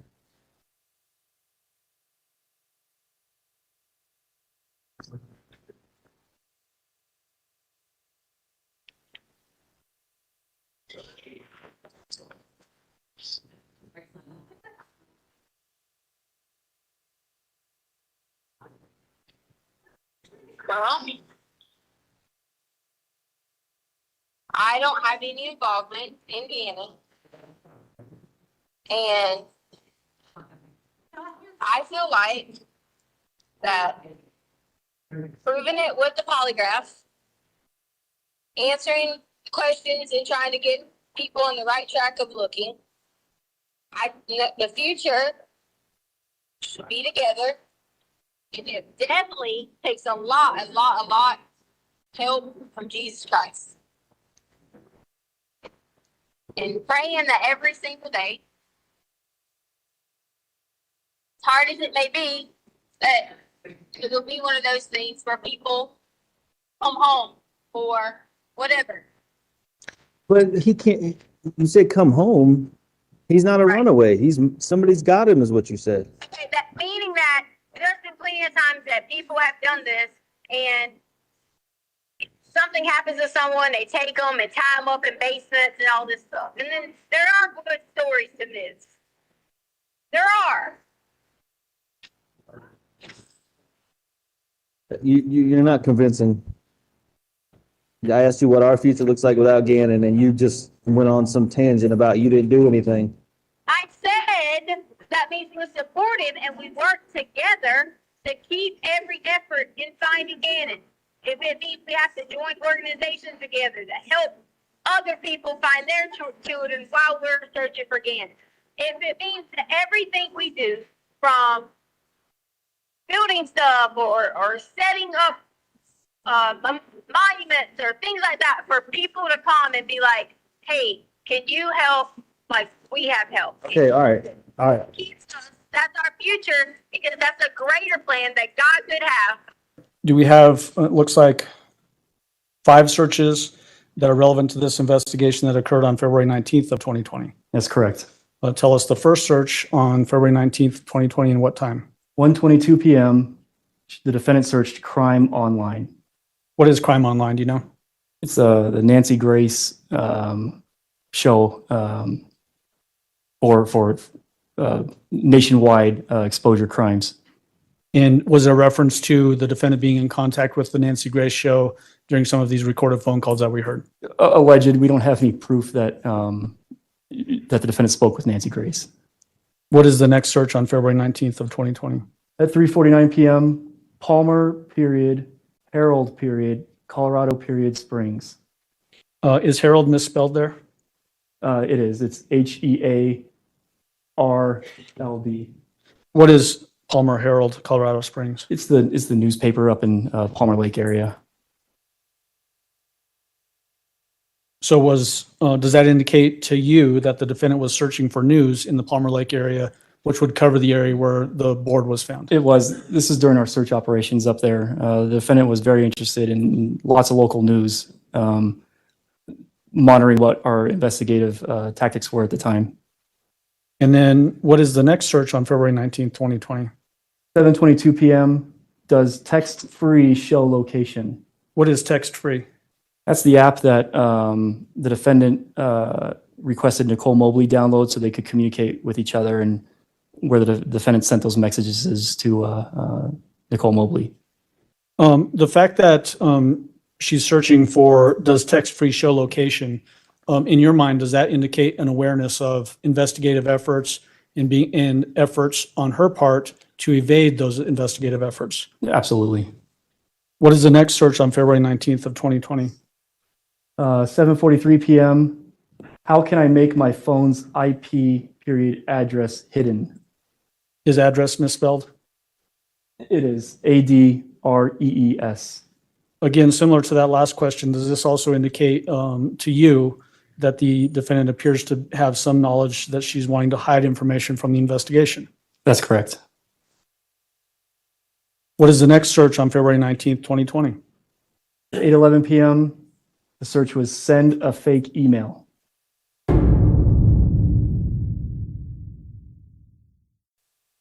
And then do we have 2 searches on February 20th, 2020? We do. What is the first search on February 20th of 2020? At 6:51 a.m., how long will fingerprints stay on an object? What is the next search on February 20th, 2020? 8:49 p.m., I need a fake ID that's legit.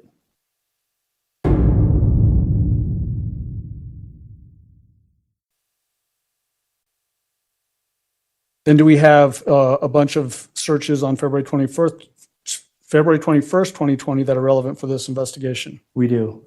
What is the first one on February 21st? 6:43 a.m., children trafficking to, period, Mexico, period, from, period, and it's misspelled Colorado. It's spelled COLOROSDO.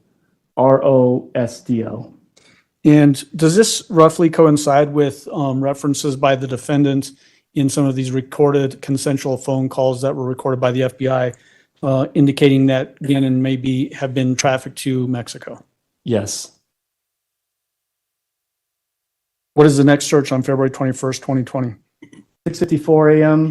I need a criminal polygraph. And the next one on February 21st, 2020? A few minutes later at 7:08 a.m. I need a fake criminal polygraph.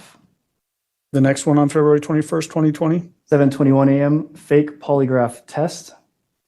The next one on February 21st, 2020? 7:35 a.m. Can you get away with fake lie detector? And it's misspelled. DETEXTR website. These searches for needing a criminal polygraph, fake criminal polygraph, and can you get away with a fake lie detector test? Does this indicate, in your mind, that the defendant had some awareness of trying to evade the investigation in this case? Yes. What is the next search on February 21st, 2020? 9:52 a.m. Ganon Stauch, El Paso, period, searching in landfill. Was there in fact searches of landfills trying to locate Ganon's remains? There were. Was that publicized? Briefly, if I recall right. And then what is the next search on February 21st, 2020? 11:26 a.m. Search efforts for Ganon Stauch. Hello? Okay. So, hey, you said there was an emergency that you need to talk about? Yes, are you okay? Because I sent you the message about stopping searching, and I said, "Are you ready to like work together with me?" Yes, I sent that to you. Okay, so what is it? What do you mean? What is it? I'm telling you.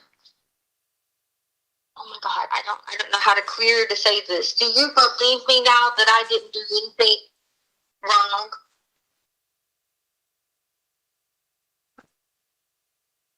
I mean, I'm just trying to get you made it seem like there was some urgent news that you had to tell me, and this is And I sent you the link you were talking about with the landfill. That was old. oh, so there wasn't really anything urgent and pressing that would help me find Gannon. I'm asking you, are you ready to work together with your wife to do it? Yeah, I'm telling you, I'm going off your list. Number one, Gannon. So let's focus on that. Okay.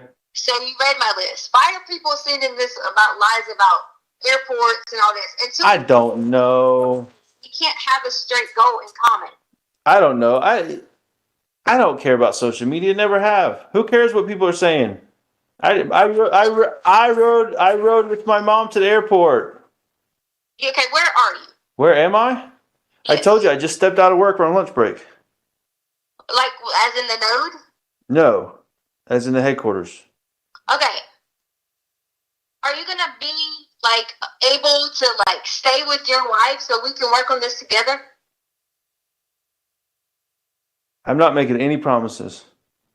I need to know like now, like starting tomorrow. Well, you're not even here. If you're telling me starting tomorrow. With the dogs. I can't fly the dogs. Well, how did the dogs get to where you're at if they couldn't fly? I'm in the car with friends. That's all I've been doing. The dogs can't get on an airplane. What friends? Only thing I'm saying, a friend named Michelle, so the different people, some adjacent people to me that works with Harley. We stayed at their house. Okay. We've just been staying everywhere. The dogs cannot get on an airplane. Okay, fair enough. But I want to get back to Gannon. I want you to tell me you're going to work together with me. That's not a problem. Be together so we can burn down everything, figure this out, get a plan in place. But why is the safety of a child contingent upon anything other than finding him? I can't help you if we're not together. Yes, you can. I can't do any of that together. The safety of a child is us together. Because we have to write it down 10 freaking times and work through it.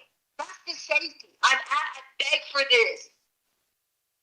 But I still don't understand how you helping me with Gannon is contingent upon anything else. Contingent. I am your wife. Did you file for divorce?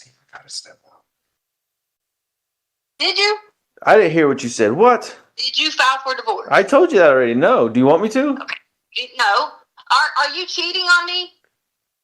Am I cheating on you? No, listen, we need to focus on Ganon, okay? You told me you had, Some big plan. no, it's not, yeah, it is, you're right, it's a big plan to find my son. Absolutely. Okay, so listen to me. You made this, like you always do in these scenarios, you made it seem like we could fix this immediately. You got some big piece of information. Listen. Listen to me and be open-minded in order. And with that comes you taking my side in order for it to even be working. Because if you go against me, you poke me, you be whatever, you try to do whatever, all these things, we can't get to what you need. Okay, so but that's what I wanted you to say, because you just told me that finding Ganon is contingent upon what you getting what you want. Yeah, you said if I don't buck you or don't be with you and don't sleep with you, yeah, that's what you said in essence, is that if I don't give you what you want, we don't find Ganon. So listen, but hold on, listen, I'm going back in now. I thought you had some emergency. So you got 30 minutes to give me right now. Listen, I'll make up some bullshit when I go back in there, but yeah, I'll give you 30 minutes right now. Walk me through it.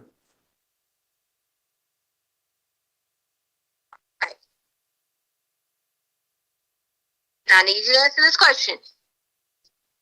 Why? How many of the videos, so it can all make sense to you, have you saw other than one video? Listen, this is not Albert answers a bunch of questions. You tell me. No, you tell me what I'm missing or haven't seen. That's what this is about. This is not you. Have you seen a video of anyone pulling into our yard after 4 o'clock? Have I seen a video? Did you see this? Have I seen any video of that? I'm not sitting here answering questions, okay? I haven't seen other than what's been released. I haven't seen what's other than been released to the public. I'm not sitting here getting questioned. You said you had a story to tell me about this. Didn't say I had a story. Okay. Helping you. Okay, well, help me. Don't. Okay, I'm listening. Did you see any other videos? I'm listening. I'm not being questioned, okay? Tell me what I'm missing in the video. Just tell me. Don't ask me. Tell me. In the video, when Harley comes home and Lena, I'm sure you had to see this. Just tell me where Harley parked her car. I have no clue, Tisha. Tell me what you're trying to tell me. Now you get me upset. You haven't seen this. No, I have not seen anything. I told you that. I've seen what is on the internet on the video about the truck. That's it. Okay. So can you wait by your phone for 5 minutes? You said 30 minutes, and just if you got something. 30 minutes, but I need you to wait by your phone for 5 minutes because I have this girl's kids in here. Yeah, what? Her kids are in her car. I drove to get some food. I have her kids in here, so I just need 5 minutes to pull up in the yard for the kids to get out.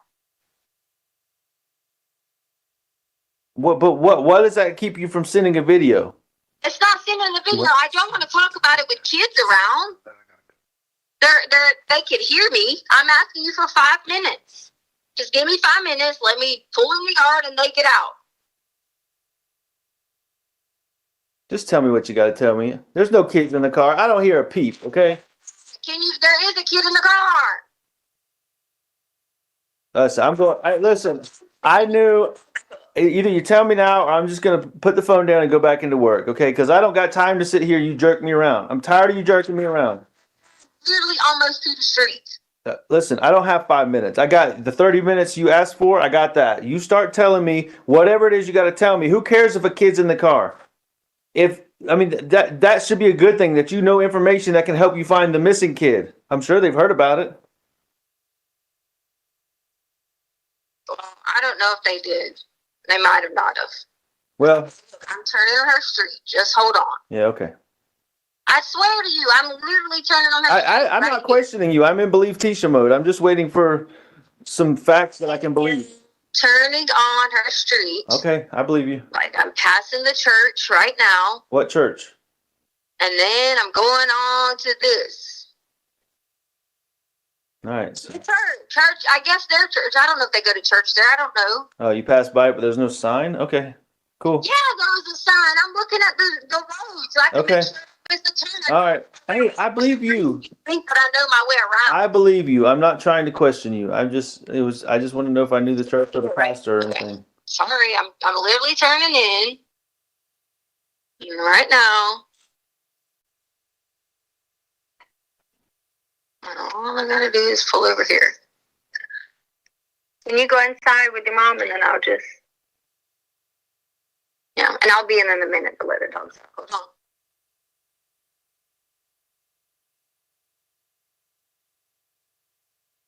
All right, give me 1 minute. So, yeah, okay.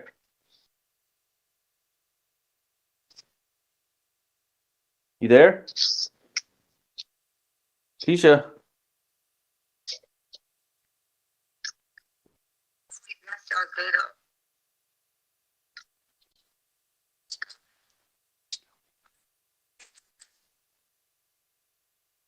Yep, I'm here. Let's stay here. And then I'll get the dogs and I get back and if we just go. And then we can think about it, we can work.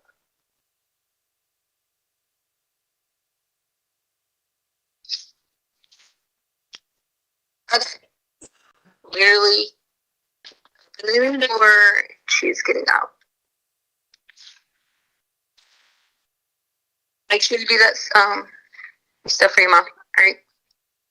Where did you put mine at? Right there? Okay. Thank you. See you in a little bit. Sorry, her daughter is like of age. Anyway, all right. So, my point behind all that is telling you is, I need you to believe Albert. I need you to believe that someone did take Ganon. I need you to believe that I've already given the police department the description. I've already did that. I need you to quit thinking that it's somebody just made up, because it's not. Obviously, I didn't do it. There's no way possible that I could have been hours and hours away in a certain window. I need you to help them re-look at that.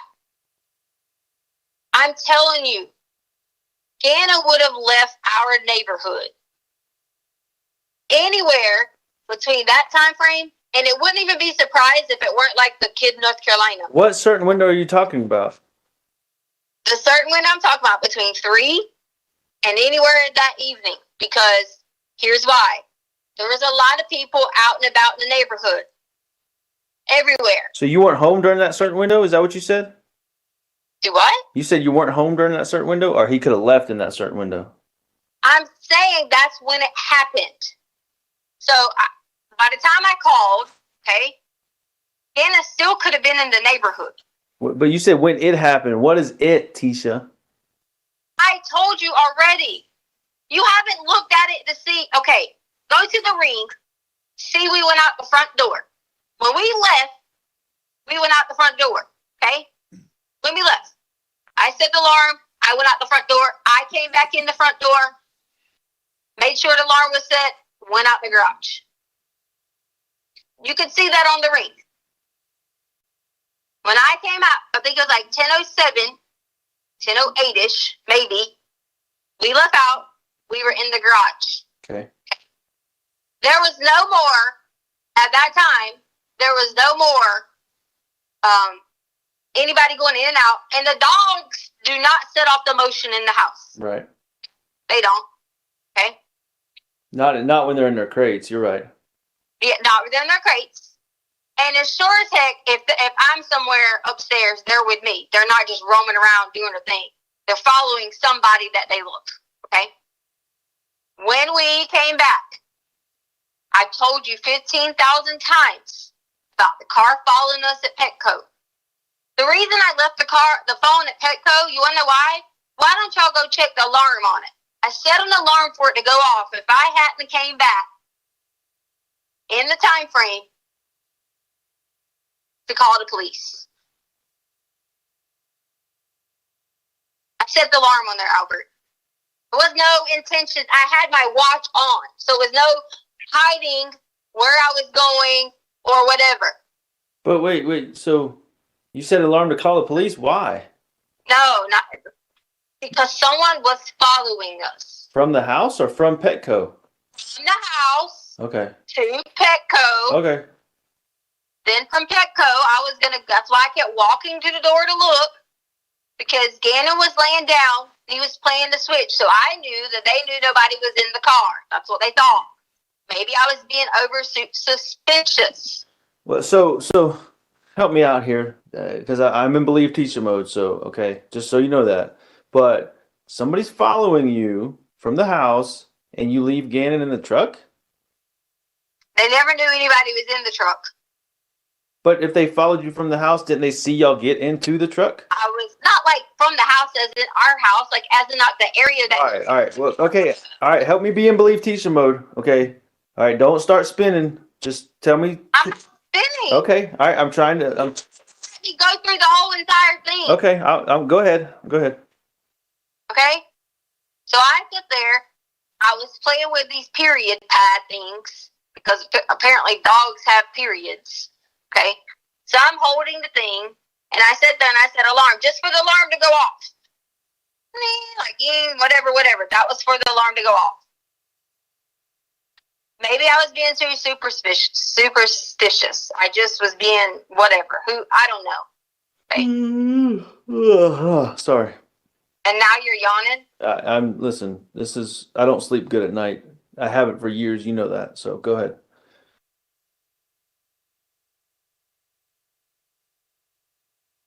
Albert, I was supposed to deliver papers. Deliver. So I couldn't do it, Albert. Deliver papers for what?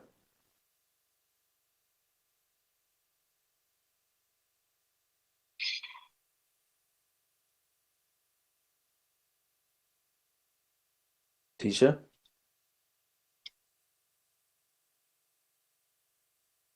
When I went to Nevada, there was this pregnant lady. So I agreed to help the pregnant lady because she was really, really pregnant. She gets in the car, which is why Ganon was not in the front seat.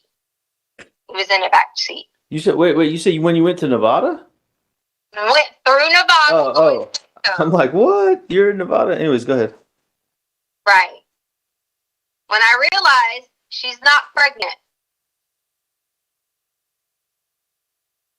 Once she gets in the car.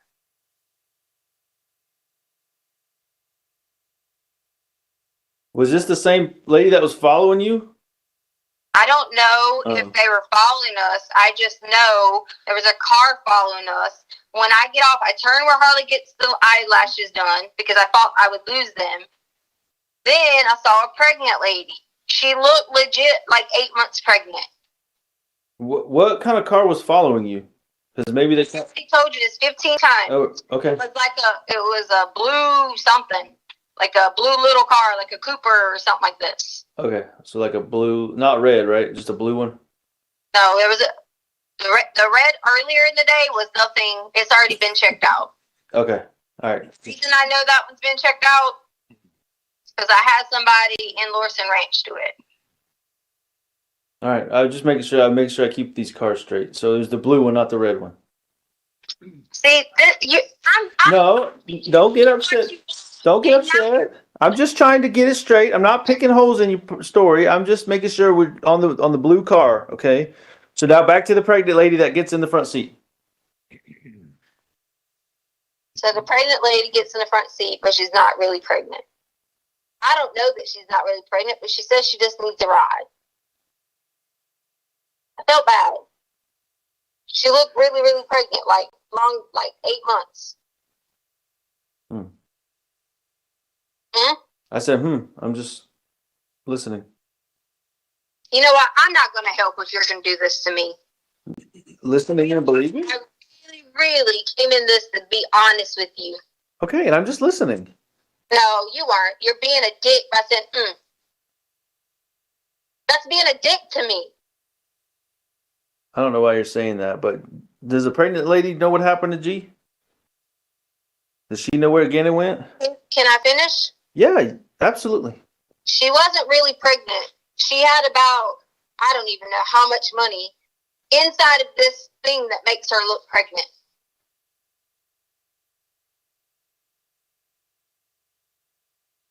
So you know where my mind immediately goes?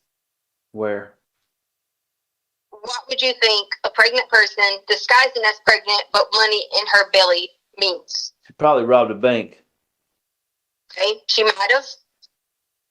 Or I am. She could be involved in something crazy, right? Yeah. I would be scared of myself, even if it was a woman. Yeah, because that's pretty scary, right? You're making fun of this like it's No, I'm not. If somebody got in my truck with a pregnant belly full of cash, I'd be worried to death. You're right.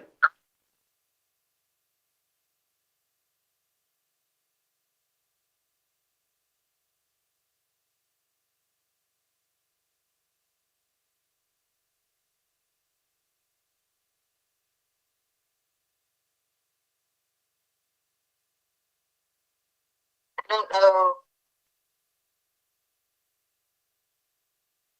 I don't know how else to help other than to know we were in the wrong place at the wrong time.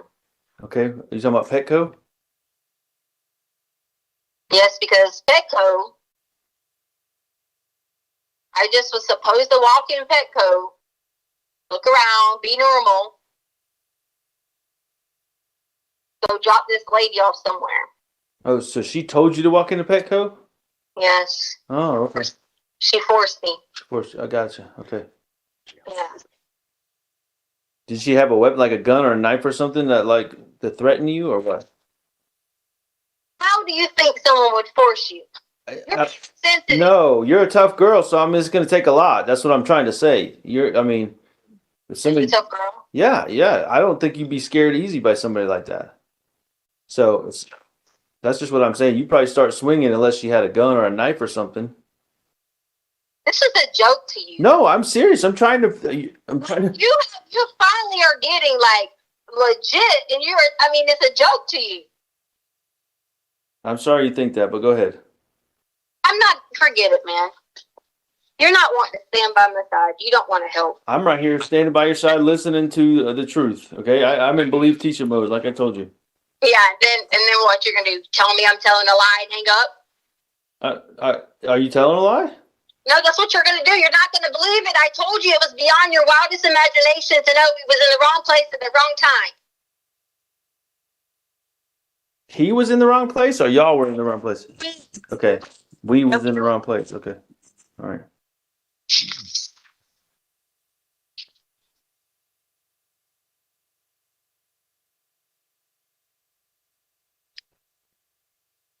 I mean, are you telling me this? I don't know. You want me to believe you, but I feel like you're just telling me something to make me feel better about Ganon missing. Okay, so because it was kind of like the Quincy Brown thing. I mean, now it's a pregnant lady with cash in her belly. Okay, I believe you. What's next? What happened next? Now you're making silly. No, I'm trying to make sense of all of it. Okay, you want me to believe you? I'm giving you the benefit of the doubt. Tell me the rest of the story. Albert, to sum it up, it's just being caught up in the wrong place at the wrong time with people who are money laundering, want me or whoever they can get to deliver paper to these Mexican restaurants, and you're supposed to get packages back from them. And I wouldn't do it. So that's why we were on County Line Road, because I was scared to death. I left.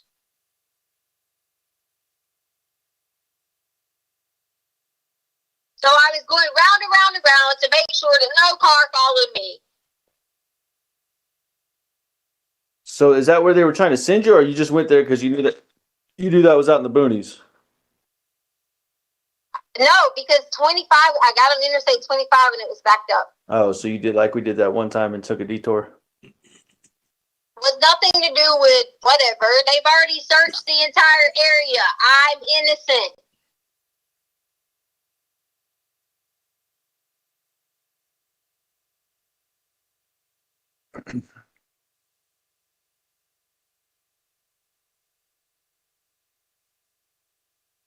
That's who has Ganon, okay? The pregnant lady with the cash? No, whoever has proof, because I've already given it to the Mexican guy. Why do you think I told you that about the Quincy thing? Because the whole Mexico. We need to be looking at any routes going into Mexico, and I've been telling you this. No, but you told no. Okay, all right. I'm out of believe Tisha mode now. Okay, because you told me Quincy Brown was in Colorado Springs. His family told your news reporter that he's in Mexico. Okay, you didn't know that beforehand. And of course, you have nothing to say about that. I'll talk to you later. The next one on February 21st, 2020. 6:46 p.m. I need, and it was misspelled MEED, to change my look to hide. And the next search on February 21st, 2020. 6:47 p.m. Face disguise. The next search on February 21st, 2020. 6:49 p.m. Full face and then change, but it's misspelled CHAMGE. And the next search on February 21st, 2020. 6:51 p.m. First face transplant woman. The next search on February 21st, 2020. Also at 6:51 p.m. Full face transplant. The next search on February 21st, 2020. 6:51 p.m. Face, but it's misspelled FAVE. Transplant near me. The next search on February 21st, 2020. 6:53 p.m. Full face plastic surgery. The next search on February 21st, 2020. 6:56 p.m. Full face plastic surgery Atlanta. Those searches, as it relates to this plastic surgery, face transplant, and that sort of thing, in your mind, did that indicate an effort to change her appearance to evade the investigation? Yes. What is the next search on February 21st, 2020? 7:23 p.m. Need a guy who wants me to move in. The next search on February 21st, 2020? 7:24 p.m. Find a man with a place to let me move in.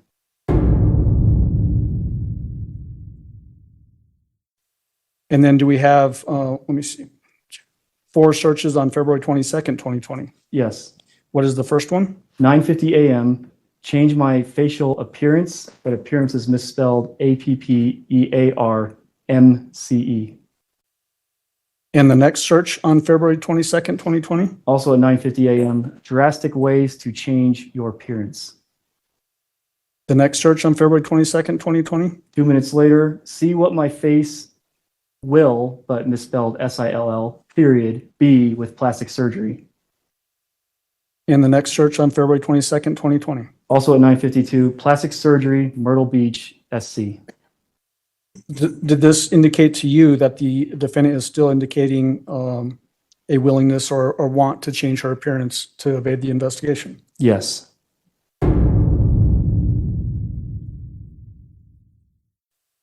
And then do we have 4 searches on February 23rd, 2020? We do. What is the first one? 3:08 a.m. Ganon Stauch found. Was he found on February 23rd? No. What's the next search on February 23rd, 2020? 8:24 a.m. Replacement passport. The next search on February 23rd, 2020? 3:15 p.m. Shock from period watching someone get shot. Is someone misspelled? Yes, it's spelled SOMEOKE. Is this the first indication that we have? Well, let me back up a little bit. Ganon's body still had not been found by this time, right? Not yet. Is this the first indication that we have of consciousness by the defendant of Ganon being shot? Yes. And then the final search on February 23rd, 2020. 5:13 p.m. Face mask that looks real to disguise. We have what looks to be 7 searches on February 24th, 2020. Yes. What is the first one? 9:14 a.m. GoFundMe, Tisha and Harley support, but support is spelled AUPPORT. And the next search on February 24th, 2020. 1:23 p.m. How long does it take to get DNA? Next search on February 24th, 2020. 1:24 p.m. How long does it take to get DNA from crime? And the next search on February 24th, 2020. Also 1:24 p.m. how long does it take to get DNA results from a crime scene? The next search on February 24th, 2020. 1:26 p.m., how long does it take police to get DNA results? The next search on February 24th, 2020. 1:39 p.m., how long does it take police to get DNA results in Colorado? And then the final search on February 24th, 2020. 1:39 p.m., how long does it take police to get DNA results in Colorado Springs?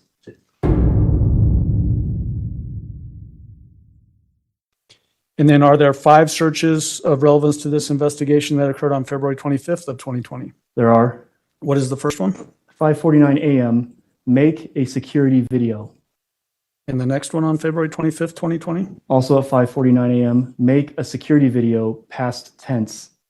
As it relates to that particular search, in your mind, does it appear that somebody is trying to create what would look like an old security video to throw off the investigation? And alter it to whatever narrative you want it to fit, yes. Okay. The next search on February 25th, 2020? 4:12 p.m., I need a new social security number to hide. The next search on February 25th, 2020? 4:28 p.m., apply for a social if I lived on an Indian reservation. And then the final search on February 25th, 2020? 6:56 p.m., cadaver dog.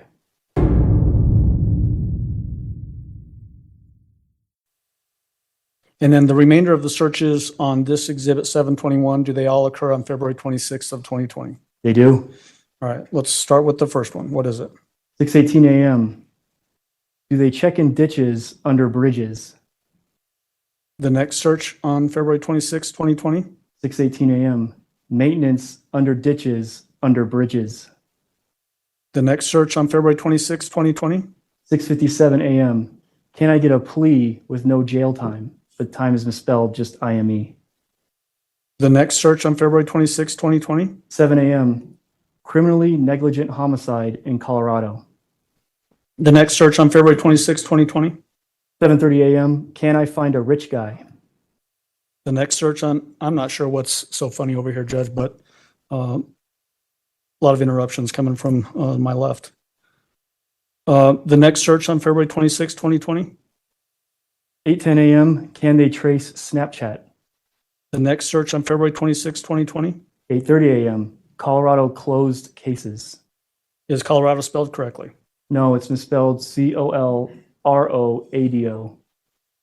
The next search on February 26th, 2020? Also at 8:30 a.m., Colorado misspelled COLROADO, Springs misspelled SPRINGS, closed murder cases. The next search on February 26th, 2020? 8:33 a.m., drug cartels in Colorado Springs. Does this coincide with those consensually recorded phone calls that the FBI was involved with, wherein the defendant starts to introduce the idea that potentially a drug cartel was involved with Ganon's disappearance? Yes. The next search on February 26th, 2020? 8:48 a.m., make my phone get a call, misspelled, just CAL, from Mexico. The next search on February 26th, 2020? 8:51 a.m., fake a call, period, from Mexico, period, drug, misspelled SRUG, cartel. The next search on February 26th, 2020? Also 8:51 a.m., fake a call from Mexico, drug cartel. The next search on February 26th, 2020? 8:53 a.m., Bluff My Call app.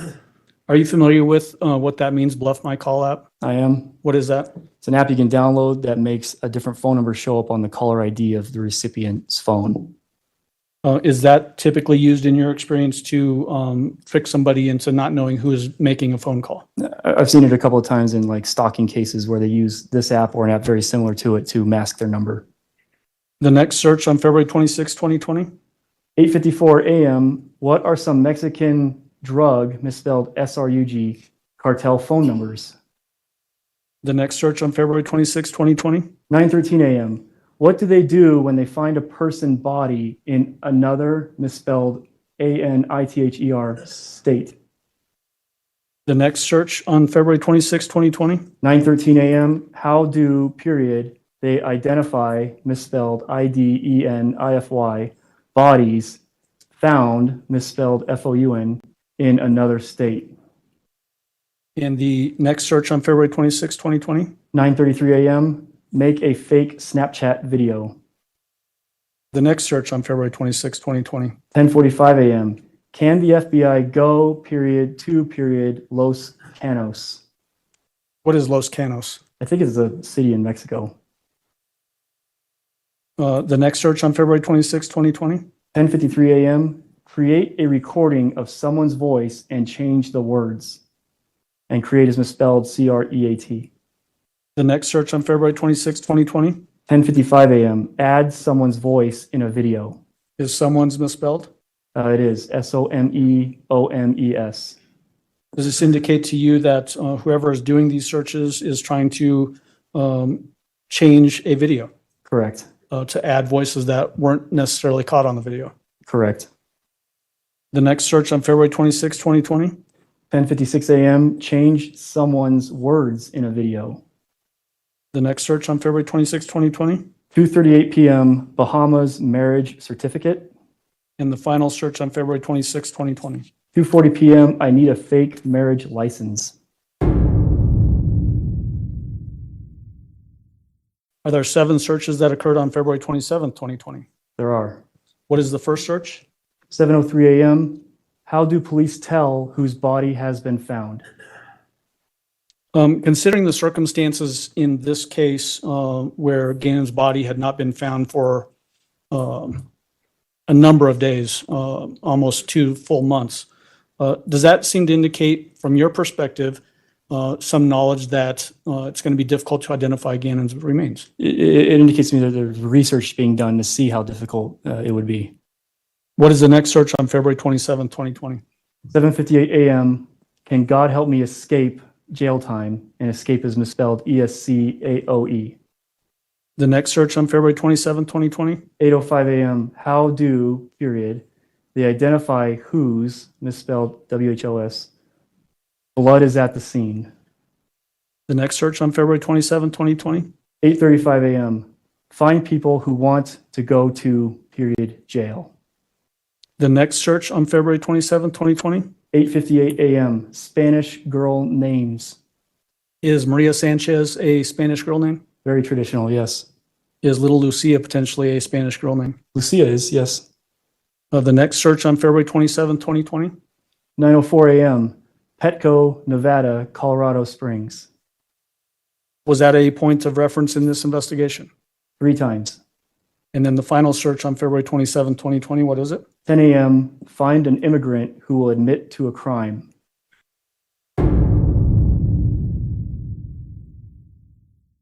And then are there a number, let me count them, 1, 2, 11 searches that occurred on February 28th There are? that are relevant to this investigation. Yes. What is the first one on February 28th, 2020? 7:02 a.m., how long does a body start to decompose in a bag? Does that indicate specific knowledge about the condition in which Ganon's body was packaged and discarded? Yes.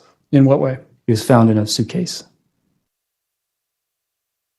The next search on February 28th, 2020?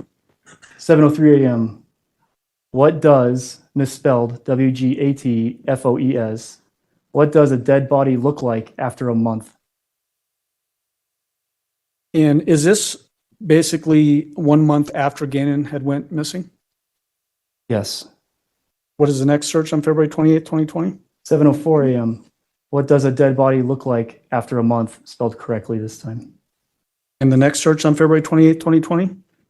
8:12 a.m., active drug, misspelled DRIG, cartels in Mexico. The next search on February 28th, 2020? 8:23 a.m., bluff my call free. What is the next search on February 28th, 2020? 8:33 a.m., address of, drug cartels, and drug is misspelled DEUG. And then the next search, what is it on February 28th, 2020? 8:36 a.m., current drug cartels, misspelled DEIG, in Colorado, misspelled COLORAOD, Springs, misspelled SPRINSG. What is the next search on February 28th, 2020? 7:44 p.m., how, does the FBI find, people, and people is misspelled P-E-O-O-P-L-E. Did the defendant find out how the FBI finds people in this case? Oh, she found out. What is the next search on February 28th, 2020? 7:49 p.m. How, period, does the FBI find fugitives? And the final search on February 28th, 2020? 7:49 p.m. Well, and there's two more. I'm sorry. How, period, does the FBI find fugitives? And then how fugitives avoid capture? Are those both at 7:49 p.m.? Correct.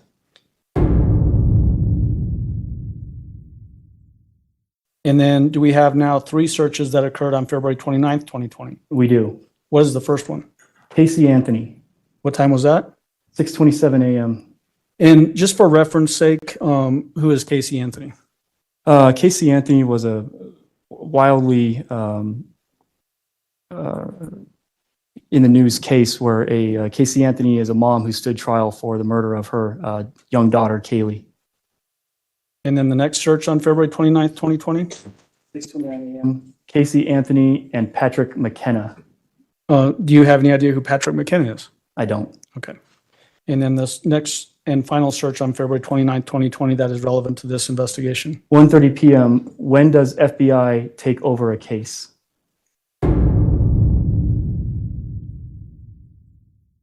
And then the final searches on this Exhibit 722, do they all occur on March 1st, 2020 as it's relevant to this case? They do.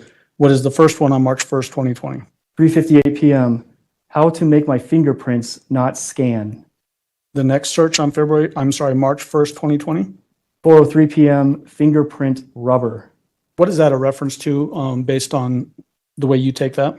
Trying to get fake fingerprints. So your fingerprints can't be identified. Okay. And then the final search on March 1st, 2020. 4:03 p.m. Fingerprint rubber to make fingerprint. We then move on to March 2nd, 2020. What do we have indicated there? That's when the defendant was taken into custody and charged with the murder of Ganon Stauch. And then you have an indicator for an interview. Was that the interview conducted by Special Agent at the time, now retired, Jonathan Grusing? That's correct. At some point, was a decision made to travel to South Carolina? Yes, When was that made? early March. Why was that decision made? Letecia had fled to South Carolina, and by that time I had obtained probable cause and authored an arrest warrant for her, which was signed off by a judge at the El Paso County Courthouse.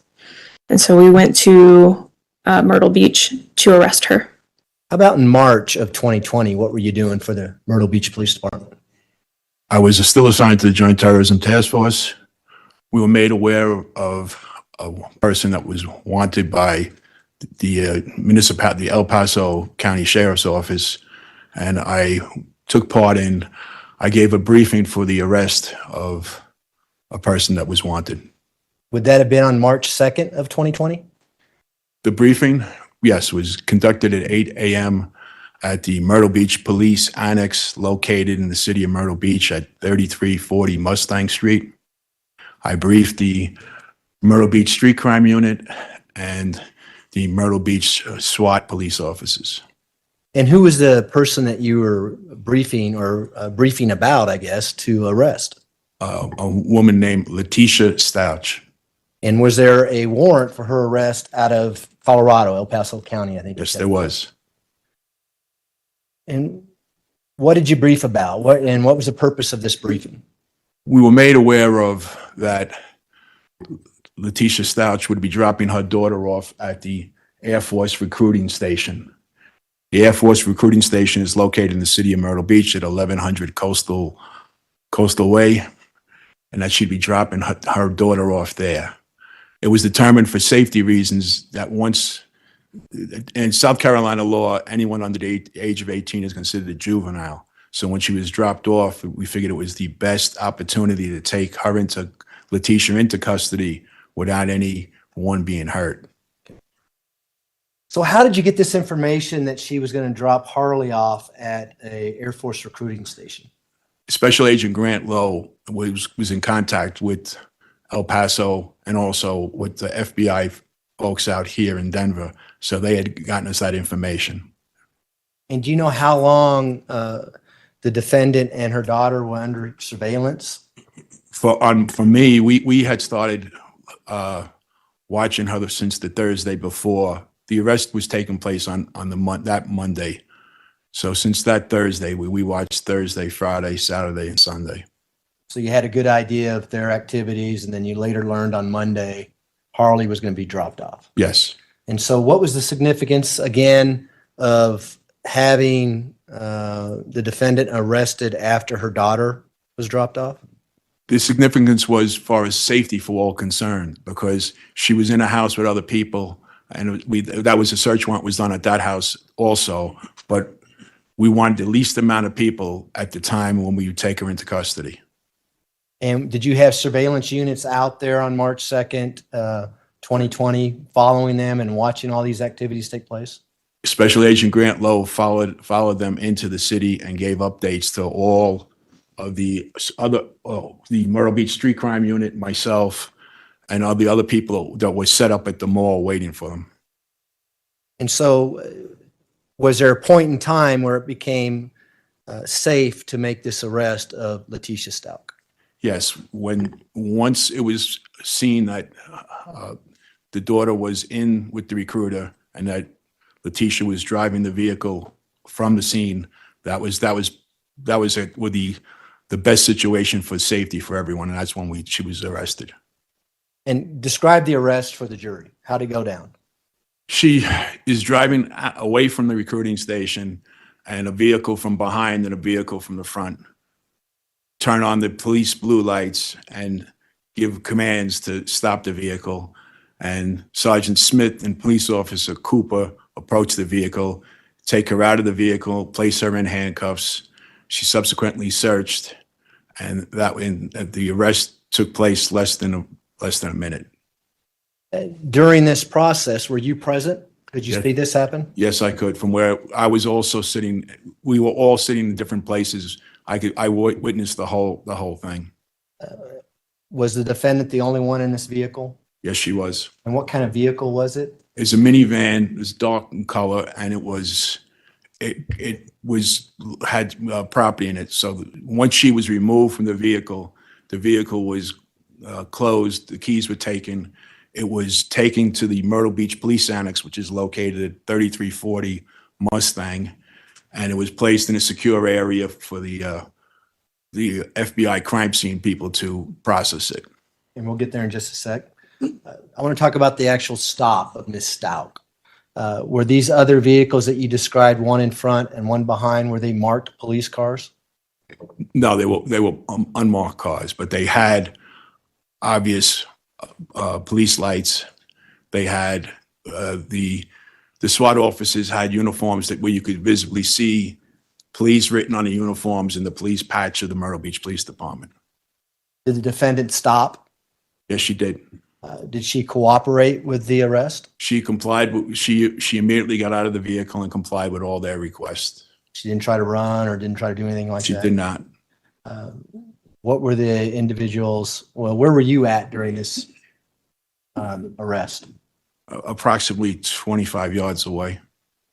Did she seem to understand that those were police officers who were stopping her and complying with their orders? Yes, she did.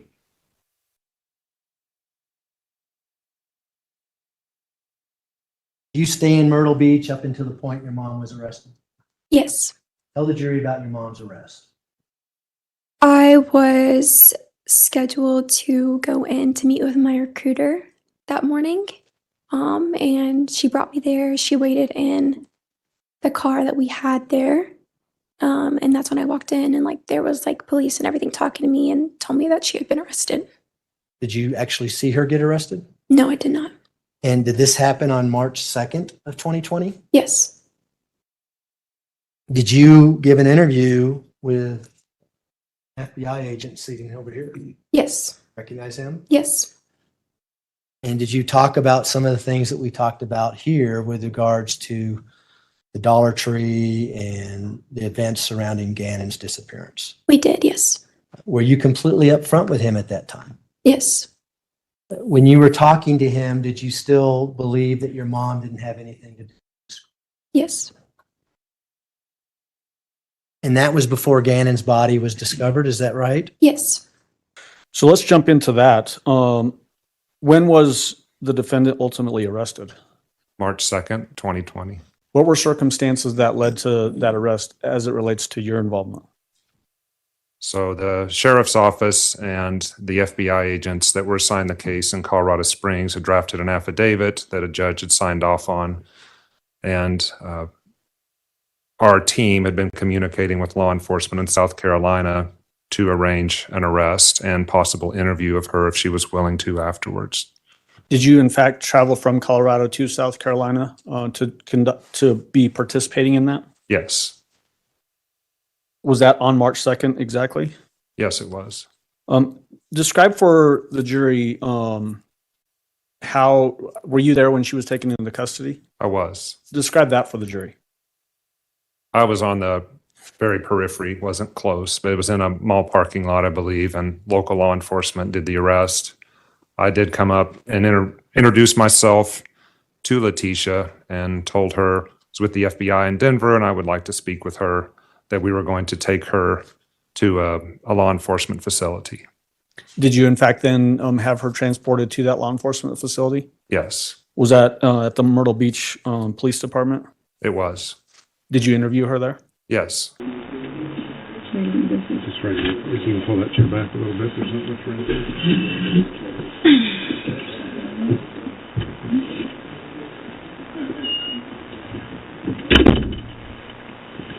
We are going to record this.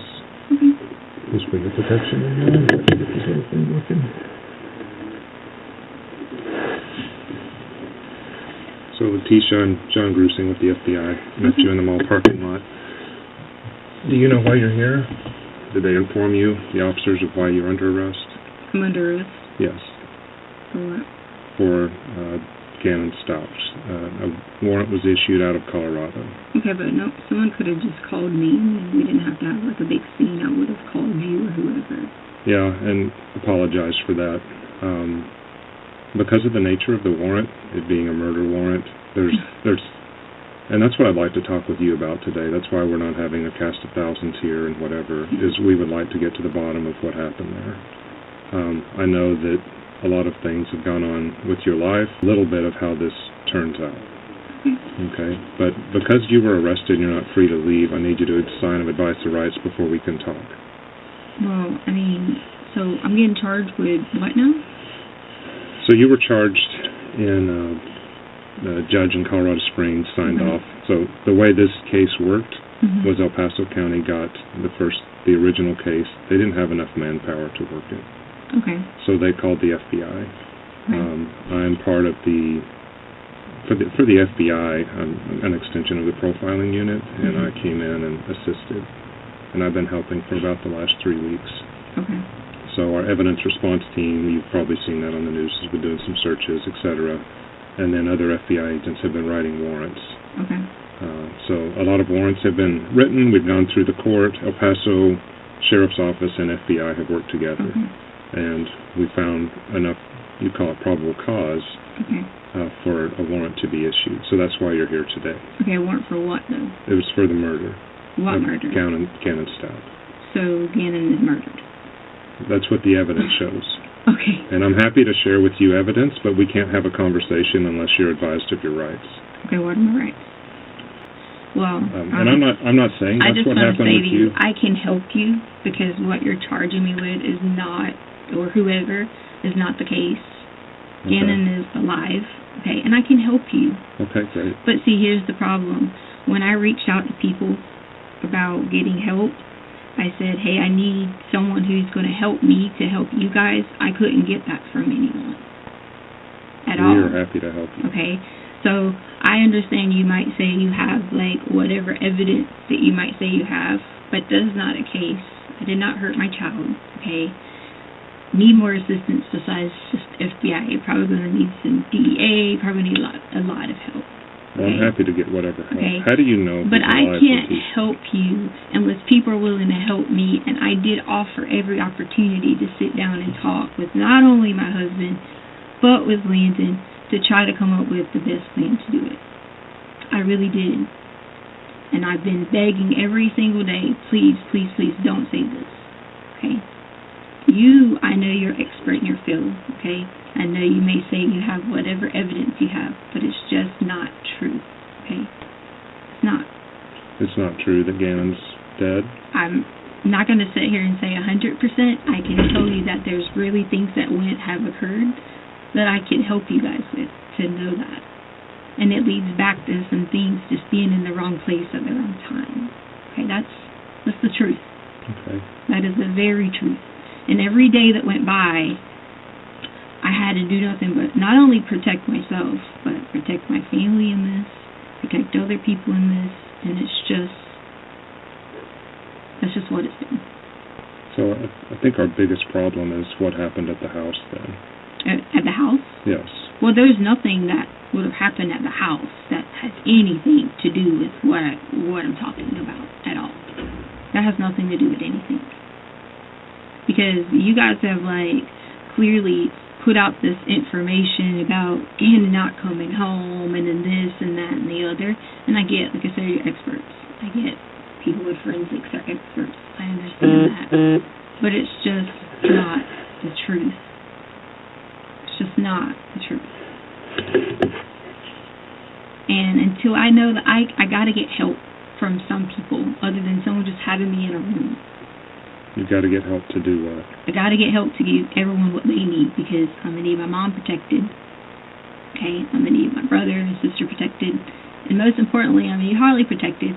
And on that same note, I'm also gonna need other people in Colorado protected. And see, people say FBI can offer that protection. We can. How? If it involves Does it an 11-year-old, mean- if it involves finding an 11-year-old, then we can. And it means that we can have new identities. It does. Yeah. And I've had to do that before. We call it an informant, but we can do it for. We can How do do I it know for the to general trust people? public. Who else would you trust? I don't know at this point, sir. I don't know. There's nothing that happened at any house, nothing that happened at any house that would have hurt, harmed, murdered, done anything to anyone. Okay? Wrong place, wrong time. You were in the wrong place, or Ganon was? I was. What about Ganon? We all were in the wrong place. Even my family was in the wrong place at the wrong time. Even Lena, even Harley. Okay? It was all of us in the wrong place at the wrong time. And I swear to you on that. Well, I'm here now, and whatever you tell me, the worst thing I can do for people like you is if you have a story that requires your protection for the FBI, it would not be good for me to run out and say, oh, Letecia told me this, and that's not how it works. Yeah. If this can help us find Ganon, we'll do whatever we can. Okay? I'm not, I just need, protection for the family. And I swear to you. Okay. Well, you can get that, but we have to know the story first. So how am I supposed to get help talking to someone first before we talk to you? Because I'm willing to do that. So here's your deal. If you need help, and if you want to go through the court process, that's fine. We leave, and then you work through the court process. But then it just becomes the whole focus of this, Letecia, right now you're the only one. You're the last one. You're the last adult with him. You're the last adult we know about with him. You have not told anybody anything else to lead us. We have been trying to work with Al to say, what does she say in that? Yeah. And the Quincy Brown thing and whatever else. I was mad at him about all that. But a lot of it was keys to help you guys. But it should have just been... If I could have just reached out to someone to be like, I'm terrified for myself and for my family, then it would have been. And also what I can help you with can also help you with something else you might be already working on too.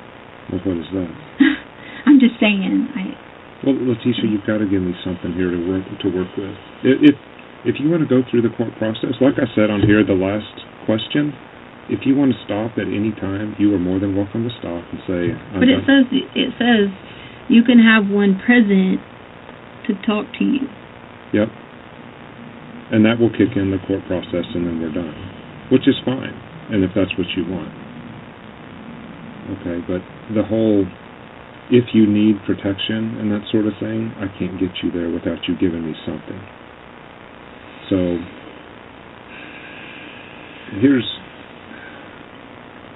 I listened to all the calls with Al, and I've seen the crime scene reports. Mm-hmm. Okay, what happened in the bedroom was not Ganon slinging his blood on the wall. Well, that's totally, like, not even to do with anything. Yeah, That's why I'm so, like, upset about bedrooms and all those things, because I understand you're an expert. I know that, but I'm telling you I'm gonna need like protection. That's it. It's not me. I'm not the person. So, but if you're not the person, the charges won't be different. Okay, if you allowed someone else to come in and do the things to Ganon that we know happened to him, you're just as guilty. I didn't allow anyone, and I don't know of anything like you're talking about to be happening to Ganon. I do know that there's something I can tell you that can help you, or help me, help everyone, but I do need that help. Well, in a case like this, so tips will come in, Mm-hmm. the public will call in, and then of course you and Al are primary interest because you're the parents of the missing kid, and most, 90% of the time, when a kid goes missing, it has to do with one of the parents. Mm-hmm. That's it. That we work on probabilities. Okay. So, and especially with you, then you're there. You say he went to a neighbor's house. That's the very first thing you say. And then there's no thought that somebody took him. You said there's no thought? There's no thought for law enforcement.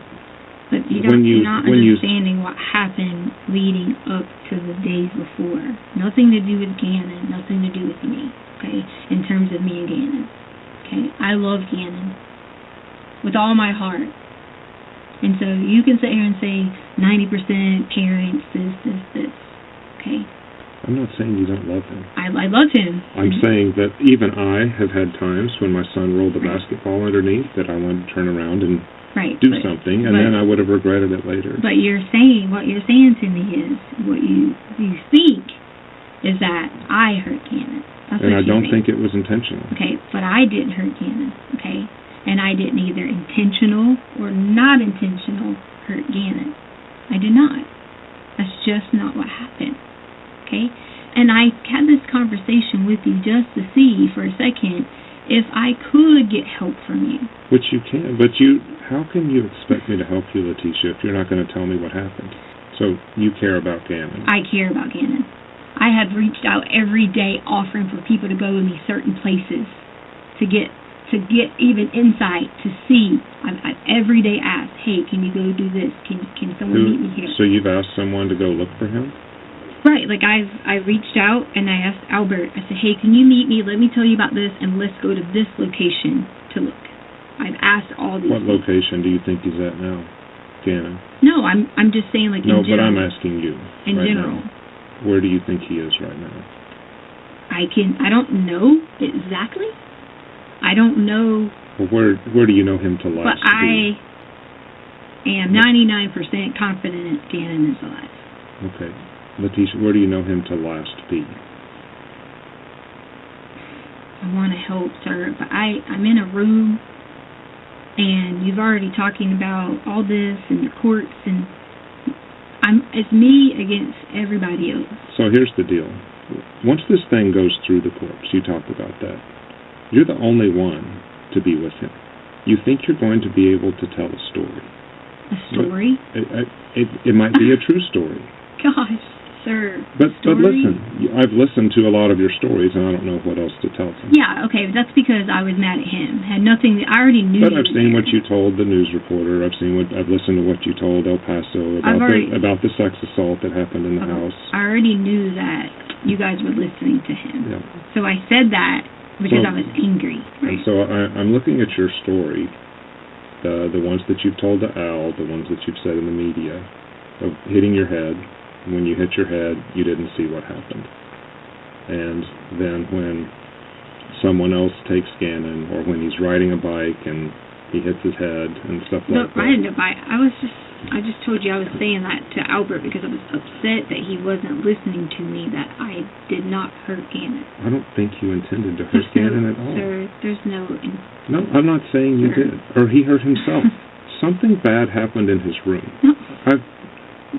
Have you seen the... Sir.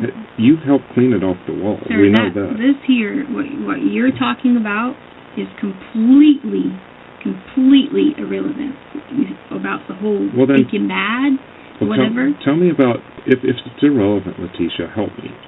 Because there's a big blood pool in the corner, there's spray on the wall. Because if I tell you anything about any of that, all you're going to say to me is, hey, da-da-da-da. If you didn't do it, no, I will be your advocate. Because why, do we know each other?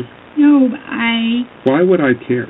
If you didn't do it, and it helps me find Ganon, I didn't do it. okay, well then help me find out who did. Who did what?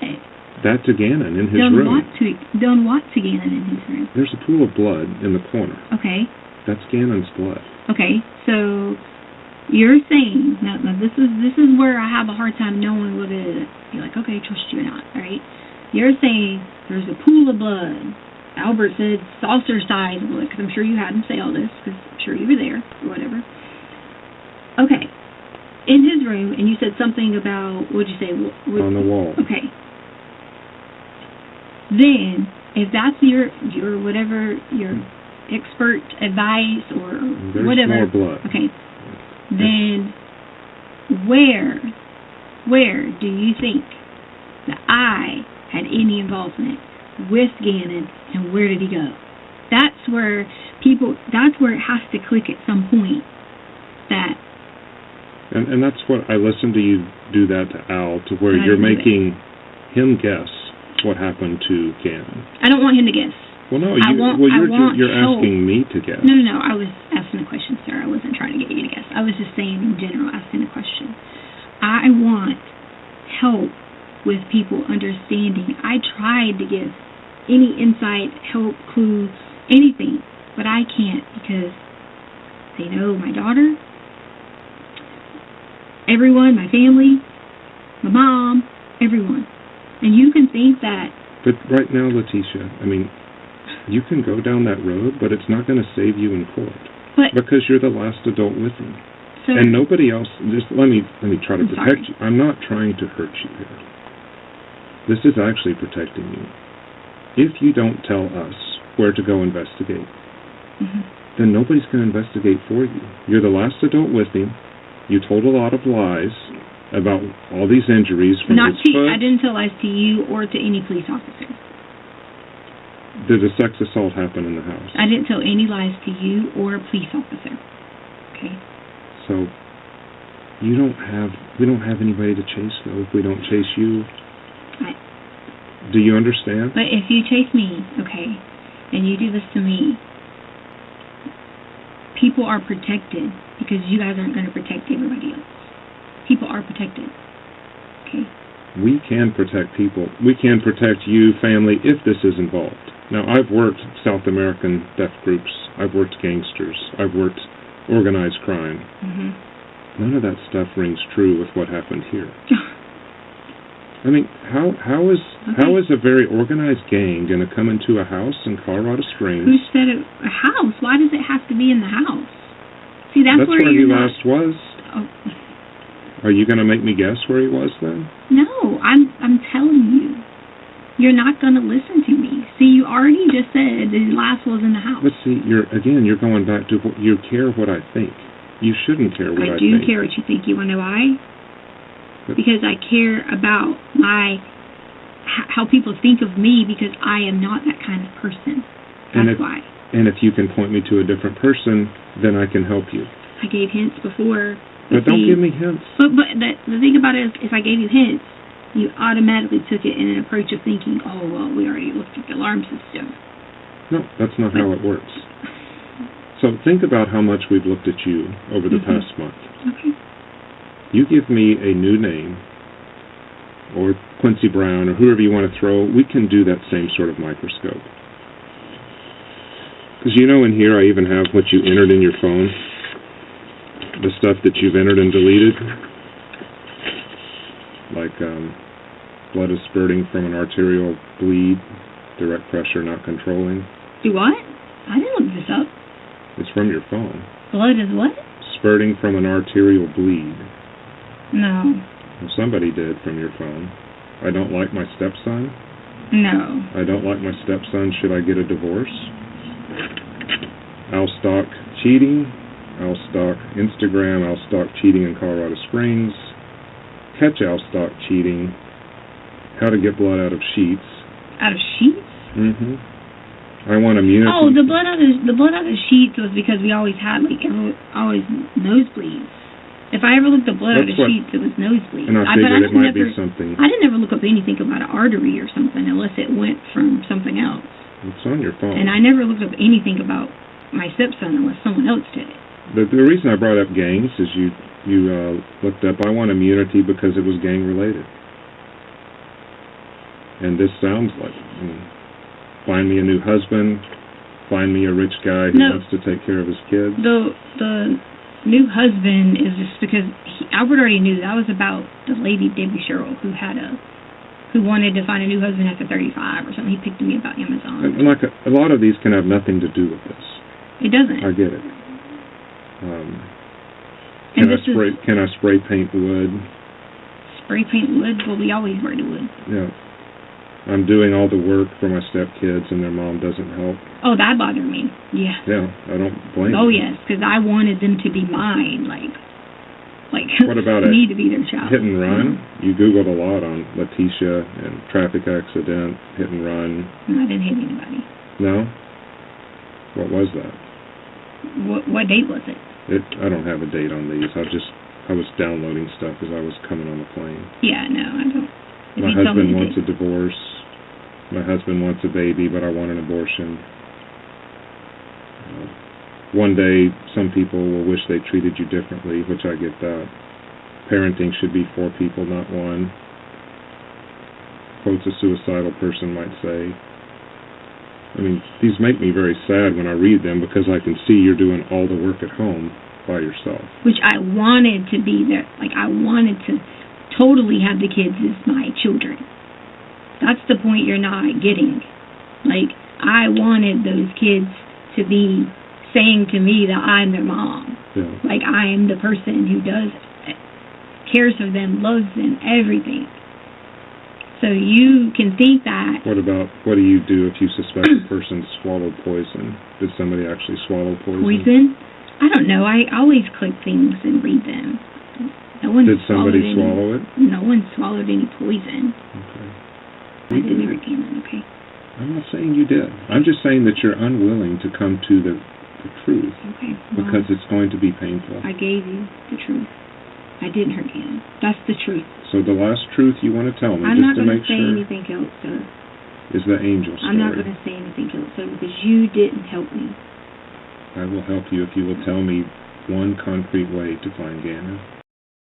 So, Okay. Letecia. You're not trying to help me, sir. Yes, I am. Yeah.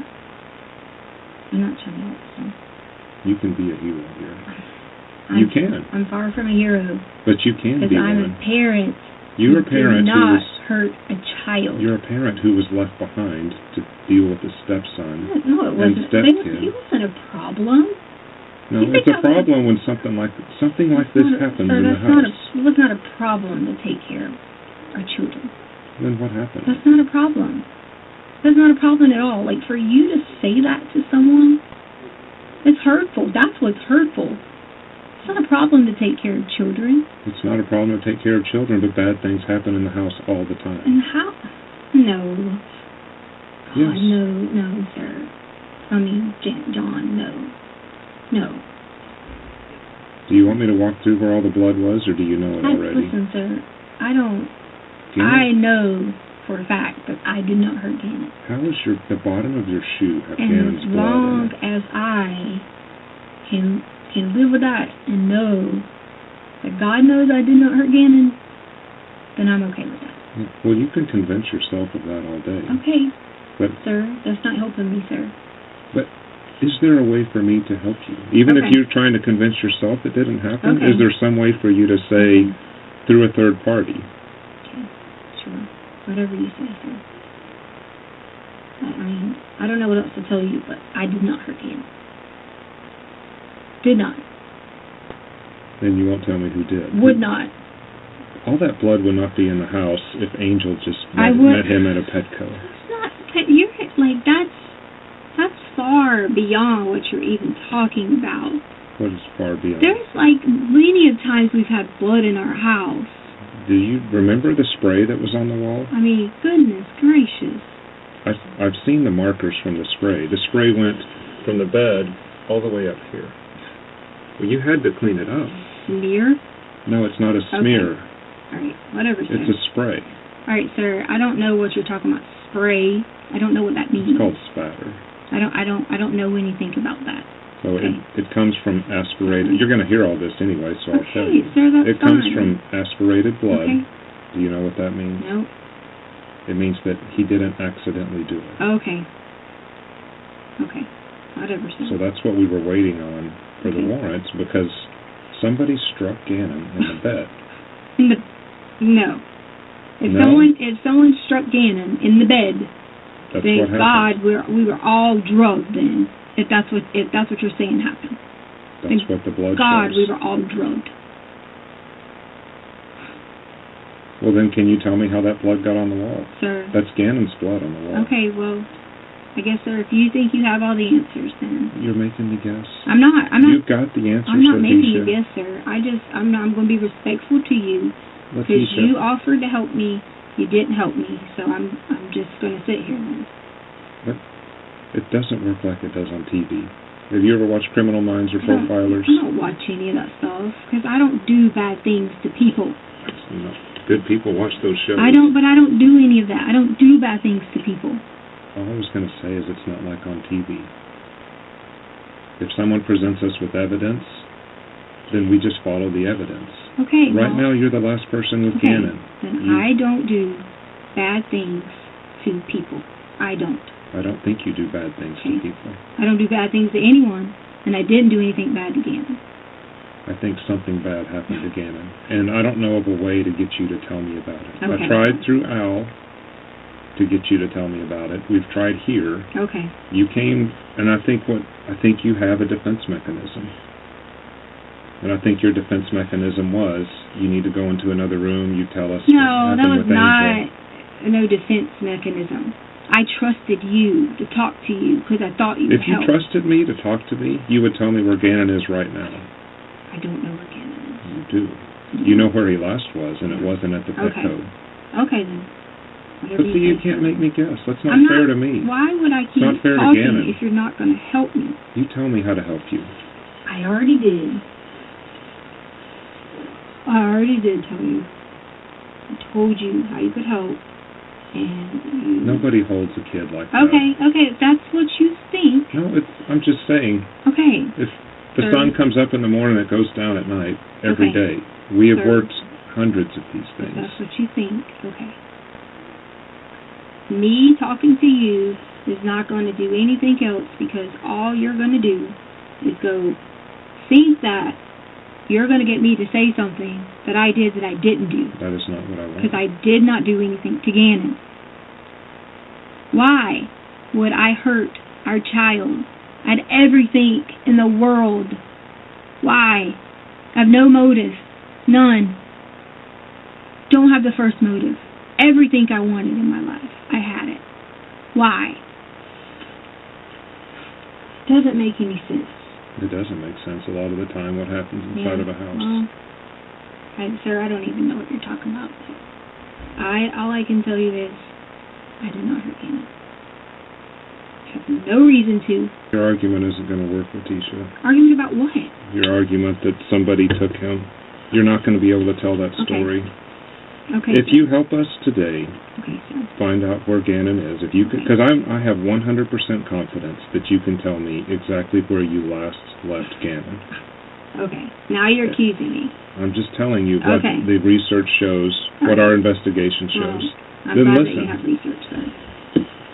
So, I'm glad It you will have research. look good. It will look much better for you. I didn't do anything, so what do you want me to look better at?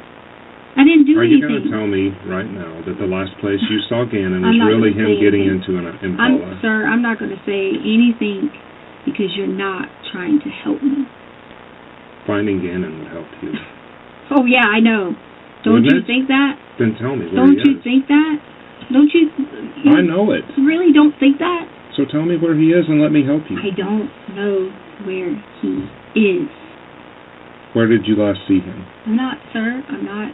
You proved that you were not going to help me. Okay, you did. You proved you were not going to help me. If you tell me where you last saw him, I can help you. I promise you that, Letecia. If I don't get it. Then her Ganon. I mean, I don't know how to like write that out, say it in 10 different languages. so what do you want me to say? You didn't hurt Ganon? Did you kill Ganon? No. No. Did you put Ganon somewhere? No. You didn't put him in a Oh dumpster. my God. Dumpster? Why are you even saying these bad, horrible things? Because we've been tracking your car, we've been tracking, even when your phone is off, it can be tracked. Good, sir. I'm glad. And so we've been going through dumpsters all Okay. through. Is Ganon in a dumpster? Sir, you can go through Just please. whatever you That want would to go save through. us. Sir, That would save us I didn't do hundreds of anything. days. Just I tell me didn't if he's in a do dumpster. anything to Ganon. Okay. That's fine. But will you tell me if he's in a dumpster? If I didn't do anything to him, how am I answering that question? I will. It will shock everyone. But I will promise you I won't have to worry about nothing the rest of my life because I didn't do it. And this is But going to you come did- out. What's going to come out? That you didn't tell the FBI who took Ganon, if that's your deal? How is that going to shock everybody? Okay. Okay, sir. Okay. I didn't think you were guilty until you don't answer the last time you saw him. Sir, I you have came in this listened. morning No, I did not. and you automatically thought that. You automatically thought that already. I was willing to listen if you were going to give me evidence to the contrary. But I have talked to many people who have seen someone disappear. It never goes away, that last image of Oh, them. well. It you never know, goes away, and you've got it in your mind, and you won't tell me. Right. You're There's only one reason you won't tell me. You're right. People do have, when people do bad things, their images stay in their brain. You're right. Bad or good. A lot of these dads didn't know when the last time they were going to see their daughter. I mean, And they still remember it like it was yesterday, 14 years oh later. yeah, You remember the last time you saw Ganon. yeah. So tell me what you saw. Nothing negative. So tell me what you saw. I saw nothing negative. I saw nothing with Ganon. You're not telling, being you're telling me harmed. nothing. You're saying nothing, nothing. Okay. Just tell me what you did see, the positive. Ganon was fine. Ganon. Where was he?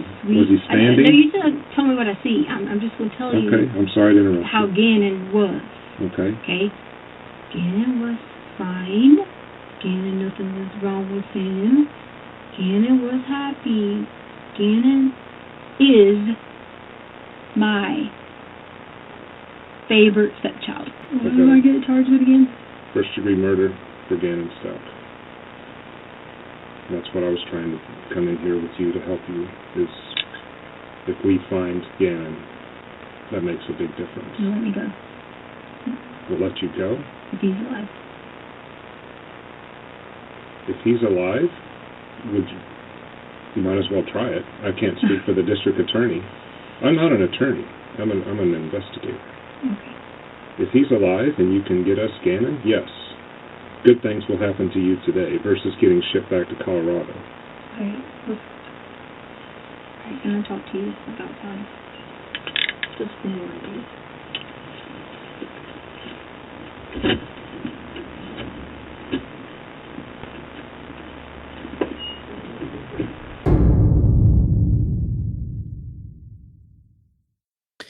And then the next entry on March 4th, 2020, what do we have there?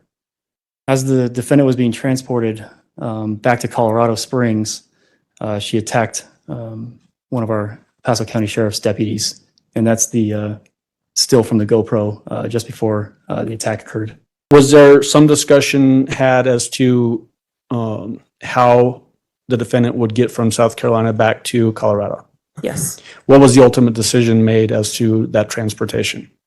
That she would be driven back to Colorado in a rental van. Who was involved in driving her back? Myself and Detective Riley, and later on Deputy Michaela James. So did you actually stop somewhere in the middle of that drive from South Carolina to Colorado to pick up the other deputy that you just mentioned? Yes, we did. How long did that drive last? More than 24 hours. Were you with the defendant the entire time? Yes. What was her demeanor like during that transportation? She was calm. She ate. She sang songs. She played trivia. Was she able to have conversations? Yes. Conversations that were not related to the investigation? Yes. Were they appropriate conversations, meaning if she's saying things, did they make sense? Yes. Was she able to eat and drink? Yes. Was she able to use the restroom? Yes, she was. And you mentioned trivia and singing songs. Was that something that all of you were sort of doing in the vehicle? Yes, just to pass the time. And was she participating in that in an appropriate way, meaning nothing seemed out of the ordinary? That's correct, yes.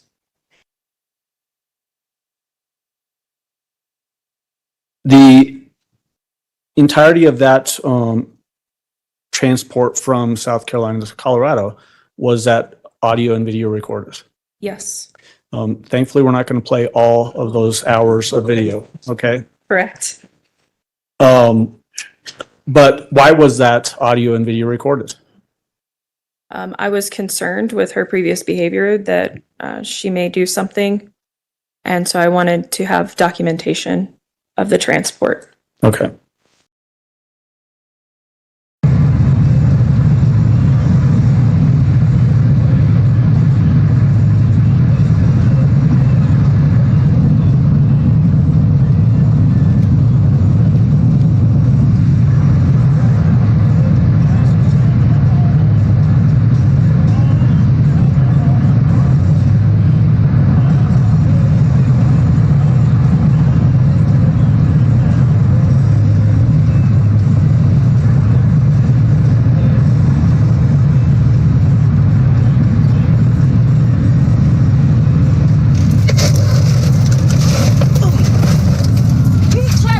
She keeps threatening me.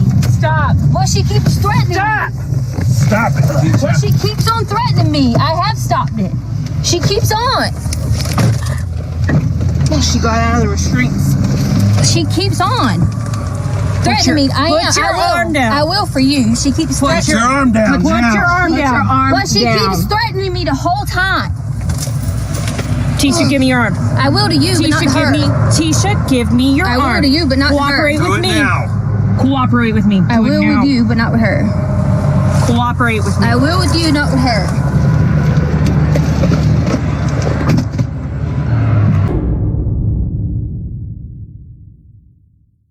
What was your role back on March 17th of 2020 when you were with the Santa Rosa Sheriff's Office? I was a major crimes detective, part of our division. And did you get called out during that day on March 17, 2020 to the Escambia Bridge? Yes, sir, I did. And what was the basis for your call out? Bridge inspectors with the Florida Department of Transportation uncovered a body out of a suitcase underneath the bridge. What about when Ganon's body was discovered? That was a little bit after when I found out it was discovered in Florida. It was just weird because, like, to myself, I was like, we were in Florida. But I kept like wanting to think it was like a coincidence and that somebody like did follow us or there was a different story. You still believed your mom even after that? Yes. When everything first happened, and we found out that the little boy was found in the body, we found out where he was found. I Like, it just, at that point, I knew she did it because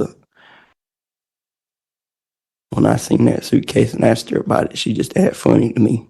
And yeah, I thought she might have snapped and went crazy. Okay. But now, no. No. Okay. Mr. Tellini asked you on cross-examination that you would have never dreamed that your mom would have done something bad to Ganon. Do you remember that question? Yes. What do you think about that now as you sit in this courtroom? I'm still in shock. I defended her for years, and I just feel like manipulated and lied to. Do you know now that Ganon's body was in that van as you drove across the country? Yes. Was your mom capable of carrying his body in a suitcase, picking it up and throwing over a bridge rail in Pensacola, Florida? Yes.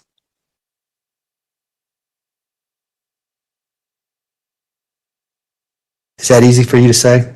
No. You still love your mother?